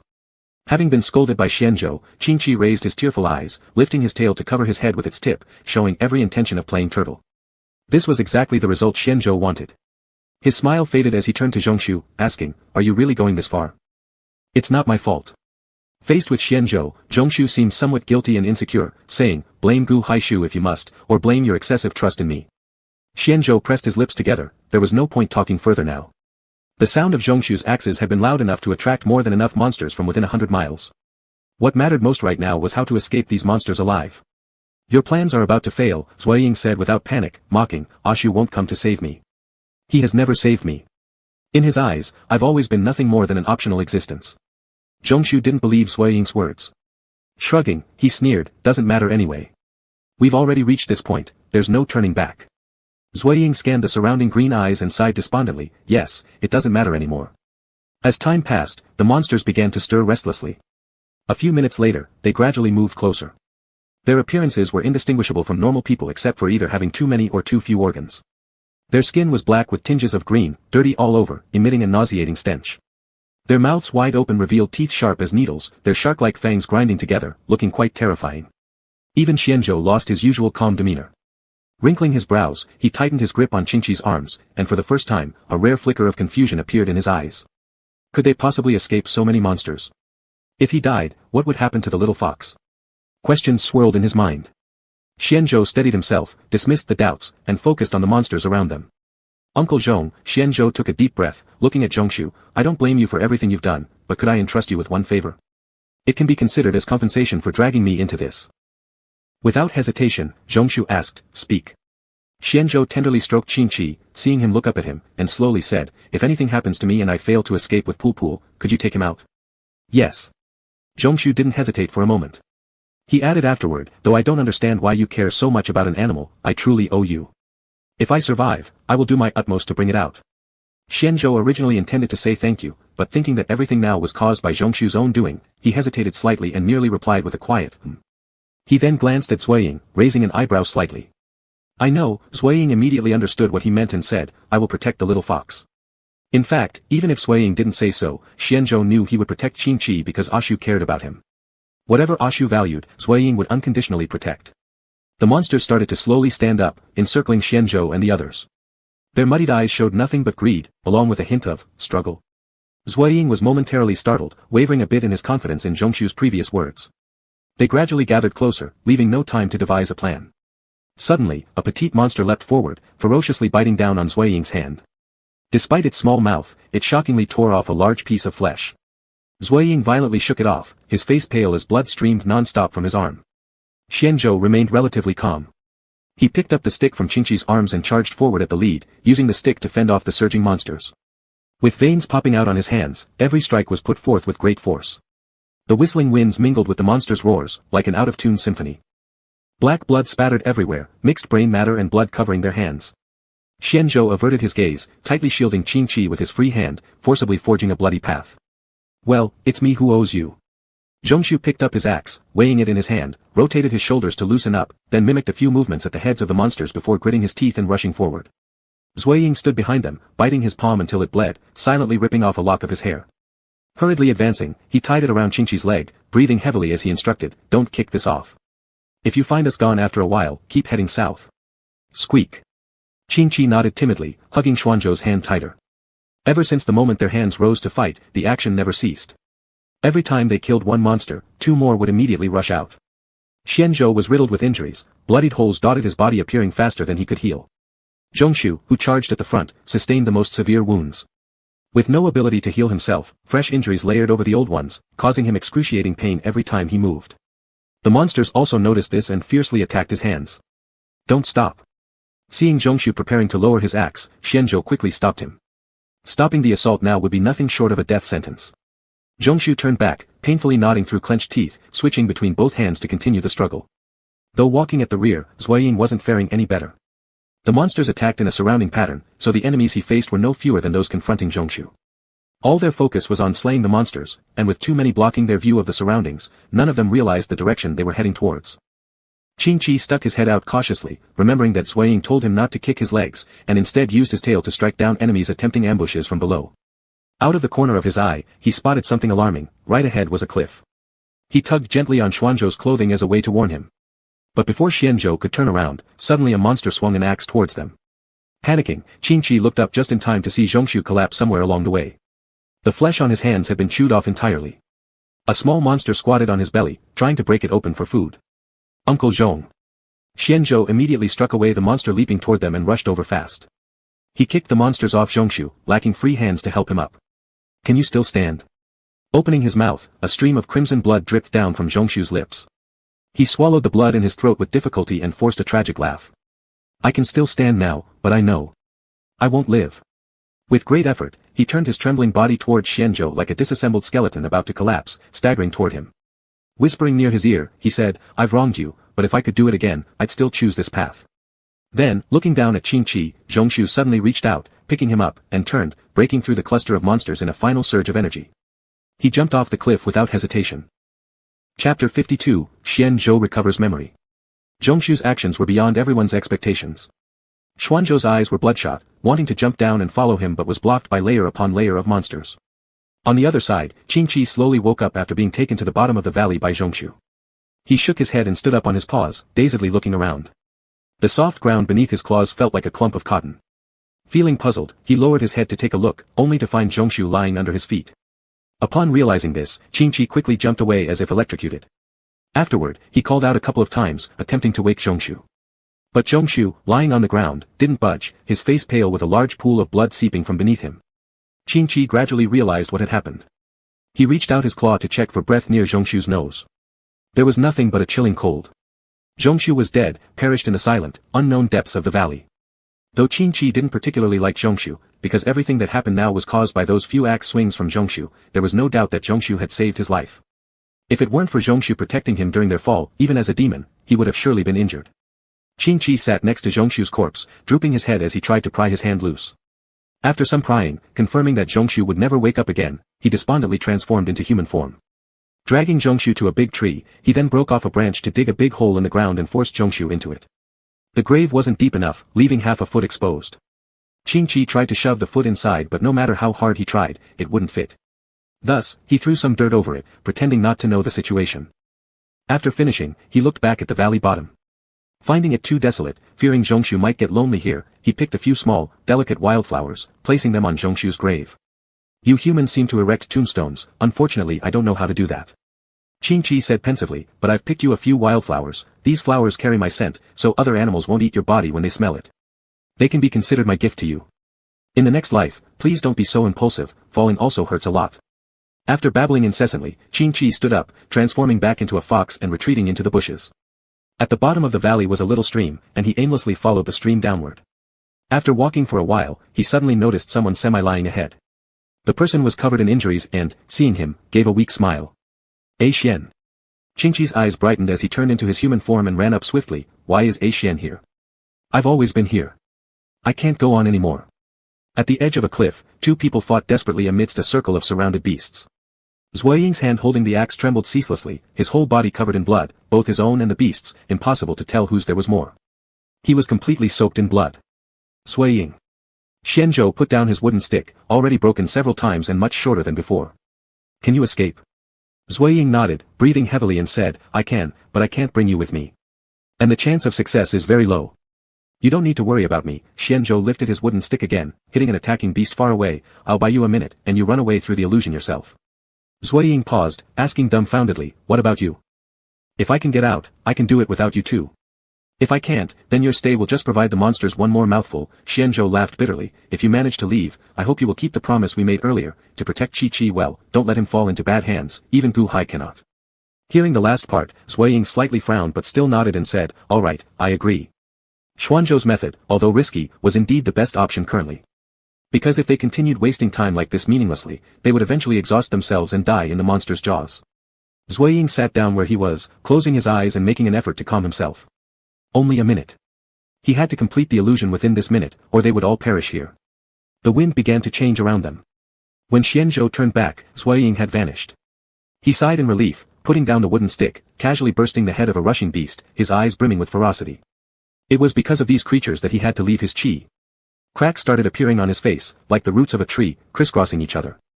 Wounds healed rapidly, his formerly black eyes turning crimson. He just wanted to be with the one he loved, in the previous life and this one too. Why was such a simple wish seen as an unforgivable obsession in others' eyes? An unattainable god? If that's the case, then please let the gods take pity on him. And if they refuse, why should such useless gods still occupy their high places? Fall with him, descend into hell together, he will protect him. The monsters watched Xianzhou in terror, screaming and fleeing in all directions. In an unnoticed corner, a hand tore through the sky, stepping out from the void.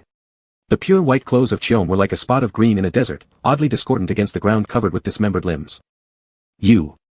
Xianzhou turned back, first startled, then pulled his lips into a bitter smile. You've come after all. You have become like this. Regret showed on the man's snow-white face as he stretched out his hand, lightly laughing. I think you don't remember me. Let me reintroduce myself. I am Baizhu, Qingqi's lover. Xianzhou thought he would be angry, but after brewing for so long, there was no anger at all, no sorrow, no joy, like an empty can filled with a glass of plain water, only dullness remained. General Xian, I originally thought you were an honest and decent person, but it seems I misjudged you. Baizhu stepped closer to Xianzhou, neatly dressed, polite and proper in demeanor, forming a striking contrast with the dirty Xianzhou, like an uncontaminated white butterfly. Qingqi would never fall for someone like you, a thief who steals from rooftops. So you're advising me to give up early? Xianzhou lifted his head, unrestrainedly smiling. The cracks all over his body made him look like a broken porcelain doll, crazy and terrifying. I'll protect him well. This time, I won't beg you, not anymore. Do you really think the bits of history you've heard from others are the whole truth? That's merely the tip of the iceberg, never mind. Baizhu slightly turned his hand, a broken branch appeared in his palm. He slowly pushed it into Xuanzhou's body. Your memories, here they are, back to you. Xianzhou clutched his heart, his breathing began to stall, as if all his blood had also stopped flowing, as though a cold piece of ice was circulating within him. He leaned forward, about to kneel, but forcefully propped himself up with a wooden stick. He couldn't bow before the person in front of him, he couldn't admit defeat. Memories started to slowly return. Xuanzhou's gaze gradually became bewildered. In his memory, Qingqi was indeed a deity. In his memory, on the day they met, the sunlight was warm, the leaves sparse, and the weather pleasant, everything seemed so perfect. He was heading to City B to suppress zombies and establish the initial form of a base, but along the way, they encountered a zombie wave. On that foggy day, the entire city was enveloped in haze, with countless zombies. Due to the disadvantageous terrain, their forces were scattered and severely defeated. When he looked up, he accidentally noticed an ancient tree beside him. The towering tree reached straight to the clouds, and the red plaques hanging on its branches swayed with the wind, ringing bells continuously. How strange, how could the red plaques produce the sound of bells? As he was puzzled, he saw a young man in red sitting atop the ancient tree. The youth had verdant hair and eyes, a skin as smooth as congealed fat, with his hair tied by a red string adorned with a bell, which matched the one around his ankle, producing a melodious chiming with the wind. Qingqi. The youth's lips parted, and a voice as clear as autumn wind sounded. At the time, Xianzhou didn't understand what the youth was saying. It took half a second for him to realize the introduction. He chuckled at his own dullness, knelt down with one knee, extended his hand, and said, "Come down, I'll catch you." A clear shock passed across the youth's face, his hand supporting his chin, his eyebrows curving into a gentle curve as he smiled faintly and simply said, "Qingqi." Xianzhou hesitated a moment, then patiently repeated, "Qingqi, I'll catch you." The youth raised an eyebrow, letting go of his hands that supported his chin. His bright red robe slid due to the movement, unintentionally exposing a shoulder as pale as jade, while a light breeze carried a faintly sweet fragrance. Xianzhou caught the leaping youth as the ancient tree swayed gently, the rustling leaves seemed to scold the human below for stealing its treasure. After touching the ground, Qingqi waved his hand, and with a flick of his finger, the zombies disintegrated into dust. The ash-colored dust surged, and Xianzhou momentarily couldn't tell whether it was the rising dust from the ground or the ashes of the zombies. Master, do you raise foxes? Qingqi tilted his head, smiling kindly. Foxes? Xianzhou paused, staring at the cunning-looking youth. He hesitated for a moment before nodding faintly. All right, I'll raise one. Since then, on the shoulder of the decisive General Xian, sat a blue fox. The general did not care for flowers, but the fox had a penchant for roses. Hence, he planted an entire garden of roses for him. In the tumultuous era, the general built a magnificent palace for the young man. The gilded halls often caught the eyes of passers-by who claimed to see a beautiful fox curled up amidst the roses, sleeping peacefully. Memories were like paper airplanes, flying through innumerable difficulties and obstacles to reach several decades later. The world began to take shape, as a result of the virus that brought natural selection into play. Those who survived lived longer lives, everyone changed, their black hair turned white, their skin lined with age, but the general was still the same general, the youth was still the same youth. It seemed like a tranquil and peaceful life. But false is false, no matter how beautifully embellished, falsehoods remain untrue. The world entered its second period of unrest, just as Zhongshu predicted, massive zombie tides erupted across the globe. Like locusts during harvest season, they swarmed, bringing panic upon all humanity. Even if Xianzhou possessed extraordinary abilities, there was only so much one person could do against such overwhelming odds. Qingqi saw Xuanzhou's predicament. Silently noting it, during one particularly intense zombie outbreak, he used his powers to control countless small creatures, helping humanity eradicate the zombies. This action severely weakened the zombie forces. Qingqi was a god, but ultimately not from this world. As a result, the world began rejecting him. Baizhu seized the opportunity to further drive the wedge. Xianzhou slowly regained his senses and looked at the smug Baizhu before him. A surge of uncontrollable anger bubbled up. Baizhu, you don't love him. I do. Baizhu moved closer to Xianzhou, the ancient scent of trees enveloping him. I've never let him get hurt. On the other hand, it's you who has gone to great lengths to keep him by your side, trapping him. Hurting him. I didn't. Xianzhou couldn't help but laugh bitterly at the absurdity. Your ability to turn things around still hasn't diminished over the years. I'm merely stating the truth. About the rose garden. Shouldn't you be most aware of what it truly represents? Baizhu narrowed his eyes. General Xian, stop pretending. Let's be straightforward, there's no point in beating around the bush. Chapter 53, An Unexpected Encounter with Zhao's Porridge. Rose Garden, Xianzhou's eyes slightly narrowed, as if recalling, then said after a while, I don't know where that is. General Xian surely forgets a lot of things. Baizhu lightly laughed, and a white rose appeared in his hand. Well, it was presumptuous of me. Just like what you told my subordinates, we will have a long journey ahead.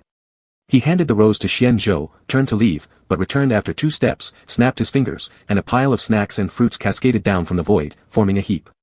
Baizhu and Mu Chunfeng exchanged smiles, as if their previous argument had been completely forgotten. Smiling, Baizhu said, these are all the master's favorite. Remember to bring them to him. Mentioning Qingqi made Xianzhou's heart churn with mixed emotions. Lowering his head, he said, I don't even know where he is. I think I lost him. After hearing this, cold air erupted around Baizhu. He glanced sideways and questioned, will you find him back? Xianzhou nodded, of course. I hope you will keep your promise, Baizhu finished offhandedly before disappearing through the void. No one knew where he had gone. Xianzhou stood there, old memories tangling with new ones, like 2 venomous snakes who couldn't coexist, intertwined fiercely without clear distinction between friend or foe. Looking up, the moon that illuminated their entire night had gradually disappeared, like a wandering knight who left after accomplishing their deed. Qingqi. Xianzhou muttered this name engraved into his bones, feeling his heart throb painfully. In fact, he wasn't lying, he truly didn't know what Rose Garden was. His memory was like a piece of paper with several big holes, some parts were completely blank. For example, he didn't remember how he became a general, nor did he recall constructing the central base during a certain period of time. But hadn't Baizhu said he had returned his memories?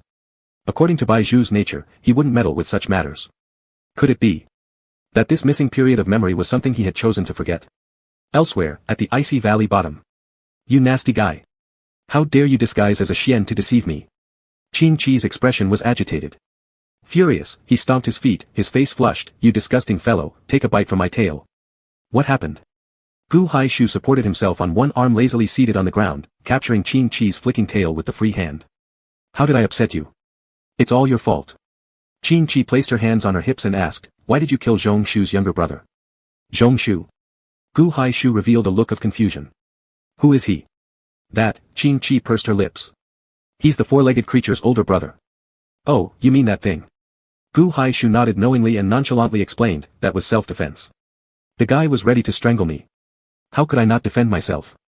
Seeing the little one preparing to argue further, he continued, moreover, if General Xian hadn't abandoned me and run away, would I have killed him? Even so, even if Xian Zhou were present, it wouldn't change the outcome of his death. But at its root, it's because you all left me behind. Qing Qi froze. He hadn't expected the reason to be like this. Well, come with me now. Gu Haishu stood up, patted off grass shreds from his body, and extended his hand, saying, we've wasted so much time here. It's about time to go back. After all, little fox, my experiment has been paused for too long, which would incite public anger. I won't go with you. Qing Qi stepped backward, sweeping his tail back and forth on the ground, his mood deeply troubled. If you want to go, go by yourself. Go by myself? Gu Haishu's eyes instantly turned cold. Let me ask you one last time, will you come with me or not? You terrible bad man. Qing Qi gritted his teeth, cursing, a Xian and Zuoying are in life or death peril looking for you now. Don't you care about a Xian? Don't you care about Zuoying either? Gu Haishu momentarily staggered, and a complex emotion flashed in his eyes.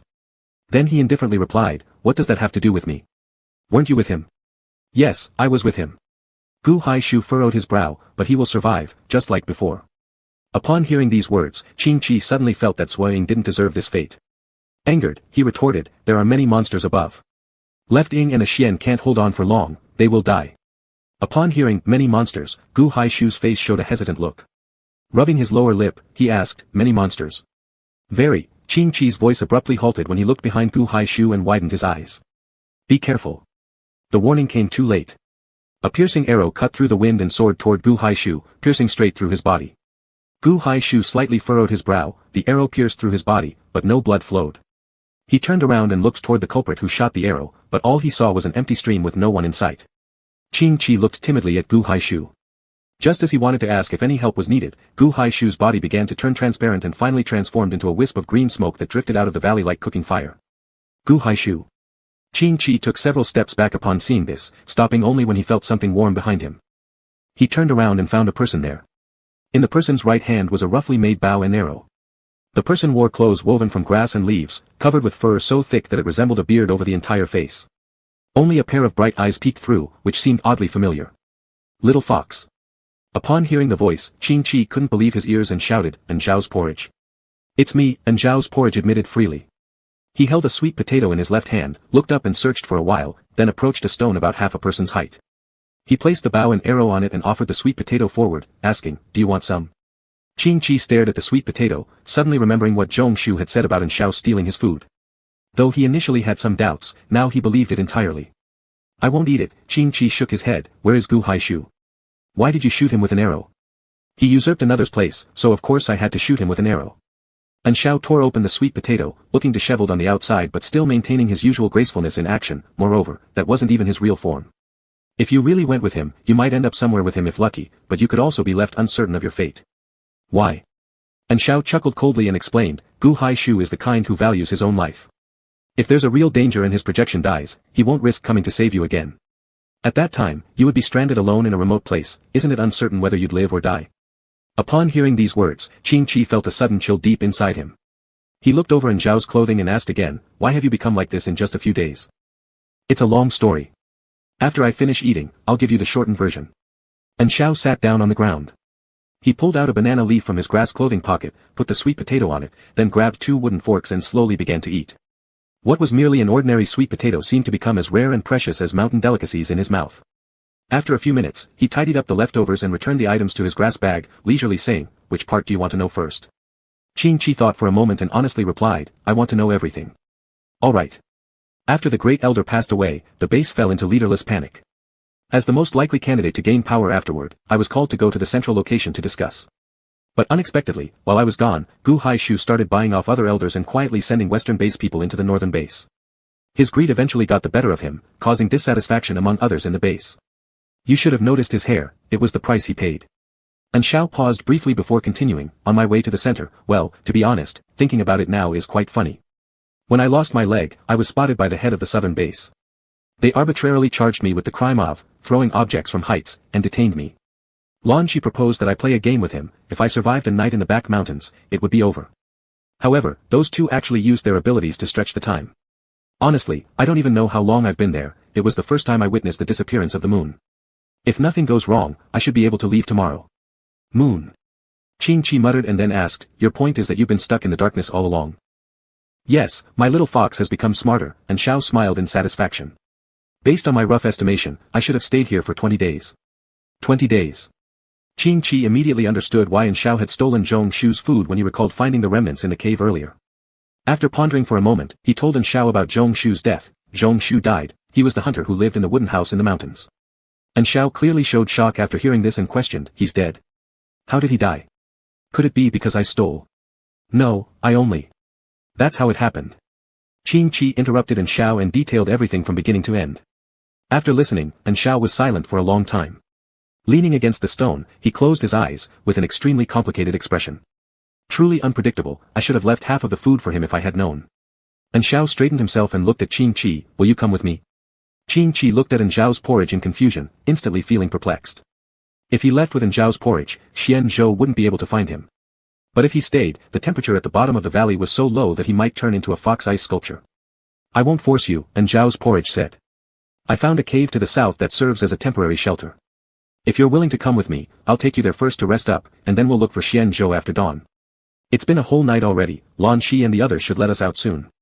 Speaking of Lan Shi, Qing Chi suddenly remembered the terms they had agreed upon to pass the trial. He clearly recalled that Lan Shi had said their injuries couldn't exceed one severed finger severity. But Xian Zhou had surpassed that limit.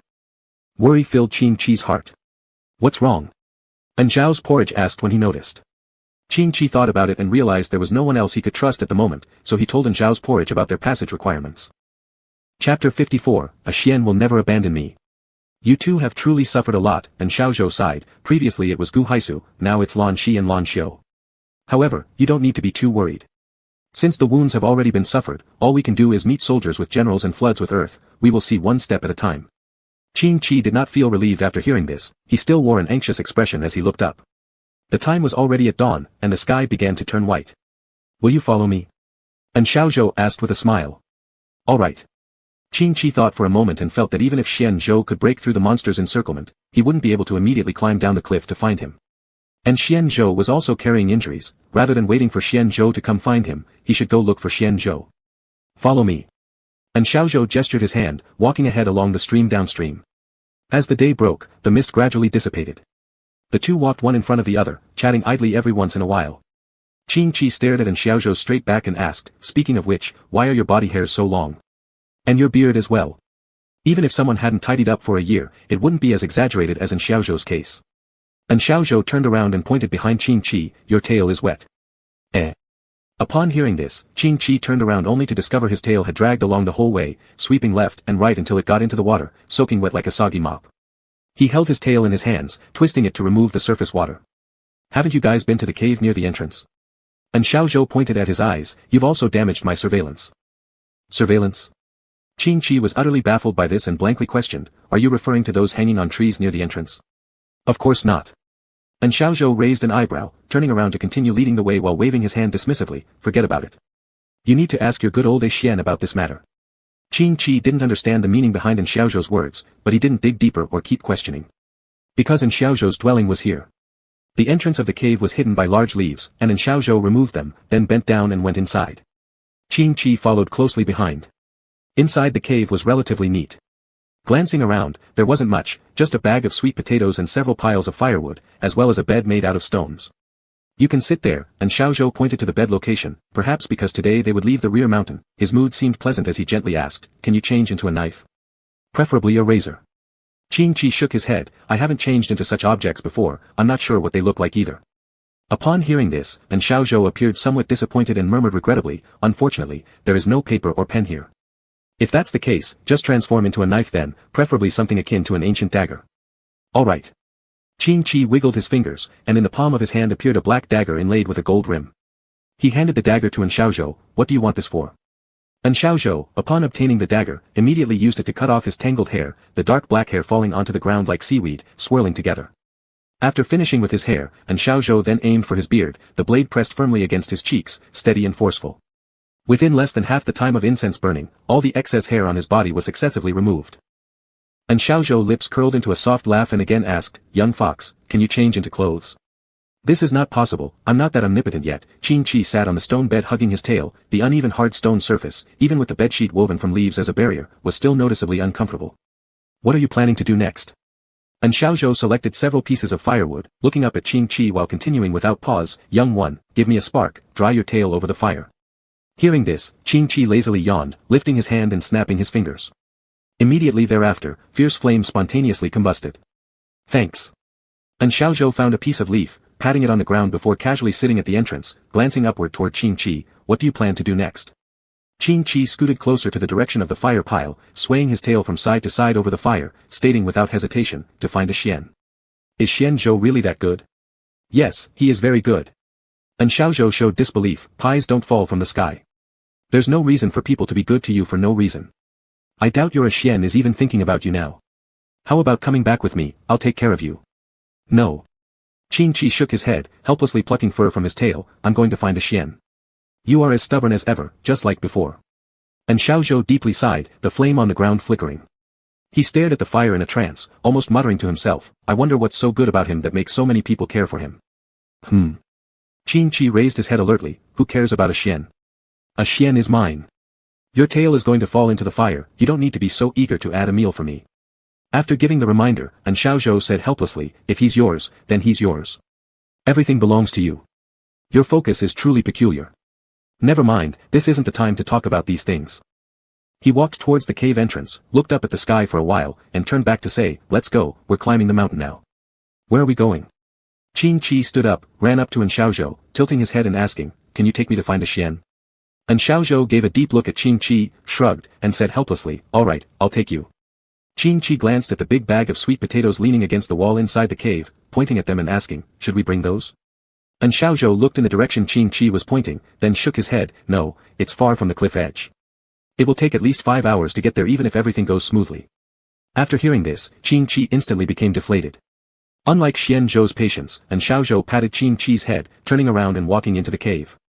He picked up the bow and arrows along with 2 wooden sticks, then moved the sweet potatoes deeper into the cave, covering them with leaves, and subsequently unshouldered the extra leaves on his body. He walked lightly toward Qing Qi and handed him one of the wooden sticks, nodding slightly and saying, let's go now. Qing Qi took the stick aimlessly, swinging it casually in his hand, not understanding its use. But misunderstanding only lasted temporarily.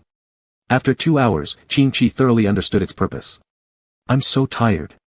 Qing Qi panted, following behind Xiaozhou, the path up the mountain extremely winding. And Xiaozhou used the stick to sweep away the grasses, barely creating a mountain path for Qing Qi who followed behind. We've only walked less than halfway. And Xiaozhou cruelly stated the fact, we still have to walk for at least 3 more hours. What? Qing Qi was stunned on the spot, pulled by Xiaozhou, and had no choice but to keep up. The mountain road was perilous, and during the journey, Qing Qi continuously complained. When they finally reached the mountain, half the morning had already passed, with the dazzling sun hanging high, exceptionally bright. Ever since they climbed the mountain, Qing Qi ran toward the cliff like he had been injected with adrenaline. When he arrived at the place where last night's battle with the monsters occurred, all that remained were scattered monster limbs and brain matter, nothing else. Qing Qi ventured into the woods, his nostrils twitching. But there was only the dampness after the fog had dissipated and the putrid smell of decaying corpses on the ground, there was absolutely no trace of Xian Zhou. Qing Qi felt disheartened. And Xiaozhou stepped forward. He had been following Qing Qi the entire way, personally witnessing the little guy transform from excitement to disappointment. Feeling helpless, he consoled, not seeing anything is actually good, it means your Xian is still alive. Upon hearing this, Qing Qi's eyes suddenly brightened, hope igniting in his heart as he nodded vigorously, that's right, a Xian must still be alive, I need to find him. No, we need to leave first. And Xiaozhou unseasonably poured cold water on Qing Qi, and you must leave with me. Must I leave too? Qing Qi pursed his lips, sulking, I don't want to leave. Stubborn fool, whether a Xian is on the rear mountain or not remains unclear. With his abilities, leaving would be effortless. A Xian will never abandon me. Qing Qi tried shaking his head, a Xian will never abandon me. Maybe he's just injured and finding a place to heal. You bad guy, why do you always speak ill of a Xian? When have I ever spoken ill of him? I'm simply speaking the truth. And Xiaozhou stopped, looking towards the entrance where his expression showed a flash of delight, and he walked briskly over. Qing Qi also looked over, spotting Lan Shi and Lan Xiu standing at the entrance. Lan Shi wore an expensive silk robe, holding a cup of coffee casually swaying, seeing Xiaozhou approach, he arched an eyebrow and asked with a smile, did you stay comfortably enough? And Xiaozhou's expression twisted momentarily, but quickly returned to normal. He nodded, glancing briefly at the silent Lan Xiu, and coldly replied, it was fine. Lan Shi took a light sip of coffee, laughing, since it was fine, why not stay a few more days? Faced with Lan Shi's blatant provocation, and Xiao Zhou's expression started to show anger, but recalling those days worse than death on the rear mountain, he again forced himself to calm down, bowed slightly, and humbly asked, "May I ask, base owners, when can I leave?" Lan Shi raised his chin toward the outside. "I'm not the type to go back on my word, we can start now." After speaking, he glanced at Qing Chi and said meaningfully with a smirk, "Last night, an uninvited rat sneaked in. But it was lucky, it dug a hole and ran away before I could deal with it. However, speaking of Xian Zhou and Gu Hai, where are they?" Qing Chi nervously bit his nails, his eyes darting around, unsure how to respond. The rat he mentioned should be Zui Ying, because only he had appeared out of nowhere.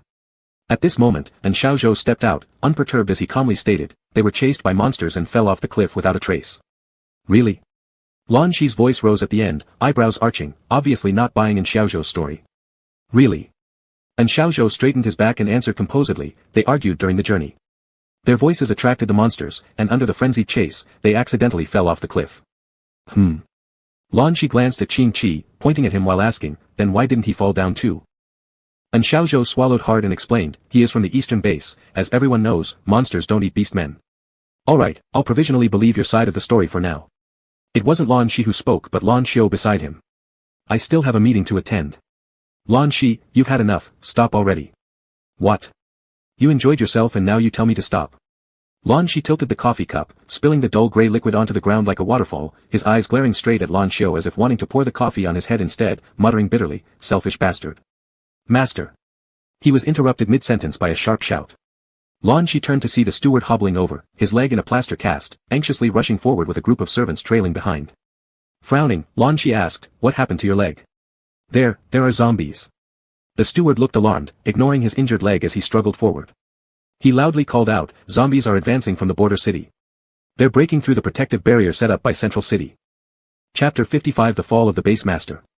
"What did you say?" Lan Xiu's pupils shrank abruptly as she stared in shock at the trembling servant beside her. Seeing them nod timidly, her face instantly paled.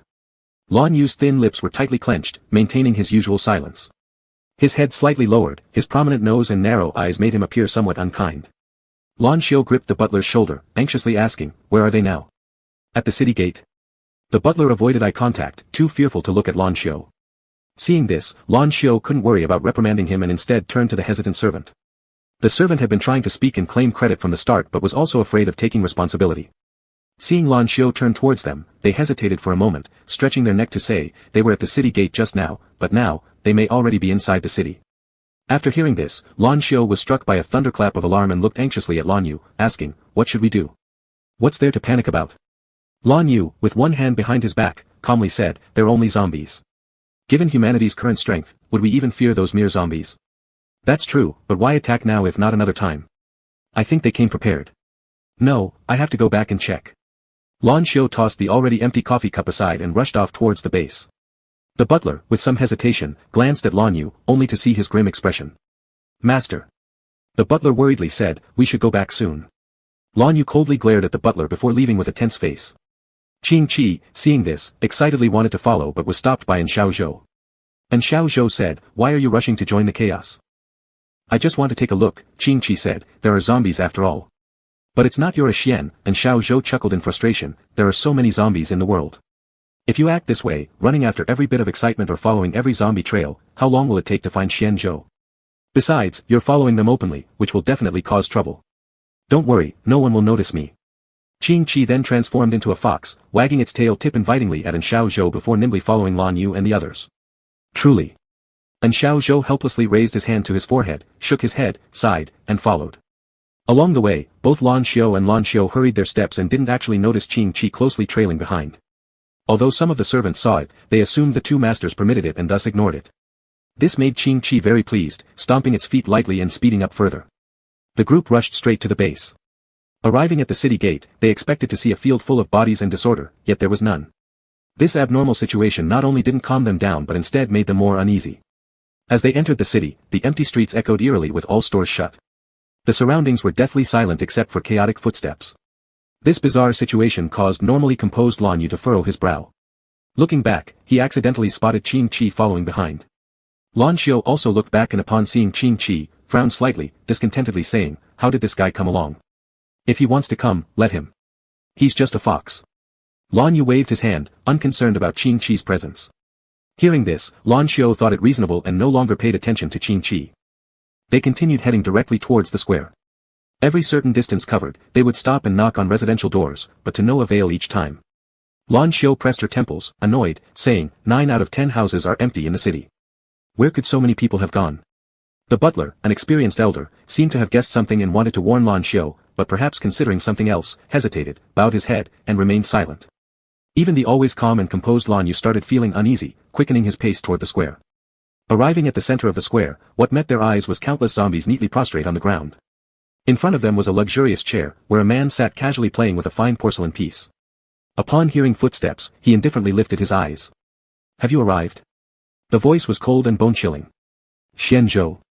Upon recognizing the person on the platform, both Lan Xiao and Lan Yu were shocked. In contrast, Qing Qi happily bounced over, jumped into Xian Zhou's arms, cuddling against his abs while whimpering incessantly. It's my fault.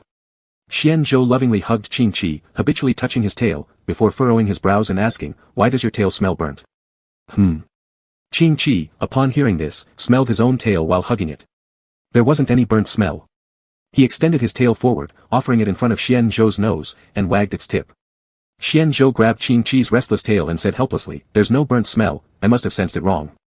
After saying that, he glanced toward Lan Xiao and Lan Yu nearby, and gave a humorless smile, long time no see. Could it be you? Lan Yu gritted his teeth. How did you escape? I thought I had already controlled time and used the central barrier, didn't I?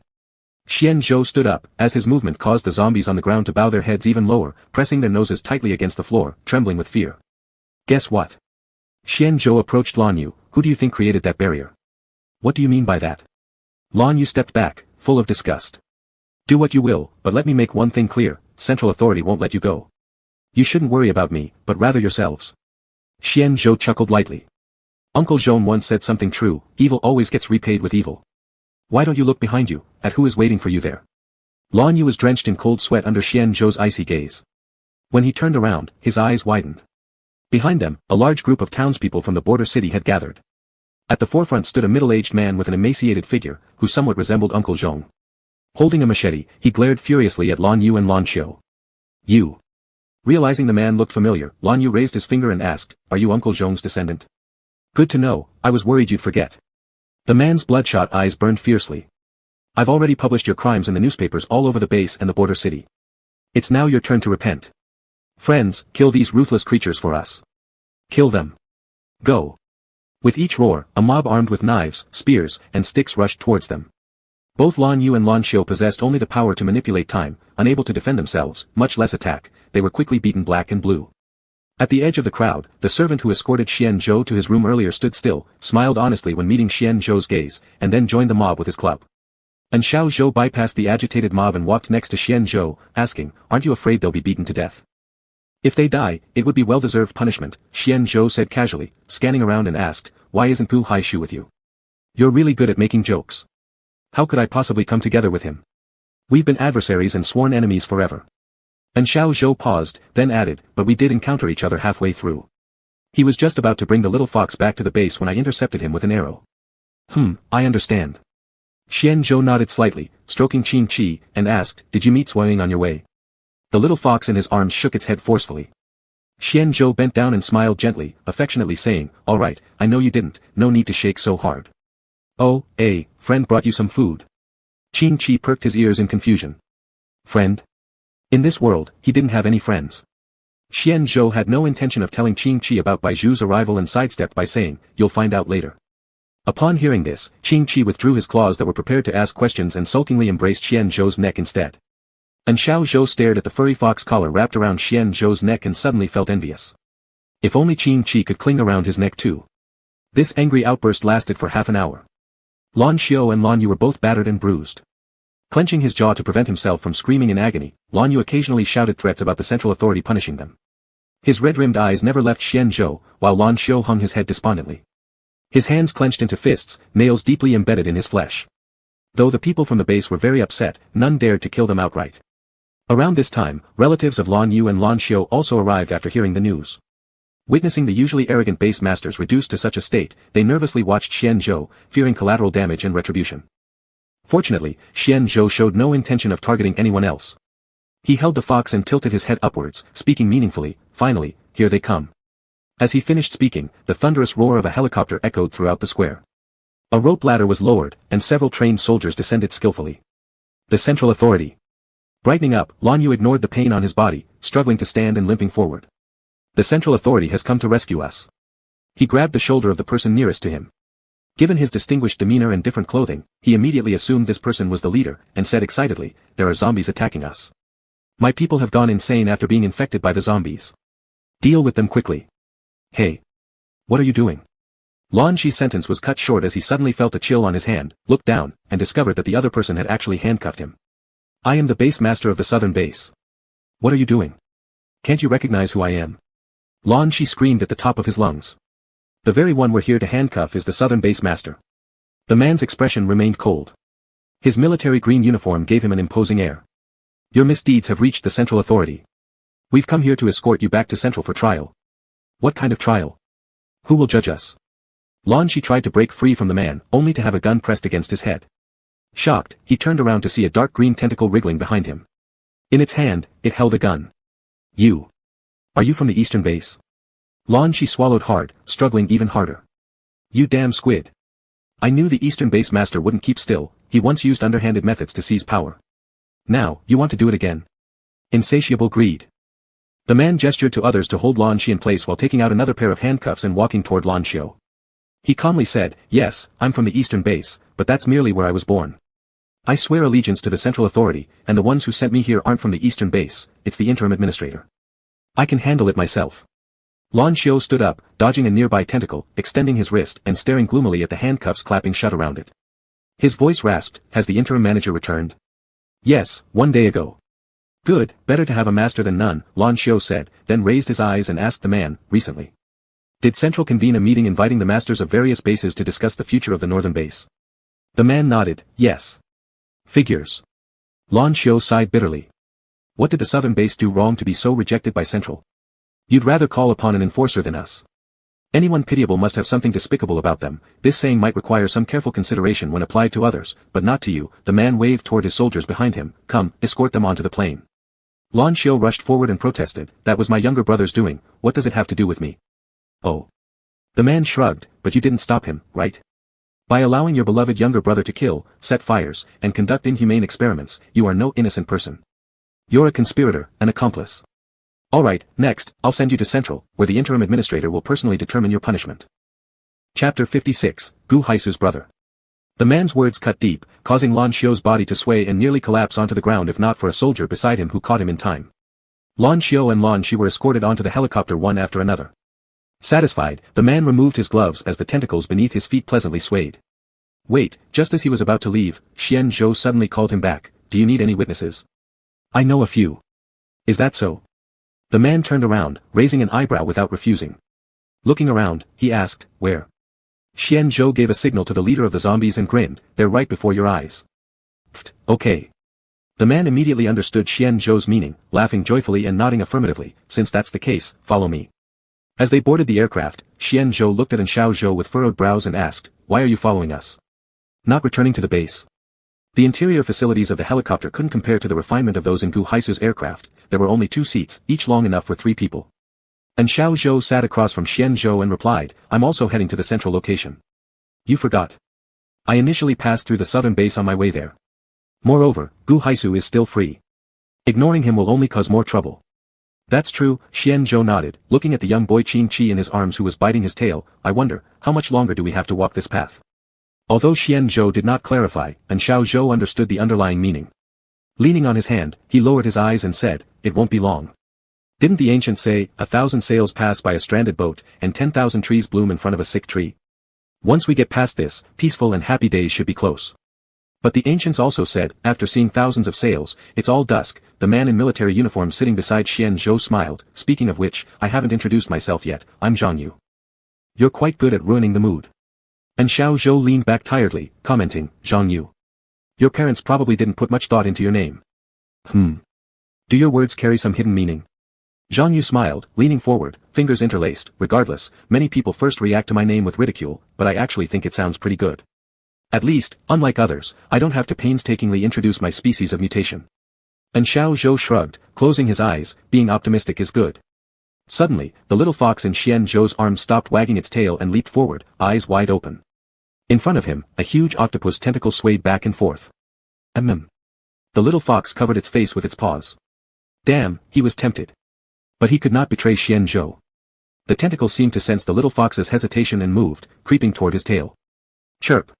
The fox cried out in panic as the tentacle entwined with its tail and began to paw at Xian Zhou frantically. What's wrong? Xian Zhou lowered his head, puzzled. Inning. The fox flattened its ears against its head and pointed to its tail, wiping away tears. Xian Zhou frowned deeply, separating the octopus tentacle from the fox's tail, coldly saying, General Zhang, please be more careful with your tentacles. Chi has sharp nails, and they might hurt you. I thought the little fox would like it. Zhang Yu, hearing the dissatisfaction in Xian Zhou's voice, retracted the tentacle and supported his cheek, laughing, where did those zombies come from? There were so many of them, densely packed. When they were on the plane, I thought ants had come back to life. Xian Zhou glanced down, knowing Zhang Yu was subtly questioning and accusing him, calmly saying, I am a zombie. Oh, Zhang Yu nodded, showing no sign of surprise, then why are you going to Central with me? Can zombies go to Central? Xian Zhou retorted. Yes, Zhang Yu put down the hand supporting his chin and took out a pair of sunglasses from a bag nearby, though your skin is the color of normal human skin, the issue can easily be seen in your eyes. Xian Zhou hesitated as he accepted the sunglasses, finding the man in front of him hard to fathom. I mean no harm, nor flattery. It's simply that I genuinely feel sorry for the little fox losing its master.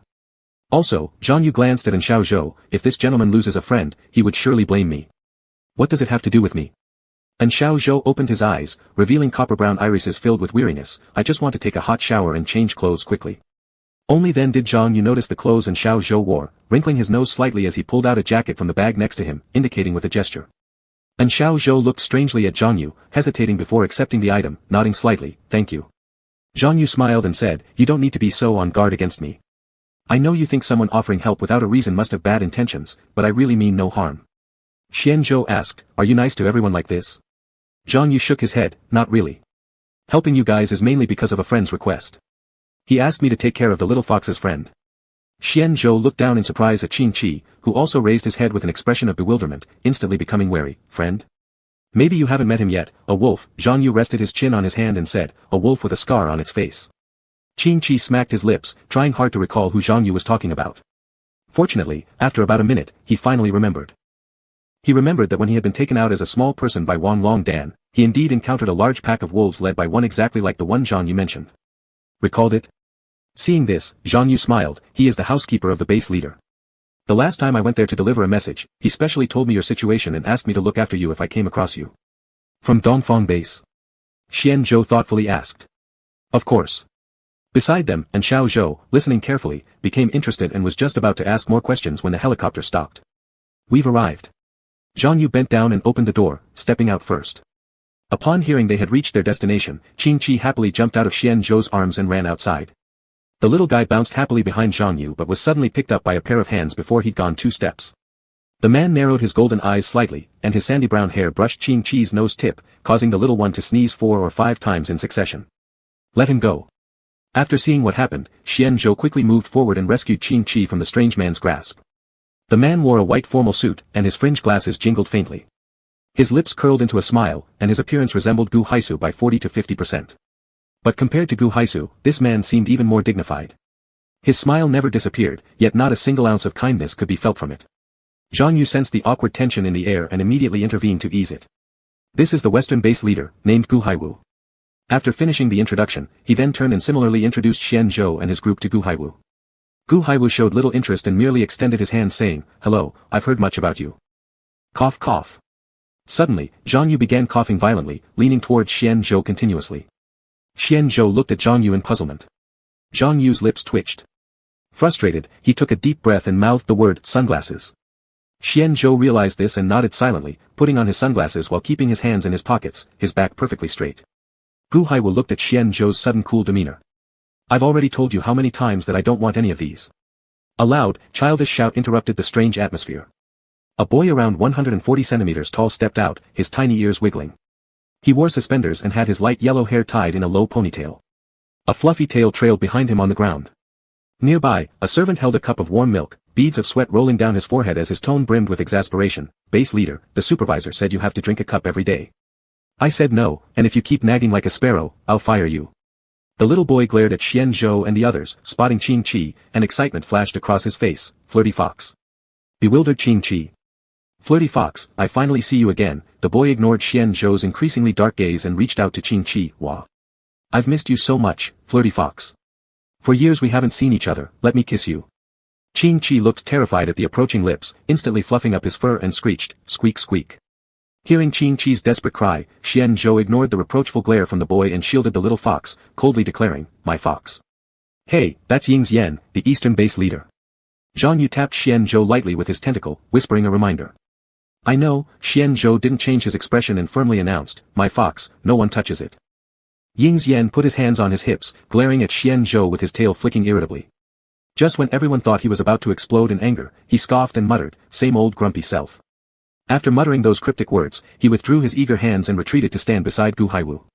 Gu Haiwu smirked, teasingly saying, puppy dog, looks like you're scared sometimes too. Ying's Yan replied expressionlessly, none of your business, stop being nosy like a rat. Gu Haiwu sneered and adjusted his glasses, his gaze sweeping left and right as he asked Zhang Yu, where are Lan Xiu and the others? Zhang Yu straightened his expression and truthfully replied, they're on another plane. They should already be at the interim manager's place by now. You all have worked hard too. Gu Haiwu said indifferently, I wonder what made Lan Xiu lose their minds and act this way. Upon hearing this, the air once again fell silent. Xian Zhou and Xiao Zhou didn't want to get involved in their base leader's private matters, so they tightly sealed their lips and remained quiet. As for Zhang Yu, due to his position, he refrained from saying much. After all, words can easily lead to mistakes. After a while, Ying Yan touched his earlobe and coldly snorted, what a show. Haven't they always been like that? In the past, you were the one scolding them the hardest, and now you're sighing with regret. What an act. True, our little puppy is always right. Gu Haiwu chuckled softly and slung an arm over Ying Yan's shoulder. How about we go check out the interim manager's trial next? Ying Yan shoved off Gu Haiwu's hand irritably, whatever. Because of Lan Xiu and Lan Xi's extremely bad behavior, after much discussion among everyone, it was decided not to make their situation public but rather conduct a private interrogation. The group marched toward the interrogation hall where the polished white marble reflected warm yellow lights, and colorful murals on either side told tales of humanity's grand history. A man of high status held a letter in his hands, deep in thought. Interim manager, Gu Haiwu smiled charmingly as he strode forward and gave a slight bow, looking up at the man above, long time no see. Chapter 57, Replacing the Commander of the Northern Base. It's been a long time. The man lazily set down the letter, and his gaze swept over the fox in Xian Zhou's arms, pausing briefly as he furrowed his brow. In Xian Zhou's arms, the little fox clutched its tail proudly, wearing a pair of sunglasses with 2 green leaves stuck on the lenses, which seemed freshly plucked from Zhao's soup. Everything is just fine. Bai Zhu mocked in anger, his fingers incessantly tapping on the desk, his eyes burning with fury like an erupting volcano. This Xian Zhou, claiming to take care of Qing Qi, but now upon inspection, the poor fox had grown so thin that its tail had become skeletal. It was once chubby. Moreover, by putting sunglasses on Qing Qi and covering the lenses, it was clear that Xian Zhou didn't want Qing Qi to see him. Being ignored right before his eyes made Bai Zhu breathe heavily with rage. Only Zhang Yu's quick response in helping him calm down prevented him from fainting. Though furious, Bai Zhu did not intend to expose the truth. Instead, he pinched his throat and said in a strained voice, you don't have to do this. I'll handle it. After saying this, he pulled out a black face mask from the drawer and put it on. The black mask complemented his silver-white hair harmoniously, without any sense of disharmony. Xian Zhou downstairs noticed this preparation and reached to remove Qing Qi's sunglasses, but unexpectedly, a small claw stopped him. Surprisingly, Xian Zhou looked at Qing Qi. The little fox curled its lips upwards, happily swaying its tail while humming cheerfully, evidently enjoying the sunglasses. Xian Zhou sighed helplessly and glanced at Bai Zhu. Huh. Bai Zhu supported his forehead, then turned his eyes towards the letters on the table. He tidied them up and placed them back into the drawer before muttering softly, at least take off the leaves. Sorry. With an apologetic tone, Xian Zhou removed the leaves from Qing Qi's lenses, unable to suppress a chuckle as the little fox gazed at him through the sunglasses. It seems our Qi Qi wanted to be a cool fox. He originally assumed Qing Qi would detest such a setup, but instead, the little creature liked it very much. Deputy manager, where are Lan Xiu and the others? Ying Yan looked around curiously and asked. The interrogations are already over. Bai Zhu stood up. Behind him hung a pristine white cloak, reflecting brightly under the sunlight coming through the floor-to-ceiling windows. Because of their numerous wrongdoings, they have been sentenced to exile. Exile? That's too lenient, Ying Yan complained indignantly. If it was the past, we might tolerate it, but now, isn't this just like pardoning them? Do you think they're exiled to safe places? Bai Zhu scoffed coldly, his eyes flashing with severity. I've locked them up in the back mountain. They must bear the consequences of their own sins. Only after hearing this did Ing Yan's expression improve slightly, though he still complained, still too lenient. Since Lan Xiu and the others are imprisoned, doesn't that leave the southern base leaderless? A base can't stay leaderless for long. Gu Haiwu's eyes gleamed with greed. I naturally understand the principle behind this. Bai Zhu stood tall with hands behind his back, warningly glancing at Gu Haiwu. Initially, the commanders of each base were personally chosen by the general, and because of the general's authority, the posts have been passed down hereditarily. This has become the root cause of the great calamity of the southern base.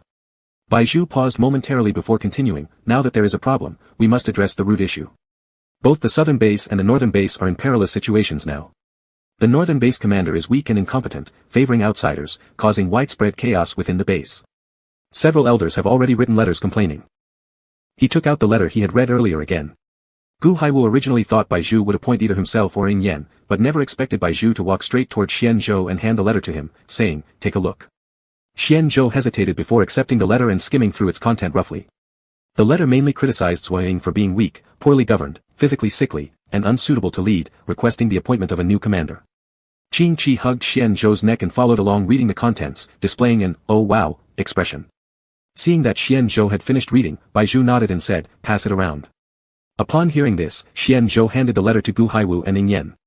The two heads, one big and one small, crowded together, their eyes wide open as they carefully examined the contents of the letter. This, Ing Yan, who was usually brash, fell silent in shock, his face showing astonishment. "Surely you're not planning to replace the commander?" "Yes. But the general initially. I know you don't want to alter the general's lifetime rules, but people are alive while rules are rigid. To sacrifice the well-being of the common people for a mere phrase is not practical, is it?" Seeing that Ing Yan opened his mouth to object, Bai Zhu continued, "And also, observe him, he does not show any displeasure, does he?" Ing Yan was startled and looked at Xian Zhou. Xian Zhou, with a blank expression, hugged the fox tighter and asked Bai Zhu, "So who do you plan to appoint as the new head of the base?" "Gu Haiwu." "Of course not." Bai Zhu shook his head, ignoring the gloomy expression on Gu Haiwu's face. "Although they are all humans, after so many years, the base has already formed its own circle. How about Executor and Shao? He's meticulous in his work and completely impartial. If he becomes the head of the base, it won't be bad." And Shao, who had been standing quietly behind Xian Zhou all this time, finally lifted his head. His arms were crossed over his chest as he said discontentedly, "You know that I don't like these positions. I understand your aspirations lie elsewhere, but can you bear to see the base fall into someone else's hands?" Bai Zhu insisted. "That's settled then. You will become the head of the base. Whether in name or sitting in that position, just stay there for me until I find someone more suitable." Moral blackmail. Although when Shao said this, there was no sign of further refusal from him. But what about Zhuo Ying? How do you plan to deal with him? Besides, having served as executor for so many years, if I suddenly jump to the head's position, the elders may very well resent it. How do you intend to pacify them? Elders. Bai Zhu, with his hands behind his back, reflected deeply. At the beginning, this position was created by that person acting arbitrarily, insisting on carving it out. After so many years, everything from the past has changed, including our great elder who had graces in those days and who has now passed away. It's time for change. As for how to handle it. Bai Zhu turned to Xian Zhou, "Do you have any good arrangements?" Xian Zhou lowered his eyes, roughly recalling Zhuo Ying's father. In his memory, Zhuo Ying's father was one of his initial brothers in arms, a man of great strength and deep sentiment. Back then, he appointed him as the master of one of the bases to show his gratitude. Bai Zhu was right, the current Zhuo Ying was weak, incompetent, lacking in strategy, utterly different from his father. Under such a ruler, people's survival would soon turn problematic. And both domestic and external threats loomed large. Gu Haiwu was still lurking nearby, while Zhuo Ying placed absolute trust in him. It wouldn't surprise anyone if Gu Haiwu could seize the base without deploying even a single soldier. Most importantly, Gu Haiwu's whereabouts were unknown now, and nobody knew what cards he might hold. Appointing a new base head at this juncture would likely offend him. Even a cornered rabbit would bite back, let alone a venomous snake. "Are you worried about my younger brother?" Gu Haiwu, catching sight of Xian Zhou's concerns, quickly switched his usual dismissive attitude and smiled, "Don't worry. That brat's abilities are troublesome but essentially a paper tiger. He has no more than 5 alter egos. How many have you killed so far?" Xian Zhou noted Gu Haiwu's ingratiating behavior, which made him somewhat uneasy. Such fickle people were the most dangerous, because one never knows whether they hide candies or knives behind their backs. Seeing Xian Zhou silent, and Shao proactively stated, "I've killed one. I don't know about the others." There weren't more than 5, right? Seems like it. And Shao glanced at Xian Zhou, observing him lower his head and remain silent. He nodded and confirmed it. "That's troubling." Gu Haiwu rested his chin on his palm, putting on an agonized appearance. "The guy is always popping up somewhere, and I have no idea how to catch him." "I don't believe it." Ing Yen stood with her hands on her hips, questioning sharply, how is that possible? You're his older brother, surely you know how to track him. Gu Haiwu pressed his hand to his chest, showing a painful look as if wronged. On other things, I can't be certain, but this time you're mistaken. Although Haiwu is my younger brother, he's always been dark-hearted and suspicious, wanting nothing less than to replace me. They say ambition is grandeur, but it sounds more like greed. Saying such things about your younger brother, does he know? The tone of Ing Yen became softer, accepting some belief in Gu Haiwu's words. Anyway, let's finalize this for now. Bai Zhu looked at Xian Zhou, all of you leave first. But Mr. Xian Zhou, stay behind for a bit. Xian Zhou understood why Bai Zhu summoned him. He handed Qing Qi to Gu Haiwu, asking him to take care of the fox for a moment. And Xiao cast a worried glance at Xian Zhou before teasing the little fox and leaving with the others. Bai Zhu sat back down on the chair, leaning back and crossing one leg over the other, appearing cold. Well, why don't you want him to see me? Xian Zhou met Bai Zhu's gaze without hesitation, explaining, given his current disposition, he won't be able to handle it. I can withdraw from the scene, but I need an appropriate excuse. Reason? Bai Zhu scoffed, propping his head up with his hand, what reason do we need? The master's resilience is not as fragile as you imagine. Besides, after I take him back, I will erase his memory. You don't have to worry about him pining away for love. Bai Zhu, you haven't changed, Xian Zhou said. You think you control everyone in the palm of your hand. Maybe that's true now, but even horses can stumble. Your arrogance and disregard for others will eventually get you into trouble. I don't need your fake warnings. What you're implying is that the master will hate and reject me when he finds out. But you needn't concern yourself with that. I've been by his side since the moment he was born. I believe he won't abandon me for a mere stranger. Xian Zhou frowned and said, you always think what you like is what he wants, and force it upon him. In the end, your so-called love is nothing but an extremely hypocritical lie. The surrounding air suddenly dropped, and Bai Zhu sternly said, what do you know? What have you brought him? He just lacked love from childhood and saw our parents' shadows in you, which made him treat you as a substitute. If that's the case, why does he seek affection from me and not from you? You. Bai Zhu was rendered speechless by Xian Zhou's words, blushing with anger as she retorted, go ahead and keep talking big. Anyway, this time, I must take him away. Chapter 58, Taking Charge of the Southern Base. He is my fox, Xian Zhou said with a steely gaze. If you want to take him away, you'll have to go through me first. You. Bai Zhu stood up abruptly, pointing at Xian Zhou with gritted teeth. But eventually, he dropped his hand, shaking his head and said, never mind, I won't compete with you. You and the master are the same, obstinate people who never listen to advice. Let it be. Even if I don't take him away, you will still lose him. Bai Zhu turned around to face the golden floor-to-ceiling windows kissed by the sun. A note of melancholy laced his voice. Once the Fox clan finds out their prodigy has been lured away by a poor zombie, not only will you be in trouble, your entire world will end. On the day Xian Zhou guessed Qing Qi's identity, he was already prepared to face the obstacles, calmly asking, the Fox clan? Yes, you should have guessed as well. The master can control all life in the world, he is the god of the world, the god of all things. Then isn't he a demon? He is, but compared to ordinary demons, he has an additional layer of identity. Bai Zhu closed his eyes and reminisced, when I first met him, I was just a sapling, and he was just a fox cub. At that time, I was frustrated because I couldn't reach a wider world, so when he approached me, circling around me, I originally thought, like other animals, he wanted to urinate on me. So, I planned to chase him away with branches. But who would have thought? Thinking about that scene made Bai Zhu's face full of tenderness. He chuckled and said, he unexpectedly uprooted me completely and planted me in his courtyard. Back then, the master got a thorough scolding from his parents because of this. The clan leader of the Fox clan realized that I was a divine tree, so he asked the master to return me. But our young master at the time wouldn't listen. Not only did he not send me back, but he also built a stone wall around me, patting my forked branches and telling me to grow quickly. After growing, I could protect him and give him shade. The warmth and gentleness in his words were like a sweet floral core, radiating a warm nostalgia. Xian Zhou nearby managed to keep smiling initially, but later he completely lost it. His whole person emanated a strong acidic scent, akin to aged vinegar. Indeed, he envied Bai Zhu, envied him for being able to grow up alongside Qing Qi. He craved everything about Qing Qi insatiably, wanting more without satisfaction. Was this love or selfishness? Xian Zhou pondered while propping his chin. To return to the main point, if you do not let Qing Qi leave, not only you, everything here will be destroyed. Is the building of the administrators tall? But if you stubbornly persist, all this will become ruins. Bai Zhu stepped down from the podium, the sound of his leather boots on the marble crisp. Great General Xian, you are a hero. When you worked hard to protect humanity, what now makes you willing to sacrifice humans for an insignificant fox? Bai Zhu deliberately dragged out his speech, lengthening the tone. He wanted to see Xian Zhou writhe in agony before him, despairing and losing hope in all things. What surprised him, however, was that Xian Zhou remained composed, meeting his eyes without fear. He smirked and said, why not? Baiju's expression twisted for a moment. He examined Xian Zhou up and down, doubting aloud, are you switched? Great General Xian wouldn't say. I'm not him. Xian Zhou interrupted Baiju calmly. I am Xian Zhou, not that so-called great general, nor am I the coward who abandoned his lover. In the previous life, I saved the world, and people praised me, loved me. But when I hoped they would come to save me, not a single person stood up. Baiju raised an eyebrow. Human nature is inherently like this. So are you planning to turn into a villain, picking the antagonist script? I won't involve this world anymore, but I won't protect it either. The position of administrator is too high, lofty enough to be killed by subordinates in a pile of zombies before even getting settled. Xian Zhou lowered his gaze. Baiju, I no longer wish to plead with you. Interesting. Well, give you a month. Baiju extended one finger. A month, I want to see you reclaim your position at the management station as a zombie. Xian Zhou sneered, by then, will you be able to accept Qing Qi and me? No, by then you'll deserve to be my rival.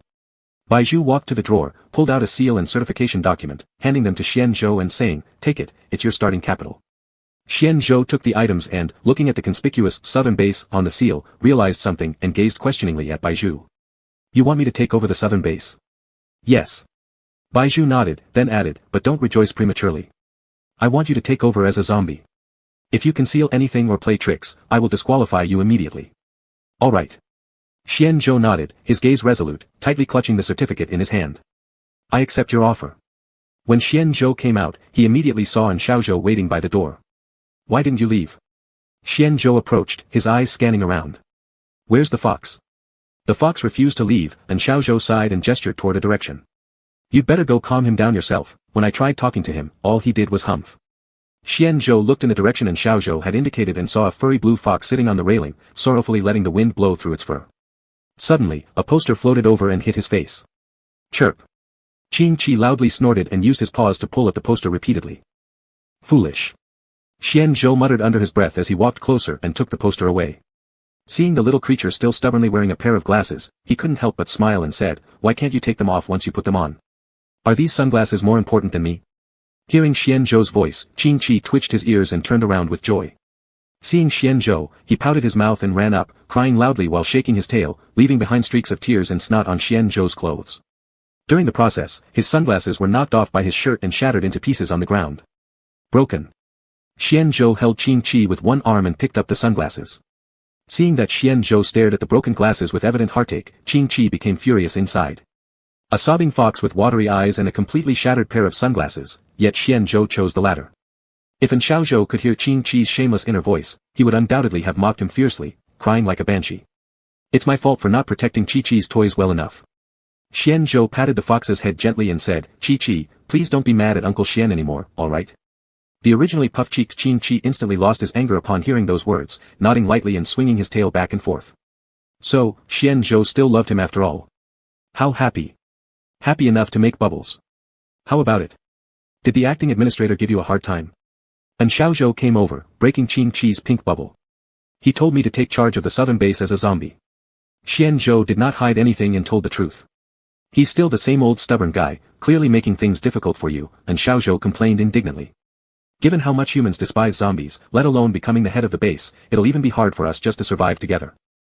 Xian Zhou pressed his lips together and said nothing. Chirp chirp.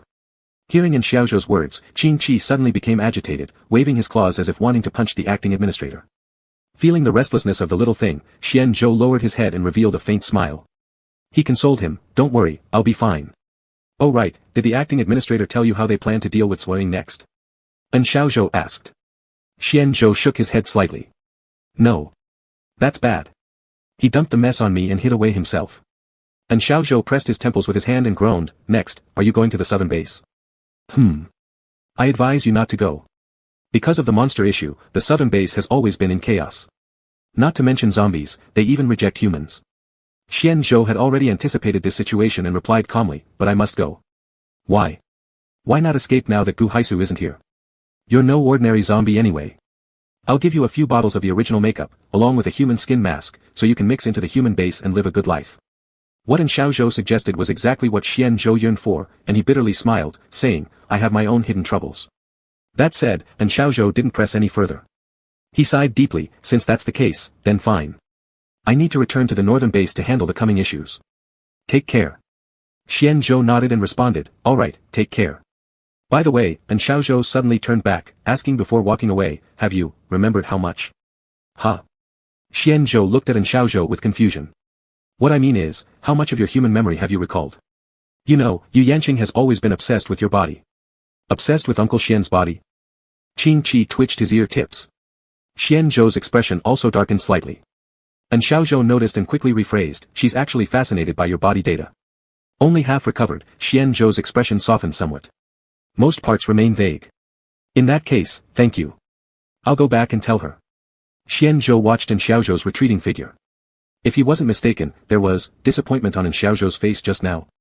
With the affairs of the southern base settled, it was clear that the central hub was better stocked than the other bases. Before leaving, Xianzhou bought a few outfits for Qing Qi as well as a large amount of snacks. An abundance of supplies also meant high prices. As Xianzhou prepared to pay with the money he had earned from his few days of odd jobs, the store clerk informed him that someone had already paid. Qing Qi naively thought it was a kind stranger, but Xianzhou knew exactly what had happened. He handed over the money to Ing Yen, asking him to relay it to Bai Zhu. When Ing Yen learned that Qing Qi was leaving, he burst into tears right there, sobbing uncontrollably and smearing snot all over Qing Qi, which frightened the little one enough to hide inside Xianzhou's clothes. Everyone, torn between laughter and sadness, bade farewell, then boarded the vehicle back to the southern base. It's worth noting that Gu Haisu was nowhere to be seen throughout this time, and when they asked others, they all shook their heads saying they hadn't seen her. This stirred up an unsettling premonition in Xianzhou's heart. Upon boarding, Xianzhou realized the driver was quite familiar. A closer look revealed it was Zhang Yu. Sitting in the passenger seat was a man holding a gun, who turned at the sound and revealed a face marked by prominent scars. He nodded at Xianzhou and introduced himself, Lang Fu. Xianzhou. After introducing himself, Xianzhou took his seat inside the car, and the little fox took the opportunity to emerge from the clothes. Seeing Lang Fu, it wagged its tail and approached, rubbing against him. There's no need to thank me, Lang Fu's rigid features softened momentarily. Protecting you is everyone's responsibility. Qing Qi used his claws to tug on Lang Fu's hand, beaming as he nodded. You're the wolf Zhang you mentioned who saved Qi Qi? Xianzhou asked. Affirmative, Lang Fu nodded, turning back and pulling a gun out of a bag. Take this, for self-defense. Xianzhou politely declined Lang Fu's offer, no need, I've got my own. Chapter 59, Smash this place for me. Lang Fu didn't say a word, twirling the gun between his fingers a few times before putting it back in the bag. Xianzhou opened the window as the car slowly started, and the scenery outside the window was breathtaking. The construction at the center was much better than the base, and despite having driven for quite a distance, no mutant creatures were seen. Feeling the gentle breeze, Xianzhou asked, why are you guys here? Lord of the Dongfeng base heard that you're going to be the lord of the southern base. He was worried that you might not even get through the city gate because of public resistance, so he sent us to help you. Zhang Yu explained.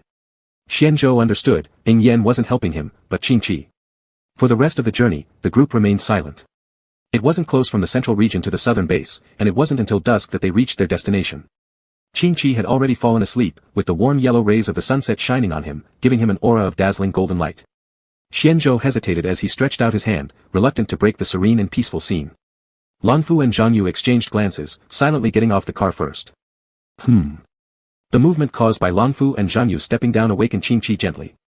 As Xuanzhou's hand was so near, Qing Qi leaned forward a bit and rubbed his ear against the palm of Xuanzhou's hand.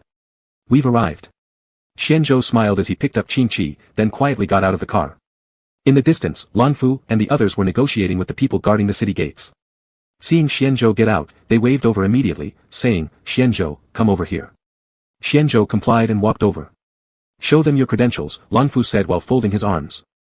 Upon hearing this, Xianzhou took out the certificate and seal, handing them over to the guard and said, my name is Xianzhou. Upon seeing the certificates and the seal, the guards looked at each other bewilderedly. They took the items and huddled together to examine them closely. Holy crap, it seems legitimate.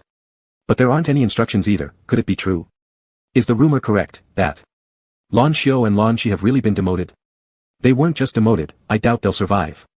After murmuring among themselves, the group chuckled nervously, smiling as they quickly opened the city gates and said, adult, please step in. Xianzhou didn't say much, simply nodding slightly and then entering the city. This was his second time entering the city. The edge city of the southern base was poor and chaotic, without any semblance of order. But the main city was exactly the opposite. Every month, the edge cities would provide extremely high taxation, most of which went towards decorating the palace of Lan Xi and his associates, while the rest was taken by their relatives, supporting their lavish lifestyles. Compared to the skyscrapers of the northern base, buildings in the southern base were mainly low-rise constructions. They were layered one upon another, like hills. Lord of the base. Having only walked a short distance, someone quickly approached wearing a tailcoat with a string of keys in hand. Xianzhou merely looked but did not speak. Since becoming the master, one naturally has to assume the posture of a master. When Lan Shi and Lan Xiu ruled, their mannerisms were pompous and extravagant, inevitably influencing their subordinates. If he didn't set the tone right from the start and curb the arrogance, those related might take advantage of the situation, making life difficult for him during his tenure at the southern base. Master, the manager ran up smiling widely and handed over the keys, saying, "These are the keys to different rooms in the palace where Lan Shi and Lan Xiu once lived. Keys to their former life." Xianzhou slightly raised his eyebrows. Did this mean that everyone had accepted the execution of Lan Shi? How obedient indeed. Take it. Although Xuanzhou's status had changed dramatically, rising to a position far beyond their reach, Zhang Yu maintained a friendly attitude, showing no signs of subservience. Quickly take it, otherwise you might not get it later. The steward's lips twitched uncontrollably upon hearing Zhang Yu's words, nearly losing his smile. Calmly, Xianzhou took the keys and asked the steward, "Where are the relatives of Lan Shi now?" This. The steward hesitated as he looked at Xianzhou, noticing his eyes narrowing with a hint of menace, and hurriedly responded, "At the old residence." I see. Xianzhou nonchalantly nodded, stating sternly, "Let them know that I will pay a visit soon to discuss some matters." All right. The steward reluctantly agreed, walking away absent-mindedly. Zhang Yu instantly saw through Xuanzhou's intentions. "You're planning to scare the monkeys by killing a chicken?" "You guessed right." Xianzhou rolled up his sleeves as he strolled towards the direction of the base palace. "It's just the beginning. Teaching bad kids lessons takes time, we have to proceed gradually." Upon arriving at Lan Shi and Lan Xiu's palace, a large group of people immediately came out to welcome them, likely instructed beforehand by the steward. Facing the new base lord, the servants were both anxious and curious, their heads cautiously lifting only to drop quickly again, wanting to look but fearing discovery. Xianzhou didn't enter the palace but stood in the courtyard and coldly asked, "Apart from the steward, who else handles the affairs here?" An elder similar in age to the steward stepped forward, wearing a white robe. With his eyes lowered, he asked gently, "Do you have any orders?" Xianzhou scrutinized the opulent palace before startling everyone with an unexpected command, "Go gather 100 men, preferably powerful mutants, then demolish this palace." Chirp chirp. Smash it. Beside him, the little fox pranced around the crowd with its tail held high, behaving like a tiger patrolling its territory, experiencing a taste of bullying others on Xuanzhou's behalf. The crowd exchanged glances, unsure whether they should dissuade or obey. The eldest standing at the front was drenched in cold sweat. Despite his reluctance, after much hesitation, he finally nodded unwillingly. "All right, I'll get it done." Compared to a palace, life was far more important. After seeing the task handed over, Xianzhou turned to leave. But the elder suddenly called out to Xianzhou, asking, "Where will you stay if we destroy the palace? And what about the meetings? Are your meetings held in the palace?" Zhang Yu asked. "Yes." The elder swallowed hard, answering tremblingly. Xianzhou glanced at the sky and smirked, saying, "I'll figure out meeting arrangements later. As for lodging, well, that shouldn't be a concern." This mysterious statement left all the servants quaking with apprehension. Once they were out of sight, Qingqi transformed into his human form and curiously asked, Xian, what do you plan to do with those relatives?" Xianzhou glanced sideways and asked with a smile, "Pool, what do you think we should do?" "I don't know," Qingqi replied, his tail still outstretched. His fluffy blue tail dragged along the ground, quickly getting covered in dust. Xianzhou picked up Qingqi's tail and reprimanded lightly, "If you keep doing this, you'll turn into a little monster with a blue body and a black tail." Qingqi hugged Xuanzhou's arm unrepentantly and pouted, "Hehe, Xianzhou will help me wash it." Xianzhou paused mid-step, looking back at Qingqi. "Pool, you haven't taken a bath yet, have you?" Qingqi froze momentarily, then blushed fiercely. "Xianzhou, you bad person. You dare say I'm dirty?"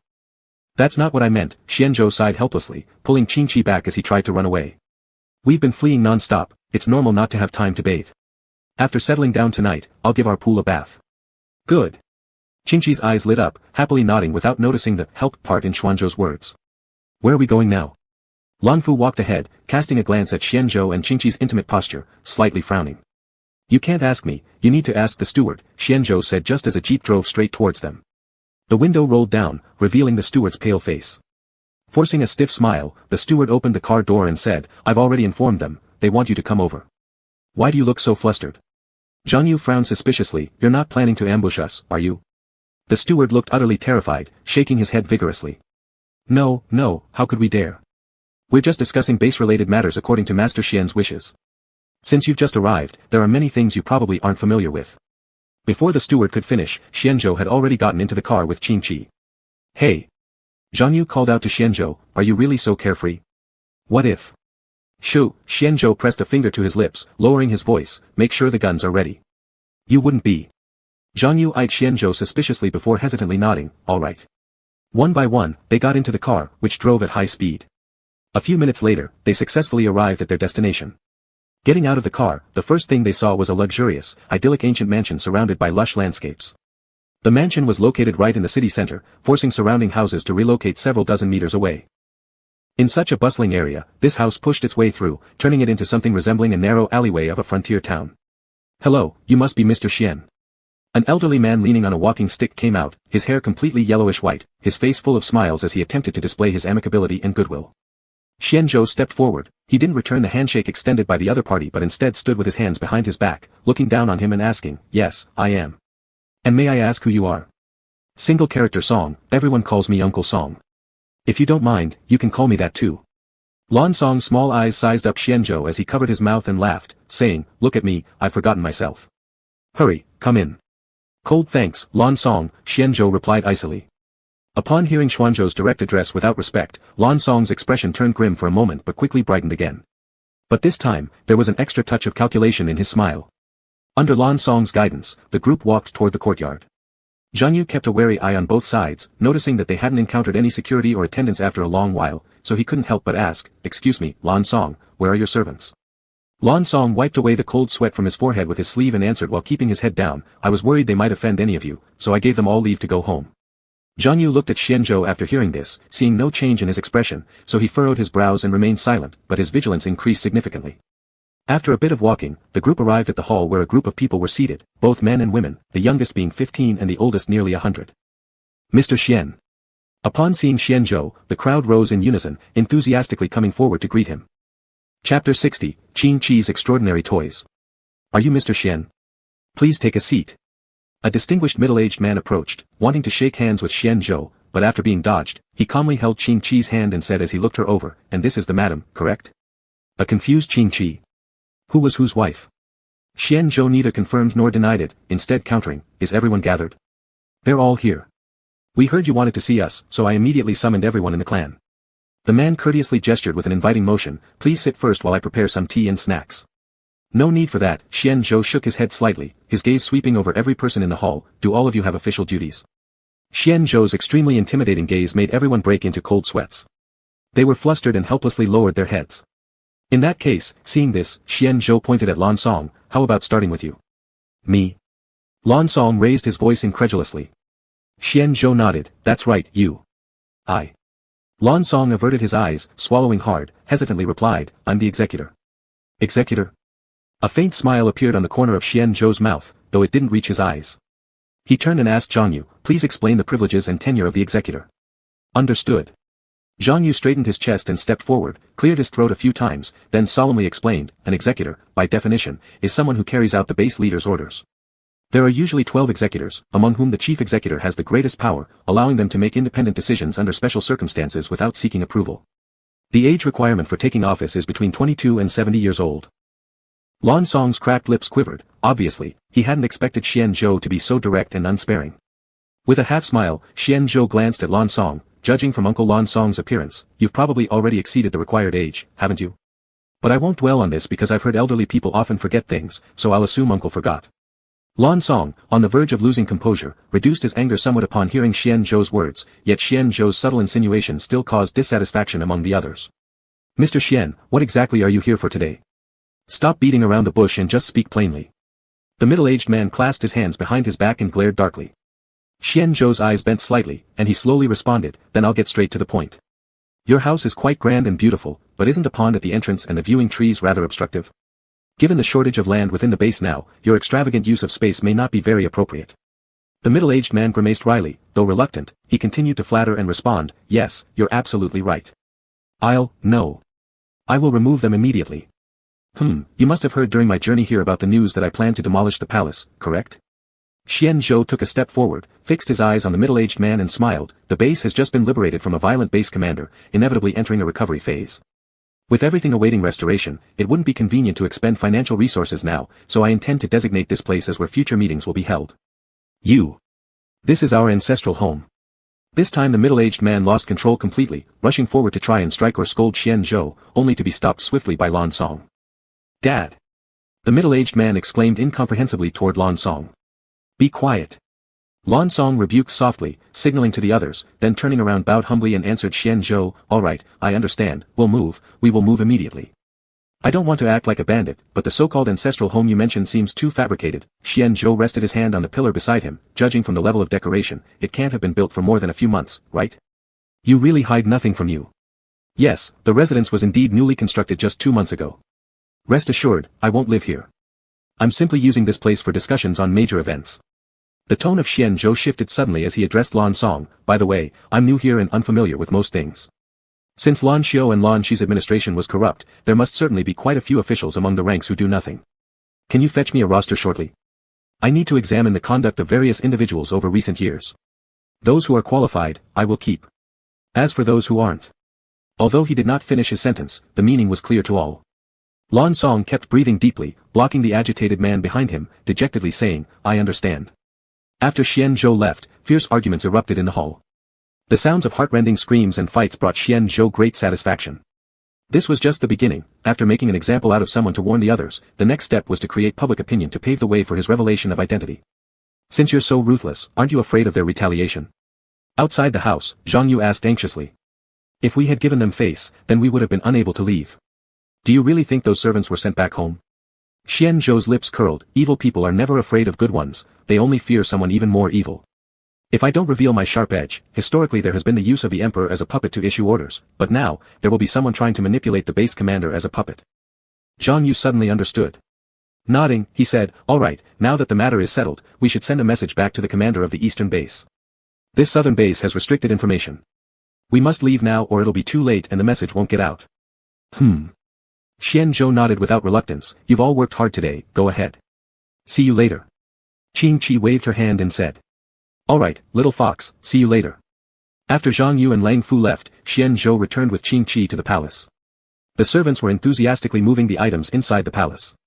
The steward had taken a shortcut and was already back. Seeing Xian Zhou, he nervously walked forward. "Arrange a homestay for us," Xian Zhou thought for a moment and added, "preferably with a large bathroom." "Good, I'll go arrange it immediately." The steward couldn't wait to distance himself from Xian Zhou, instantly agreed to the task, and fled hastily. Xian Zhou, Qing Qi hugged Xian Zhou's arm and shook it from side to side. "I'm hungry." Xian Zhou lowered his head and stared at Qing Qi's moist green eyes, suddenly getting a mischievous idea. He coughed lightly and teased deliberately, "But I don't have any money left." Sure enough, Qing Qi scratched her head, looking troubled, and hopefully asked, "Where's the money?" The money went towards buying clothes and snacks for Qi Qi. Xian Zhou suddenly paused, suddenly remembering that Qing Qi's clothes and snacks were still in Zhang Yu's car. Based on Zhang Yu's words before leaving, they probably planned to go somewhere using special methods to pass on the message and wouldn't return until tonight. Looking sideways at the little one's hopeful eyes, he couldn't bring himself to tell her that the snacks had been accidentally taken along, so he changed the topic. "Qi Qi, didn't you say you wanted to take a bath? We're free right now, why don't we go buy toiletries?" Qing Qi innocently looked up and put her hands on her hips, asking, "But wasn't it said there's no money?" Xian Zhou helplessly smiled and fobbed off, "There wasn't any money earlier, but now we do." Anyone could understand the reason behind this statement. Qing Qi also belatedly realized it, pouting as she followed Xian Zhou behind and fell into sadness by herself. Xian has started to guard against him. Xian doesn't love him anymore. If Xian doesn't love him, then he's just a wild fox. Wild fox. Qing Qi trailed miserably after Xian Zhou to the supermarket, paying no attention to what Xian Zhou was buying, always keeping her head down, immersed in her own sorrowful world.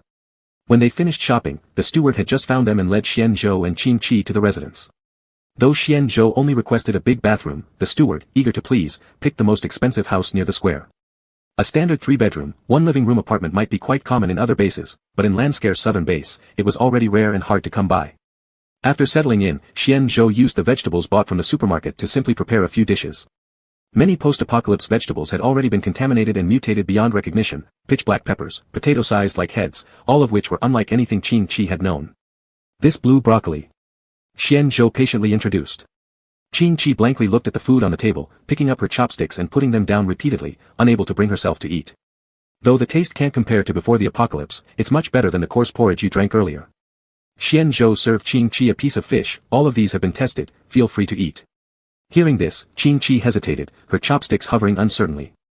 After several struggles, she finally mustered up the courage to stuff a big bite into her mouth. Qing covered her mouth, slowly savoring the complex flavors in her mouth, which were very unique, like garlic dipped in chili paired with alcohol, extremely spicy, assaulting her vulnerable taste buds.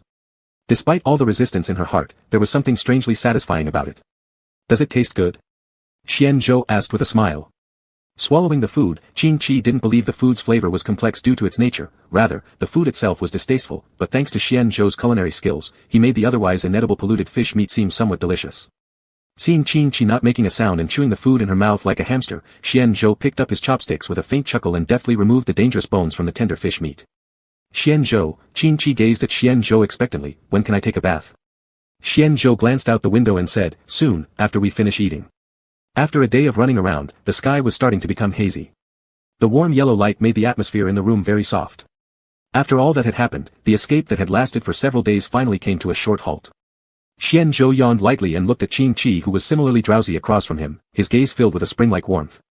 The room was filled with a sense of warmth, the only downside being that it was too quiet. After Qing became sleepy, she no longer wanted to talk. Even though Xianzhou kept talking, he could only get a lazy from her. Xianzhou stood up and mysteriously took out a black gold gift box from the shopping bag. On the side of the box, the words E&I were written in bright red. Qing curiously leaned over and pointed at the box, asking, what's inside? I'm not sure. Xianzhou stared at the text and color on the box, a sense of foreboding growing in his heart. This thing was bought when he was getting groceries. Since Qing's glasses were broken, he thought about buying her another toy. To give Qing the best, he asked the salesgirl to help choose. At the time, the salesgirl gave a strange smile upon hearing his request, stared at Qing for a moment, and then excitedly shoved this box into his hands, claiming Qing would like it. With such certainty from the other party, Xianzhou didn't bother to ask what was inside and bought it along with the other items. Under two pairs of curious eyes, the box was slowly opened, revealing a fluffy white animal tail. Upon seeing what it was, Xianzhou immediately blushed furiously and closed the box. How, is it this kind of toy? Yet Qing innocently asked, since brother Xian doesn't like my tail, is he trying to buy me a new one? But why does the new tail have a stick? Xianzhou quickly covered Qing's mouth, afraid she might say something shocking. Chapter 61, Will Qi have a baby? Qing angrily pushed Xuanzhou's hand away, pouting and muttering softly, Xian is a big meanie. Xianzhou silently hid the box behind him and asked with flickering eyes, what have I done wrong?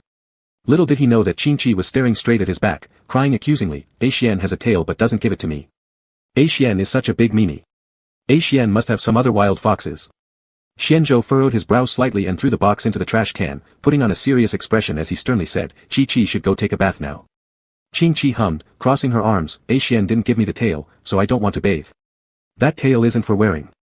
Xianzhou didn't know how to explain it. He went over and tidied up the bowls and chopsticks, then said without looking back, the toiletries are in the bag, you can take them to the bathroom. I'll come over later. Though Qing was very dissatisfied with Xuanzhou's act of hiding things from her, she still hopped over joyfully upon hearing about taking a bath. A few minutes later, Qing looked at the pet-specific shower gel and fell into deep thought. What's wrong? Why haven't you gone in yet? Xianzhou came over and snatched the shower gel out of Qing's hands, leading her into the bathroom, and then said, turn into a fox, and I'll give you a bath. I can wash myself in human form. Qing clung to Xianzhou, pleading desperately, I don't want to turn into a fox. No, for once, Xianzhou didn't agree with Qing's request, saying firmly, transform now. Seeing that Xianzhou wouldn't budge, Qing dejectedly transformed into a fox, dragging her tail into the bathroom reluctantly. Xianzhou followed closely behind Qing, and after entering, he adjusted the hot water. Without regard for the struggling little fox, he applied shampoo onto her head. Whim. Qing trembled her body, pawing Xianzhou to push him away, unwilling to let him approach. After getting splashed with water all over his face, Xianzhou gave a kind smile, put on gloves, and clamped the little fox in his arms, rubbing her head. Whim. Qing glared resentfully at Xianzhou, her grievance nearly becoming tangible, shooting toward Xuanzhou's face. It doesn't hurt. Xianzhou paused and planned to soothe the little fox before continuing washing her hair. Put your paws on your head and rub alternately. After speaking, he demonstrated for Qing, afraid she wouldn't understand. Qing blinked her eyes and began mimicking by using her paws to wash her hair. Yes, just like this, our Qi is really smart. Xianzhou gently tapped Qing's ears and praised generously. Qing's eyes immediately lit up. She let out a cry and started scrubbing herself clean. In the middle, Xianzhou originally wanted to help, but Qing dodged. Seeing this, an amused and frustrated Xianzhou only pulled over a small stool and stared attentively at Qing. The result of Xianzhou indulging her was that, an hour later, when the water had become completely cold, Qingqi was still gleefully bathing herself. Xianzhou anxiously scratched his hair and began regretting his actions from before. He shouldn't have praised her in the first place. Xianzhou picked up Qingqi without room for refusal, changed the water in the tub, put her back in, and patted her head, saying, "Qi, will you let A Xian wash you? You'll catch a cold if you keep going like this." Qingqi twitched her ears and raised her chin, clearly unwilling. Sighing helplessly, Xianzhou put on a pained expression, "But I would be sad if you get sick." Hearing this, Qingqi reluctantly nodded. Her light blue eyes turned around, seemingly thinking up some bad idea. Her eyes suddenly brightened, and her tail wagged incessantly behind her. "Alright, I'll start washing now." Despite the stickiness from his damp clothes, Xianzhou grasped Qingqi's tail and began meticulously cleaning her. By the time he had finished washing Qingqi, he himself was also in a sorry state. After drying the little one off, he grabbed a bathrobe and walked into the bathroom. Xianzhou increased the heat, the highest temperature being nothing more than lukewarm for zombies. Lifting his head, he felt the water flow washing across his face. Relaxation crept through his shoulders. If these days could continue forever, how good it would be. Xianzhou opened his eyes, his gaze dimming. Thinking of the unknown future, gloom instantly surged into his heart. Ugh! A low moan came from outside. Xianzhou hurriedly turned off the shower, quickly slipped on his bathrobe, and rushed out. What happened? Upon exiting the bathroom, he saw Qingqi sitting on the living room floor, looking pitiful, beside a fallen trash bin from which the garbage hadn't spilled out. When Qingqi saw Xianzhou come out, she panicked and hid her right hand behind her back while nonchalantly propping up the nearby trash can with her left, looking at Xianzhou innocently. "How did you end up sitting on the floor?" Xianzhou walked over to help her up, but was skillfully dodged. Qingqi's earlobes were crimson red, casting a furtive glance at Xianzhou. Seeing this, Xianzhou immediately understood what had happened. He couldn't help laughing wryly, wiped his dripping hair, and sternly said, "Hand over the thing." "Sorry, A Xian." Qingqi shrank back as she took out the toy tail hidden behind her, with a blush creeping into the corners of her eyes. "I just wanted to try it on, thinking that if Qi had a new tail, then A Xian wouldn't look for other foxes. Sorry. I couldn't put it on." After saying that, she pouted but held firm, asking, "Could A Xian help me wear it?" Xuanzhou's eyebrows twitched, watching the teary Qingqi on the ground. He wanted to scold her but couldn't find it in himself to do so. It was also then that he noticed Qingqi wasn't wearing any clothes. Looking down at the naked little fox before him, Xianzhou felt an instant headache. "A Xian. Pick me up." Qingqi spread her arms and begged for a hug. Xianzhou looked at Qingqi with complex emotions, bent down carefully to lift her up, carrying her all the way back to the bedroom. "A Xianya." Qingqi clutched onto Xuanzhou's collar, rubbing against his abs and saying, "I want to wear the tail." "You cannot wear it." Xianzhou refused without hesitation, stern looking, "It's late already. Let's go to bed quickly, okay?" "Nope," Qingqi blinked persistently, insisting, "I want to wear the tail." "You can't." Xianzhou hesitated for a moment, then told Qingqi about the purpose of the tail, though he sugarcoated it a bit, reducing its suggestive connotations. After all, he didn't want to corrupt the pure Qingqi yet. Upon hearing this, Qingqi became excited, shaking her head and pulling on Xuanzhou's arm, saying, "I want to wear it. Didn't I already tell you its purpose? It's used by foxes when they're in heat. Isn't our Qi not in heat?" "I am." Qingqi lowered her head, using her hands to rub her cheeks, turning them as pink as clouds dyed by the setting sun, and raised her chin to say, "I am now, I want to wear it." "Qi, you acting like this." Xianzhou covered his face, this Qingqi was too adorable. And Qingqi kept rubbing against him, causing a certain place he didn't want to describe to proudly raise its head. "I." Xianzhou rested his head on Qingqi's shoulder, imagining Qingqi shyly straddling him in his mind. "Does A Xian want to sleep with me?" Qingqi extended her tongue, licking Xuanzhou's lips. With his thoughts exposed, Xianzhou began acting uneasy. He hugged Qingqi's waist, the spot where the little one rubbed was right against his aroused area. Burying his head, he breathed heavily, saying, "Baby, don't move." If she moved again, he wouldn't be able to guarantee what he might do. Qingqi hadn't regained her memories from the previous life yet and was still in a state of naivety, he couldn't do something beastly. "A Xian can sleep with Qi." Qingqi lay down on the bed, patting the space beside her, saying, "Come on, let's sleep together." After saying that, she released Xianzhou and stretched out on the bed. So this was what she meant by sleeping. Xianzhou sighed in relief, but simultaneously felt inexplicably disappointed. Lying beside Qingqi, he was stiff as a straight steel rod. Tiredness soon overwhelmed Qingqi from all the antics earlier that day. She embraced Xuanzhou's arm, nuzzling herself to sleep. Xianzhou stayed awake until dawn, his pose remaining unchanged from start to finish. As the sky gradually brightened, the sun rose on the horizon, about to burst forth gloriously. Qingqi slowly woke up, her eyelids heavy with lingering drowsiness. She affectionately wrapped her arms around Xuanzhou's neck. "Qi is awake?" Xianzhou asked with a low voice, sounding hoarse. Xian, did we do something bad last night? Qingqi lifted her heavy eyelids and looked at Xianzhou, asking, is Qi going to have a baby? Xianzhou gently shifted his position after lying stiff all night, moving clumsily like a robot, and chuckled, asking, what does Qi think? I will definitely have a baby, Qingqi affirmed confidently and fell into sadness. Xianzhou saw this and asked, does Qi not want to have Xian's baby? I do, Qingqi said dejectedly, but the southern base hasn't been reclaimed yet. Reclaimed? Xianzhou arched an eyebrow, why would Qingqi use that word? By the way, Xian, Qingqi asked enthusiastically, where did the zombies we met when we returned to the city last time come from? You weren't out of contact with us for more than half a night. Do you remember the night in Border City when I asked you to wait for me outside the villa? Xianzhou asked. Qingqi nodded, I remember. That night, after I left, I went straight to the nearest zombie den. We had a fight, and with my force, they submitted to me. Then I ordered them to secretly follow my actions. To avoid being discovered, I instructed them to depart one day later than us, and that delay gave them just enough time to prepare. So while Lan Shi and the others didn't notice, I gathered the zombies and attacked the base. Qingqi nodded again but then asked curiously, but we didn't see any corpses. Because although it was an attack, I didn't want to hurt civilians. First, if there were casualties, it would alert the base and give us a label of ambition. Second, the people in the city are innocent. Xianzhou patted Qingqi's head and asked, what do you think, Qi? I think what Xian did was right, Qingqi yawned and said, but Qi is hungry now. My dear little ancestor. Xianzhou helplessly pinched Qingqi's cheeks lightly, what do you want to eat? I'll cook it for you. Eggs and buns. Qingqi gestured excitedly, rubbing against Xianzhou affectionately as she said, I really love our life now, no need to run around or have responsibilities, and I can be alone with Xianzhou. Chapter 62, The Sudden Appearance of Normal Food. Xianzhou smiled gently and chimed in, I like it too. Once things settle down. His words suddenly trailed off as he shook his head slightly and swallowed the promise he was about to make. He wasn't sure he could win over Baizhu, and Baizhu had already mentioned the background behind Qingqi without even touching on the suspicious identity of being the master of all creatures, just focusing on the fox tribe. So far, they hadn't even shown up once.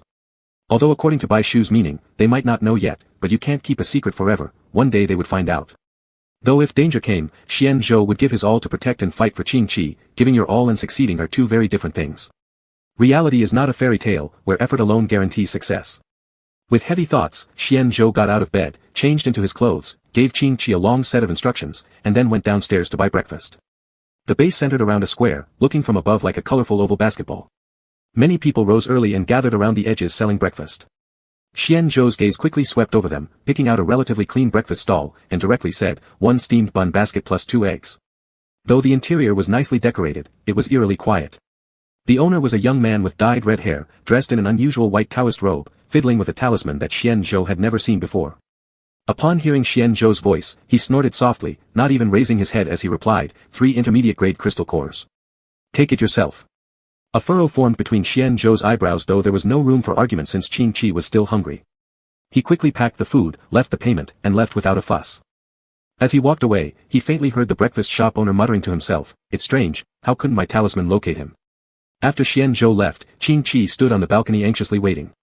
Upon seeing the familiar figure, he cheered and rushed down the stairs to greet him. Don't rush, be careful not to fall, Xianzhou caught the overly enthusiastic Qingqi, smiling and saying, why come down? Pool, you're supposed to have a baby soon.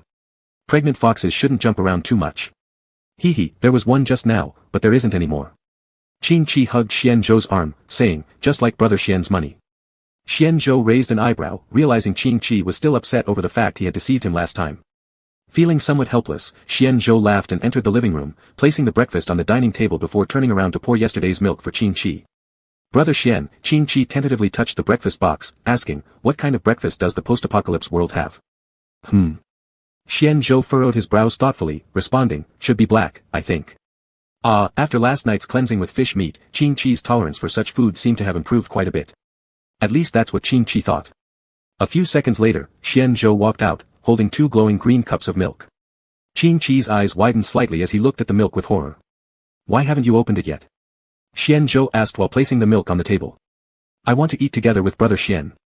I'm afraid it'll get cold if brother Xian comes back late, so I waited a little.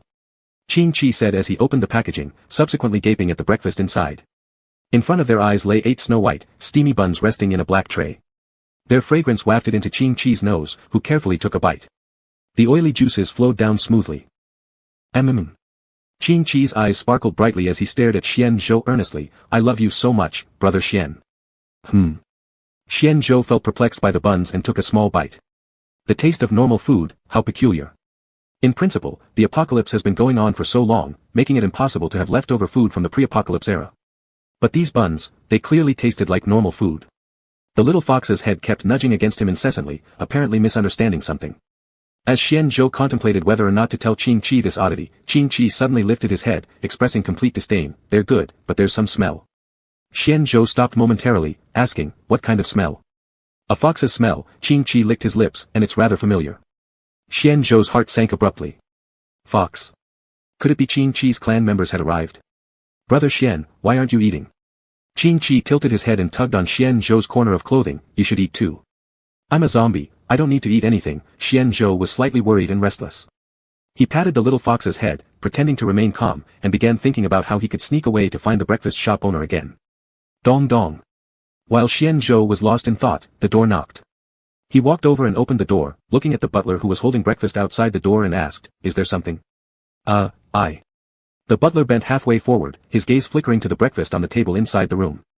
He gave a dry laugh. I thought you two weren't up yet, so I decided to bring some breakfast for you guys. But looks like it's not necessary. Wait.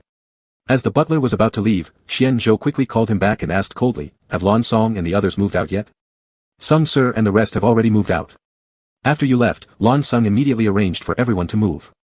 The house is now empty, the butler answered respectfully. Xian Zhou nodded in satisfaction. Distribute some money to them later as consolation payment.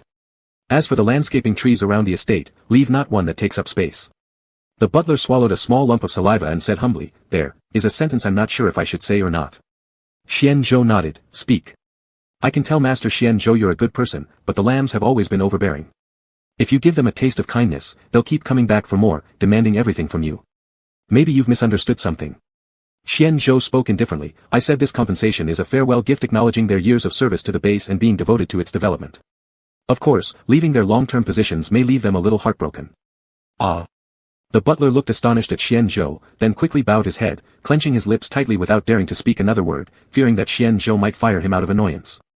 Xian Zhou half closed the door and said, all right, leave if there's nothing else. Yes, I'll go immediately. The butler nodded, turning around and preparing to rush away. Wait. Xian Zhou suddenly called him back again. What is it, master? The butler turned back in terror, thinking that Xian Zhou had changed his mind and included him on the compensation list. Xian Zhou glanced into the room where Qing Qi sat and lowered his voice, asking, Butler, how long has that red-haired young man's breakfast shop been open downstairs? Oh, that one. The butler shook his head. To be honest, I don't really know because I rarely buy breakfast in the square. However, judging from your description, it must have just opened not long ago. What else do you know? Master, I really don't know much. Don't put me in an awkward situation. Xian Zhou heard this and nodded slightly, giving a few instructions before dismissing the butler. When he returned to the living room, Qing Qi was still sitting at the dining table. Hearing the noise, he turned around and waved to Xian Zhou. Xian Zhou smiled as he walked closer and saw that the breakfast had been packed up again. Why aren't you eating? Xian Zhou asked curiously. I wanted to wait for Xian brother to come back so we could eat together. Qing Qi opened the breakfast again. The buns, protected inside the box, were still warm. Seeing how the little guy drooled uncontrollably, desperately swallowing saliva while still generously reserving all the buns for him, Xian Zhou's eyes involuntarily curved upward, revealing warmth. Foolish fox, I told you, I don't need to eat anything. Xian Zhou picked up a steamed bun and extended it toward Qing Qi's mouth. Eat it yourself, I don't need to. Just because you don't need to eat doesn't mean you can't, Qing Qi grumbled. I want Xian brother to eat too. Xian brother gave me the best things along the way, and now I also want to give Xian brother the best. Fearing that Xian Zhou might feel uncomfortable accepting, Qing Qi acted pretentiously coy, saying, though, I am a stingy fox. I'll only give Xian brother half a basket of buns. Why are you being so kind to me? Xian Zhou helplessly put the bun into his mouth. The more Qing Qi behaved this way, the less he wanted to let him go.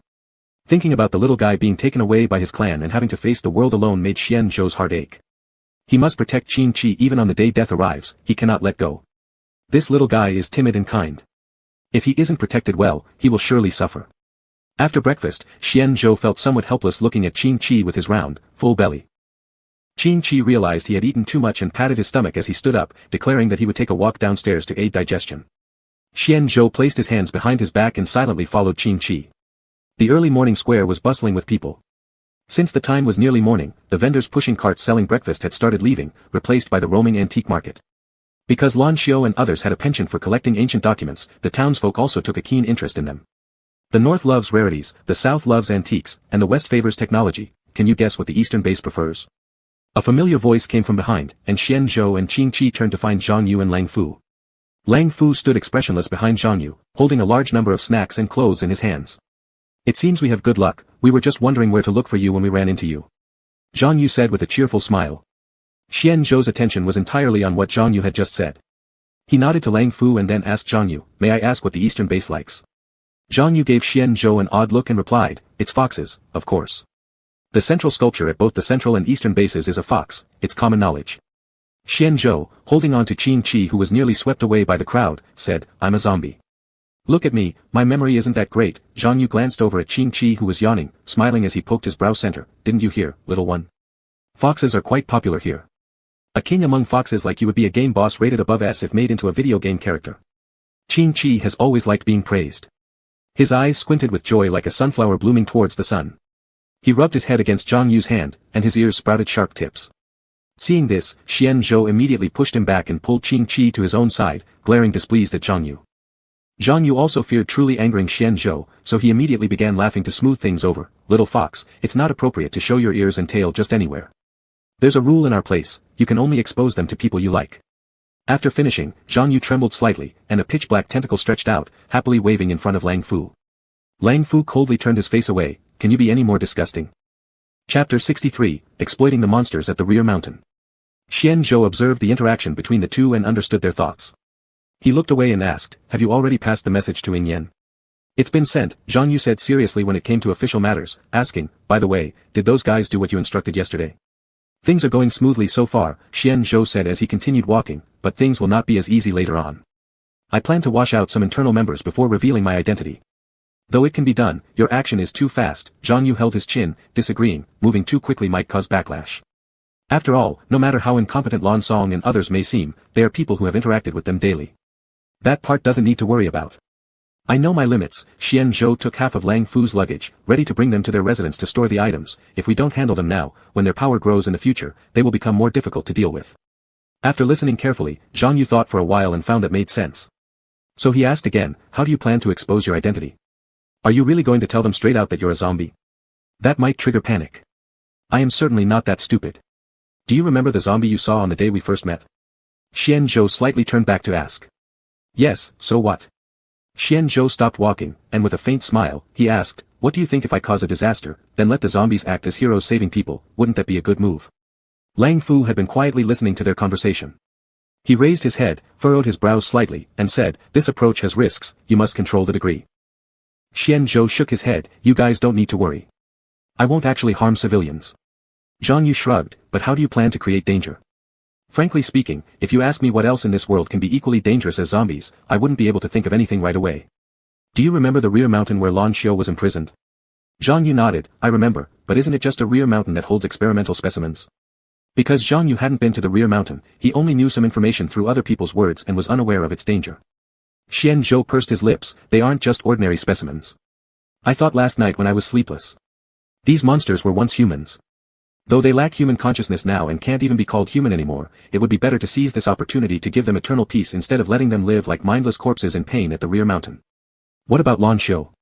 Lang Fu asked, if you move away the monsters, won't Lan Xiao and Lan Shi be the biggest beneficiaries? There are plenty of monsters there, it cannot all be moved away. Qing Qi gestured a big circle with her hand and said, there are tons, like an anthill. Anthills. Zhang Yu thoughtfully nodded, alright, anyway, we're here to help. Whatever you instruct, we'll follow. How many monsters are you prepared to take out? Hundreds or thousands? Just dozens will do. Too many might be beyond my control. By the time they finished talking, they had reached the residence. Xian Zhou opened the door, let Lang Fu put the stuff on the coffee table, and went himself to pour several cups of warm water for their guests. Alright, let us know whenever you need our help. Next. You are planning to dismiss Lan Song's positions, right? Zhang Yu tapped on the side of his cup, the turbid black-red water rippling, the idea sounds good, but if you really dismiss them, where will you find new candidates? A vacancy during a short period of time will create chaos. Use the Imperial Examination System. Qing Qi lifted her chin and dived into Xian Zhou's arms. In my world, we used to elect talents through this method. However, usually such processes were rather grand, so if you don't want people to find out, it needs to be carried out privately. The Imperial Examination System. Zhang Yu turned to look at Lang Fu. Do you know about it? Lang Fu disinterestedly raised his eyelids, almost gritting his teeth. I only know that your tentacles make me feel sick. Move your tentacles off my thigh. Why so grumpy? Zhang Yu nonchalantly pulled his tentacle from Lang Fu's leg. Seeing Zhang Yu moving his tentacle away, Lang Fu's uneasy expression slightly improved as he responded to Zhang Yu's previous question. I'm also unclear about this so-called Imperial Examination System. It sounds somewhat ancient. Humph, indeed, somewhat ancient. Qing Qi crossed her hands on her waist and nodded. Qi, Xian Zhou turned sideways and asked, how does this method work? Qing Qi suddenly froze, then sheepishly smiled and lowered her hands from her hips, saying, I don't actually know. After hearing this, everyone was left speechless for a moment. Half a minute of silence later, Zhang Yu broke it impatiently. No matter what, Little Fox's suggestion has indeed given us a pretty good idea. Imperial examination sounds somewhat like a test. Since that's the case, why don't we hold an underground exam? He leaned on one hand against the sofa while several of his tentacles below restlessly lingered around Lang Fu's legs. Lang Fu subtly moved further away, agreeing, I think it's doable. You rarely agree with me. Zhang Yu happily wiggled his tentacle. Let me think, how should we test them? This decision is not hard to make. Normally, each base would have a database that stores records of significant actions taken by individuals, including even incidents like verbal insults. Lang Fu looked at Xian Zhou and said, these types of data are generally stored in the executor's office. Since you're the main leader now, you have the authority to request it from him. That indeed makes things more convenient. Xian Zhou stood up. Time waits for no man. I'll go now. Now. Zhang Yu stretched upon hearing this and also stood up. All right, then we won't crowd around and make it awkward. I'll take Lang Fu out for a stroll, just like giving ourselves a break. By the way, although our positions aren't low, our salaries are quite meager. So if possible, could you kindly inform the steward to find us some free accommodations? After exchanging a few polite words, they all started doing their respective tasks. After leaving the residence, Xian Zhou took Qing Qi directly to the palace. Just as they arrived at the entrance, he saw the steward holding a ledger explaining something to someone nearby. Steward, Xian Zhou walked over, glancing lightly at the ledger. What's this? Oh, well, I'm having someone inventory the finances left by Lan Xiao and others previously. The steward wisely handed over the ledger. You should take a look. Xian Zhou took the ledger and skimmed through it casually, noticing many antiques placed along the road. This entrance to the palace was a major traffic route but was blocked by antiques, making nearby residents grumble incessantly, just short of writing complaint letters to central headquarters. At this time, a few residents who had heard about the new base leader were running over together to catch a glimpse. Xian Zhou noticed and nodded to greet them. After the residents left, Xian Zhou asked the steward, how many people know about the change of leadership already? Basically everyone knows by now. The steward replied. Xian Zhou slightly nodded, then turned his gaze to the psychics currently dismantling the palace. Some used fire, others water, each showing their unique abilities.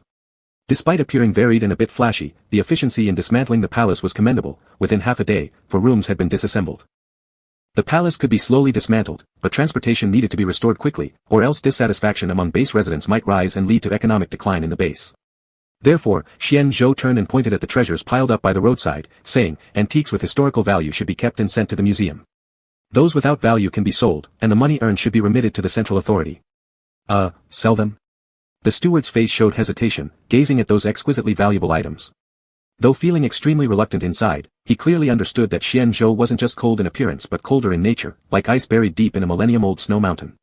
After hesitating for just a few seconds, he quickly abandoned any thoughts of dissuasion, nodding to go and instruct other servants to act according to Xian Zhou's instructions.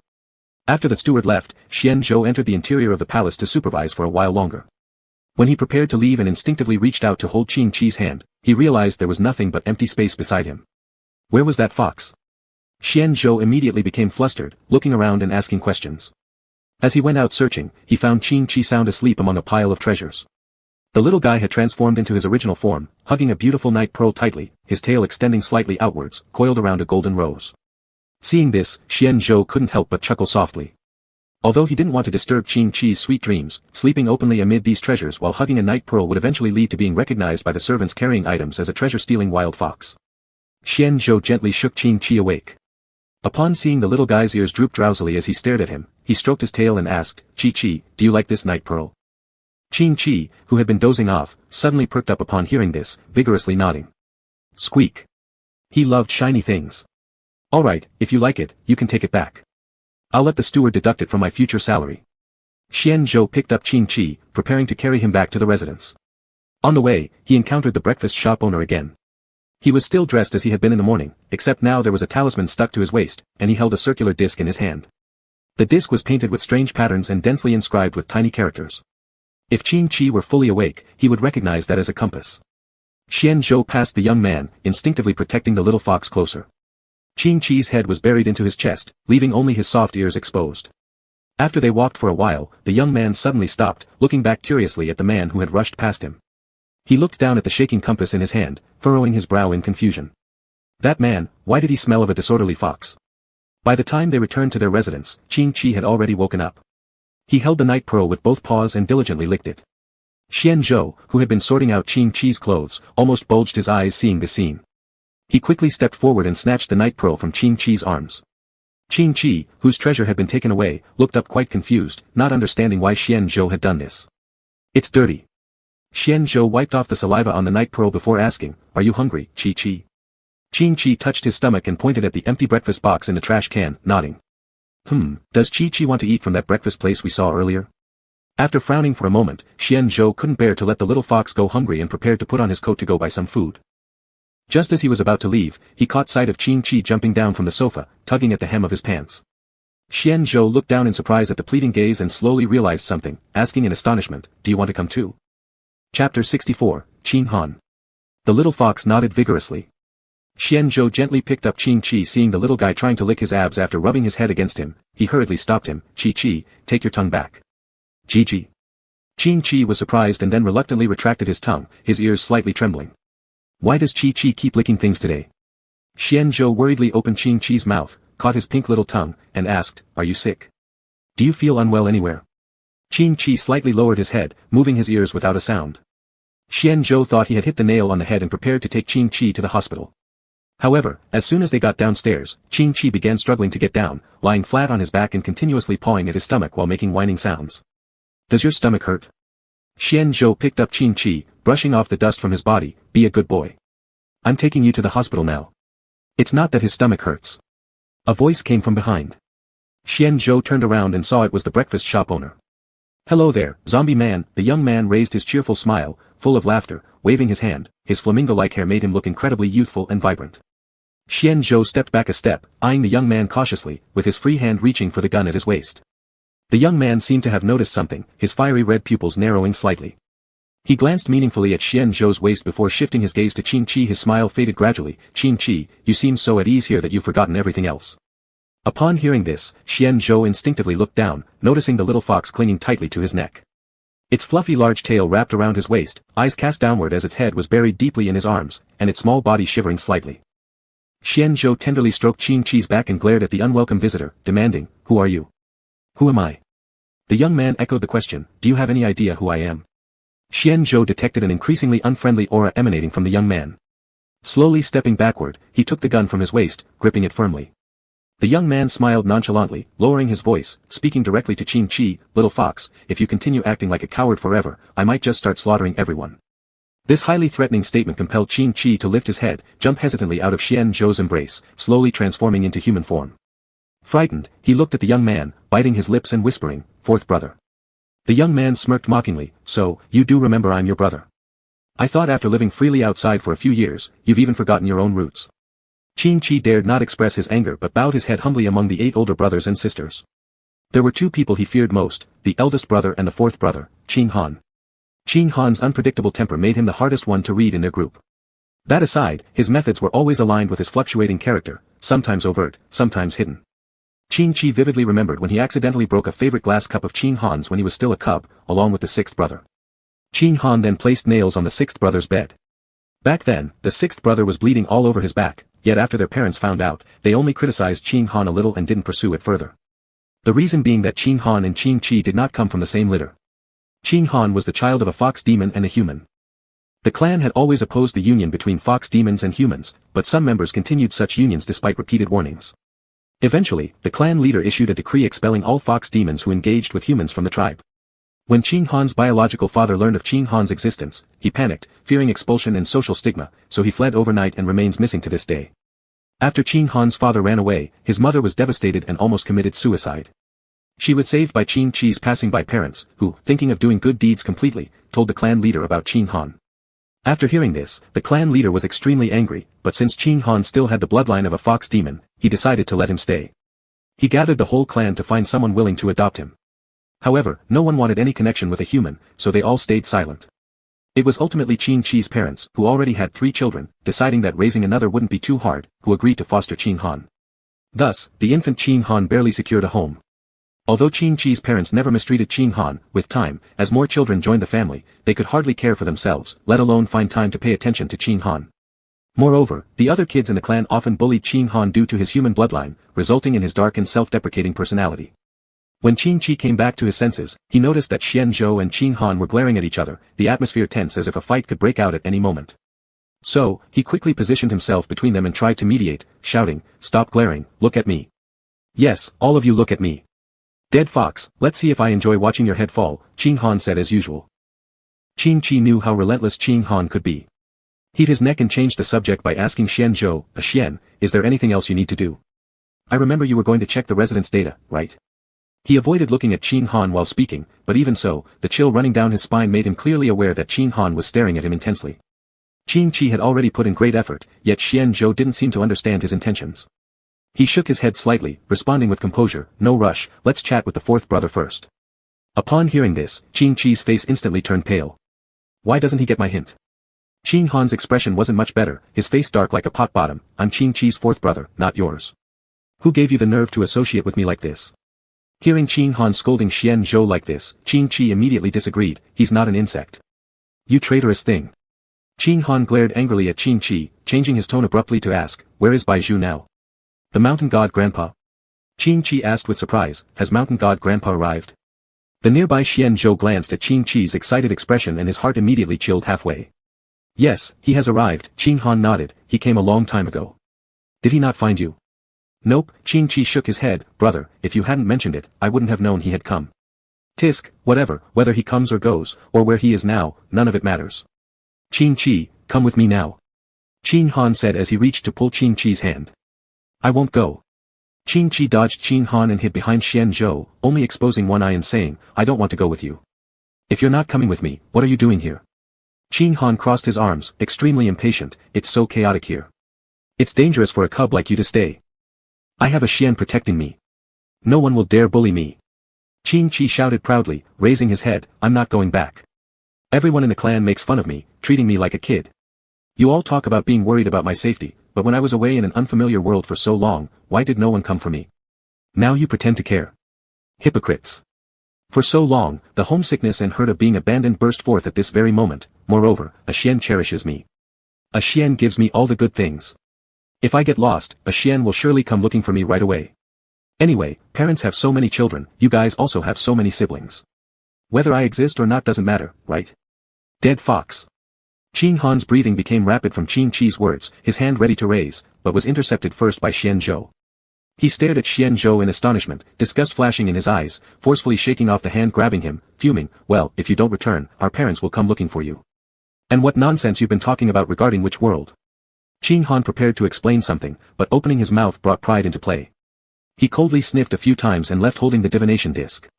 After Qin Han left, Qin Chi's lips pouted and he suddenly leapt into Xian Zhou's arms, tears welling up. "Sorry," Xian Zhou lowered his head, feeling his collar gradually moisten. He lifted Qin Chi's face, seeing the other unable to stop crying, breaking his heart instantly. "It's my fault, I'm sorry to you, Pool.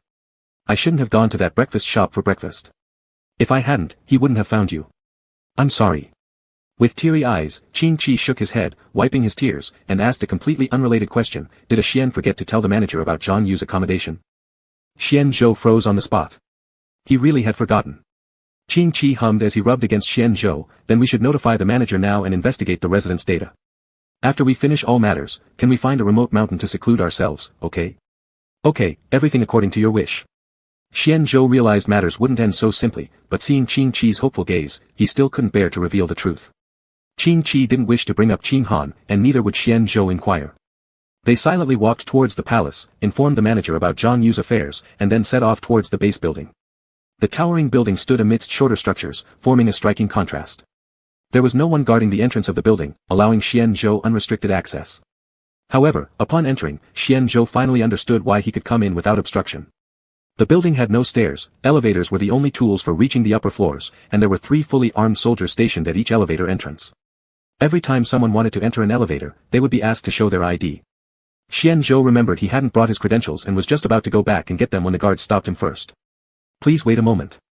The guard approached. The housekeeper has already shown us your portrait. You're the new base commander, right? Just go in. Xian Zhou raised an eyebrow, finally understanding why the butler had said everyone at the base already knew about him. Upon entering the base, Xian Zhou was led directly to the executioner's office. Pushing the door open, Lan Song was found half asleep while staring at some documents.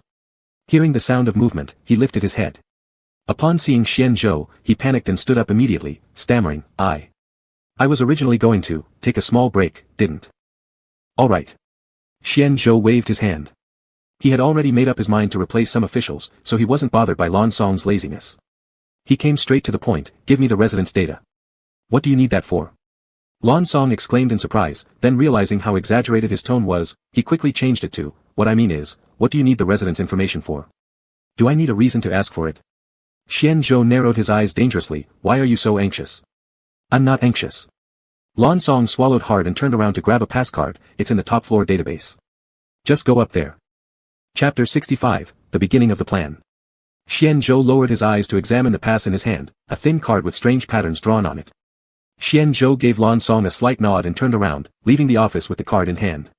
After Xian Zhou left, Lan Song abruptly leaned back in his chair, as if all his strength had been drained.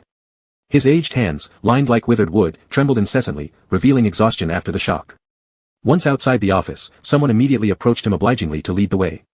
Xian Zhou raised an eyebrow but did not stop them. No one obstructed them along the way, and they soon arrived at the top floor. Xian Zhou inserted the card into the electronic door's slot, and with a dull click, the door opened. The iron floor felt hollow beneath his feet, and the leather shoes tapping on the floor made an anxious did a sound. After the instrument scanned his face, Xian Zhou brought Qin Qi to the control console. The guide claimed that this was a vital area of the base and thus chose to wait outside the door. After the fingerprint was entered, several codes appeared on the deep blue electronic screen. They were disorderly and quickly combined in high speed. Drip, authentication complete. Just as the electronic sound ended, a clear residence portrait popped up, startling Qin Qi, who retreated several steps backward. Xian Zhou steadied Qin Qi and scrolled on the blue screen, retrieving the information of the base's current employees. It included Lan Song's. Xian Zhou quickly skimmed through it. According to the records, Lan Song killed someone on the street in the year 215 of the post-apocalypse era. Initially, the victim's family sought justice, but Lan Song sent people to infiltrate their home and brutally murdered them in their sleep, leaving the matter unresolved. One might excuse such actions as youthful hot-headedness, but even in middle age, these behaviors didn't decrease, instead, they grew more frequent. For instance, at an age when he should have been thinking about retirement, he insisted on marrying a young woman from the neighboring street. Qin Qi seethed in indignation, muttering beside Xian Zhou, I never expected someone who looked so kind and gentle would be involved in such despicable deeds. No, these aren't even hidden acts, it's done openly. Xian Zhou remained relatively calm because he understood that once great power is attained, only a few can remain composed. Most either fall into insatiable desires and become increasingly ruthless in their pursuit of power or become fanatical, turning into devoted yet deranged followers of authority. Clearly, neither category applied to Lan Song. He was simply a non-ambitious, unrepentant thug. Xian Zhou continued flipping through the files, and his expression grew increasingly complex. He had initially thought Lan Song represented the peak of corruption, but now realized he was merely the beginning. Those further along committed even more inhumane and heartless crimes, such as cooking infants, forcing women, and killing indiscriminately. Reading through it all, it was hard to believe these acts could be committed by someone in a position of power at the base. On the surface, they were human, but underneath the facade, they were nothing more than beasts without feelings or morality. But there were also some morally upright individuals among them, though they were overlooked like pearls lost in the ocean, barely surviving on low-paying jobs and living essentially the same lives as ordinary citizens. Some older individuals, judging from the data, initially held prominent positions, but after Lan Xiao and others seized power at the base, they suffered repeated repression until they were forced to resign and take on regular lower-level posts. Xian Zhou noted down the names of these decent people, then closed the data and went out to call for the steward. When the steward heard that Xian Zhou wanted to see him, he hurried over immediately, breathless as he leaned against the door, asking the seated Xian Zhou, is there something wrong, sir? Steward, I know you're quick-witted, come here. I'd like to discuss something with you, Xian Zhou gestured with his hand while Qin Qi sat nearby munching on snacks to pass the time. Yes, please say whatever you wish. I won't tell anyone. The steward wasn't lying. From the moment Lan Xiao and his group fell from power, he realized that continuing to side with them would eventually lead him to share their fate. While he wasn't entirely loyal to Xian Zhou, he had been making efforts in fulfilling his tasks. I plan to remove the current executive officer. Xian Zhou took out the roster he had prepared earlier and pointed to a name. An executive officer should be impartial. Although this individual is nearly 60 years old, I've checked his background and found no dark history. There are no issues with his work record either, so let him take the position. Although the steward had anticipated such a day long before, he was still slightly startled in his heart. He leaned forward to glance at the name and hesitantly asked with trepidation, but this person is almost 60 years old, so even if he takes the position, he probably won't be able to. Xian Zhou smiled, understanding what the steward implied. His finger continued tapping on the desk as he said, in the records, he has fought against zombies to protect the city's residents. I've heard from others that last year he even considered joining the military recruitment. A man with such a sense of justice and boundless energy won't easily fall ill. Alright, I'll follow your instructions. The steward understood that Xian Zhou was resolute about removing Lan Song. No longer wanting to bother himself by continuing to argue, he took out his notebook, jotted down the name, then asked, Master, is there anything else you wish to instruct? Certainly, Xian Zhou continued without hesitation. Sudden high-level changes will definitely raise suspicions among the residents. Therefore, soon you must investigate the public data about Lan Song, revealing all the good deeds he has done over these years. Oh, don't say it's officially published by the base, first have people sell the information to those who specialize in trading secrets. Pay them some money, let them embellish the details, then resell the information at a low price to the residents. Remember, don't let anyone know that it was my order. Alright, I've got it, the steward nodded. As for the others, Xian Zhou pointed at several names in the roster, aside from these few, dismissed the rest following Lan Song's method. Increase their severance packages a bit but also threatened them not to speak out too much outside. The steward immediately noted down the names mentioned by Xian Zhou and agreed multiple times, got it. That's all for now. Xian Zhou waved his hand, just as he was about to let the steward leave when he suddenly stopped him. Wait, in a while, send a few elite troops to the back mountain to bring out some monsters. About 35 should suffice, preferably ones whose faces are hideous enough to give people nightmares at first sight. After they're brought here, keep them somewhere safe. On the 5th day, release them during the time when there are most people around. Master, what do you intend to? The steward looked at Xian Zhou with unease. Just follow my instructions, don't worry, no harm will come to the residents. Alright, then. I'll go prepare. After the steward left, Xian Zhou stood up and whistled softly toward the window. Qin Chi looked up curiously. Just as he was wondering, the window broke suddenly, and a green figure leapt in. This being had only one arm, covered in crisscross scars, kneeling on one knee before Xian Zhou. His voice rasped as he asked, what task does the master require? Xian Zhou lowered his head and coldly commanded, arrange for 100 zombies, preferably those with normal skin tones and gentle appearances, their wounds not too obvious. Have them lie in ambush within the city 5 days from now. Yes, master. By the 5th day, the base was on full alert, and news of the sudden replacement of the executive officer had already become the talk of the town. Most people understood that the new base leader was rectifying the corruption to restore honor to the base. But naturally, there were always those with different minds who spread conspiracy theories far and wide, using it to reap substantial profits. Despite Xian Zhou's efforts to reorganize the situation, their actions remained rampant. Was Xian Zhou angry? Of course, he was furious. But he was also delighted because this gave him an excuse to conduct a large-scale inspection of the base under the guise of authority. Under a mix of joy and indignation, Xian Zhou instructed the newly appointed executive officer to organize a grand inspection tour. Early in the morning, an already congested base became even more packed. Some people nearly fainted due to the overcrowding and were promptly carried away by agents sent by Xian Zhou, who had foreseen the situation. Seeing how the ground was swarming with people, some residents started moving to higher floors. Several young women, catching sight of Xian Zhou's striking features, shyly threw flowers from above. This put Qin Chi, sitting atop Xian Zhou's shoulders, in great distress as he kept sneezing and shaking his head in discomfort. Unable to endure any longer, he whimpered and nestled into Xian Zhou's embrace, pouting cutely to gain sympathy. Xian Zhou helplessly picked up the little fox and ordered someone to bring an umbrella to shield him from the incessant petals. The southern base might have been cramped, but its area was still expansive. As Xian Zhou sat in a jeep, watching the ecstatic crowd below, his heart felt bittersweet. Many years ago, he had done the same thing, a jubilant celebration, the same time, the same little fox, just in a different location with different people. Alas, all that had once happened had vanished like fleeting clouds. But fortunately, the fox was still here. According to the original plan, a few minutes later, the creatures that Xian Zhou arranged would be released. He had already ordered all their teeth to be removed, so they wouldn't genuinely harm the residents. As he had anticipated, a few minutes later, a sharp scream suddenly erupted from the crowd, followed by chaos as everyone began scattering in all directions. A crawling creature with black-green skin and covered in flesh tumors emerged from amidst the panicked people. Qin Chi glanced up for a moment but quickly shrank back in fear. This was just the beginning, more and more monsters appeared around the crowd. Xian Zhou lifted his chin slightly, and several dark figures darted toward the beasts from all directions.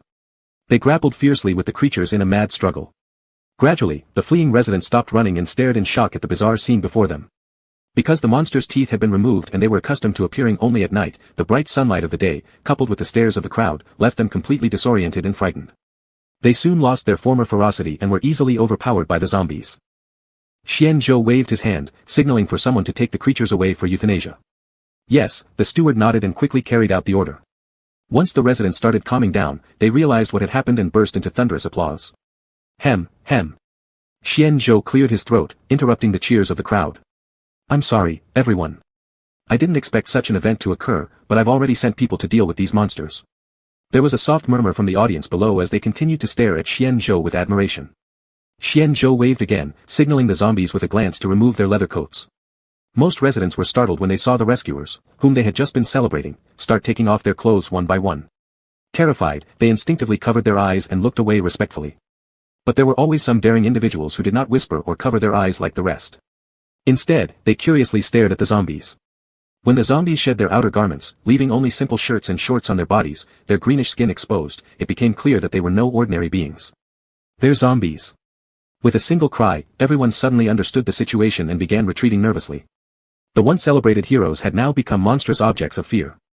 Xianzhou had fully anticipated this outcome, and it could even be said that this was entirely within his plans. Chapter 66, He is not a little kid. Everyone, don't be afraid, they won't really hurt you. Xianzhou calmly got off the car, holding the fox in one arm. His tall posture and calm expression reduced the panic of the residents a bit. The corners of Xianzhou's mouth were slightly pressed together, and a barely noticeable smile flashed in his eyes, but it disappeared instantly, soon replaced by a melancholy look.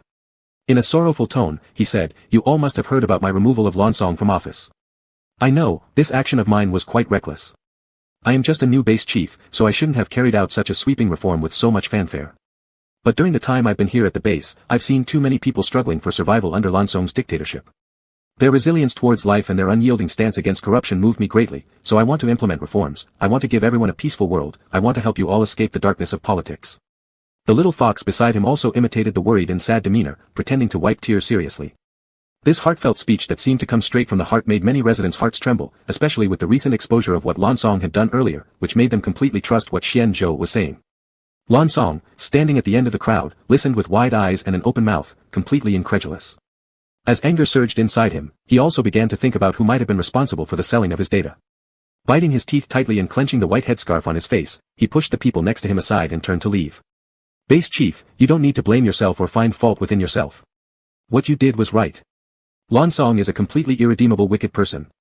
He has long deserved to step down as execution officer. None of the crowd noticed Lansong's furious departure. They raised their hands high, vocally supporting Xianzhou and condemning Lansong. Xianzhou smiled faintly and lowered his eyelids, his gray-black eyes full of self-reproach. With a hoarse voice, he continued, You don't need to comfort me. I am actually a sinner, I deceived all of you, I deserve 10,000 deaths. As he spoke, his voice began to choke up, his shoulders trembling, he covered his face and wept, his knees lightly shaking, almost kneeling before the crowd if not for the shocked butler who held him up. Xianzhou took the chance when no one was paying attention to secretly cast a grateful glance at the butler, then turned back and continued to display his acting skills, gently sobbing. Qingqi had never seen Xianzhou crying like this before. Forget about pretending to feel pitiful, he tilted his head curiously, eyes fixed intently on Xianzhou.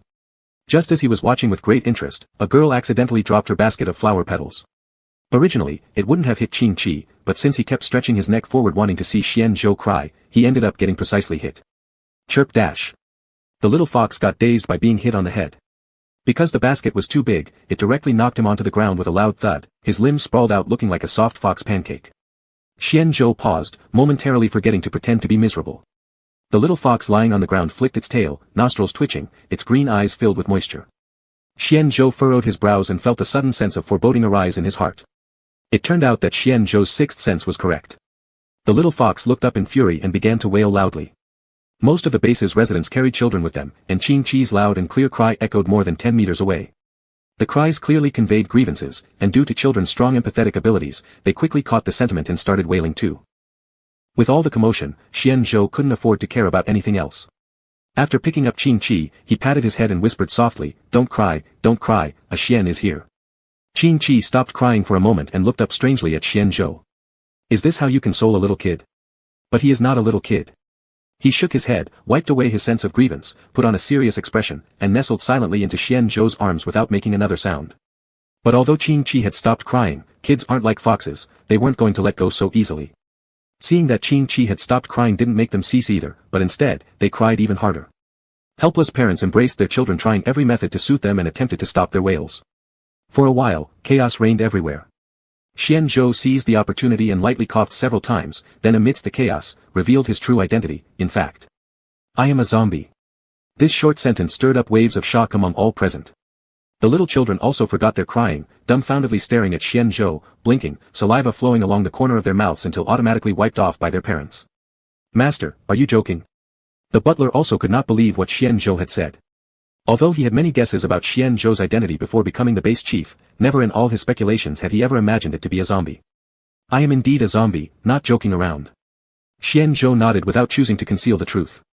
The reason why my skin color is no different from normal people is because Dr. Yu from the north gave me a new type of cosmetic product. It can cover my original skin tone. After finishing his explanation, Xian Zhou bowed deeply. I'm sorry. This apology seemed to carry guilt for the previous concealment as well as regret for the actions zombies had committed against humans over the years. Most people in the base were left with muddled thoughts due to the crying children earlier, and now, with this stunning revelation by Xian Zhou, they found themselves even more unprepared.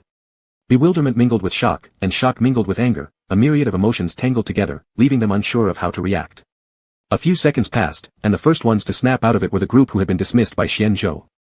Their eyes were bloodshot red, trying to put on an angry expression, but their uncontrollably rising lips betrayed their joy like those of a clown. They were undoubtedly pleased. Once Xian Zhou fell, they could start scheming to regain their old positions. Gathering together, they questioned Xian Zhou with hostility. You say you're a zombie? Ha, only apologizing now, what did you do before this? Xian Zhou slightly lifted his head to glance at the speaker, feeling unsurprised when recognizing who it was. He did not respond to their inquiries but simply lowered his head and revealed a sorrowful expression. A middle-aged man with a cunning appearance stroked his thin mustache, smirking triumphantly after seeming to catch Xian Zhou in some sort of lie. I understand now. You must have plundered the rightful base leader sent from Central, then peeled off his skin and wore it like a disguise in order to deceive and earn our trust so you could eat us later, right? The mention of the peeling monster that had terrified the base set everyone shivering in fear. Still, Xian Zhou remained silent, gently stroking Qing-Chi's ears. Others similarly removed from power by Xian Zhou, upon seeing his indifferent demeanor, immediately saw their blood pressure rise and erupted into rage. Give us back our base leader, you damn zombie. Where's my gun? Give me back my gun. Everyone, join us in fighting this zombie. Our ancestors were all killed by creatures like him. Kill him. Their fervent shouts quickly incited passions in the crowd, completely extinguishing the last traces of rationality among the remaining residents. Arming themselves with any weapons available, they charged toward Xian Zhou. Seeing that their purpose had been achieved, the men who initiated the uproar beamed, watching Xian Zhou self-satisfied while mentally imagining him being torn limb from limb by the enraged residents. However, Xian Zhou did not panic as expected. Instead, he chuckled faintly and walked a few calm steps forward. Everything remained as anticipated within his expectations, although there were small interruptions along the way, nothing was truly troubling. Raising his hand, he signaled the prearranged zombies to subdue the excited civilians and then said slowly, I have no intention of deceiving anyone. I truly want to protect humanity. Who would believe a zombie? My husband was harmed by things like you. My mother too. Kill him. We don't need a zombie to protect us. Kill. The prior warmth disintegrated instantly at this moment. Xian Zhou lightly pressed his lips and called out toward the distance, come out, little one. Confused by his words, the crowd looked at each other in puzzlement. Amidst their bewilderment, a small, timid zombie stepped out. He wore a tattered school uniform that had long since begun to rot, yet someone had stitched and patched it up, keeping it intact despite everything. The small zombie's gaze flickered nervously as he stood shaking in the center of the crowd, placing his trembling hands over his chest in fear. Humans might fear zombies, but for such a small creature, it stirred no terror or killing intent. After glancing at him briefly, they turned away and demanded answers from Xian Zhou. What's your point? Trying to play on our sympathies with a child? Xian Zhou shook his head with a smile, of course not. Have you ever heard about zombies gradually regaining consciousness? And if we've heard of it, so what? Zombies regaining consciousness, it's as believable as ghosts becoming living people. I haven't seen anyone brought back to life anyway. When my father died, there was a huge hole smashed in the back of his head. He surely couldn't have survived. Even if he really regained consciousness after becoming a zombie, he would no longer be my father but a monster wearing my father's skin. Everyone expressed their own views while Xian Zhou listened to the endless curses and instead of getting angry, became increasingly calm. He waved at the little zombie and softly said, go ahead. The little zombie first timidly glanced at Xian Zhou, then turned and walked toward a middle-aged man over 50. The man looked about 50 years old, but his hair was already completely gray, and his expression appeared as dispirited as a dying person. The people beside the middle-aged man noticed the little zombie walking towards him and whispered warnings. After being reminded by many, the man finally half lifted his eyelids and absent-mindedly looked over. When he saw the face of the little zombie clearly, his eyes widened suddenly, filled with disbelief. "Dad." The childish voice was not clear but instead had an indescribable hoarseness that made one's scalp tingle. Is it you, Tuan Tuan?" A drop of turbid tear fell, and the man quickly ran forward, gripping the little zombie's shoulder. "Is it really you, Tuan Tuan?" Chapter 67, The Beginning of Trust. "Dad," the little zombie hugged the man, and turbid black tears slowly slid down his cheeks as he kept calling softly, "Dad, Dad." "Tuan Tuan, are you really Tuan Tuan?" The man carefully stroked the little zombie's face. When he touched the scar under the little zombie's eyebrows, he suddenly burst into tears. "It's you, it's Tuan Tuan. My Tuan Tuan." The scene of father and son recognizing each other might have moved people to tears in normal times, but now, and one side is a zombie. "Are you crazy?" A bystander pulled on the man's sleeve, reminding him, "That's a zombie." "I'm not crazy. He's Tuan Tuan." The joy of recovering what was lost made the man cling tightly to the little zombie, unwilling to let go. His eyes, already full of bloodshot, became even more terrifying. "He's Tuan Tuan. My Tuan Tuan almost got his eyes scratched by a wire when fleeing during his childhood." Pointing to the tiny scar under the little zombie's eyebrow, he said with certainty, "Look, this scar. He is Tuan Tuan. My Tuan Tuan has come back." Some people noticed the man's disoriented state and frowned, walking forward. They slapped him across the face with a loud sound, scolding harshly, "You lunatic, take a good look, that's just a zombie." "Zombie?" The man covered his face, shaking his head forcefully, then looked at the little zombie again. When everyone thought the man had finally realized and discovered that he had been deceived, he suddenly widened his eyes and hugged the little zombie even tighter. "He is Tuan Tuan. I can tell, he's Tuan Tuan." Seeing the man's stubbornness, those around turned their anger toward Xianzhou. It was the big zombie who called out the little zombie. "They're definitely a gang.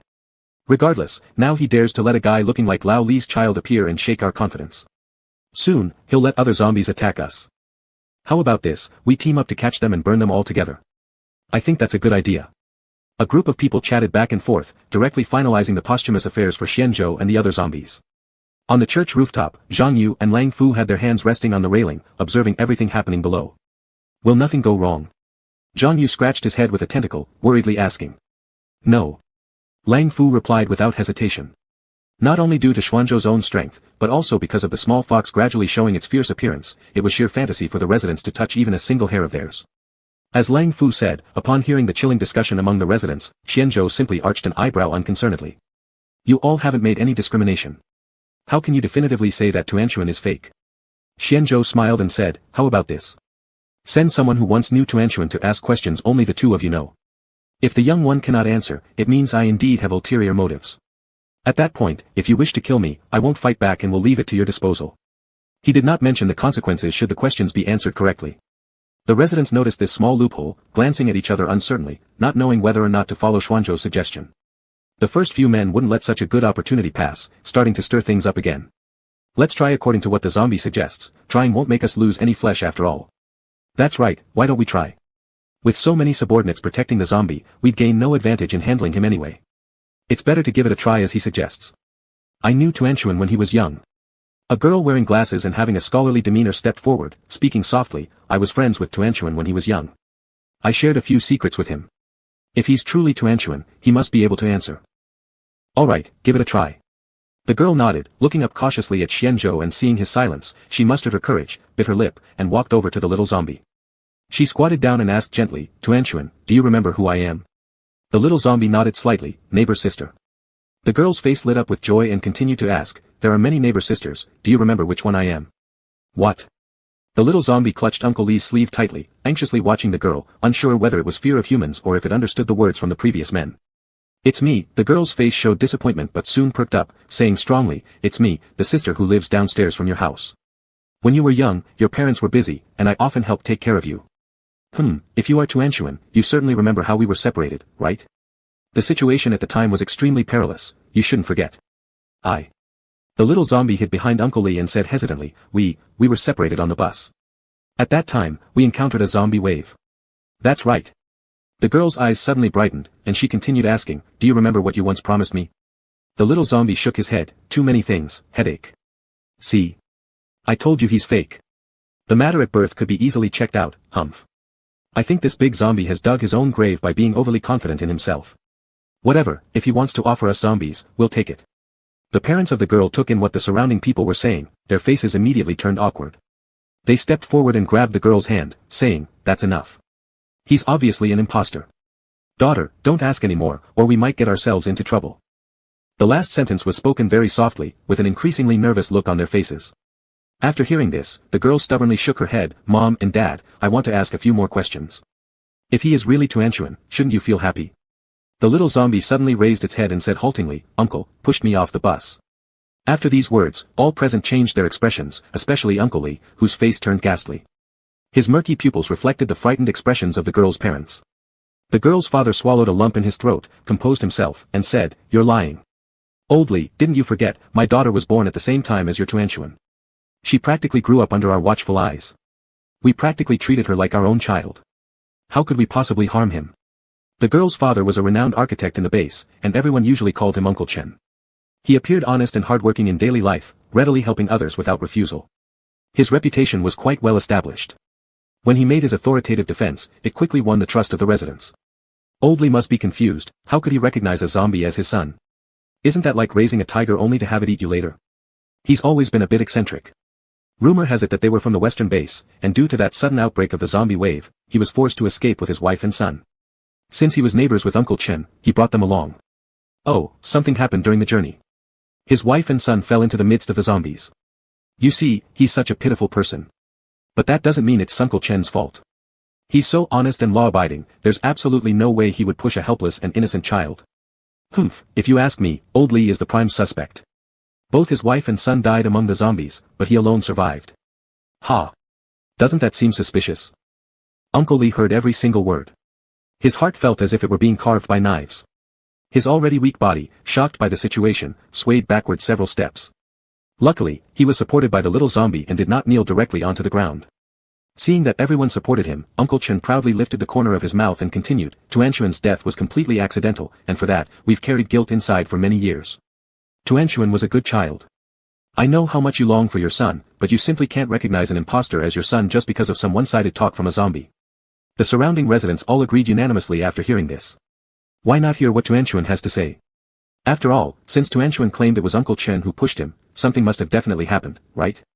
Of course, if the little zombie cannot recount the details of that moment and situation, it will prove both him and the older zombie are lying. Several insiders persisted in their provocations, refocusing everyone's attention back on Xianzhou. The girl had been stunned by Tuanchuan's words.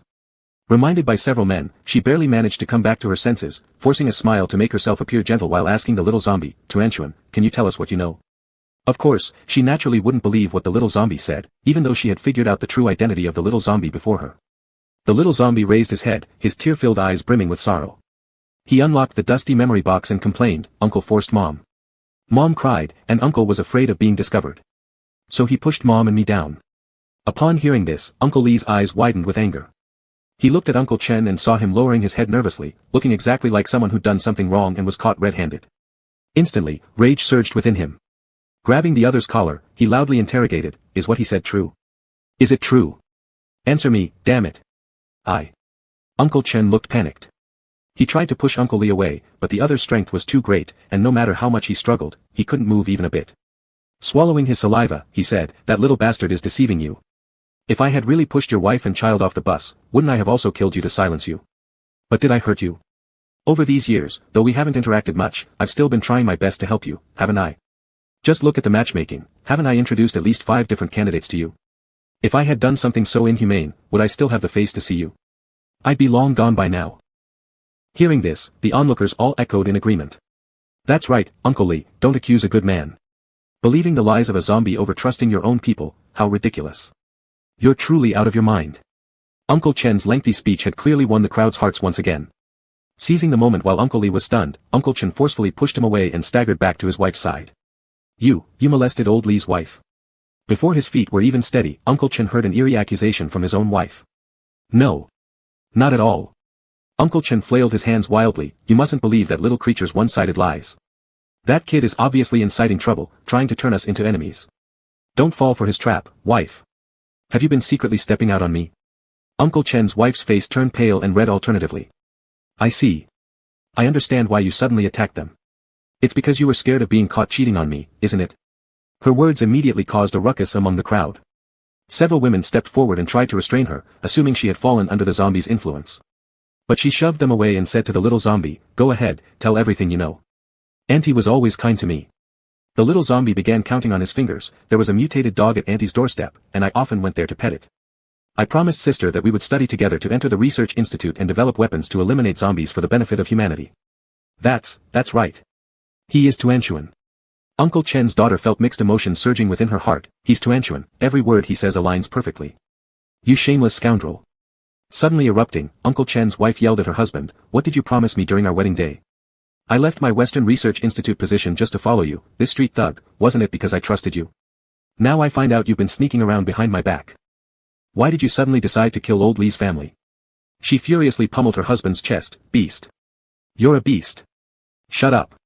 Realizing his crimes exposed, Uncle Chen violently clamped his wife's mouth shut with a fierce threat, "If you ruin my reputation today, even if I die as a vengeful ghost, I will never let you go." Chapter 68, The matter is resolved. "Are you going to keep hounding me?" Mr. Chen's wife not only showed no trace of fear, but her husband's words spurred her into action.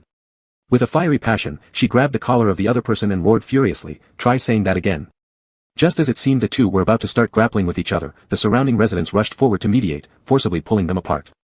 A few men who had been fanning the flames also realized things were getting out of control and started slinking away quietly. But how could Xian Zhou let them off so easily?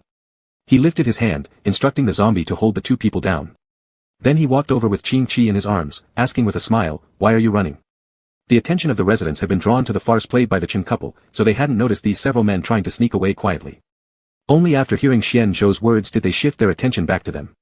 Seeing their intention to flee confirmed, everyone couldn't help feeling a chill in their hearts. People gradually understood who was truly the bad guy in this farce, yet admitting that zombies had regained consciousness would be akin to asking a materialist to kneel before deities. There must be some misunderstanding, sister-in-law." Someone approached and patted Mrs. Chen's shoulder, smiling awkwardly to comfort her. "Mr. Chen has surely been wronged. All these years he has worked tirelessly, unable even to muster the heart to kill a single zombie. How could he possibly murder old Lee's wife and son?" After speaking, the man turned to the crowd, seeking their agreement. "Isn't that right, everyone?" Silent for 3 seconds, finally those who had once benefited from Mr. Chen stood up and chimed in one after another. "That's right. His behavior and conduct are well documented by us all, he wouldn't dare do such things." "Exactly, he's a great man, always buying candies for our kids and always keeping the base children in mind when there are good things."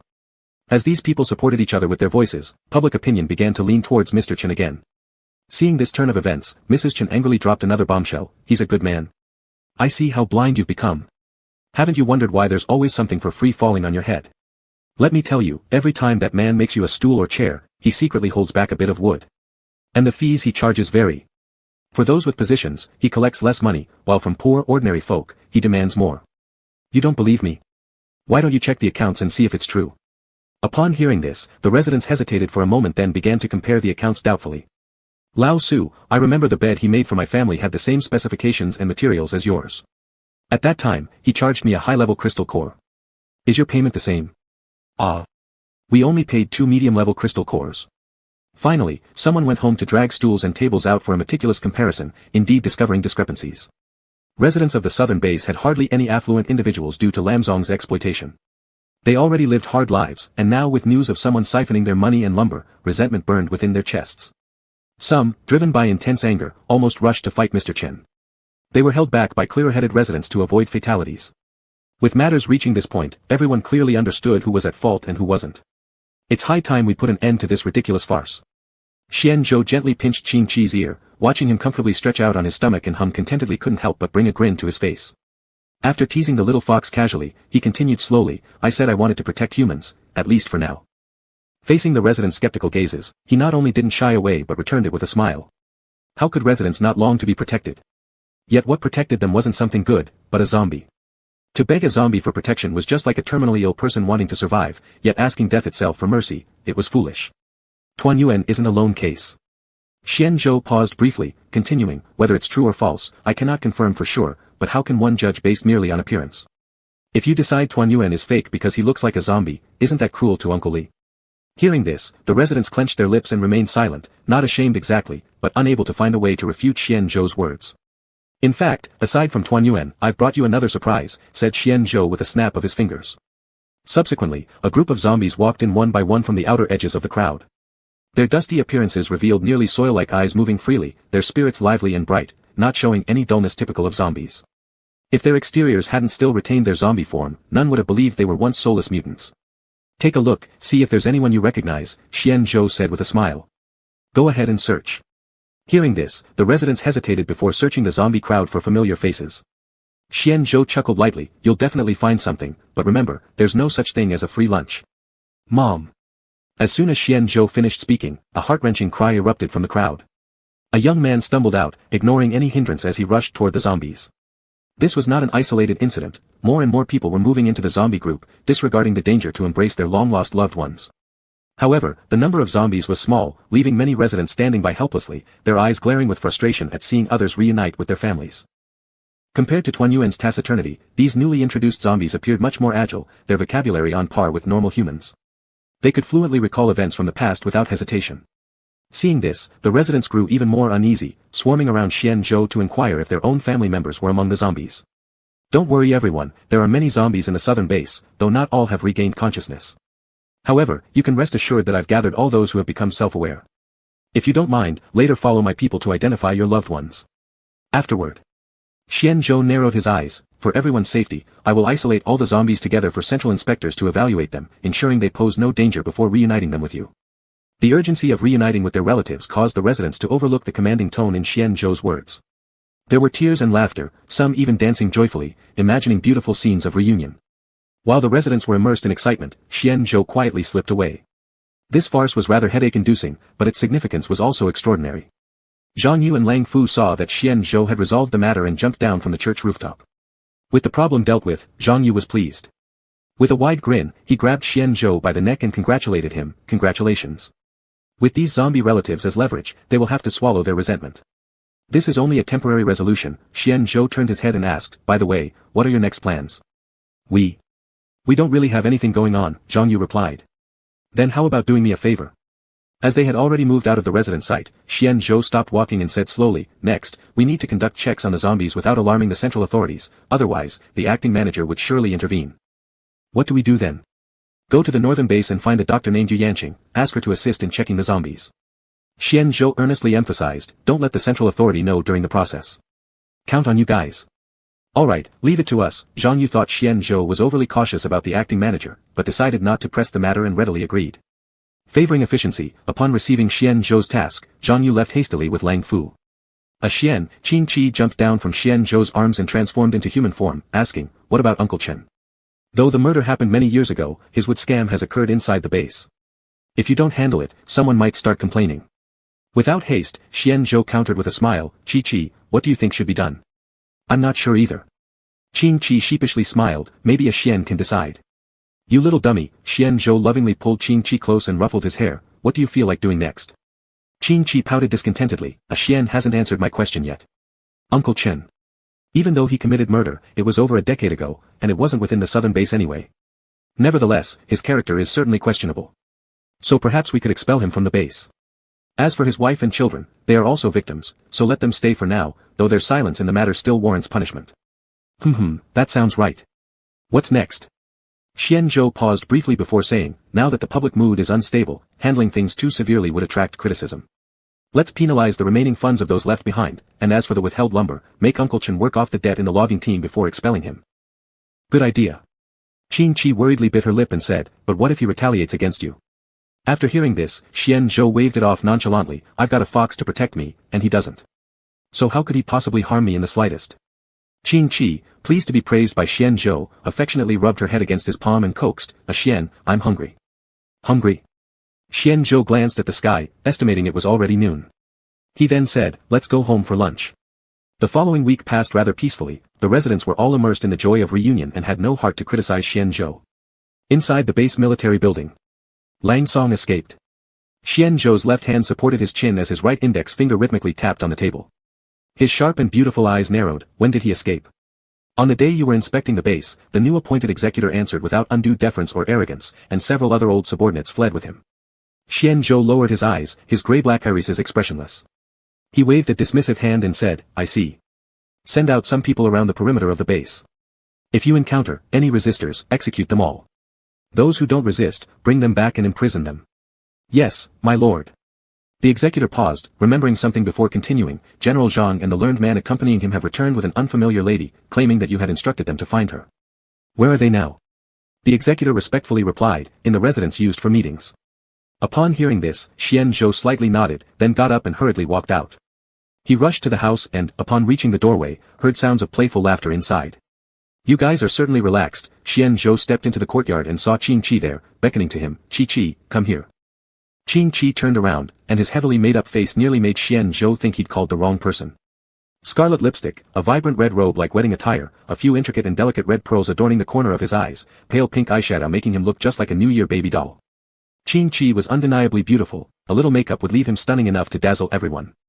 However, his current appearance went overboard. The garish touch overshadowed his original elegance and added a vulgar flower on his head. What struck Xian Zhou speechless was that Qing Qi didn't feel anything was amiss about his outfit, instead sashaying forward with pretense gestures, throwing a completely ineffective seductive glance, calling out coyly, Xian, you're here. Xian Zhou. How does it look? Isn't it nice? Yu Yanqing approached, still in her usual simple white lab coat. It's me who dressed him up. Our Qi Qi looks great even without makeup. Despite their long-awaited reunion after months, Xian Zhou preferred not to spoil the mood, thus petting Qing Qi's head and changing the topic, asking, is everything going smoothly at the northern base? Speaking of which, I can't help but praise in Xiao Zhou. Yu Yanqing exclaimed excitedly, he truly is a case of staying silent until you make your move count. On his first day, he sorted out every issue in the base, including the group previously allied with Gu Haishu, they've all been dealt with. He sounds quite decisive. Xian Zhou then asked, by the way, do you have any news on Gu Haishu? At the mention of this, Yu Yanqing massaged her temples repeatedly, sighing with distress, no, not only is there no word of him, but Sua Ying has also disappeared, it's truly troubling. Chapter 69, Hit the Center. Although I don't know who you're talking about, but is there really no information at all? That's too bizarre.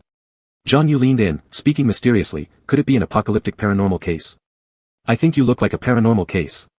Lang Fu turned away from Zhang Yu's approaching face, stay away from me. Even though it was still their familiar teasing and playing around, Xian Zhou sharply noticed that the atmosphere between Zhang Yu and Lang Fu had changed.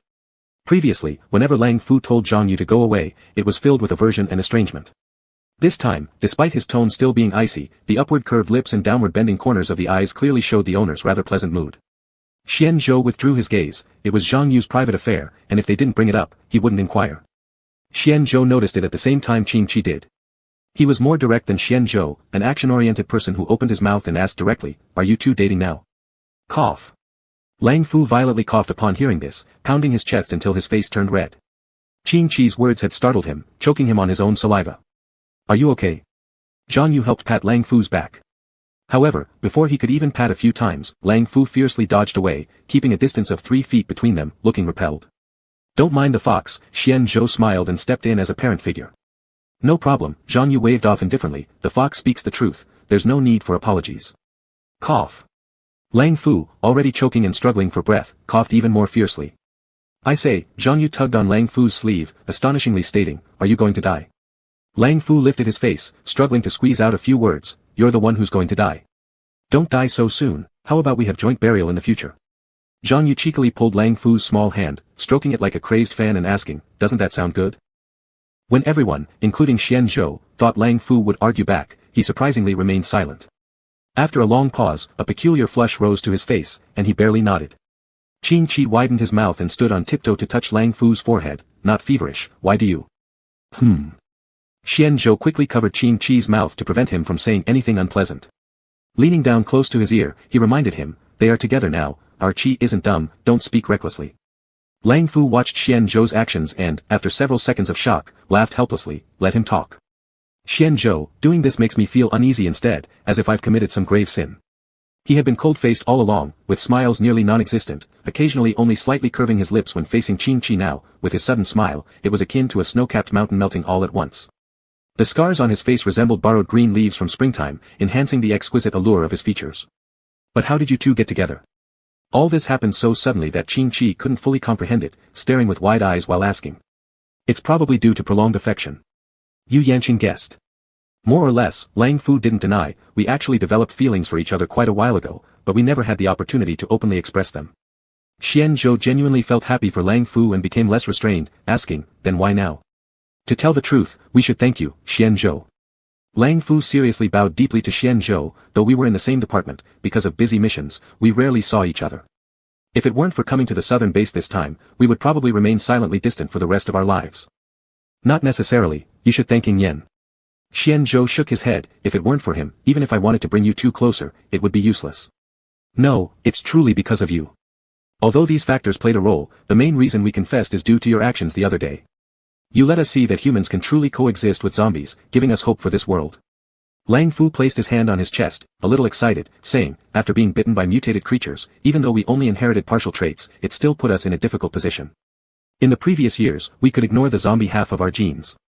But now, seeing more and more zombies regaining consciousness, crying and laughing like humans, yet their ultimate fate always ends up being. Lang Fu's words abruptly halted. Xianzhou lowered his gaze and nodded, encouraging him to continue. After all, we're their kind as well, so it's inevitable to empathize with mutated creatures.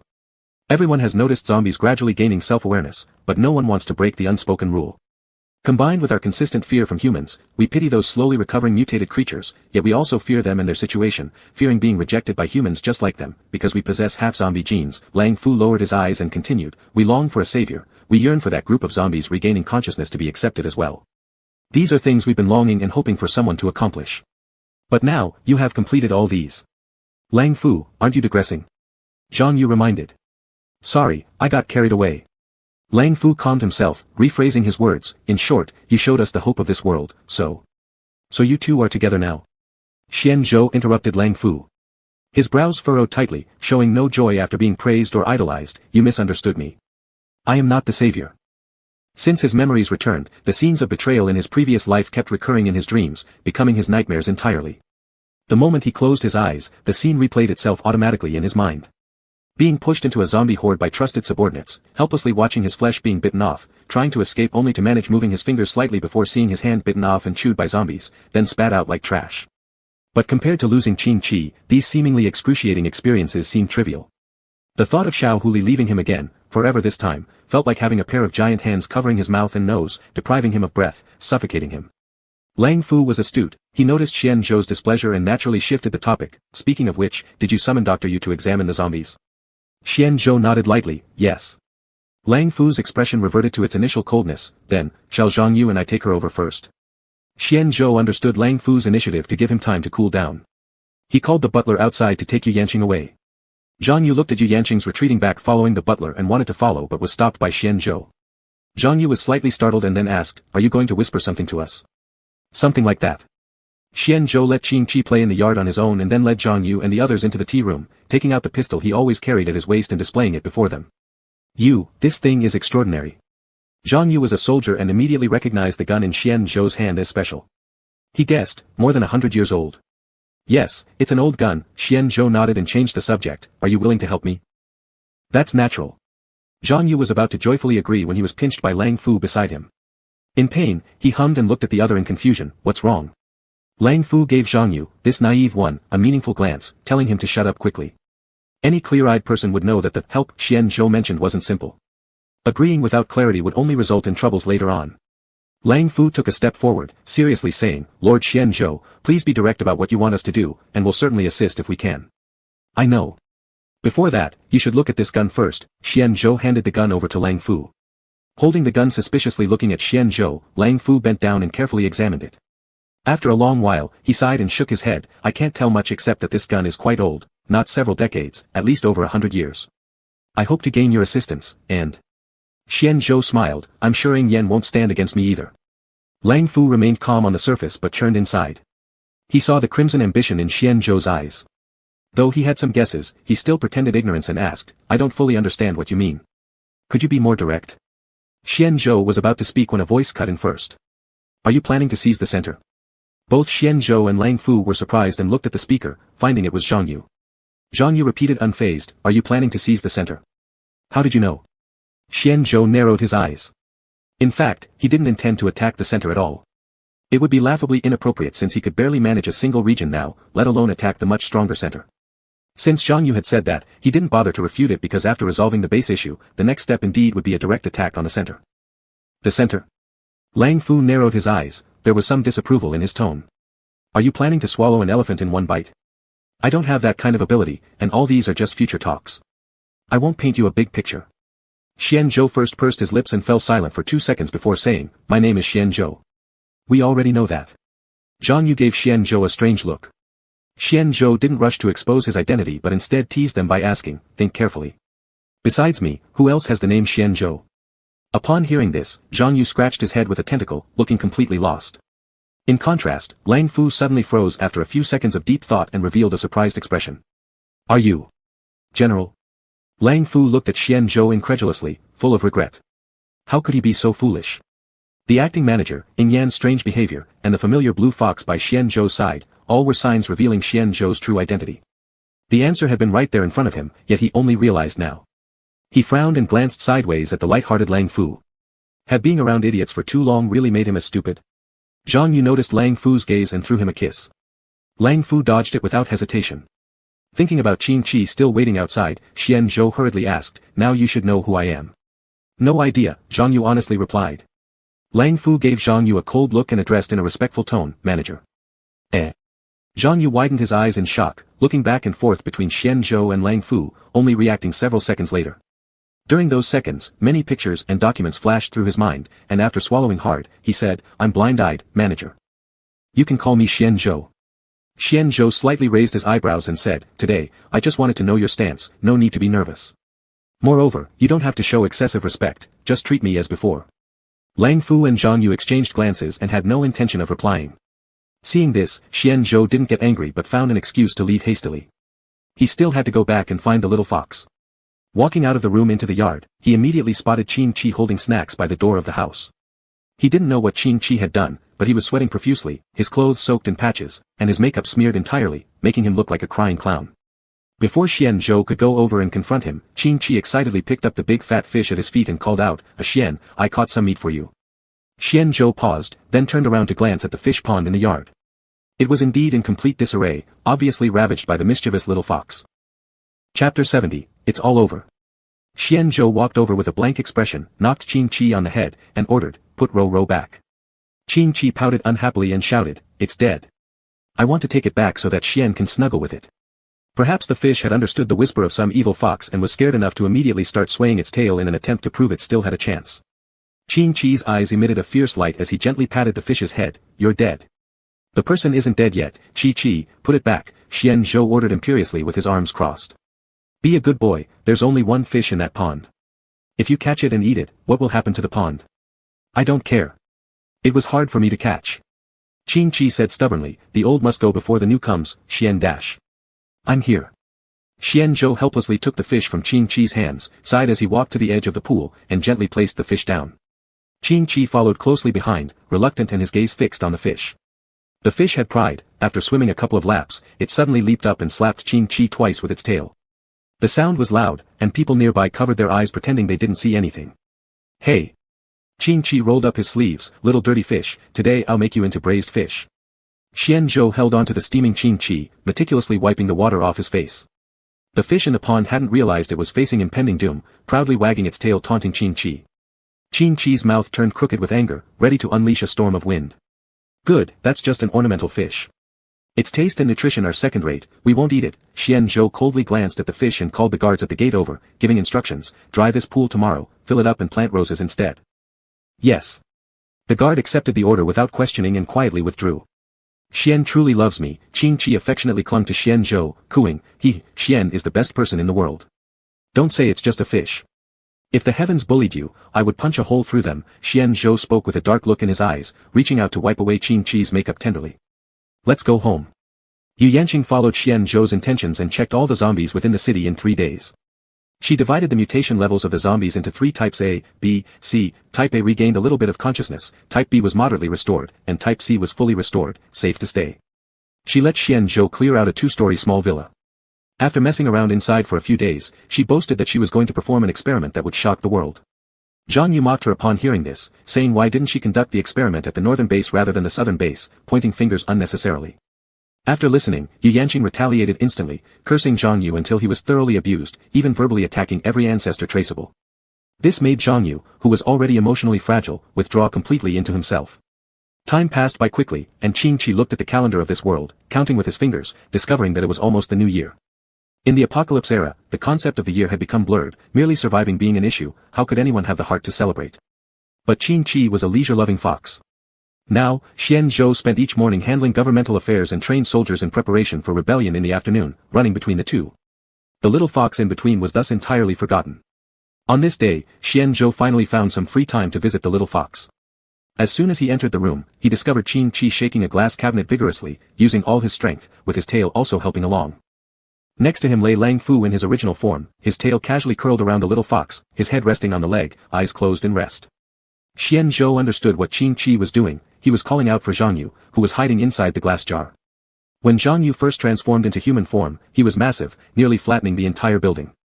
After getting beaten by a budget-constrained Xian Zhou and Lang Fu together, he reluctantly shrank down to palm size and hid inside the glass jar, refusing to come out.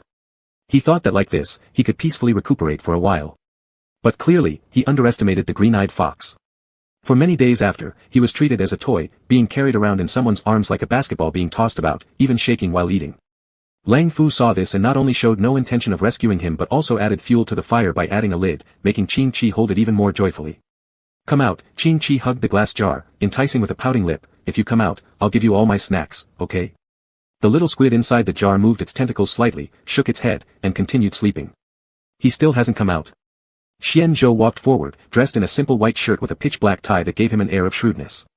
Ignoring the era for a moment, he was simply a domineering CEO secretly investigating his employees. The pampered wife of this domineering CEO ran over adorably when she heard her boss return, calling out for a hug and rubbing her head against his chest repeatedly. "Am I a pig trough that you're rooting around in me?" A month and a half of stability had lowered Xian Zhou's vigilance considerably, gradually allowing himself to joke around with Qin Chi and others. Before Qin Chi could refute, another voice interjected, "Hear that, little fox? He just called you a pig." Yu Yanqing walked into the room holding an experiment report, slamming it down on the coffee table and twisting her wrist as she said, "I thought I could finish it in 3 days, TSK, looks like I underestimated the sophistication of the virus." "How's your research coming along, Miss Yu?" Lang Fu asked. "Humph, I said it already, my experimental results will shock the world." Yu Yanqing's face lit up with excitement as she said, "Peace is right around the corner. Xian Zhou, you'd better hurry up because soon it won't be zombies versus humans, it'll be humans versus humans." Lang Fu picked up the report, puzzled as he read it aloud slowly due to many technical terms. After skimming through, when he reached the last page, his eyes landed on a line of small print and froze. This report was produced on November 15, year 373 of the post-apocalypse era. The drug successfully eradicated the zombie virus with a success rate of 100%. Each word makes sense individually, but together, how can this be so hard to comprehend? Lang Fu laughed bitterly, putting the report down. Just like that, it's over. Yu Yanqing threw the empty bottle of nutrient solution into the trash can. "Of course it came all of a sudden. That took me half my life. Your focus has always been on yourself and Xian Zhou, so you didn't notice us quiet people who work tirelessly. But being unnoticed doesn't mean we've slacked off. My mother once said, the world belongs to everyone, and the sunset should shine brightly, it shouldn't remain dark." Yu Yanqing continued, "And I'm just building on what the predecessors did." "Predecessors? Your parents?" Zhang Yu transformed into human form, picking up the report repeatedly, "SSS, I feel like I'm dreaming. And don't I know it?" Yu Yanqing looked up as the setting sun illuminated the living room in a sacred light. "All these things are what my father left behind. I don't know who drafted them, but whoever they were heroes, even if no one knows their names. Oh, it's all over." Zhang Yu rarely sounded so melancholic. "I thought I would be thrilled on the day it ends, but instead, I'm strangely calm, and even a bit nostalgic. You should have told me at night so we could have a pajama party." "Nostalgia?" Yu Yanqing strode over, pushed the window open, and took a deep breath before shouting loudly, "I've long been sick of this kind of life. My name is Yu Yanqing, and I'm going to give everyone a clear and peaceful world. Ever since I was born, I've carried this responsibility. I've succeeded, spending half my lifetime to produce this report. Don't dare talk about nostalgia to me. I worked hard not for you to reminisce about the past. I gave you the chance to stand under the sun without hesitation, which is what I desired, and what you've prayed for. But if you start reminiscing about the old times while standing under the sun, damn it, it makes me look like a fool. Sorry, it was my mistake." Zhang Yu patted Yu Yanqing's shoulder apologetically, saying, "It's just too sudden switching from one environment to another, I feel a bit uncomfortable." "I understand, but don't say such things anymore, at least not in front of me." Yu Yanqing took a deep breath, put on a smile, and composed herself. "Still, this doesn't mean everything is over yet. Distributing the drugs and popularizing them remains an issue." "That's not difficult," said Xian Zhou. "You focus on the research, and I'll handle the rest." "You'd better." Yu Yanqing shrugged, stifled a yawn, her blurry eyes saying, "I haven't slept for days now. Since the next steps are yours, let me get some rest." No sooner had Yu Yanqing left than the butler rushed in. "What is it?" Xian Zhou nodded and asked. Master, a manor just appeared in the west part of the city, and a large group of unknown creatures poured out from it. The butler patted his chest to catch his breath and continued after calming down, Master, you should go take a look. Many residents have already been hurt by the things coming out of it. Xian Zhou's expression immediately changed upon hearing this. He headed outside, with Zhang Yu and others closely following. Are they still injuring people? Xian Zhou asked as he hurried along. It stopped just now. A red-haired young man stepped in and sealed it with something we've never seen before. After answering, the butler summoned a nearby carriage for Xian Zhou and his group to board. Qing Qi had been silently trailing behind all this time. Xian Zhou was lost in thought about what the butler described until realizing that the little one had come along too once they were in the carriage. He had no intention to scold Qing Qi, instead handing over the gun at his waist and instructing Zhang Yu to protect him well. When they disembarked, a familiar manor came into view. Just as the butler said, it appeared out of nowhere in the wasteland. Looking around, many unfamiliar things dotted the landscape. Vast fields of roses surrounded the house, which looked like a palace in the sky. Birds resembling phoenixes flitted through the flowers, while blood-red streams knitted brows in concern. Lang Fu pinched his nose, his shoulders trembling as he struggled to suppress a primal desire, speaking in a deep tone, it's blood. Blood? Xian Zhou raised his guard. Everyone, be cautious. The entrance of the mansion was sealed, with a red-haired youth standing there with hands behind his back, a gentle breeze fluttering his hair like threads of red silk. Beside him stood another familiar figure. You're late. Baizhu turned around, walking towards Xian Zhou nonchalantly, raising an eyebrow as he said, this house looks familiar, doesn't it? Grandpa Mountain God. Upon seeing Baizhu, Qing Qi's eyes lit up instantly, running forward to embrace the other man's waist, asking excitedly, why is Grandpa Mountain God here? Could I not come when our little fox is here? Baizhu pinched Qing Qi's nose gently, saying, what if our little fox gets taken away by some stranger bad guys, where would I cry? His words implied something more, causing Xian Zhou to turn away, unwilling to argue with him. Not really. Qing Qi shook his head, replying innocently, I've been very good. Not yet. Qing Han let out a cold snort, giving Qing Qi a sidelong glance as he retorted, you seem completely entranced. Realizing what Baizhu meant, Qing Qi stuck his waist out defiantly, arguing earnestly, Uncle Xian is a good person, not a bad guy. Chapter 71, Let me live in your place, Xianzhou. Yes, we are the big bad guys.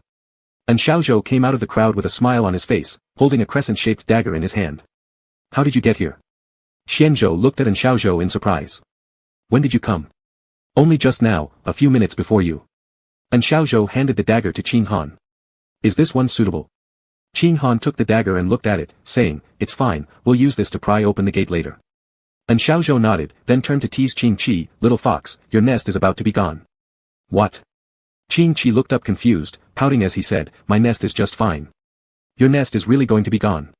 If the knife can't pry this door open, I'll blow up the house with explosives, Qing Han said somberly. Blow it up. Qing Qi frowned, what if it gets blown up? His original intent was to ask what the explosion had to do with him, but when Qing Han heard it, it carried a different meaning. He pressed his lips together, tapping Qing Qi on the head, and said, we need to blow it up to get things resolved inside. Otherwise, how could we squeeze you through the barely cracked door? But I'm not liquid. Qing Qi muttered discontentedly. Alright, stop bickering. And Xiaozhou cut off the bloody fox quarrel in time. Now let's deal with the rose garden first. And Xiaozhou's words caught Xuanzhou's attention, arousing his suspicion. He asked, how do you know its name? And Xiaozhou looked down while wiping the blade tip, stepping closer to insert it into the doorframe, muttering a response to Xuanzhou's earlier question, the rose garden was named after by a temporary caretaker who told me. Hearing this, Xianzhou glanced towards Baizhu. Did I say anything wrong? Baizhu lightly shrugged and smirked back at him. Xianzhou coldly turned away. Seeing this, Baizhu withdrew his gaze, lightly plucking a rose from the rose bushes, and pinned it in Qing Qi's hair. He lowered his eyes and said, you used to say you didn't know where the rose garden was, now you should finally know. Xianzhou gazed at the mansion ahead which seemed like a fairyland, his emotions complicated. He was extremely familiar with this structure. The days spent with Qing Qi in the past were still vivid in his memory, as if an unyielding projector was tirelessly replaying everything from those days in his mind. Rose garden. Was this what it referred to? He looked back at Qing Qi. If the rose garden referred to that, then Qing Qi going to that world, was it all because of him?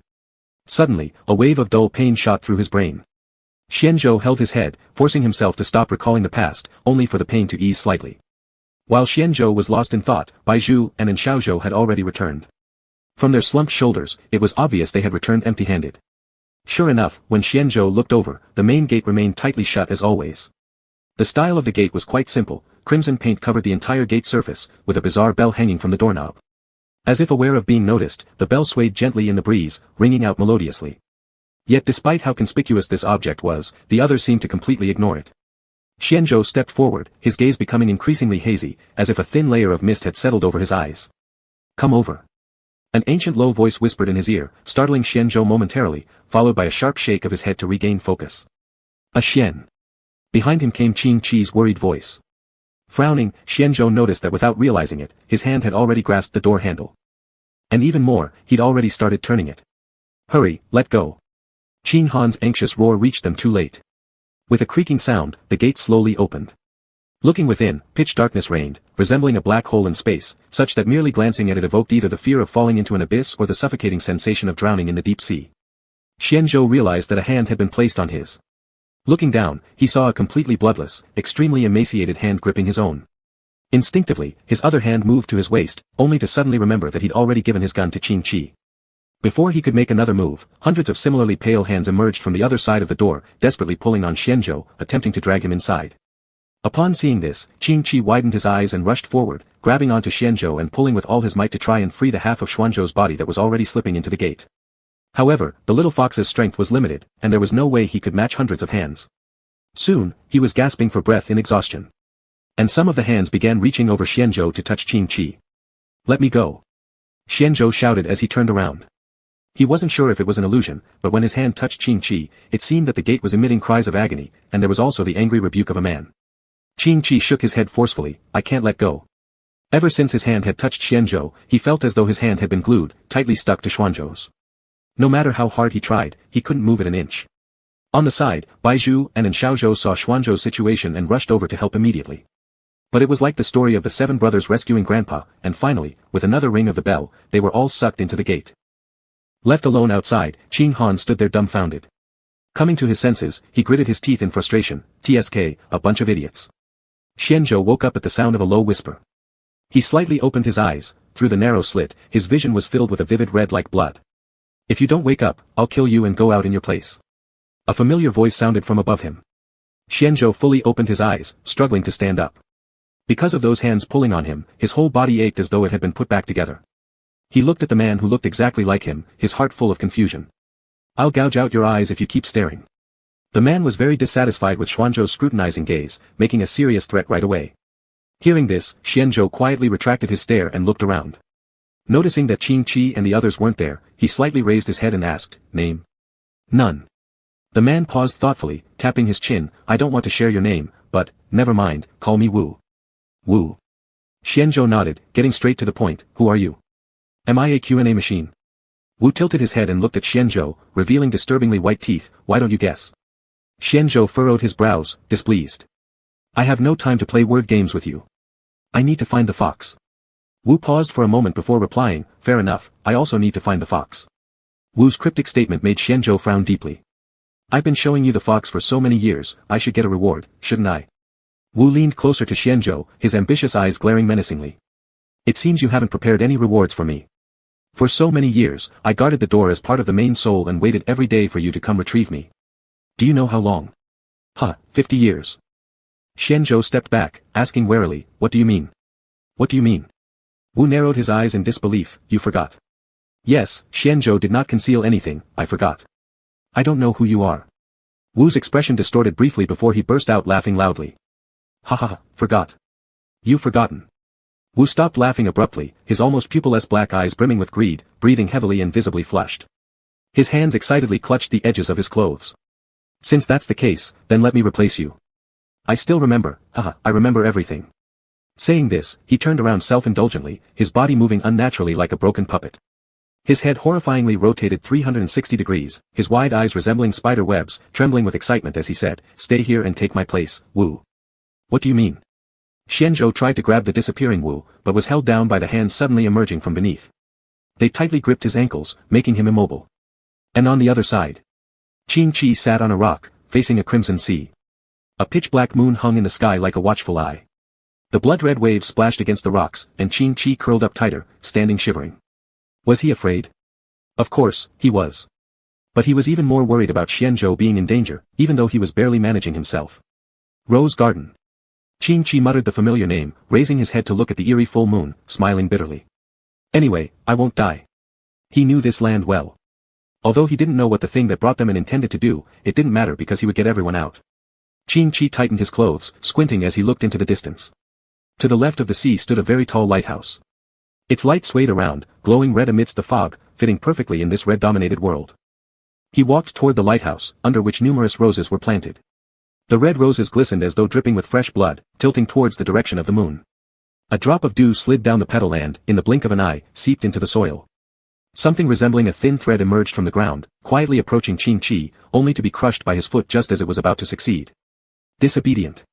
Qing-Chi slowly squatted down and pulled out a shovel-like tool from his tail, digging up where the thread originated. He raised an eyebrow upon seeing the skeleton beneath the rose. "I found you." The pale skeleton trembled and began assembling itself right before Qing-Chi's eyes. Rustling sounds emanated from all around as more soil was being disturbed. Half a minute later, countless white bones burst forth from under the roses. The skeleton that Qing-Chi had dug out knelt beside him, shakily writing a few words with its unstable fingers. "You've returned." "I have returned," Qing-Chi said softly, cradling the cold jaw of the skeleton. "You will protect me, won't you?" The skeleton nodded mechanically. Qing-Chi smiled faintly. "Then help me find someone." Surrounded by skeletons, Qing-Chi arrived at the top of the lighthouse. He fetched an already rusted and aged telescope and meticulously scanned every corner around the sea. Just as he thought he wouldn't find anything, a staggering figure came into view, heading directly toward the lighthouse. Qing-Chi put down the telescope, gazing pensively for a moment. It took over a minute before he finally said, "Let's go check it out below." Chapter 72, Simulation Game. Qing-Chi arrived at the base of the tower with a pile of bones. After seeing the features of the person who had arrived, he suddenly froze and frowned as he called out their name, Swaing. Swaing was covered in injuries. Upon spotting the white bones behind Qing-Chi, he also froze for a few seconds. But before he could say anything, his severe wounds caused him to faint on the spot. Qing-Chi pursed his lips and looked around. Confirming that no one else was there, he helped Swaing up, with the assistance of the bones, and carried him to the top of the tower. After half an hour, Swaing gradually regained consciousness. As he opened his eyes groggily, he struggled to sit up and looked for Qing-Chi. He found him nearby, crouched down with a group of white bones discussing something in hushed tones. The scene was incredibly bizarre. Swaing pressed his hand over his heart, almost passing out again. Upon hearing some noise, Qing-Chi turned around and noticed that Swaing was awake. He stood up and walked toward him, with the white bones closely following. "You're awake." Qing-Chi leaned close to Swaing and said smugly, "Hee, I saved you, you know." "I know, thank you, you all." Swaing felt that something was off about Qing-Chi, so he instinctively moved a bit further away, nervously asking, "Qing-Chi, where are we?" "Didn't you know?" Qing-Chi raised an eyebrow and questioned. "No, I don't know. After meeting up with Shu, I prepared to use an illusion to silently return to base, but Xian Zhou found us and shoved us into a strange door." Swaing clutched his head in pain. "I can't find Shu anymore. It's all the fault of that cursed zombie." He muttered curses under his breath against Xian Zhou. Once he finished ranting, he realized it had become unnervingly quiet around him. Looking up curiously, he noticed that Qing-Chi was staring at him expressionlessly. Swaing grew up amidst the intrigues of elders, making him very sensitive to changes in atmosphere. Especially when someone harbored ill intent, he would immediately sense it clearly. "That's too bad. I can't find Xian Zhou either." Qing-Chi took a few steps towards the window and threw down a sharp bone borrowed from the white bones off the lighthouse. Although Qing-Chi tried hard to hide it, Swaing still caught a glimpse of the dazzling flash of white. Swallowing hard, Swaing lowered his head and tugged at his torn clothes, asking, "Aren't you scared? Everything here is so unfamiliar." "Scared?" Qing-Chi replied without hesitation. Of course he was scared, but fear didn't have to mean panic. Besides, who would feel alarmed upon returning home? That would be an insult to his fox life. Naturally, Swaing wouldn't believe Qing-Chi's words. If he were afraid, how could he stay together with a group of white bones? "You said Xian Zhou brought you here?" Qing-Chi asked smilingly. "When was that?" Swaing bit his lip tightly and thought carefully for a moment, replying, "I don't remember clearly. There's no distinction between day and night here. However, by my estimate, it should have been about half a month ago." "Impossible," Qing-Chi rejected it outright. "Half a month ago, Xian Zhou was with me." "I'm not certain about this, but thinking back, Xian Zhou did seem really strange at the time." Recalling the scene, Swaing uneasily bit his nails. At that time, Xian Zhou lacked sclerae, his two eyes were completely black, and his expression was peculiar, crying one moment and laughing the next, like a madman. Qing-Chi furrowed his brows just as he was about to say something when a bony finger poked him from behind. Turning around, he stared questioningly at the white bones. The leading bone scratched a word on the ground. The sound of wood being scraped by the bone made Swaing's skin crawl, causing him to cover his ears uncomfortably. Even so, despite the immense pain coursing through his body, he strained his neck to see what the bones had written. "Nothing." Swaing looked at Qing-Chi in confusion. "What does that mean?" Qing Chi shook his head, I probably shouldn't know. Upon hearing this, suspicion clouded Cui Ying's eyes. If he didn't know, why did he say, probably? Qing Chi had no time to deal with Cui Ying's questions. He fixed his gaze on the surging waves outside and said, time's almost up, really, I hate this place most. Qing Chi's words left Cui Ying confused, yet from his tone, it seemed that something major was about to happen. Ding dong, game time's up. A crackling electronic voice devoid of emotion abruptly echoed. Startled like a frightened bird, Cui Ying anxiously checked his surroundings trying to locate the source of the voice. Today is a simulation game. Guess, little rats, how many endings does today's game have? TCH, too much chatter. Qing Chi complained irritably. Everyone always says what if I had a bottle of regret pills, haha, today I'll give you all a bottle of regret pills. To celebrate the return of a certain little thing, as a reward for his return, I will replay the most unforgettable part of his memories. Dear little rats, don't get caught by the fox, alright. Game mode, realistic simulation. Game time, from the start of the apocalypse to 125 years. Levels, 5. Players, 6. Warm reminder, the game prohibits any external cheats or outside abilities. Death equals elimination. The game has started. Just as the robotic voice faded, the ground began shaking violently. Several virtual floors extended from the ground, and rifts in time and space appeared. Qing Chi, momentarily disoriented, saw Xian Zhou and Xiao Zhou. Xian Zhou looked up, utterly astonished. Gazing at the eye peering through the moon, he immediately understood everything that had happened. So all this, was because of his selfish desires. A global flu epidemic is spreading. Please take proper precautions, wear masks, wash hands frequently, and if your body shows any signs of. Qing Chi lazily lay on the sofa eating chips, half-heartedly listening to the TV broadcast. His phone then rang with a ding-dong. He absent-mindedly reached out, casually lit up the screen, and there it was, a trending topic reading, Doomsday coming soon, humanity in mortal danger. Doomsday. Qing Chi sneered mockingly to himself. Who would believe this crap?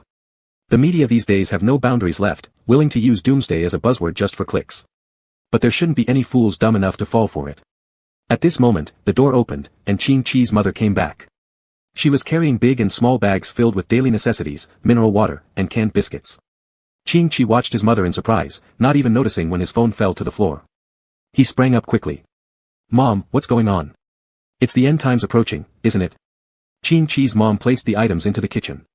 The supermarket was packed, so crowded. Son, since it's your weekend off, go with me to grab some more. Mom, it's all fake, Qing Chi rubbed his temple irritably looking at his mother. How could there be an apocalypse? If it were serious, the government would have intervened long ago. This is just nonsense made up by clickbait accounts. What nonsense are you talking about? Don't you know Aunt Zhang downstairs already fled with her whole family to the mountains? His mother sighed heavily while pulling Qing Chi along. Come now, or there won't be anything left. Unable to resist his mother's insistence, Qing Chi trudged reluctantly toward the supermarket, full of resentment. The supermarket was jam-packed with people. After much effort, they finally managed to squeeze inside. Most of the shoppers were middle-aged adults, though among them were also some young people like him, forced by their elders to help. Qing Chi's mother swiftly piled food into the cart, not caring what it was, just throwing it in. Watching this, Qing Chi gaped in disbelief. His head throbbed as he prepared to lecture his mother, but... Ouch! Suddenly, Qing Chi felt a sharp sting in his hand. It felt sticky and something was dripping from his fingers. He looked down and realized his hand had been accidentally cut by something sharp. A knife perhaps, judging by the deep and rough wound. Blood was gushing out non-stop. Though numbness accompanied the intense pain, Qing Chi instinctively used his shirt to cover the wound, only for the blood to quickly soak through it. Looking around hastily, he identified the perpetrator, a man completely wrapped up in a hat, slipping quietly out of the crowd. There was a visible hint of a blade attached to his waist. Qing Chi, who usually avoided trouble, couldn't help but feel infuriated after being slashed for no reason. Moreover, if it was intentional, and if the knife had been coated with something toxic, recent reports showed increasing cases of antisocial behavior, and his irritation mounted. Approaching the man, Qing Chi slapped his shoulder forcefully, shouting loudly, "Hey, you injured me." What?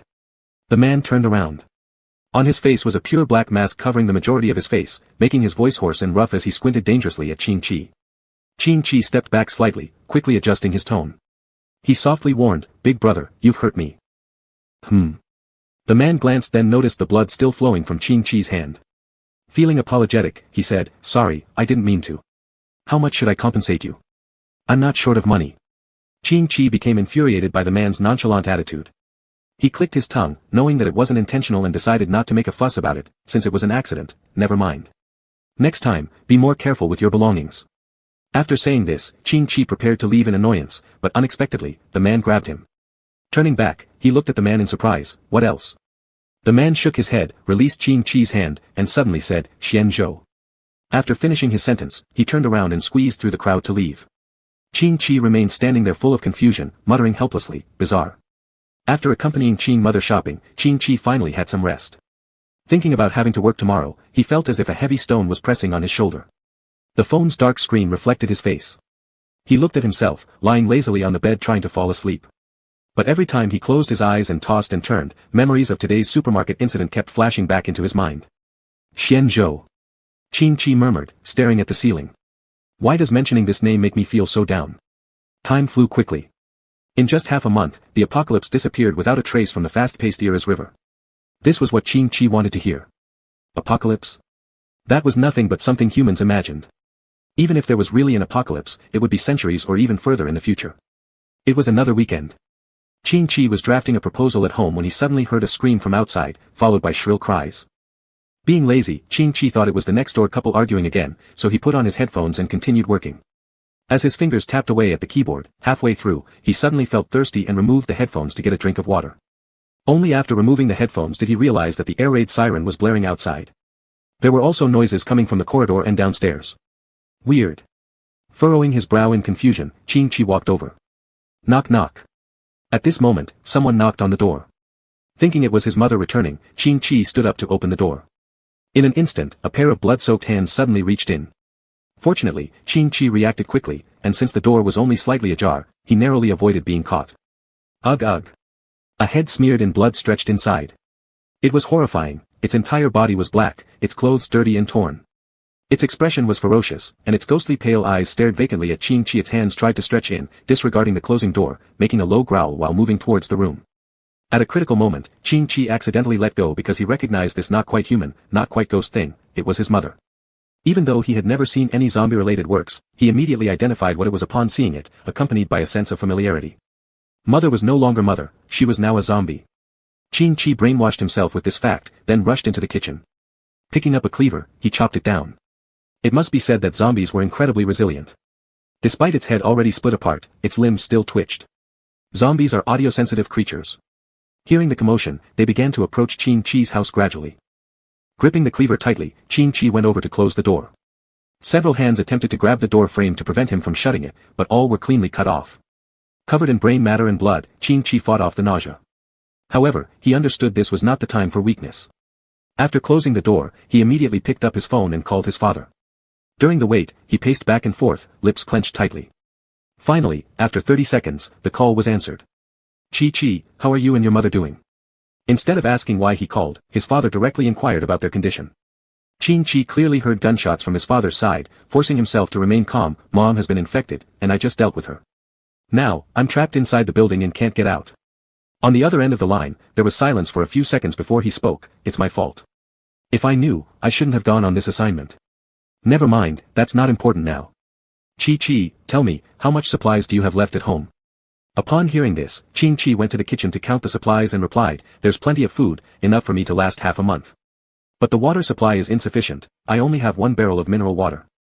If including the water dispenser, it would be 1.5 barrels. Chapter 73, Xiao Xian, I'm so scared. It's better than nothing. The father on the other end of the phone sighed in relief and consoled, Chi-Chi, don't panic right now. If you can't get out, stay at home for now.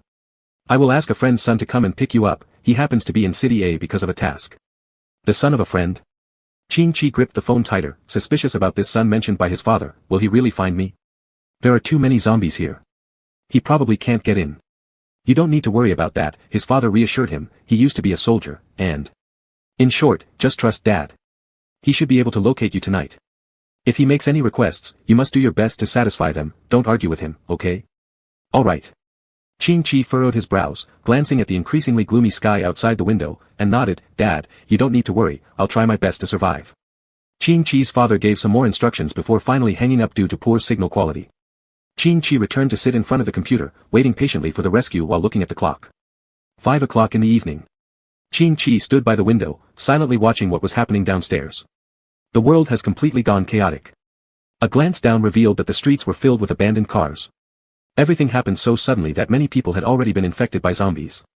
The streets were occupied by zombies in many places, among which there were still some unmutated humans moving around, but they were soon dragged into the crowd by the zombies and assimilated.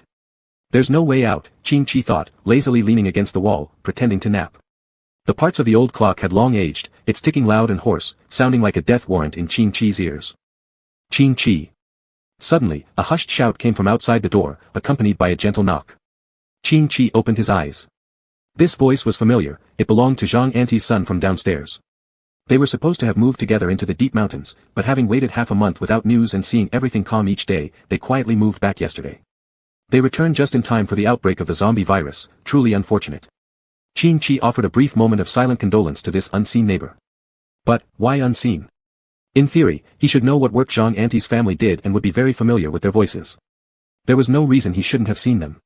Just as Qing-Chi prepared to ponder further, a sudden intense headache overwhelmed him. Tisk, Qing-Chi forced himself not to dwell on past matters. He walked over and peered through the peephole. A man with golden hair stood outside the door, covered in blood, though fortunately without wounds. Qing-Chi observed further, noting there were no zombies around. Carefully, he opened the door slightly and gestured for the man to enter. Thank you.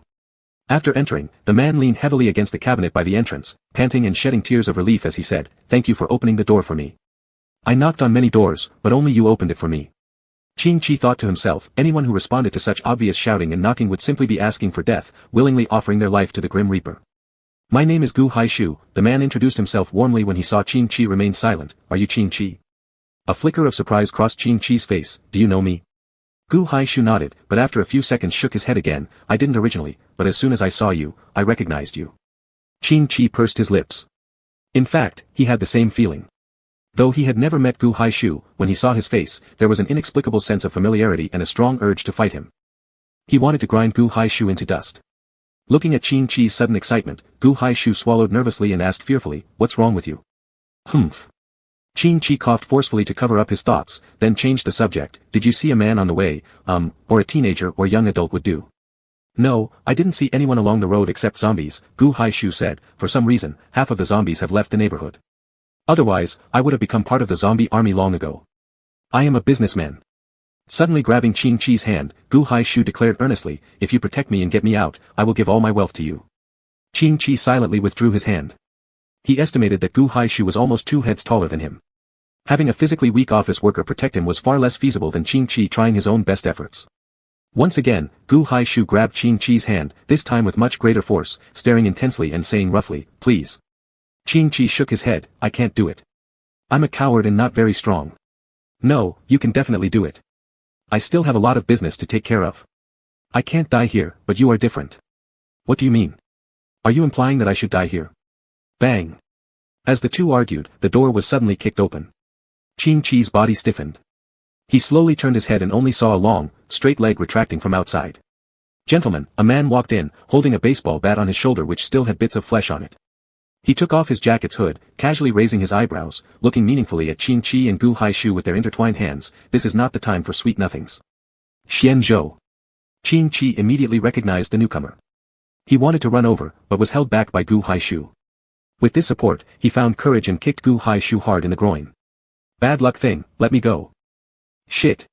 Gu Haishu clutched his private parts and crouched down, curling up. Xian Zhou whistled to Qing-Chi. "That's pretty brutal, young man. Thanks for the compliment." Qing-Chi asked excitedly, "Are you the son of my father's friend?" "Huh?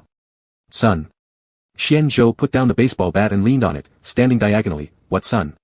Qing-Chi was stunned and retreated while asking, "Aren't you?" If not, why did he kick the door? Could it be because of the last supermarket incident, seeking revenge? "I don't know, maybe." After saying this, Xian Zhou pointed to the outside. "The noise is too loud. In 3 minutes, the zombies nearby will surely devour all of you." Qing-Chi stared dumbfounded at Xian Zhou. He suddenly didn't understand whether Xian Zhou was referring to the argument between him and Gu Haishu or the sound of kicking the door. Since Xian Zhou entered, Gu Haishu's eyes lit up green with greed. Enduring excruciating pain, he stood up, taking a deep breath, attempting to maintain composure as he walked over. Initially wanting to put on airs, Gu Haishu was chilled by a cold sideways glance from Xian Zhou who warned, "I'll save the kid because I owe someone a favor, but what about you? You're nobody to me. If you want to follow us, keep quiet like a dog and obediently follow behind. And if you dare to say anything annoying." He wiped his neck with his hand, his meaning unmistakable. "I know. Gu Haishu swallowed, anger and fear alternating on his face. But considering his current situation, all his pride evaporated. He bowed his head, and a sinister look appeared on his face. What's a little humiliation? As long as he survives, relying on his connections, he could make this brute in front of him die 10,000 times over. Seeing Gu Haishu being submissive, Xian Zhou decided to ignore him further, claiming there wasn't much time left, and quickly led Qin Chi out. When leaving, Qin Chi turned his head several times, his gaze lingering regretfully on kitchen necessities. Why didn't they take some? Even just a bit. But Xian Zhou didn't notice Qin Chi's reluctance, pulling him swiftly down the stairs. On their way downstairs, they encountered several waves of zombies, each one being blown away by Xian Zhou. After killing each zombie, he would take out his pocket notebook and record a number. Upon exiting the building, Xian Zhou quickly scanned the chaotic street, then locking onto a relatively intact vehicle. He threw the dead owner out of the car, perhaps realizing this might be rude. Before starting, Xian Zhou extended his head out of the window toward the corpse and said thank you. Where are we going now? Qin Chi gripped the seatbelt tightly and asked Xian Zhou driving the car. Xian Zhou's driving skills were truly pitiful. They hit several abandoned cars along the way. He took a candy out from his bag, crunching it noisily. Lying back lazily, he responded, I don't know yet, let's see how much fuel is left in the car. Qin Chi. Perhaps he followed the wrong person. Xian Zhou proved he wasn't joking around. The car swayed unstably on the road, aimlessly traveling for 4 to 5 hours. Eventually, Qin Chi couldn't bear it anymore, angrily got out of the car, risking his life to dash into an unoccupied store. There, he rummaged and brought out a map, taking some food along the way. Xian Zhou never stopped him. Sitting in the car, he propped his chin and watched Qin Chi shuttle back and forth with things. When Qin Chi came back once again laden with supplies, Xian Zhou mocked with a smirk, are you a hedgehog? You almost emptied the whole store. There's no one anyway. Qin Chi placed the food on the back seat, letting Gu Haishu guard it, people need to eat, or they'll starve. So what about the map? Xian Zhou pointed at the map and asked. Thinking of Qin Chi made Xian Zhou angry. He hummed and said, it's all because you didn't bring one. I did. Xian Zhou pulled out a crumpled map from his bag and showed it to Qin Chi, pointing at his head saying, I've memorized it already, so I don't need to look at the map. Qin Chi stared blankly at the map in Xian Zhou's hand for 2 seconds, then raised his head and squinted, then why didn't you stop me just now? Why should I stop you? Don't I need to eat too? Then why didn't you take the food from my house? 'Cause I'm lazy. Bang. Qin Chi slapped the map onto Xian Zhou's face, gritting his teeth, drive. Next time I'll hang your head on the steering wheel if you do this again.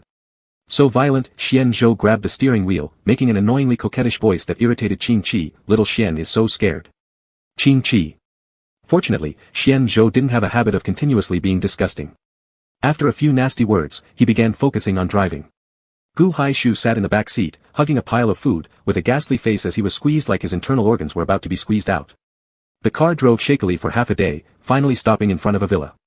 There was a large field in front of the villa where several zombies were devouring human corpses.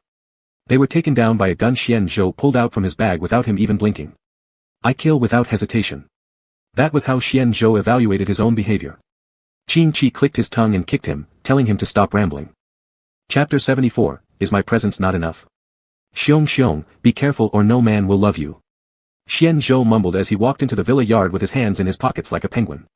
Qin Chi thought to himself that he didn't need a man's love either. He got annoyed by Xian Zhou walking slowly and ran ahead to lead the way. When everyone entered the yard one after another, Xian Zhou looked up at the windows above the villa, covered by curtains. His gaze darkened as he knocked on the door. After a long while, the door was opened slightly, revealing a woman full of fear who anxiously looked at Xian Zhou, her hands nervously gripping the doorframe, unconsciously digging her fingers with bright red nail polish into the wooden door. She asked cautiously, do you have any business here? Xian Zhou and Qin Chi exchanged glances and said in unison, we'd like to stay for the night. Upon realizing this, Qin Chi frowned. Are you angry? Xian Zhou nudged Qin Chi with his elbow. Qin Chi glanced at Xian Zhou, mimicking his annoying tone, can you guess? Xian Zhou stared pensively at Qin Chi, scanning his slightly upturned lips before looking away without responding. Turning around, he asked the woman, may we stay here for the night? We haven't been infected. The woman carefully inspected both Qin Chi and Xian Zhou, confirming there were no wounds, then relaxed slightly and nodded, opening the door completely, come in. Entering the villa, it appeared luxurious from the outside, yet its interior was primarily minimalist in style. The white furniture made it feel like being inside a church, the marble seemingly emitting a holy light. You may sit first, the woman gestured for Xian Zhou and others to take a seat, then said, I'll go inform my husband, he's doing research upstairs. No need. Before the woman finished speaking, an elderly-looking man descended the stairs, weary but mustered strength to introduce himself to Xian Zhou and the group, my name is Yu Quan. I'm the male owner of this villa. After finishing, he turned to remind the woman, "Madam, Yan Qing seemed to have awakened just now." "All right, I'll go care for her now." "You entertain our guests well," the woman replied before rushing upstairs.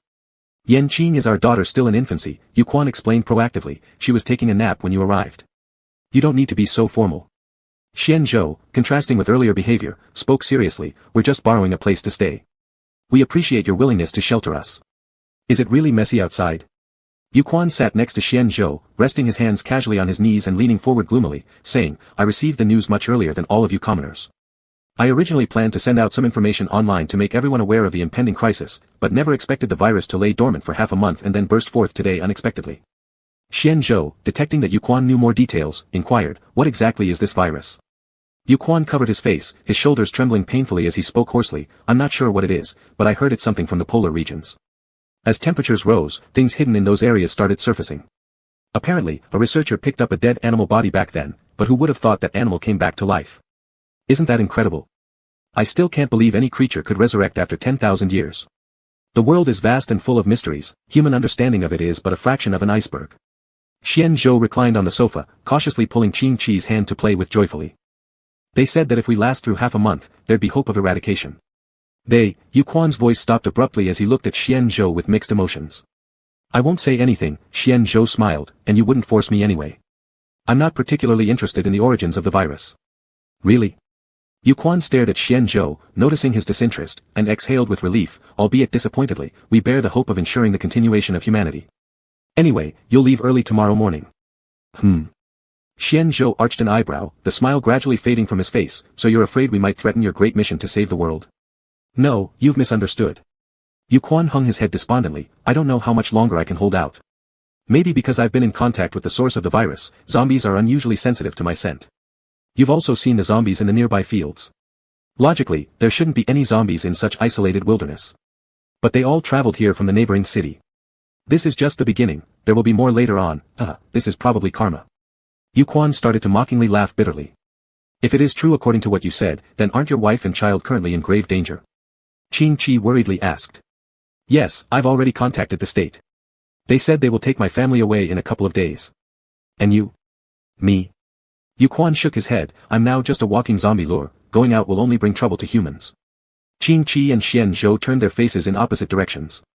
Normally two people who couldn't stand each other, at this moment, both silently refrained from speaking. Yu Quan had undoubtedly heard enough comforting words. Though his future fate caused one sympathy, what could be done? They were now wanderers themselves. Instead of focusing on others' lives, it was better to think about how to survive next. And after all, they were merely temporary guests who would leave as soon as dawn broke. Even if Yu Quan continued to show them kindness and talked without reserve, it couldn't change the fact that they were but fleeting acquaintances. Yu Quan noticed the subtle atmosphere in the air and thus found an excuse to leave tiredly. After dinner, Yu Quan's wife led Xian Zhou and the others to their respective rooms. There had been too many events today. Until the moonlight began to fade, Qing Chi still failed to stir up any drowsiness. It was pitch dark outside the window, with curtains half drawn obscuring the moon. After the lights were turned off, the world seemed to fall into darkness. Qing Chi took out his mobile phone. Fortunately, the network hadn't completely collapsed yet, although the signal came and went, taking a long time even to load a regular web page. To save power, he set the brightness of the phone to the minimum and enthusiastically opened a forum called Apocalypse Refuge. The content there was diverse. Perhaps because it had just been established today, the people inside didn't know each other, huddling together helplessly like headless flies. Some even openly expressed willingness to trade their bodies for a sliver of hope, leading to public exposure due to excessive joining, starting the phenomenon of open nudity, placing themselves on display for selection by potential guests. Among these, there were both men and women, of various ages. Qing Chi slightly frowned his brows and continued scrolling down. Then he discovered that aside from such crazy individuals, most were still relatively normal, mainly seeking team-ups, trading supplies or address information. One recruitment post caught Qing Chi's attention. The poster claimed to be a college student currently staying in a dormitory at a city university. He intended to escape with other students at 8 o'clock tomorrow morning, seeking a pretty boy of around his age as a teammate, hoping to hold hands and survive together. The poster also included a selfie showing fiery red wavy hair against the backdrop of a rosy sunset. His smile was unrestrained and flashy. A very eye-catching young man. Qing Chi yawned lazily, preparing to continue scrolling down, but accidentally hit the like button. He paused in slight shock, then quickly cancelled the like, pretending nothing had happened. But he thought, even if the owner knew, it wouldn't matter much anyway. At this hour, almost everyone would be asleep. Who would sit by their phones all day? Besides, the young man's post was popular, unlikely for him to notice this little wave. With this thought, Qin Shi intended to continue browsing. However, just as his finger touched the screen, the phone suddenly emitted a ding sound. Surprised, he moved his gaze upward and saw that the young man had sent him a private message. Today eat a green fox, hi handsome. Looking at his default avatar, Qin Shi absent-mindedly typed a reply. Zombies eat me please add chili, hello, may I ask what is it? The other side replied swiftly. Today eat a green fox, you see, I noticed you're like. If you don't have a partner, would you consider joining forces with me? Zombies eat me please add chili, but I'm not a pretty boy. Today eat a green fox, no problem, I don't care. Rest assured, I'm not entirely useless, I am proficient in pharmacology and firearms, and I also have a large amount of supplies and big transportation here. The conditions offered on the other side were quite tempting. Qin Shi's heart started wavering. Considering Xian Zhou's unserious behavior, after careful consideration, he agreed to the request. Zombies eat me please add chili, alright, when and where shall we meet? Today eat a green fox, from 8 to 9 o'clock, at the entrance of a city university. After confirming the time and place, Qin Shi turned off his phone and closed his eyes, his mood disarrayed. This night was rather peaceful, it would have been perfect without the low growls of zombies outside. Because he slept late, Qin Shi appeared with a faint dark circle under his eyes the next day. When descending the stairs, he saw Yu Quan and his wife Lu Shumeng looking somewhat hesitantly at Xian Zhou outside. Seeing Qin Shi come down, Lu Shumeng reminded him with a smile, there is breakfast on the table. I specially reserved it for you. Upon hearing this, Qin Shi glanced at the dining table and indeed saw a sandwich placed in a white porcelain plate. Thanks, I'll eat it later. Following their gaze, Qin Shi then spotted Xian Zhou outside incessantly shooting zombies' heads. Compared to yesterday, there were more than twice as many zombies today, filling from the entrance of the villa to the farmland with zombie corpses. Thank you so much. When I woke up this morning, I saw. Thinking about the scene when she opened the door in the morning, Lu Shumeng immediately paled, sighing in relief, fortunately, we have you guys, otherwise, we don't even know if we could survive until the arrival of the government personnel. Qin Shi pressed his lips tightly without saying a word. After Xian Zhou finished cleaning up the zombies and returned, Qin Shi pulled him aside and told him about the forum event last night. What if he's a bad guy? Xian Zhou cast an oblique glance at Qin Shi, can't you stop messing around? With me being such an unbeatable hunk, why do you still go look for some college student? It's shameless to be an old cow eating young grass.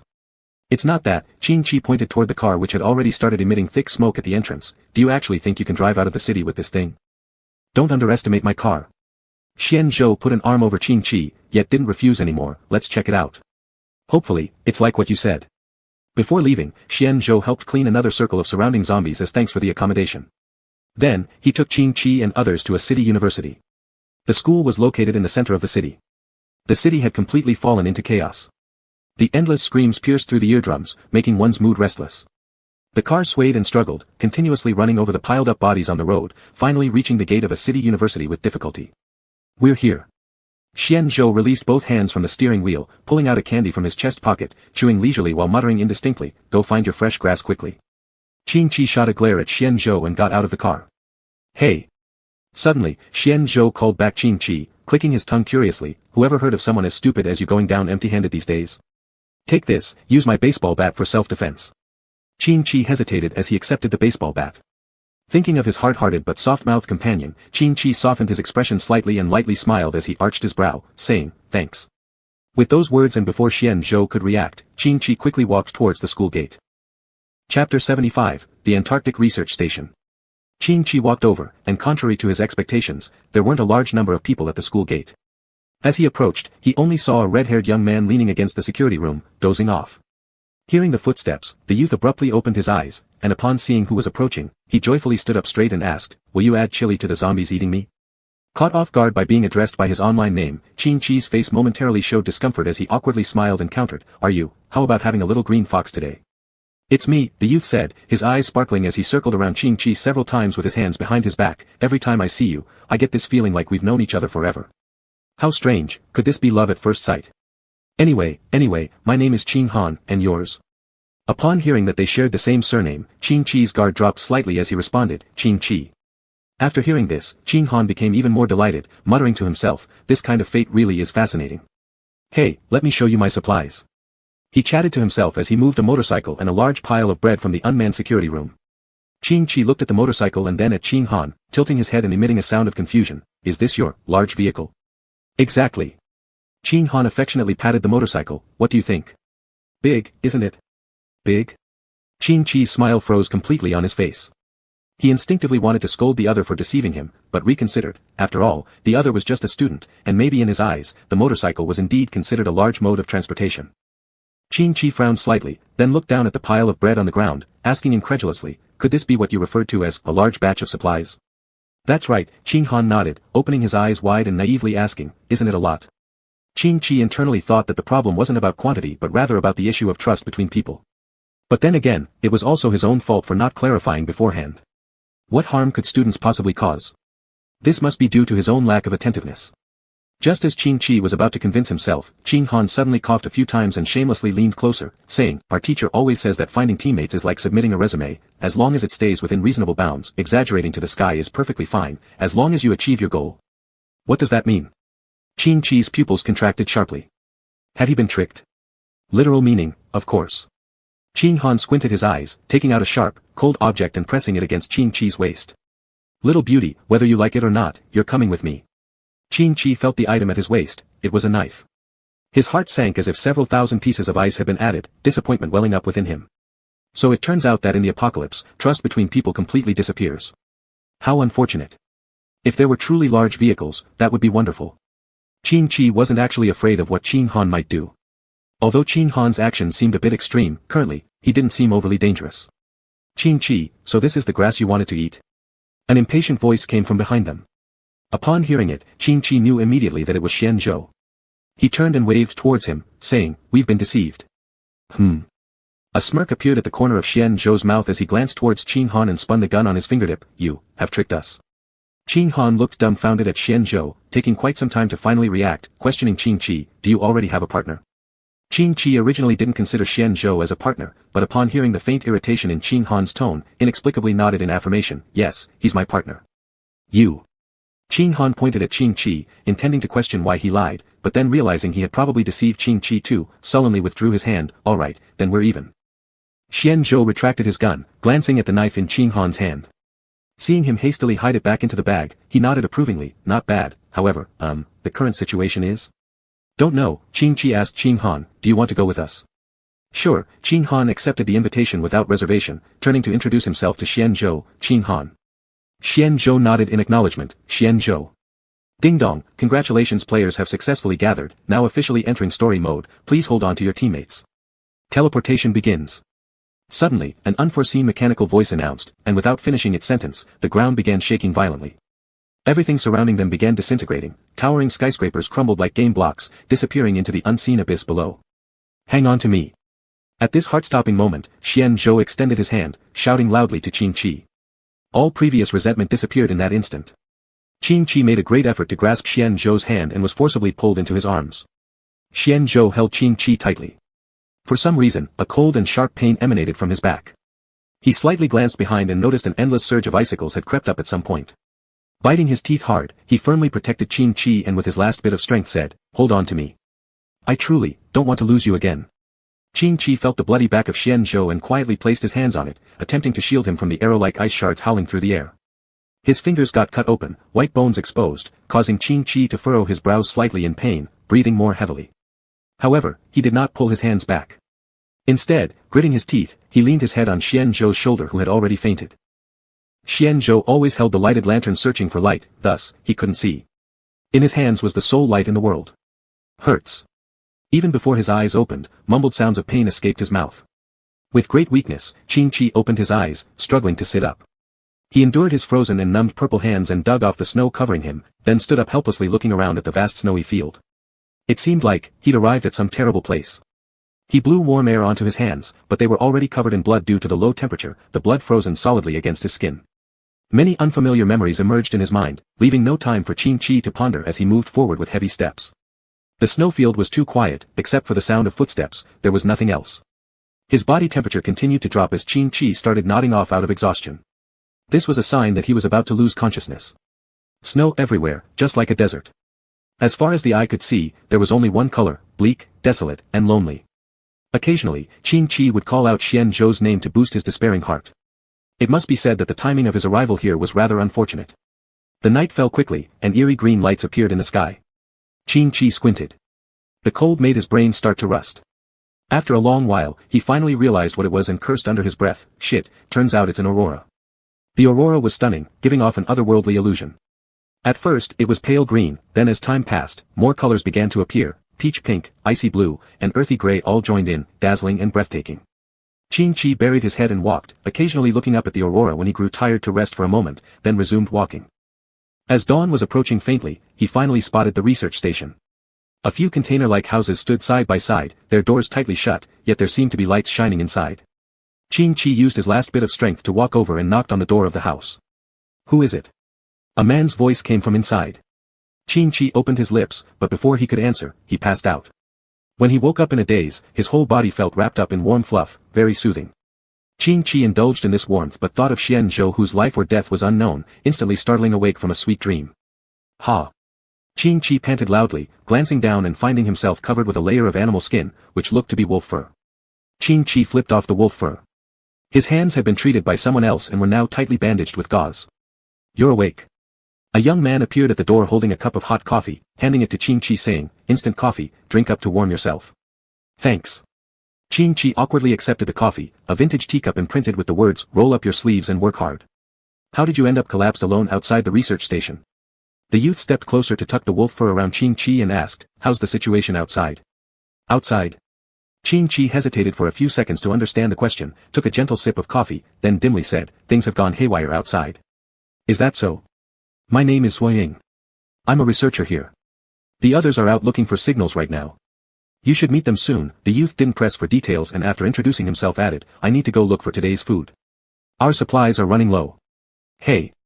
Qin-Chi pulled Sui-Ying who was about to leave and asked, "Can I come with you?" Sui-Ying looked at Qin-Chi in surprise, then hesitatingly questioned, "Are you sure you can?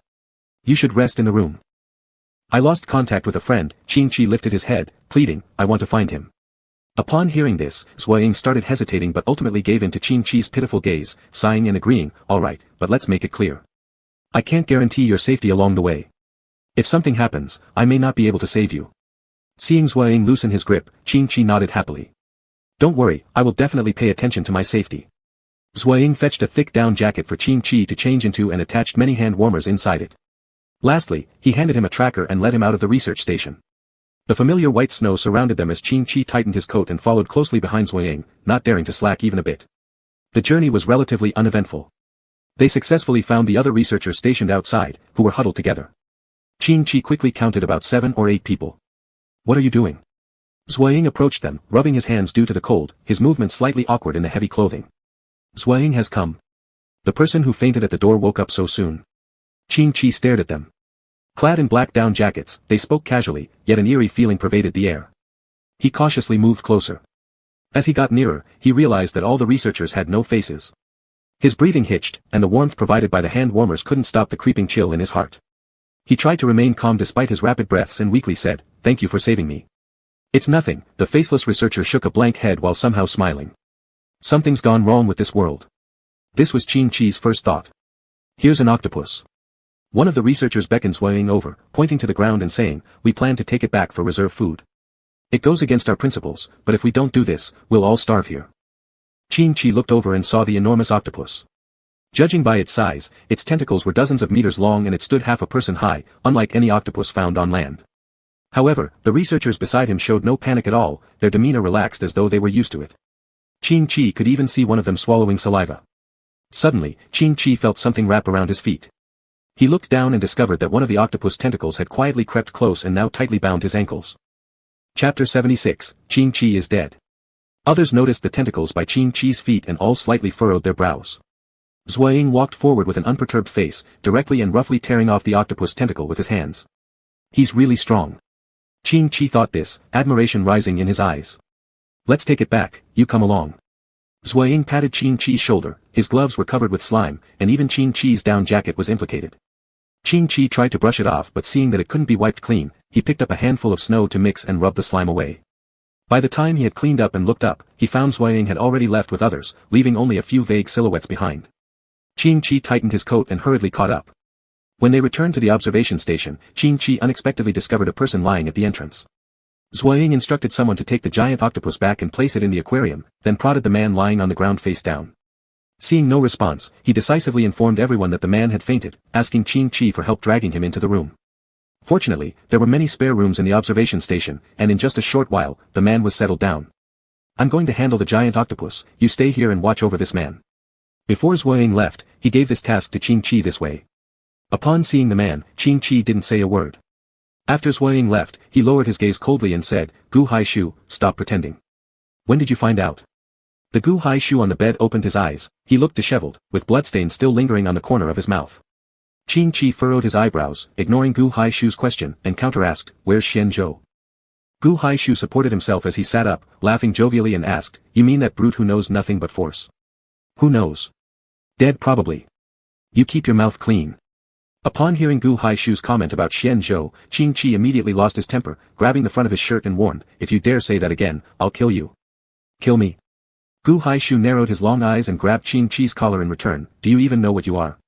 The reason I didn't deal with you before was because you were useful. Now since we're in this kind of place, I don't need you anymore. Are you trying to kill me? Not only did Qing Chi not back down, he retorted with a cold laugh, ungrateful cur, if it weren't for me saving you, who knows where you'd still be wandering on the streets. Saving me was your mistake. Gu Hai Shu arrogantly curled his lips in ridicule, full of spite, who told you to be so stupid? Besides, if it weren't for the two of you idiots, I wouldn't have ended up in this cursed place. Qing Chi was completely provoked, punching the other and cursing under his breath, garbage. He didn't hold back, catching Gu Hai Shu off guard, delivering a solid punch and knocking out one of his teeth. After a brief half-second of stunned silence, his eyes widened with anger, he stood up and swung a punch at Qing Chi, his expression ferocious, angrily cursing, what makes you think you can hit me? Qing Chi wouldn't yield either, rushing up and grappling with Gu Hai Shu. Despite always being the weaker one, Qing Chi demonstrated surprising strength now, making the fight between them difficult to decide.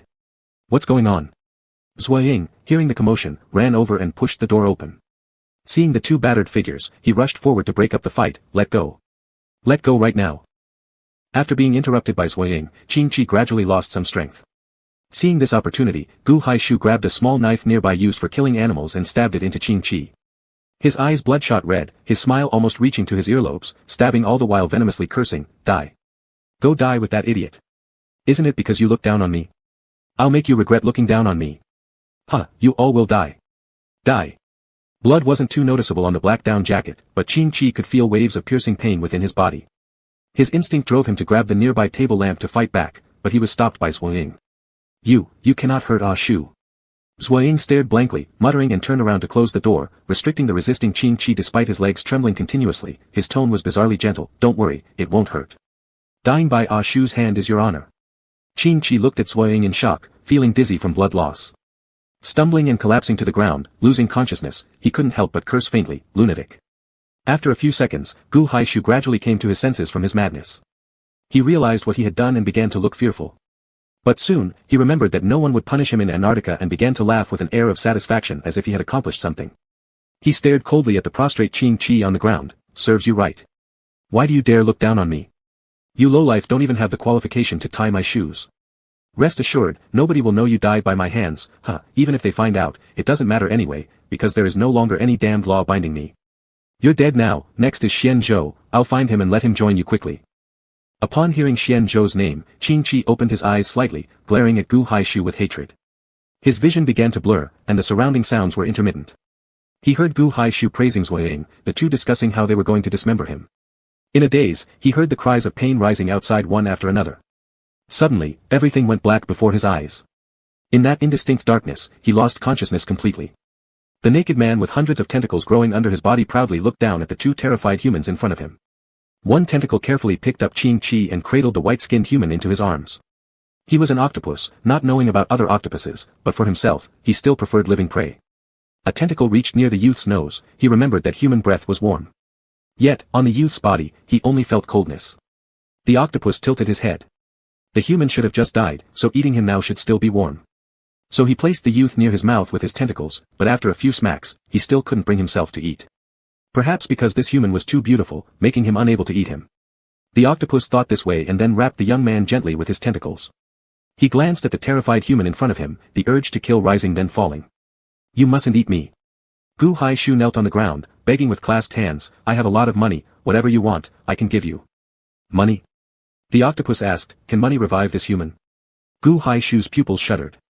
Money might move ghosts, but it cannot bring them back to life. But seeing the seemingly innocent man in front of him, he chose to lie, lowering his head while saying, "Of course, anything can. Money really is omnipotent." The octopus suddenly developed respect for this thing called money. When he turned around, he suddenly glanced back and said, "But I don't have money, nor do I need your money." His tentacles rose and gripped Gu Haishu and Zui Ying's necks, throwing them away with a loud bang, instantly raising a cloud of dust. Hundreds of thick tentacles played like mischievous children, turning the room into a mess. When they were done playing, he carried the youth out of the observation station. On the way, he met an observer holding something in his hand. The octopus recognized it as his own tentacle. His tentacle had been boiled. He was somewhat angry, but considering the bad-tempered individual involved, he just tapped the observer's head lightly with his tentacle to punish him. But what seemed a trivial punishment in the octopus' eyes made the observer faint immediately. The octopus took Qing Chi to a snowy mountain slope where a pitch-black wolf was grooming its fur. Noticing the octopus, the wolf walked toward him. "Wolf Fu, I've brought you food." The octopus threw the youth's already cold corpse on the ground, regretfully saying, "Unfortunately, he's dead." "Did you kill him?" Wolf Fu circled around the octopus, squinting at him. "Didn't I tell you not to kill?" "No." The octopus waved his hands, excitedly recounting everything that happened along the way to Wolf Fu. Wolf Fu learned that the octopus had almost been eaten by humans, his fur standing on end with anger. He prepared to charge at the humans angrily. "Wait, Wolf Fu, don't be upset." The octopus stopped the angry Wolf Fu, pointing at the corpse on the ground. "I took him from their hands. It's their apology gift to you. So forget about it. You're just too kind-hearted." Wolf Fu sighed helplessly, shaking his head. His gaze fell on the corpse lying on the ground. Was he killed by humans? "Yes."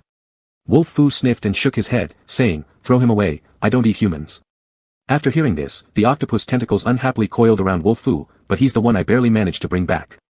Wolf Fu wasn't moved by the octopus words and stuck to his stance firmly. "I don't eat humans, don't make me repeat myself." Seeing this, the octopus could only give in. His tentacles lifted the young man's corpse, ready to throw it away. As he approached a broken ice cave to prepare throwing the young man in, the youth suddenly emitted a faint cough. The sound was very weak, as if it could vanish at any moment. The octopus didn't understand what had happened. All he understood was that his food had come back to life. He ran to Wolf Fu with great excitement and presented the revived young man for him to see. Back to life. Wolf Fu had never seen such a strange occurrence. He circled around the young man, trying to find some clue from his body. While both of them were flustered by the resurrected youth, the sky suddenly tore open with a rip, and a giant hand snatched the young man away from the octopus. Holy crap, so big. The octopus gaped in astonishment at the enormous hand. While he wasn't unfamiliar with large creatures, this was the first time he'd ever encountered one this huge, much less from the sky. Wolf Fu didn't react like the stunned octopus. Instead, he retreated with the octopus while vigilantly observing the strange giant figure before them. ZZZZ, heresy eliminated, game resumes. Plot speeding up. All players please mind your behavior. A completely expressionless mechanical voice echoed loudly in both the octopus's and Wolf Fu's minds. Shit, I remember something. The octopus clutched his head, glaring at his tentacles as he exclaimed in amazement, "Damn it, Wolf Fu, I've grown bigger." Wolf Fu also began to recall fragments of memory. Ignoring the octopus's shout, he anxiously asked, "Zhang Yu, Qing Chi has been taken away." Startled for a moment, Zhang Yu looked up at the sky toward the black hole-like fissure and asked, "What should we do?" Wolf Fu shook his head in reply, "I don't know." After a short moment of reflection, Zhang Yu said solemnly, "Let's find Xian Zhou, there's nothing else we can do right now." He thought Wolf Fu would agree, but unexpectedly, Wolf Fu turned and gave him a strange look, asking instead, "Who is Xian Zhou?" Zhang Yu. Wait, how does recovering memories even include asynchronous processes like this? Chapter 77, Does he love Zui Ying? Having no other options, Zhang Yu had to tell Lang Fu everything he knew. After hearing his story, Lang Fu didn't harbor any doubts. He thought for a moment, then gravely said, "So the situation now is that Qing Chi is dead, although I think he's not really gone, and Xian Zhou's whereabouts are unknown." Zhang Yu nodded. "That's right. And the most dramatic part is that the ones who killed them are Gu Haishu and Zui Ying." "I know about Gu Haishu, he's Gu Haiwu's younger brother," Lang Fu recalled. "Zui Ying, isn't she the base leader who always relies on medicine to survive?" Zhang Yu nodded again. Thinking of how he almost just killed Gu Haiwu's younger brother made his complexion pale slightly as he worried, "If we recover our memories, won't Gu Haishu recover his as well? If he finds out who I am, given their family's sick nature, he will definitely kill me." Lang Fu raised an eyebrow slightly and consoled Zhang Yu by saying, "What's there to be afraid of when I'm here?" "That's true, with our wolf pack leader around." Zhang Yu cheekily slung his arm around Lang Fu's neck and pointed at his nose, smiling and asking, "Can I borrow the nose of Lord Wolf King for a bit? To guide us in finding Lord Xian Zhou?" Lang Fu chuckled lightly, "Do you think I'll let you?" A wolf and a squid companion searched together through the snow-covered terrain. Lang Fu was walking ahead, crawling forward slowly with his nose twitching ceaselessly while Zhang Yu rested half his body lazily on Lang Fu's back. Since too many things had already happened, the present task was extremely challenging. Lang Fu merely gave Zhang Yu a few cold glances before giving up and not stopping him from hitchhiking on his journey. They moved intermittently until they arrived in front of an ice cave. This cave was enormous, big enough to fit 5 people. Zhang Yu extended a tentacle down to explore. In the blink of an eye, it froze solid. Lang Fu felt increasingly agitated, his tail restlessly sweeping back and forth because he sensed Xian Zhou's presence beneath the ice cave. Zhang Yu removed the ice from his tentacle and declared firmly, Xian Zhou is below. I know, Lang Fu murmured, staring down into the seemingly bottomless ice cave. How could he end up underwater? At this world's temperature, he'll probably freeze into a huge ice sculpture. I don't know either. Maybe something went wrong. Zhang Yu deeply understood what Xian Zhou meant to the original world. Despite the biting cold, he lowered his tentacle into the water. Though mentally prepared, he couldn't help but draw in a sharp breath due to the chill. Lang Fu wrapped his tail around Zhang Yu's leg which was about to submerge into the water. You don't have to force yourself. No, I must go down. Zhang Yu used his tentacle to push away Lang Fu's tail. Xian Zhou's life or death determines whether we mutants can coexist peacefully with humans, Lang Fu. I want to be openly together with you. With that, ignoring Lang Fu's attempts to dissuade him, he took a deep breath and jumped in abruptly. Lang Fu couldn't swim, so he stood by the edge of the ice cave, praying silently for Zhang Yu's safe return. In the water, Zhang Yu swam hard thanks to his aquatic creature attributes, looking for Xian Zhou's figure in the dark, frigid Antarctic Sea. After swimming for a while, he suddenly noticed something glowing faintly in a dark blue hue ahead. Light? Could it be Xian Zhou? His eyes lit up as he swam with all his strength toward it. As expected, the light source was indeed related to Xian Zhou. However, when Zhang Yu saw Xian Zhou up close, his heart sank greatly with concern for the other man's life. Because as Lang Fu had foreseen, Xian Zhou was truly frozen solid like a statue. Approaching Xian Zhou closely, Zhang Yu touched him with his tentacles. The moment the tentacles touched the icy surface of Xian Zhou, an excruciating chill pierced straight through to his brain. Shivering uncontrollably several times, Zhang Yu determined that he wouldn't be able to directly destroy the ice layer to rescue Xian Zhou. So without further ado, he hoisted him onto his back and began swimming upward despite the bone-chilling cold. Lang Fu had been waiting above all along. Upon seeing Zhang Yu ascend with Xian Zhou encased in ice on his back, he quickly transformed into human form to catch them. However, something unexpected happened. The moment his hand touched the ice block, it visibly froze over instantly. Are you okay? Zhang Yu panicked upon seeing this and ran over with his ice-encrusted tentacle. Not fatal, Lang Fu remained relatively calm. Seeing Zhang Yu's disheveled appearance, he couldn't help but chuckle. Rather than worrying about me, you should take care of your own tentacle first, otherwise, it might get completely frozen. It's fine as long as you're safe, I don't mind. Zhang Yu scratched the back of his head and grinned foolishly. Don't die, remember we still have to get married. Marriage, huh? Lang Fu was momentarily stunned and then laughed softly to himself, all right. In a place unnoticed by others, Xian Zhou opened his eyes within the ice block. It wasn't until Lang Fu and the others heard the sound of cracking ice that they reacted. By this time, Xian Zhou had completely broken free from the ice layer's constraints. The prolonged soaking had turned his whole body a deathly white, which was an eerie sight. Water trickled down from his pale forehead. His eyes, black and white, had reverted to their previous zombie-like state. Unsurprisingly, he had also recovered part of his memory. Looking around, his first question was, where's Qingqi? Lang Fu and Zhang Yu exchanged glances. In the end, Zhang Yu sighed and recounted everything that had happened along the way. Snatched away by a giant hand. Xian Zhou's pupils sharply contracted as he stumbled forward, ready to leave. Lang Fu noticed the wound on Xian Zhou's back and quickly stopped him. What can you do now? You're so badly injured. If you go like this, not only will you fail to save Qingqi, but you'll also endanger yourself. I'm not going after that thing. Xian Zhou clenched his hands tightly, with rising killing intent in his eyes. I'm preparing to go after Gu Haishu and them. Lang Fu paused for a moment. Silently, he let go of Xian Zhou and stopped hindering him. I know where the research station is, follow me. I'll lead you there. Since Zhang Yu had recovered his memory, he had been holding a grudge over the fact that Gu Haishu had killed Qingqi. Now that Xian Zhou was willing to seek revenge, he naturally wanted to contribute his efforts as well. Xian Zhou dimmed his gaze. Thanks for understanding. When the three arrived at the observation post, they found it had already been ransacked by Gu Haishu, who had apparently gone berserk upon recovering his memory.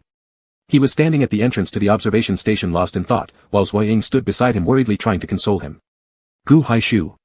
Xian Zhou approached with a stern face.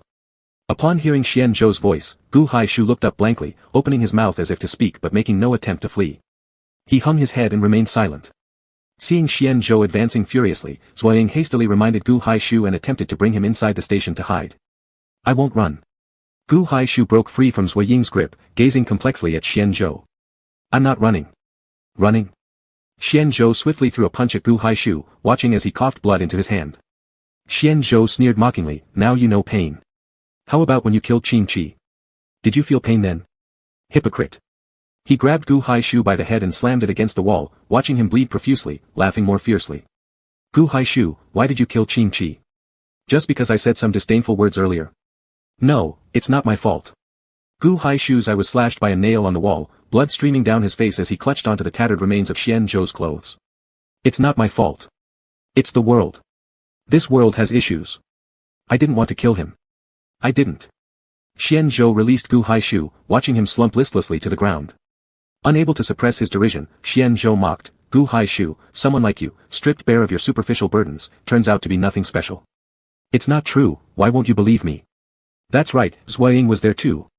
Gu Haishu pointed at Zhuoying, he was there. He didn't stop me. He didn't. Because he loves you, though I only think you both are mad. Xian Zhou saw Gu Haishu struggle to get up, his eyes narrowing as he took a small knife and stabbed it directly into Gu Haishu's hand. Listening to the heart-wrenching screams of agony, instead of feeling relieved, Xian Zhou felt even angrier. Qing Qi is gone. Xian Zhou once again grabbed Gu Haishu's head and smashed it onto the ground, now none of us can escape. Are you satisfied? No, Gu Haishu was still struggling to defend himself. Not only did he refuse to accept that he had been selfish and vile, but he also feared acknowledging that Xian Zhou would kill him. In this world, he had nothing left, no elder brother, no army, not even Zhuoying, who used to obey his every command, could offer any meaningful support anymore. He didn't understand how things had come to this. All he wanted was a fox to study, one whose reasons for non-mutation could help liberate everyone from their current dire straits. Why did everyone have to stop him? Why? He craved power, yes, but humans always had desires, money, fame, or status. He just chose a more extreme form of power. Greed was human nature, so many greedy people succeeded in the world, why couldn't he? Gu Haishu, Xian Zhou squatted down and stared Gu Haishu straight in the eye, I ask you, what knife did you use to kill Qing Qi? Gu Haishu looked fearfully at Xian Zhou, seeing only the distorted features of his increasingly unstable face. Unsure what Xian Zhou planned to do next, Gu Haishu hesitantly rose, intending to fetch the knife that had ended Qing Qi's life. However, just as he stood up, the hand pinned by the knife caused intense pain, his teeth gritting, eyes wide with discomfort as he tried hard to take in cool air through clenched teeth. Seeing Gu Haishu in pain, Zhuoying knelt down to remove the knife. Upon seeing this, Xian Zhou's eyes narrowed sharply, and he lifted his long leg to deliver a kick. Zhuoying was flipped over and rolled on the ground, landing with his face covered in dirt and appearing quite disheveled, yet even in such a state, his gaze remained fixed on Gu Haishu. Ignoring Xian Zhou's increasingly dark expression, he struggled to crawl over. Ashu. Ashu. Zhuoying grabbed onto the hem of Gu Haishu's clothes, rubbing against them like an abandoned dog. Gu Haishu pushed Zhuoying away, his eyes flashing with both disdain and a flicker of emotion. Did he love Zhuoying? He wasn't sure himself. He preferred prey that would run or resist, while Zhuoying, who obeyed every command without question, didn't really interest him much. But to say he didn't care at all was also impossible. He had initially come to the northern base as a doctor, despite not knowing much medical skill. Nonetheless, he passed the elder selection process. At first, he thought this flimsy lie wouldn't last long before it crumbled. Unexpectedly, when Zhuoying found out, there was no reprimand. Instead, Zhuoying became fascinated by the experimental equipment hidden in his basement and begged to be taught in exchange for silence. This profitable deal made Gu Haishu quickly agree, and thus their friendship began. When exactly did Zhuoying's feelings change? Perhaps during that fateful rainy night when the townsfolk, delirious with superstition, planned to sacrifice him. That evening, brightly lit, Gu Haishu thought it was some sort of celebration. However, upon drawing closer, he discovered that several villagers had bound Zhuoying to a cross and were preparing to burn him alive as an offering to the gods. In that moment, his mind went blank, and without thinking, he rushed in. When he regained awareness, he was already walking home, holding a bruised Zhuoying. That night, they were both covered in wounds, the moon disappearing as if making way for their uncertain future. Chapter 78, The Moths Turn to Ashes. Gu Haishu came back to his senses. When he looked up at Xian Zhou's menacing gaze, he trembled uncontrollably and stuttered out orders to the person beside him, Zhuoying, you go get it. Ah, all right. Zhuoying stood up disheartenedly. He staggered towards the observation station indoors, and after a short while, came out holding a blood-stained dagger, timidly handing it over to Xian Zhou, this one has only killed Qing Qi. Xian Zhou took the dagger, gently caressing the blood stains on its blade with his fingers. His expression gradually softened as he stared at the dagger in deep thought. It was only under Zhang Yu's reminder that he snapped back to reality, pulling at the corner of his mouth into a smile filled with both sorrow and joy, treasuring the dagger like a precious gem. My fox is gone, Xian Zhou squatted down, pulling Gu Haishu's hair to force their eyes to meet, go down there and keep him company. His tone was calm, yet underneath his gaze was nearly hatred. He pulled out the knife from Gu Haishu's hand and thrust it into the heart of the man beneath him. Once, twice. From initialto ecstatic joy, then to bitter laughter, Xianzhou buried his face into his hands. Covered in blood all over his face, Gu Haishu didn't even have a chance to say his last words before becoming a cold corpse. Zuoying had already been terrified into shock, and by the time he regained his senses, he cried and rushed over, kneeling in front of Xianzhou to beg him to stop. If it weren't for you two, Qingqi and I wouldn't have come to this. Xianzhou grabbed the collar of Zuoying's shirt. You are an accomplice too, so die. Before Zuoying could react, the bloodied knife pierced through his chest, warming the blood cooling on the blade once again. Zuoying covered his mouth as it spewed blood. He knew Xianzhou would never let him live. With a few chuckles, he painfully crawled to Gu Haishu's body, curling up next to him, his eyes closed as a single clear tear rolled down his eyelid. He didn't know what Gu Haishu was doing, but he knew whatever it was, he would support it. Just like how decades ago, Gu Haishu resolutely saved him without hesitation. People often said he was crazy, a madman who fell in love with another madman, yet ironically, the madman didn't even care about him. But he was human, humans have emotions, and he was saddened by those remarks, but he never regretted. Born dependent on medicine just to survive, except for the Grand Elder, the other elders treated him with outward warmth and kindness, but secretly hit or scolded him, giving him disdainful looks wherever he went. Everyone looked down on him, eating rotten food, drinking murky water were daily occurrences, and he was merely an insect that would die unnoticed in a dark corner. But Gu Haishu was different. Maybe due to being unprepared, he wasn't aware of his situation within the base and treated him with respect, genuinely regarding him as his master. He figured, whether real or fake, at least someone had treated him equally for the first time. The residents' plan to sacrifice him was something he'd long heard about. That night, he deliberately stood at the door allowing the residents to take him away, because he had grown tired of such a life without light. However, he hadn't expected Gu Haishu to rush out and fight desperately against those residents, hugging him for comfort, limping back home. He believed, if given the same circumstances with someone else, and a person willing to reach out to save him, smiling up with hope despite the darkness around them, anyone would fall in love. Afterward, he found out Gu Haishu's true identity, and Gu Haishu also learned of his predicament. He originally thought Gu Haishu would abandon him, but he did not. Instead, he smiled and asked, since that's the case, how about I seize power for you? Since then, Gu Haishu used his connections to reclaim the rights that belonged to him within the base. He still remembered the time when a servant intentionally gave him spoiled food. Gu Haishu's grimace was the severest he'd ever seen, grabbing the servant's hair and warning harshly, even I am unwilling to be harsh with my own young master. What kind of thing are you, feeding him rotten meals? That servant was dealt with by Gu Haishu thereafter, and from then on, no one dared to neglect him anymore.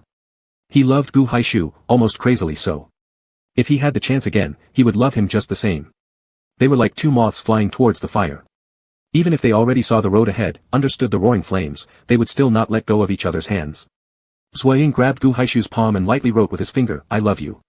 Xianzhou buried the bodies of Gu Haishu and Zuoying under the snow. Although he wanted to feed them to Zhang Yumor, considering some reasons, he decided to bury them instead. After dealing with Gu Haishu and the others, the upcoming matters would prove the most challenging. Lang Fu discovered a cave to use as a temporary resting place. Zhang Yu used his tentacles to wrap around himself and Lang Fu to shield them from the biting cold wind. What should we do now?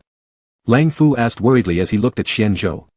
Ever since they had returned from the observation station, Xianzhou's condition had been concerning. I don't know, Xianzhou replied, tightly gripping the dagger that took Qingqi's life. Only by touching the blood on it could he prevent himself from spiraling into unease over losing Qingqi. Zhang Yu noticed Xianzhou's distress and patted his shoulder with a tentacle. Qingqi is very capable, he won't die. Hearing Qingqi's name, Xianzhou reacted, lifting his gaze to ask, Qingqi. Why do you always protect Qingqi? Zhang Yu scratched his head with a tentacle, replying, it's not hard to explain but also not easy. Let me put it this way, protecting Qingqi is like a child protecting its mother, an instinctive impulse. He is extraordinarily special to our existence in ways words cannot express. Zhang Yu may speak rudely, but he has a good point, Lang Fu added. Do you remember my first appearance? At the time, I was merely passing by, but suddenly felt a surge of heat all over my body and bells ringing in my ears. Actually, the other wolves weren't summoned by me, they came on their own. I just happened to act as their temporary leader. Bells? Xianzhou's eyes darkened. He hesitated about whether or not he should tell them about Baizhu. Lang Fu and Zhang Yu had saved his life, so logically, he could trust them. However, considering the danger involved, he couldn't help but hesitate. If he dragged them into this and something went wrong because of his relationship with Qingqi, then it would be unforgivable. Lang Fu had been staring intently at Xianzhou, catching his conflicted expression. On the return journey, he had remembered almost everything about Xianzhou. Clenching his lips, he stood up earnestly and said, General Xian, if there is anything troubling you, please share it with us. This concerns the future of the original world, and I want to contribute my part. Xian Zhou looked complexly at Lang Fu after a long pause, and finally said, "It's like this." He told them about Baizhu. Zhang Yu listened wide-eyed, almost getting excited enough to spray ink. "This is incredible." Zhang Yu exclaimed excitedly, "The Fox Tribe? A deity? All unheard of stuff. Xian Zhou, do you know what you remind me of right now? You're like the anti-hero protagonist who rises against the odds in novels." Cough cough. Lang Fu kicked Zhang Yu forcefully. "What do you mean, isn't our general already strong? I'm always straightforward." Zhang Yu retorted, "Xian Zhou is strong, sure, but compared to those gods who destroy worlds on a whim, he's like a minuscule force." Lang Fu pinched Zhang Yu's ear. "Didn't you hear half of it? There's only one god, and that's Qin Qi." Xian Zhou pondered over their words silently and bitterly admitted, "What Zhang Yu said is true, I'm too weak, I don't even match a fraction of Qin Qi's strength." A wife being weaker than her husband doesn't mean much for self-esteem, Lang Fu comforted him, "Feeling sorry for yourself won't change anything. What matters now is figuring out how to save Qin Qi. I seem to recall Baizhu entering as well, didn't she hold your hand, Lang Fu?" Zhang Yu turned his head to Lang Fu, "If I'm not mistaken, wasn't Baizhu holding your hand?" "Huh?" Lang Fu raised an eyebrow, "How did you know when you were in front of me?" "I turned around to look, silly," Zhang Yu teased, wrapping a tentacle around Lang Fu's arm. Seeing Lang Fu awkwardly holding his hand made him laugh uncontrollably. Xian Zhou contemplated Lang Fu's words, asking, "Are you suggesting we find Baizhu and let her guide us to save Qin Qi?" Lang Fu nodded affirmatively, "Exactly." Zhang Yu toyed with a tentacle thoughtfully before frowning. "But what if Baizhu isn't on our side? She's incredibly powerful and holds a status second only to Qin Qi if she's been colluding with this world from the start." "It's impossible." Xian Zhou cut Zhang Yu off sharply. "How do you know it's impossible?" Xian Zhou pursed his lips, his voice low and heavy, "Because this world. I created it." "Huh?" Zhang Yu gaped, nearly jumping off the ground before Lang Fu pulled him back down. Swallowing hard, he stared blankly at Xian Zhou while scratching his head. "I don't get what you're saying. You created it? That's impossible. If you created it, wouldn't you already know how to save Qin Qi?" "Alright, Zhang Yu." Lang Fu understood that Xian Zhou was feeling upset and expressed his opinion. "I think what Xian Zhou means is that this world was created by him during his time as a human. The palace here does indeed look familiar, very much like the one General Xian once built for the little fox." Zhang Yu stared at Lang Fu, "Have you seen it?" Lang Fu shook his head, "I haven't seen it, but I've seen illustrations of it in books." Lang Fu's guess is correct, Xian Zhou said. "This place is called Rose Garden, one of the gardens I once created for Qin Qi when I was about to die. To prevent Qin Qi from leaving me, I secretly kept a lock of his hair.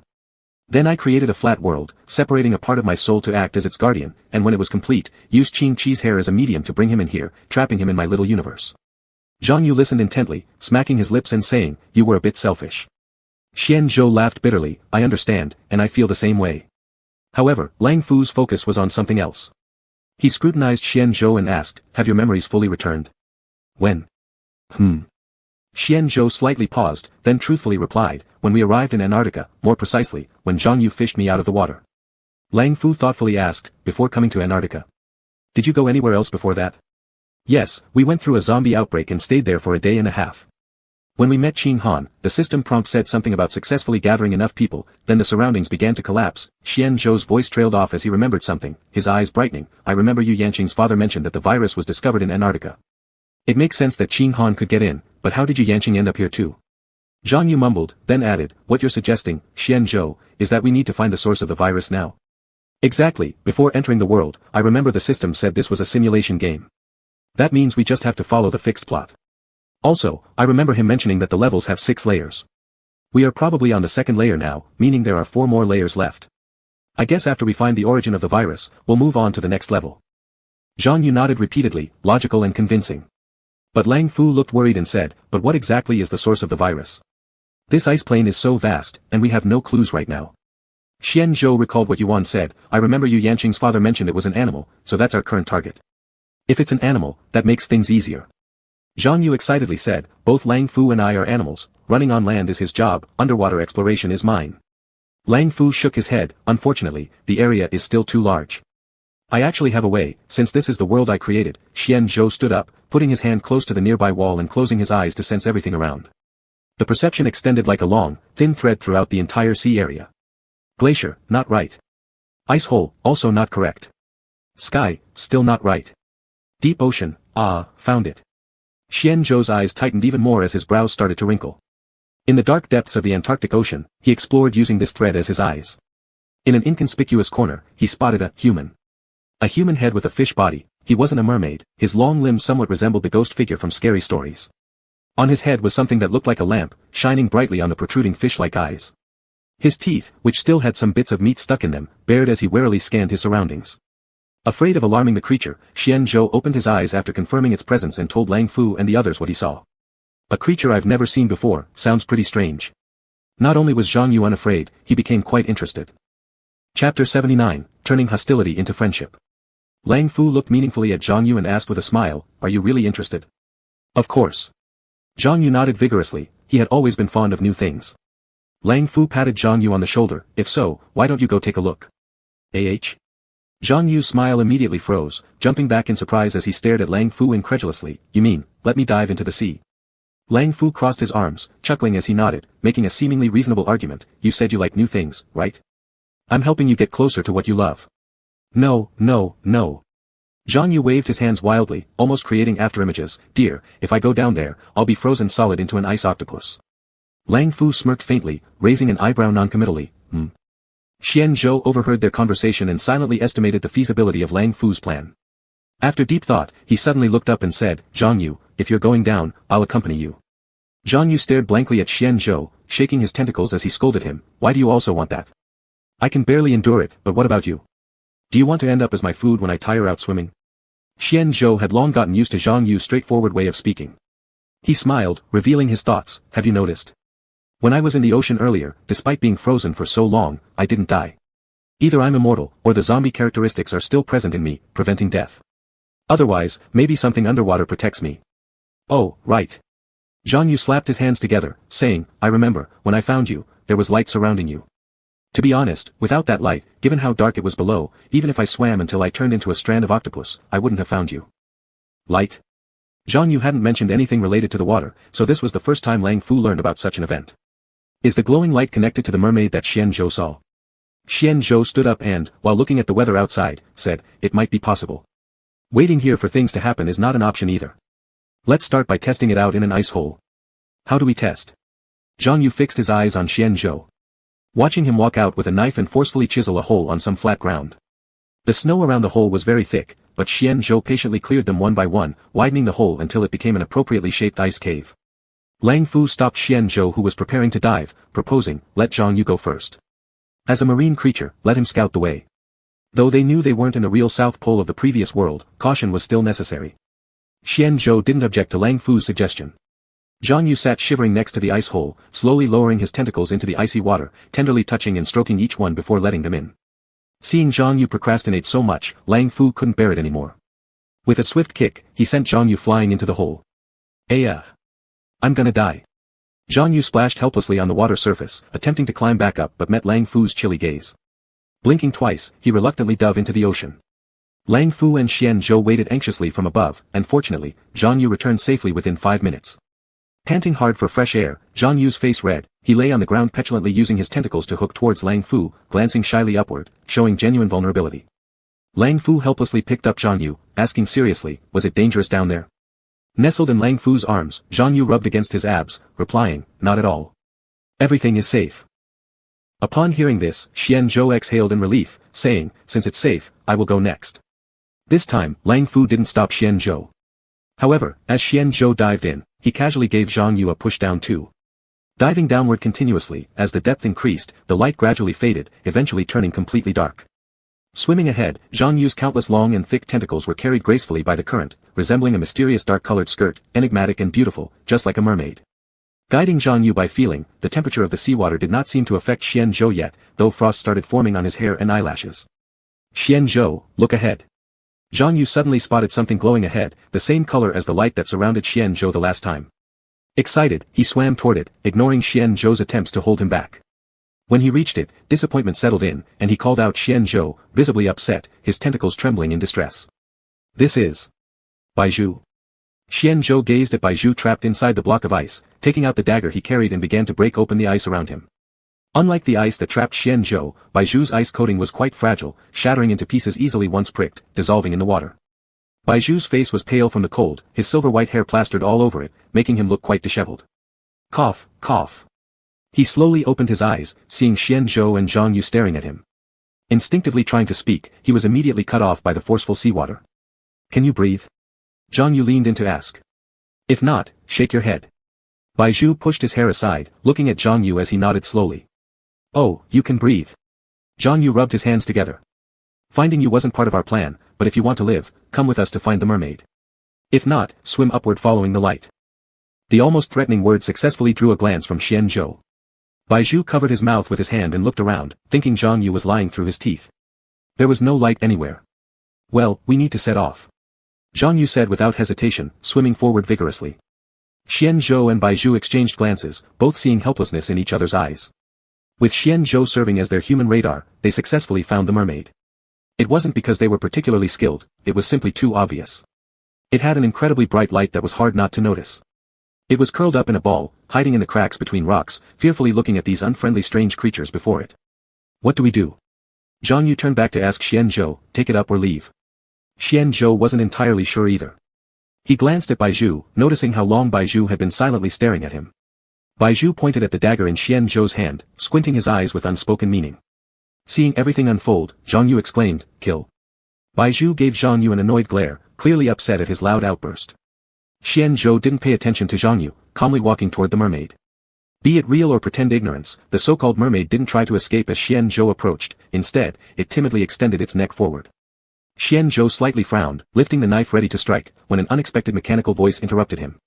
Congratulations to the player for passing the 3rd level. Entering the 4th level. Reminder, there may be foxes ahead. Please stay safe, watch out behind you. Foxes. Xian Zhou's pupils contracted sharply, was Chi about to show up? After the system finished speaking, there was silence once again.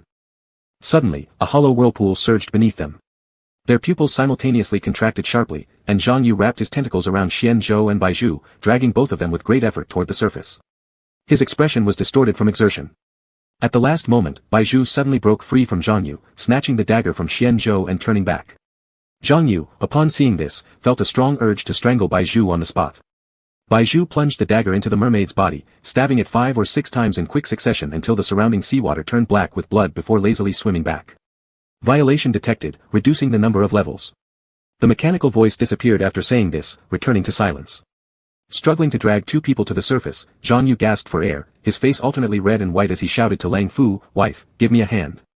Lang Fu started reaching out the moment Zhang Yu's head emerged, forcefully pulling Xian Zhou and Bai Zhu up. He paused briefly upon seeing Bai Zhu but quickly dismissed it.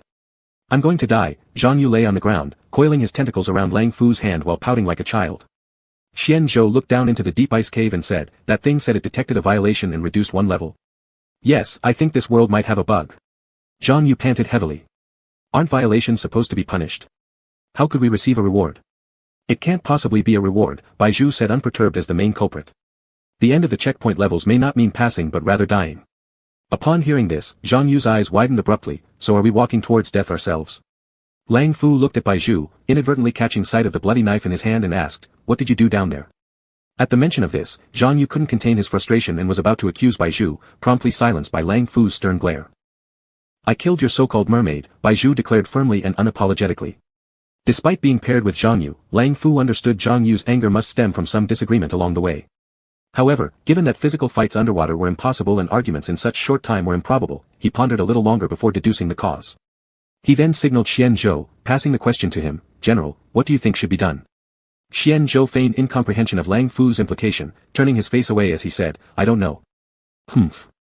Bai Zhu watched the 3 with interest and said, the situation now is that there are only 2 more checkpoint levels left, and the source of the virus has already been dealt with. There's no longer any point for us to remain here. So what do we do? Zhang Yu tilted his head and asked, then suddenly shouted, Bai Zhu, how did you know about our situation? Were you stalking us? I have my ways, Bai Zhu narrowed his eyes. Didn't you guys already figure out who I am? With half the credit going to me for zombies regaining consciousness, why would I not have special methods? Upon hearing that zombies regaining consciousness was partly due to Bai Zhu, Zhang Yu immediately fell silent and moved closer into Lang Fu's embrace. Xian Zhou took every word Bai Zhu had said to heart, softly laughing twice with a hint of mockery in his tone, enjoying taking others' achievements for your own. Qin Han hasn't been found yet. Confronting the system without proper evidence at this point is clearly reckless and a terrible idea. I acknowledge the achievement goes to Qin Chi regarding the zombies, but don't forget half of it happened because of my assistance, Bai Zhu shot back without hesitation, Qin Han has always been cunning. To put it bluntly, the fox in the system's message earlier most likely referred to Qing Han instead of Qing Chi. That guy is truly repulsive, something one would realize upon spending time around him. He paused briefly before continuing, unless we act decisively, do you really intend to continue playing along with that strange individual? You might not be aware, but this world isn't balanced. A day here equals a week outside, which explains why Qing Chi could be contained for so long, otherwise, by his nature, he'd have already torn apart everything here. Alright, I don't want to argue with you anymore. Xian Zhou extended his hand, nodding toward Lang Fu and Zhang Yu. Let's turn swords into plowshares and become temporary allies, shall we? I agree. Zhang Yu placed a tentacle on Xian Zhou's hand. Seeing this, Lang Fu also joined in with a smile, leaving only Bai Zhu behind. All three pairs of eyes fixed on him, Bai Zhu curled his lips into a faint smile, deliberately placing his hand atop theirs. Last, as you wish, temporary friends, only temporarily. Chapter 80, If I Die. Xian Zhou saw that his purpose had been achieved, and he pointed at the ice cave and said, let's go down. Go down for what? Zhang Yu shouted blankly, I don't want to go down. Aren't all the mermaids dead? Why go down? Bai Zhu held her arms with a smile and asked Zhang Yu, how else will we go to the next world if we don't go down? It was only then that Zhang Yu remembered what the system in the sea had said. At that time, he had been scared half to death by the whirlpool and subconsciously carried the others upward. Realizing his own fault, his tentacles moved restlessly as he angrily rebuked them, why didn't you remind me? He had barely swum back up, and now, it seemed, he would have to jump down again. Half of Xian Zhou's body was already submerged in the water. The cold seawater soaked his body, but not a single one of his eyelashes trembled. Calmly, he explained, if we don't go back down, how will your wife manage? That's right, how will I manage? Lang Fu watched the commotion from afar, pretending to be indignant as she questioned him, don't you love me? Are you trying to abandon me? Not at all. Zhang Yu flusteredly explained, I do love you, it's just that I misspoke. If I really foolishly go straight to the next world, even if I die, I will come back to find you and take you away. His expression was grave, showing no hint of jest. Lang Fu wasn't truly angry in the first place, but with Zhang Yu making such earnest guarantees, his commitment couldn't help but make his nose tingle. Once they exited this world, they could be together too, like everyone else. He had once dreamed many dreams like these, thinking that those dreams would always remain mere fantasies. He must thank Xian Zhou. If it weren't for him, they might have truly passed each other by, quietly nursing their reserved affection and living out their lives in solitude. Thinking about this, Lang Fu gazed at Xian Zhou with gratitude in his eyes. Xian Zhou raised an eyebrow, perplexed. But how does my wife get down there? Zhang Yu tugged at Lang Fu's clothes, you can't swim. Lang Fu was not worried about this issue, neither can Xian Zhou nor Bai Zhu. Let's check it out first. Hearing this, Xian Zhou plunged headlong into the water, and Bai Zhu closely followed behind. Zhang Yu looked anxiously at Lang Fu and used his tentacles to secure him tightly, fearing he would be swept away by the current or lost in the darkness. The moment Lang Fu submerged, he felt an extreme sense of suffocation. The icy seawater and lack of oxygen made his face turn red. Wife. Zhang Yu's heart raced upon seeing this. After swimming for a while longer, noticing that Lang Fu was about to faint due to lack of oxygen, he hastily prepared to bring him back ashore. But just as he was about to ascend, Lang Fu gently shook his head while holding Zhang Yu's wrist. Zhang Yu knew Lang Fu's stubbornness and that he didn't like dragging others down because of his own weakness. But continuing this way, sooner or later, Lang Fu would drown in the deep sea. Wife, you wait here. Determined, Zhang Yu asked Xian Zhou to help look after Lang Fu, and then gathered his strength to swim up, taking a deep breath before returning to force-feed air into Lang Fu's mouth. Back and forth they went until they reached the whirlpool. Xian Zhou and Bai Zhu wore extremely complex expressions on their faces. As for what Bai Zhu thought, Xian Zhou didn't know, but he knew himself well enough. How envious he was, wishing he could kiss Qing Chi in the same intimate manner. Seeming to see through his thoughts, Bai Zhu gave him a warning glance. Zhang Yu feared that Lang Fu would choke to death, so without further ado, they hurriedly crossed the whirlpool together. Just as Xian Zhou entered first, a ghost-like scream erupted from Zhang Yu. It seemed whoever designed the whirlpool added blades along the way which constantly scraped against their skin. Xian Zhou remained unfazed due to his lack of pain perception. Bai Zhu, possibly being a tree, merely wrinkled her forehead, showing no significant reaction either. The four successfully reached their destination. Except for Lang Fu, all of them were covered in blood, their clothing shredded into fragments, managing to barely cover vital areas, appearing utterly disheveled. Lang Fu, protected by Zhang Yu, emerged unscathed, picking up Zhang Yu's broken limbs from the ground, kissing them tenderly. But Zhang Yu's greed didn't stop there. Extending his neck, he pointed at his cheek, saying, "Wife, give me a kiss here too." Lang Fu wiped the blood off Zhang Yu's face with no good grace. "Are you not in pain?" "With my wife, there is no pain." Watching these two non-human beings expressing affection beside him made Xian Zhou feel even more urgent, wanting to rush up and search for Qing Chi immediately. Isn't this that guy's nest? Bai Zhu observed the surroundings muttering. Xian Zhou immediately became alert. Whose nest? Bai Zhu glanced at Xian Zhou, pointing at the towering tree far away. That's me. That's you. John, you couldn't believe it, aren't you right here? Why can't I split myself?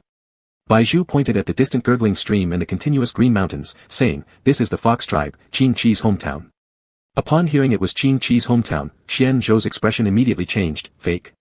Bai Zhu shook her head. I don't know, maybe, but who knows? We'll find out when we go in. Driven by curiosity, they soon entered the village.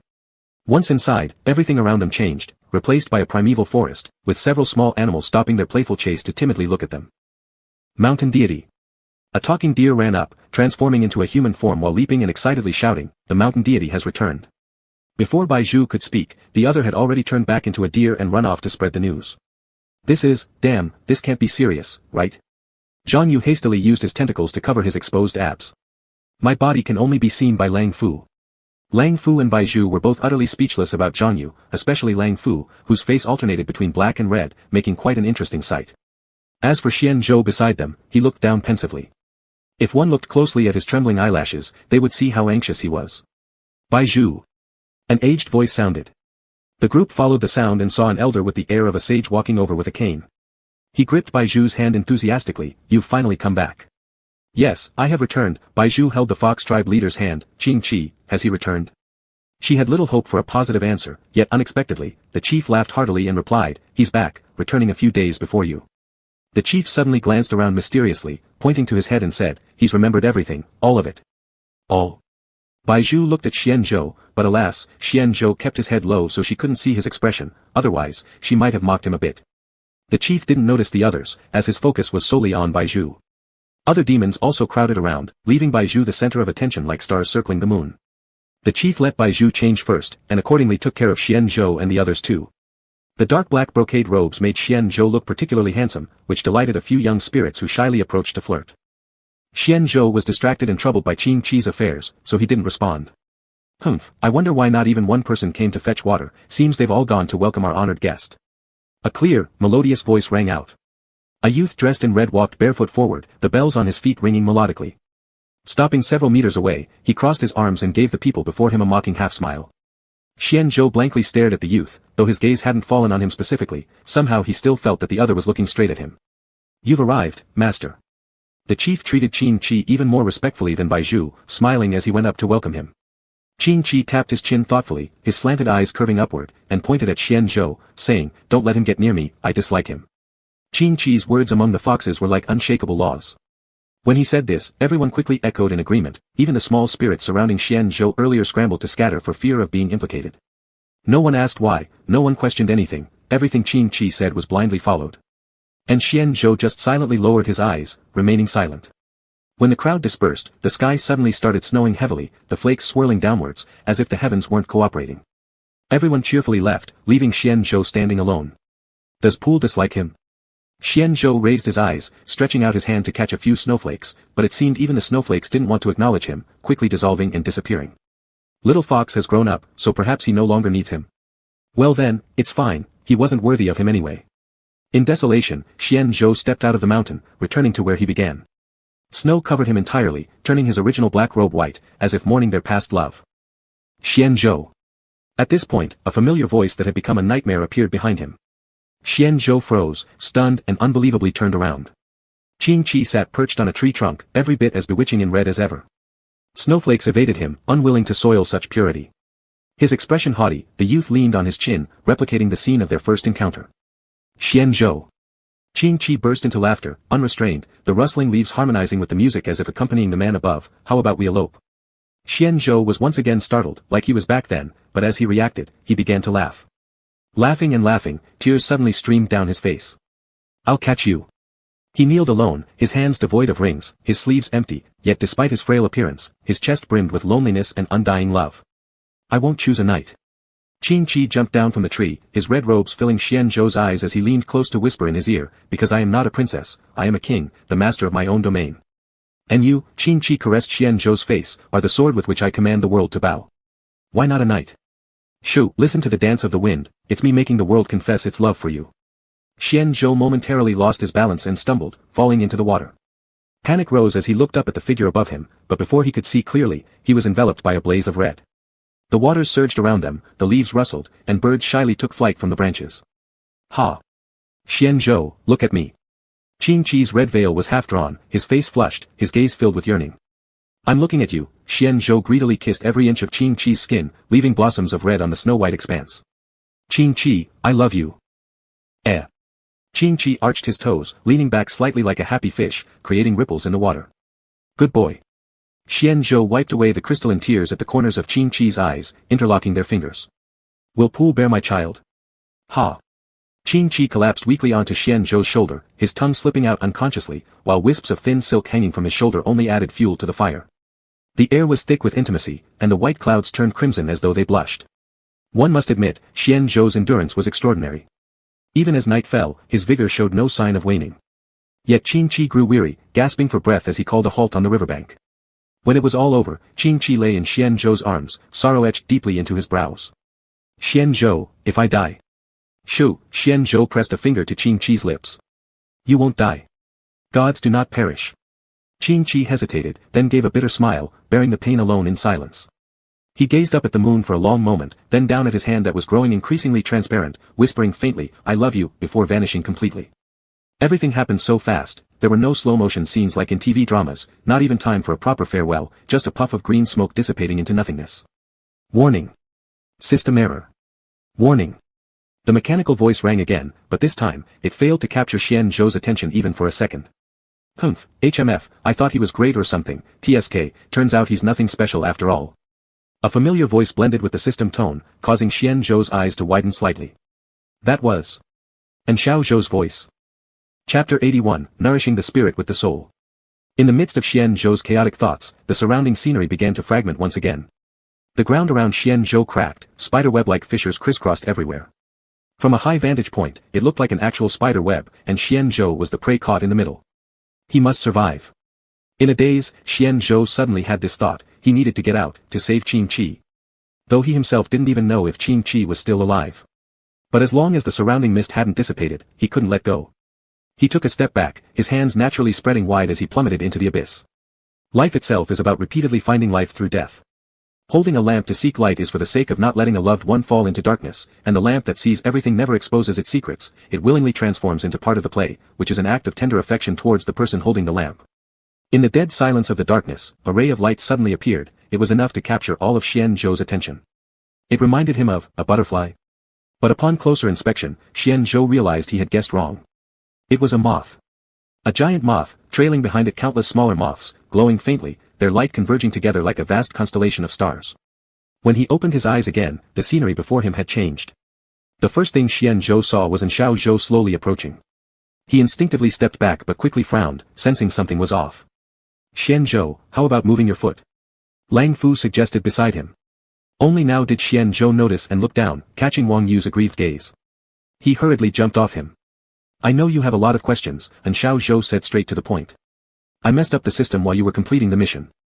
Surprise flickered in Xianzhou's eyes, he hadn't known Xiaozhou possessed such ability. Oh well, good that we're out. Yu Yanqing stood behind Xiaozhou, her head low, half her face hidden in shadow. Xianzhou acutely sensed the odd atmosphere, everyone looking despondent as though something had happened. He noticed several residents far away at first, thinking they had been summoned by Xiaozhou and the others. But upon closer examination, they were ragged, emaciated, and their expressions were filled with panic, as if they'd endured something terrible. And Xiaozhou knew it was impossible to hide this from Xianzhou, and he hadn't intended to conceal it in the first place. He sighed and said, Qing Chi has already been taken back by the Fox clan. I heard, when she left, she no longer had any signs of life. Xianzhou's body trembled, his hands tightly clenched, trying his utmost to stop himself from going insane right there and crying uncontrollably. After opening his mouth several times, he finally asked in a trembling voice, what about Baizhu? And Xiaozhou placed a hand on Xianzhou's shoulder. Knowing all comfort would be futile, he simply gave him an encouraging nod and said, he also returned with the Fox people. Judging by Baizhu's account, Qing Chi's spirit was damaged and needs centuries of recuperation. Centuries? Xianzhou swayed, barely maintaining his footing before pointing toward the nearby residents. What about them? Let me summarize it, and Xiaozhou hesitated, glancing anxiously at Xianzhou's expression, the other half of your soul escaped. Upon meeting Qin Han, they hit it off immediately, cooperating to blow up the city. He paused momentarily then added, you don't need to worry about them coming after you for now, they've gone to attack the central city and won't be back anytime soon. But Xianzhou wasn't concerned about this. Even without Xiao Zhou telling him, he already knew Wu was definitely using zombies to attack the city. Wu had been inside too long, and yes, Xian Zhou felt indebted to him, but this shouldn't harm others. We're going to Central. Xian Zhou announced decisively. And Xiao Zhou was visibly shocked, believing Xian Zhou had lost his mind due to Qing Chi's situation. He fiercely warned, we are greatly outnumbered right now. I've made my decision. Xian Zhou cut off Xiao Zhou. His expression was calm, yet a closer look revealed traces of resolute acceptance. I will win. Definitely. Xian Zhou's tone softened, but the determination within rendered everyone speechless, including Zhang Yu who usually spoke his mind. After settling the residence, they boarded a vehicle heading to the central city. No one said a word during the entire journey. The suffocating silence almost made it hard to breathe. After getting off the vehicle, Xian Zhou didn't head straight for Wu. Instead, unusually, he went to a breakfast shop. The breakfast shop was closed because of the war. Yet Xian Zhou ignored this and knocked on the door regardless. Hey! Zhang Yu tried to stop Xian Zhou, but it was too late. The door was open from the inside, and Qing Han walked out. Seeing Xian Zhou and the others, he showed neither fear nor surprise, just as if he had expected it all along. Xian Zhou walked in by himself and, once inside, glanced sideways and said, Qing Chi mentioned that he really liked the buns you made. Qing Han looked at Xian Zhou with complicated emotions, you should know why I'm here. Xian Zhou replied with a wry smile, then you also need to know I'm not a rabbit. Qing Han gave a cold laugh and answered Xian Zhou's earlier words, the cub has always liked the things I make, no need for you to say that. Xian Zhou sat down at a well-lit spot and asked with a smile, so may I have a taste of your culinary skills? Rarely contradicting Xian Zhou's address, Qing Han took out a tray of buns and placed it in front of Xian Zhou, crossing his arms without saying anything. On the side, Lang Fu noticed there was only one tray of buns in the steamer, clearly prepared intentionally. Everyone else realized this as well, but they all understood to let the unspoken stay unsaid. Some things lose meaning when spoken aloud. Xian Zhou slowly finished eating the buns, appearing poised and elegant. Yet upon checking the clock, it turned out he had spent very little time actually eating. As Xian Zhou was about to get up, Qing Han suddenly put a pot of sunflowers in front of him and said while looking down, even while facing death, don't forget to face life too. Xian Zhou paused slightly, then smiled quietly, I will. After stepping out of the shop, they found the area already surrounded by zombies. The zombies had grotesque faces, their wounds still fresh, indicating Wu must have intentionally let them bite residents to expand his army. Unmoved, Xian Zhou looked up at the rooftop of the administrator building, where stood a man who looked exactly like him, watching them with great interest from above. Xian Zhou took a step forward. The zombies growled threateningly, yet were frightened by Xian Zhou's commanding gaze and dared not act. Faced with two kings, the zombies didn't know which to obey. Xian Zhou disregarded Xiao Zhou's shouts behind him and headed towards the administrator building. Strong winds blew as Xian Zhou remained resolute, his gaze cold as he continued forward. Passing through the sacred manager hall and long staircases, he finally reached the rooftop. Wu seemed to have been waiting a long time. Upon seeing Xian Zhou come, he eagerly stepped forward, laughing crazily, surprise, look. I'm doing what you've done before, recreating history. Xian Zhou furrowed his brows, unusually calm in tone, our war shouldn't harm humanity. Wu's laughter subsided, his expression turning emotionless as he looked at Xian Zhou. Suddenly, he forced a strained fake smile with his finger pulling up the corner of his mouth, yet his voice and eyes remained cold as ice. Do you know what you resemble? A clown. Don't you remember how you became a zombie? If it weren't for Baiju's help, would you be here today? What you're saying is true, I won't refute that. Xian Zhou moved closer to Wu step by step, but that doesn't stop me from preventing you myself. This is the world Qing Chi protected, I won't let you destroy it. How dare you mention him? Wu's face contorted, his fingers scrabbling at his cheeks as he violently shoved Xian Zhou, roaring, the fox died because of you, he died. I protected him for so long, but in the end, I ended up with nothing. Why? Why can you just do nothing and still win the favor of the gods? You protecting him was the responsibility I gave you. Responsibility? Wu grabbed Xian Zhou by the shoulders and shook him violently, why the hell did you split me off in the first place? Selfish bastard, look. Because of you, Qing Chi lost his memory again. What have you done other than hurting him? I embrace him differently. Wu wrapped his arms around himself, I'll protect him, I'd give my life for him. Xian Zhou spoke faintly, do you know why you are in the rose garden? Wu chuckled mockingly, shrugging his shoulders, guarding, isn't it? Have you heard of using the soul to nurture the spirit?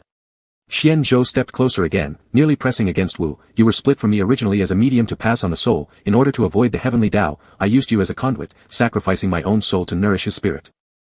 I don't believe it. Wu shoved Xian Zhou away, making excuses, even now you refuse to admit your incapability. But, how else could you explain the cracks in my body? It's because my soul is torn apart. Xian Zhou spoke slowly and calmly, as if talking about something trivial, I love him more than you think. For him, I'm willing to be devoured by ghosts, willing to never achieve reincarnation, willing to be obliterated. Would you be willing to do the same? I. Wu's lips trembled, wanting to say something but eventually remained speechless, staring at Xianzhou. Either go back now, or I'll kill you. Xianzhou's eyes narrowed. You choose. I won't give up. Wu refused without hesitation, arrogantly saying, kill me. Don't forget, I'm a part of your soul. If I die, you'll follow, and we'll die together. Moreover, if what you just said is true, you're facing total obliteration. Xianzhou's expression darkened slightly. He closed his eyes, took a deep breath, and when he opened them again, there was an air of calm resolution. It doesn't matter. Crazy bastard. Realizing Xianzhou was serious, Wu emitted a high-pitched scream. A wisp of white smoke rose from his hand as a dagger appeared in it. I'll cut off your hands first. Once I find a way to separate our souls, I'll finish you. Xianzhou calmly extended his hand, gripping the dagger aimed at him barehanded. Cracks of dark green spread across his face, resembling a porcelain doll carelessly glued back together. He leaned closer to Wu, his hand bypassing the dagger to grip Wu's throat. Lifting him into the air with half the strength, he threw him to the ground with ruthless disregard for Wu's struggle. He flung Wu over 10 meters away and declared coldly, you've lost. I haven't lost. Wu screamed in fury. Laughing like a madman, the ground beneath them began to tremble, heavy rhythmic footsteps echoing ominously. And Xiaozhou and the others shouted their warnings at the top of their lungs, Xianzhou, look out behind you. But it was too late. Several hands pierced through Xianzhou's body simultaneously. Chapter 82, A Fresh Start, The End. Crimson-black blood dripped from the corner of Xianzhou's mouth. He wiped it off calmly, then turned to grab the heads of the few zombies. His fingers clenched tightly. With a loud crack, the heads of the zombies exploded in unison, their brains and blood somehow not splashing even a drop on Xianzhou's face. On the contrary, Wu got splattered. Wu stood stunned for a moment, then wiped the blood off his face and coldly laughed, we'll see who is faster, your hands or the reinforcements of the zombies. Best of luck, don't die.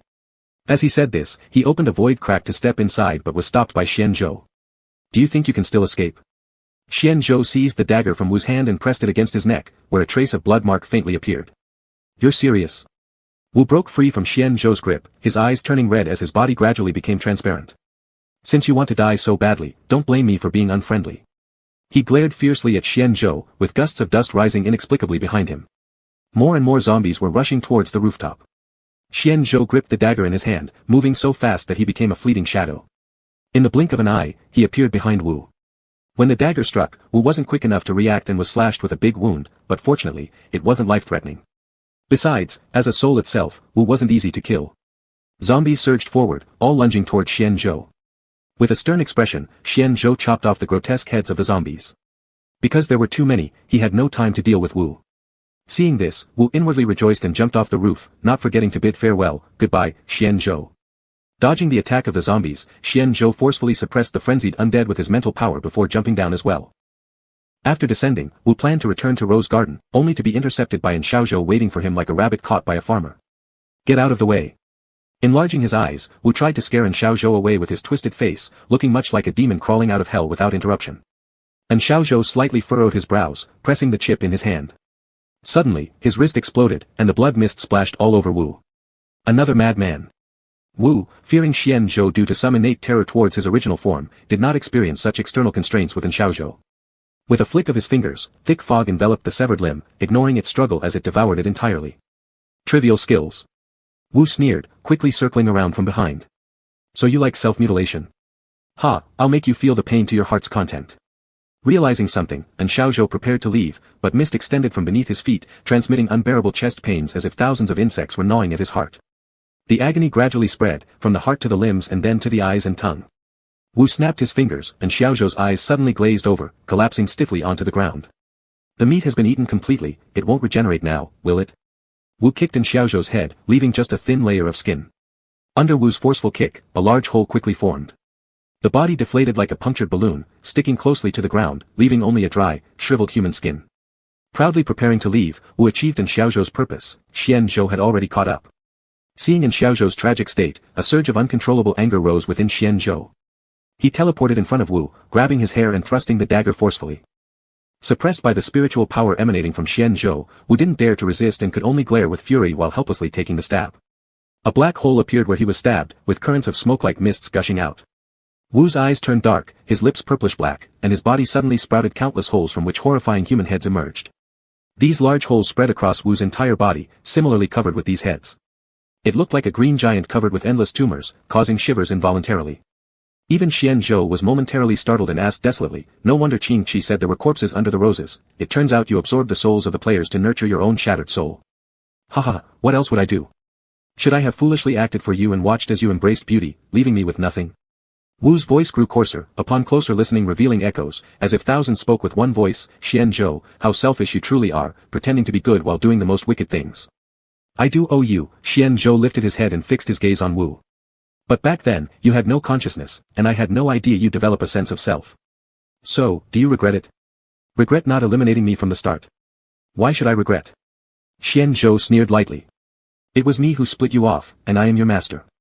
A dog doing its master's bidding is only natural, and it's equally reasonable for me to discipline a mad dog that bites indiscriminately. You. Wu seethed with anger, releasing plumes of black smoke, you hypocrite, I will kill you today. He summoned the surrounding zombies, intending to take Xian Zhou down with him. Xian Zhou naturally wouldn't let him succeed and began using his mental power to control them as well. The two forces were evenly matched, and soon the zombies were divided into two camps. You are the one I separated. You can survive alone, you can seek revenge on me, but you must not harm the world he protected. Xian Zhou endured the swallowing by black smoke as he moved closer to Wu. Qing Qi is dead, I'll go and repent with him when my time comes. But before that, I will completely seal you away. Seal me? Ha ha ha. Wu laughed shrilly, laughing so hard that he bent over, and the expressions on the faces grew subtly, turning into smiles. But as he continued to laugh, the smiles became tears. Wu, I'm sorry. Sorry. You. Wu's voice abruptly stopped as he stared at the silver spear in front of him, fear creeping into his heart as he screamed, no, you can't kill me. You will die too, you will die too. With all his might, Wu attacked Xian Zhou, causing his body to become riddled with bloody holes. Yet Xian Zhou never uttered a sound of pain, perhaps because, being a zombie, he couldn't feel it, or perhaps because his heart had already gone numb. No matter the pain, nothing could match the ache in his heart. Finally, he pulled the trigger.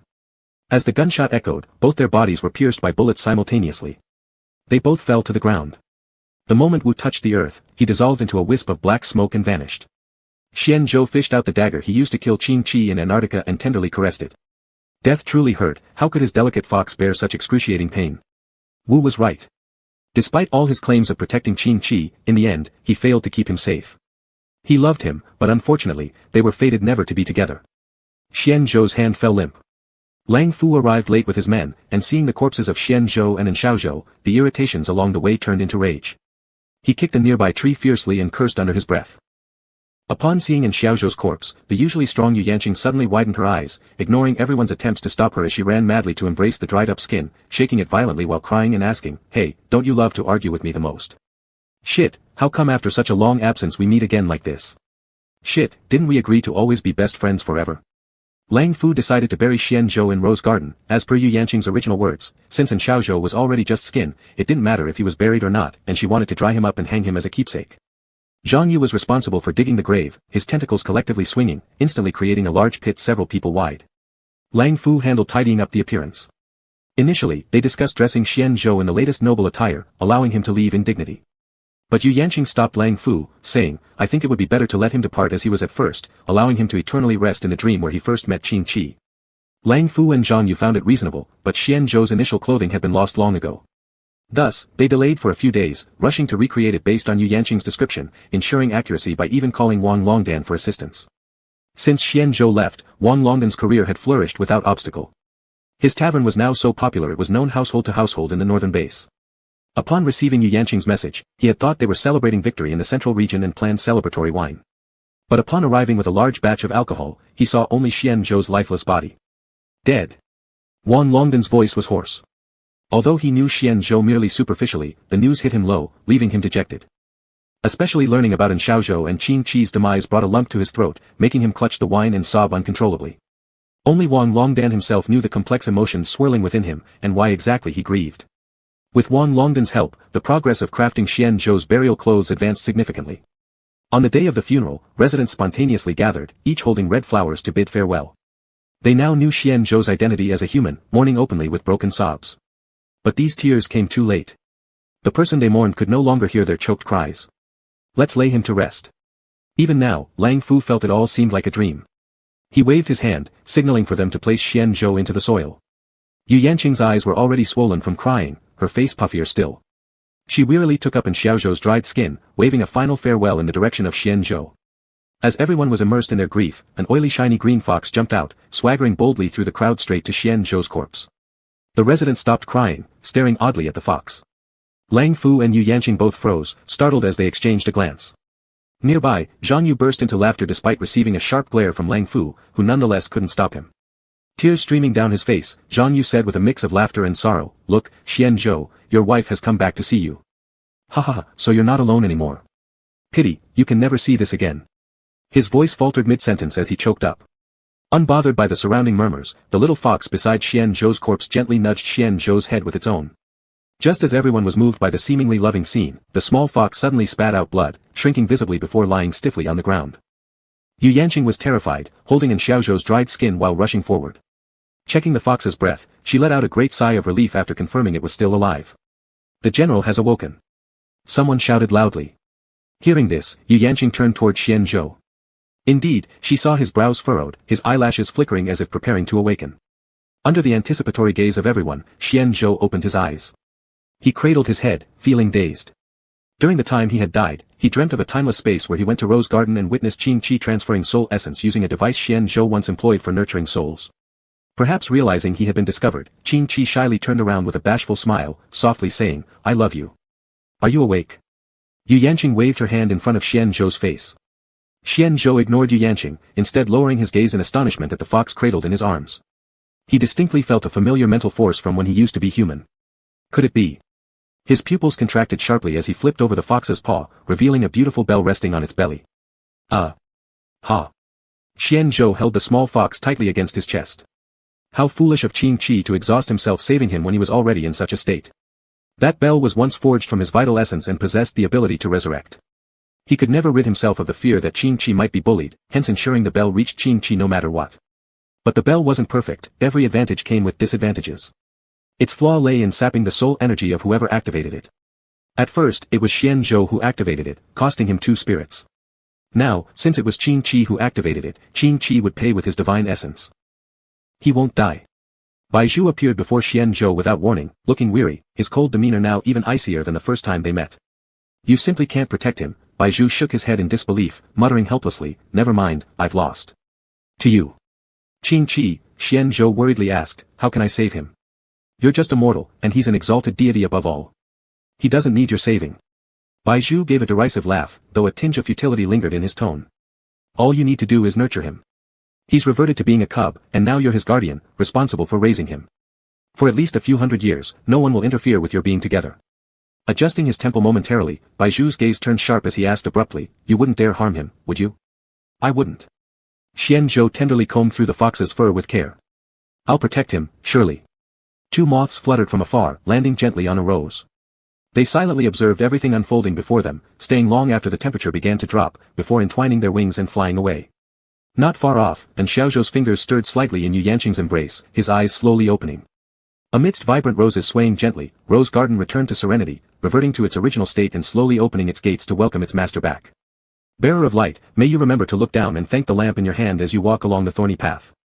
Chapter 83, Till the End of Time, Spin-off. Although Qing Qi had resurrected Xianzhou, there were still many side effects. For example, cracks would randomly appear on his face. The serum that Yu Yanqing researched had already been distributed globally. As she said herself, she was truly recorded in history, together with her predecessors in this research. And not long after, her childhood sweetheart Xiao Zhou was also resurrected. According to Xiao Zhou, he was never meant to die, he was an immortal being. Yu Yanqing didn't understand what an immortal being was, and she hadn't heard of it, but she knew that he was back. Lanfu and Zhang Yu met each other's parents, and they adopted a little wolf pup. The mischievous little guy almost single-handedly gave both of his dads black eyes from lack of sleep. A child's mischief is nothing more than just being lively, tolerable even if scolded at times. However, for some unknown reason, this pup insisted on provoking Qing Qi from the same kindergarten every day, grabbing his tail out of sheer annoyance. Baizhu specially came over to discipline the young wolf, finally moving nearby under the pretense of taking care of Qing Qi. 60 years passed in the blink of an eye.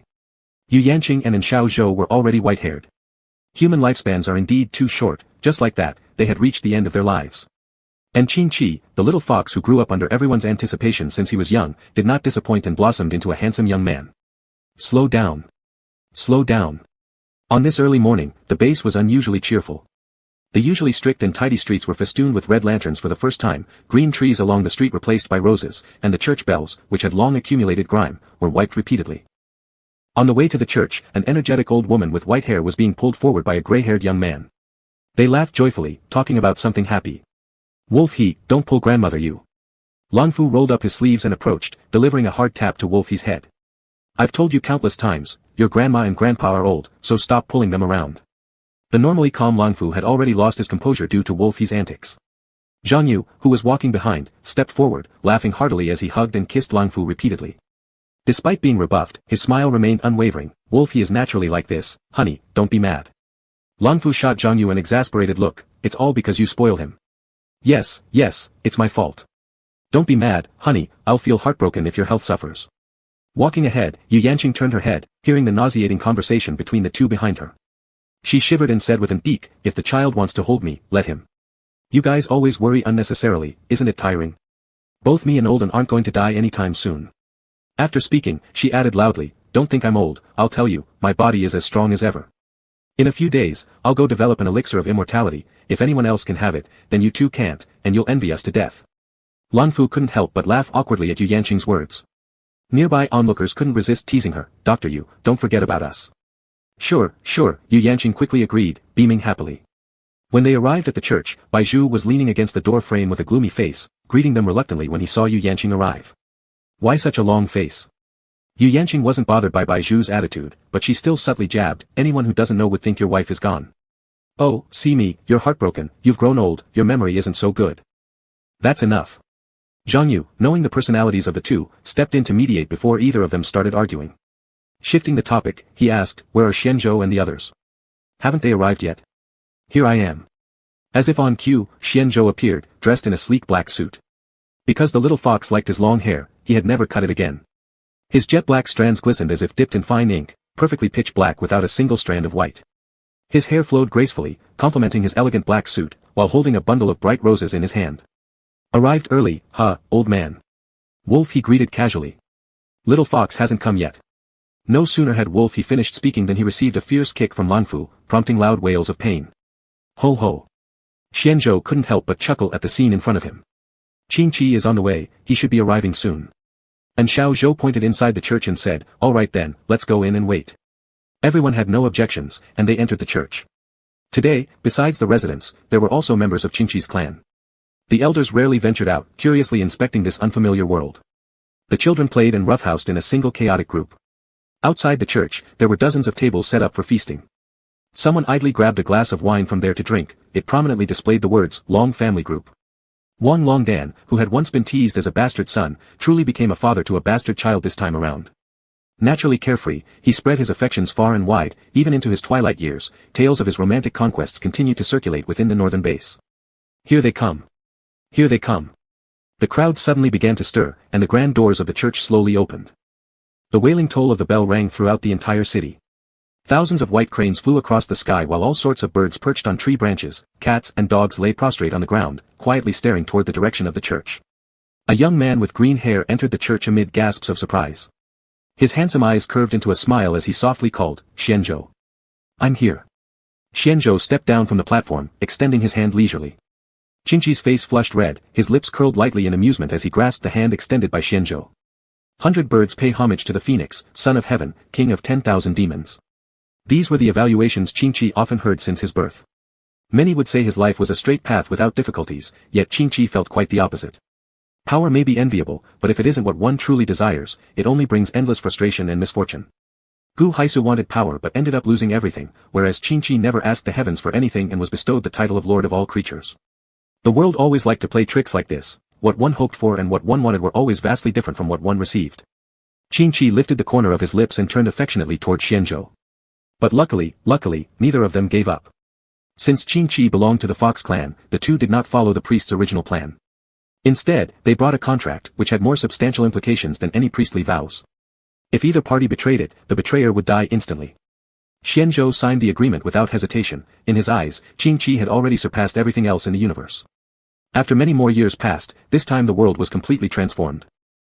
Xianzhou fulfilled his initial vow through action, protecting Qingqi so well that even Baizhu began to doubt the wisdom of his previous decisions. Xianzhou was originally unable to achieve immortality, but Qingqi shared part of his soul essence with Xianzhou, so strictly speaking, Xianzhou now qualified as half-divine. Yu Yanqing ultimately failed to develop an elixir of immortality. She lived until 120 years old, shorter than the average human lifespan at present, but she passed away with a smile. In her will, aside from expressing her attachment to the world, she also showed acceptance towards death. Unmarried for her entire life, her discovered medicines big and small marked milestones in the field of medicine. Not long after her death, and Xiao Zhou, who was previously very healthy, fell ill. Doctors had examined him but couldn't pinpoint the cause. Within just a week of Yu Yanqing's death, and Xiao Zhou followed suit and passed on. While others might not have noticed, Xianzhou, as an old friend of Xiao Zhou, knew that Xiao Zhou took his own life. Xiao Zhou was one of the earliest executors, reckoning him to be at least several hundred years old. He had once asked Xiao Zhou why he could live so long, and upon hearing the question, Xiao Zhou only smiled, saying that he had been cursed, then leaving the matter at that. Their deaths caused Qingqi to cry for a long time. To console him, Xianzhou said that Xiao Zhou simply went to repay the princess who had undone the witch's magic spell. Another few centuries passed, and Xianzhou and Qingqi traveled the whole world. By now, the world had fully entered the technological era. The wasteland of the apocalypse days had become a faint memory. The technological era was indeed advanced, but everywhere looked monotonous. After a night's contemplation, Qingqi and Xianzhou agreed, deciding to settle among the Fox clan. In Qingqi's world, the era was still ancient. The environment hadn't suffered large-scale damage, and the food and entertainment remained fresh and novel. On the day before their decision, they first visited the graves of Yu Yanqing and the others, saying their goodbyes in soft chatter. They then proceeded to the graves of Langfu and the others, only to discover someone had already arrived before them. Upon closer inspection, they found it was Wolf He and Baizhu, arguing about something.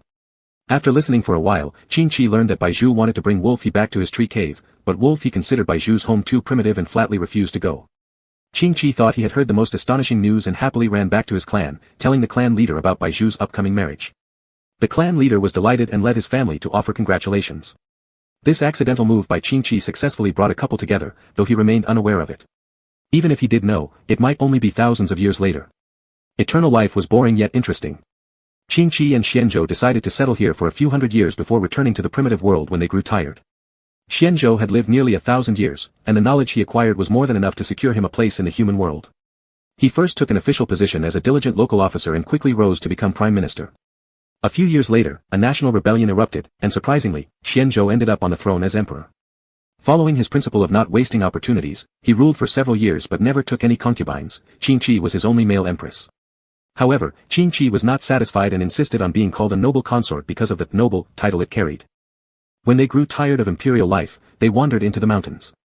The green trees were evergreen, and the blue hills stood eternal. The road ahead was long, but this time Xianzhou no longer worried, for he was certain that he had already grasped the light that illuminated his path. The end.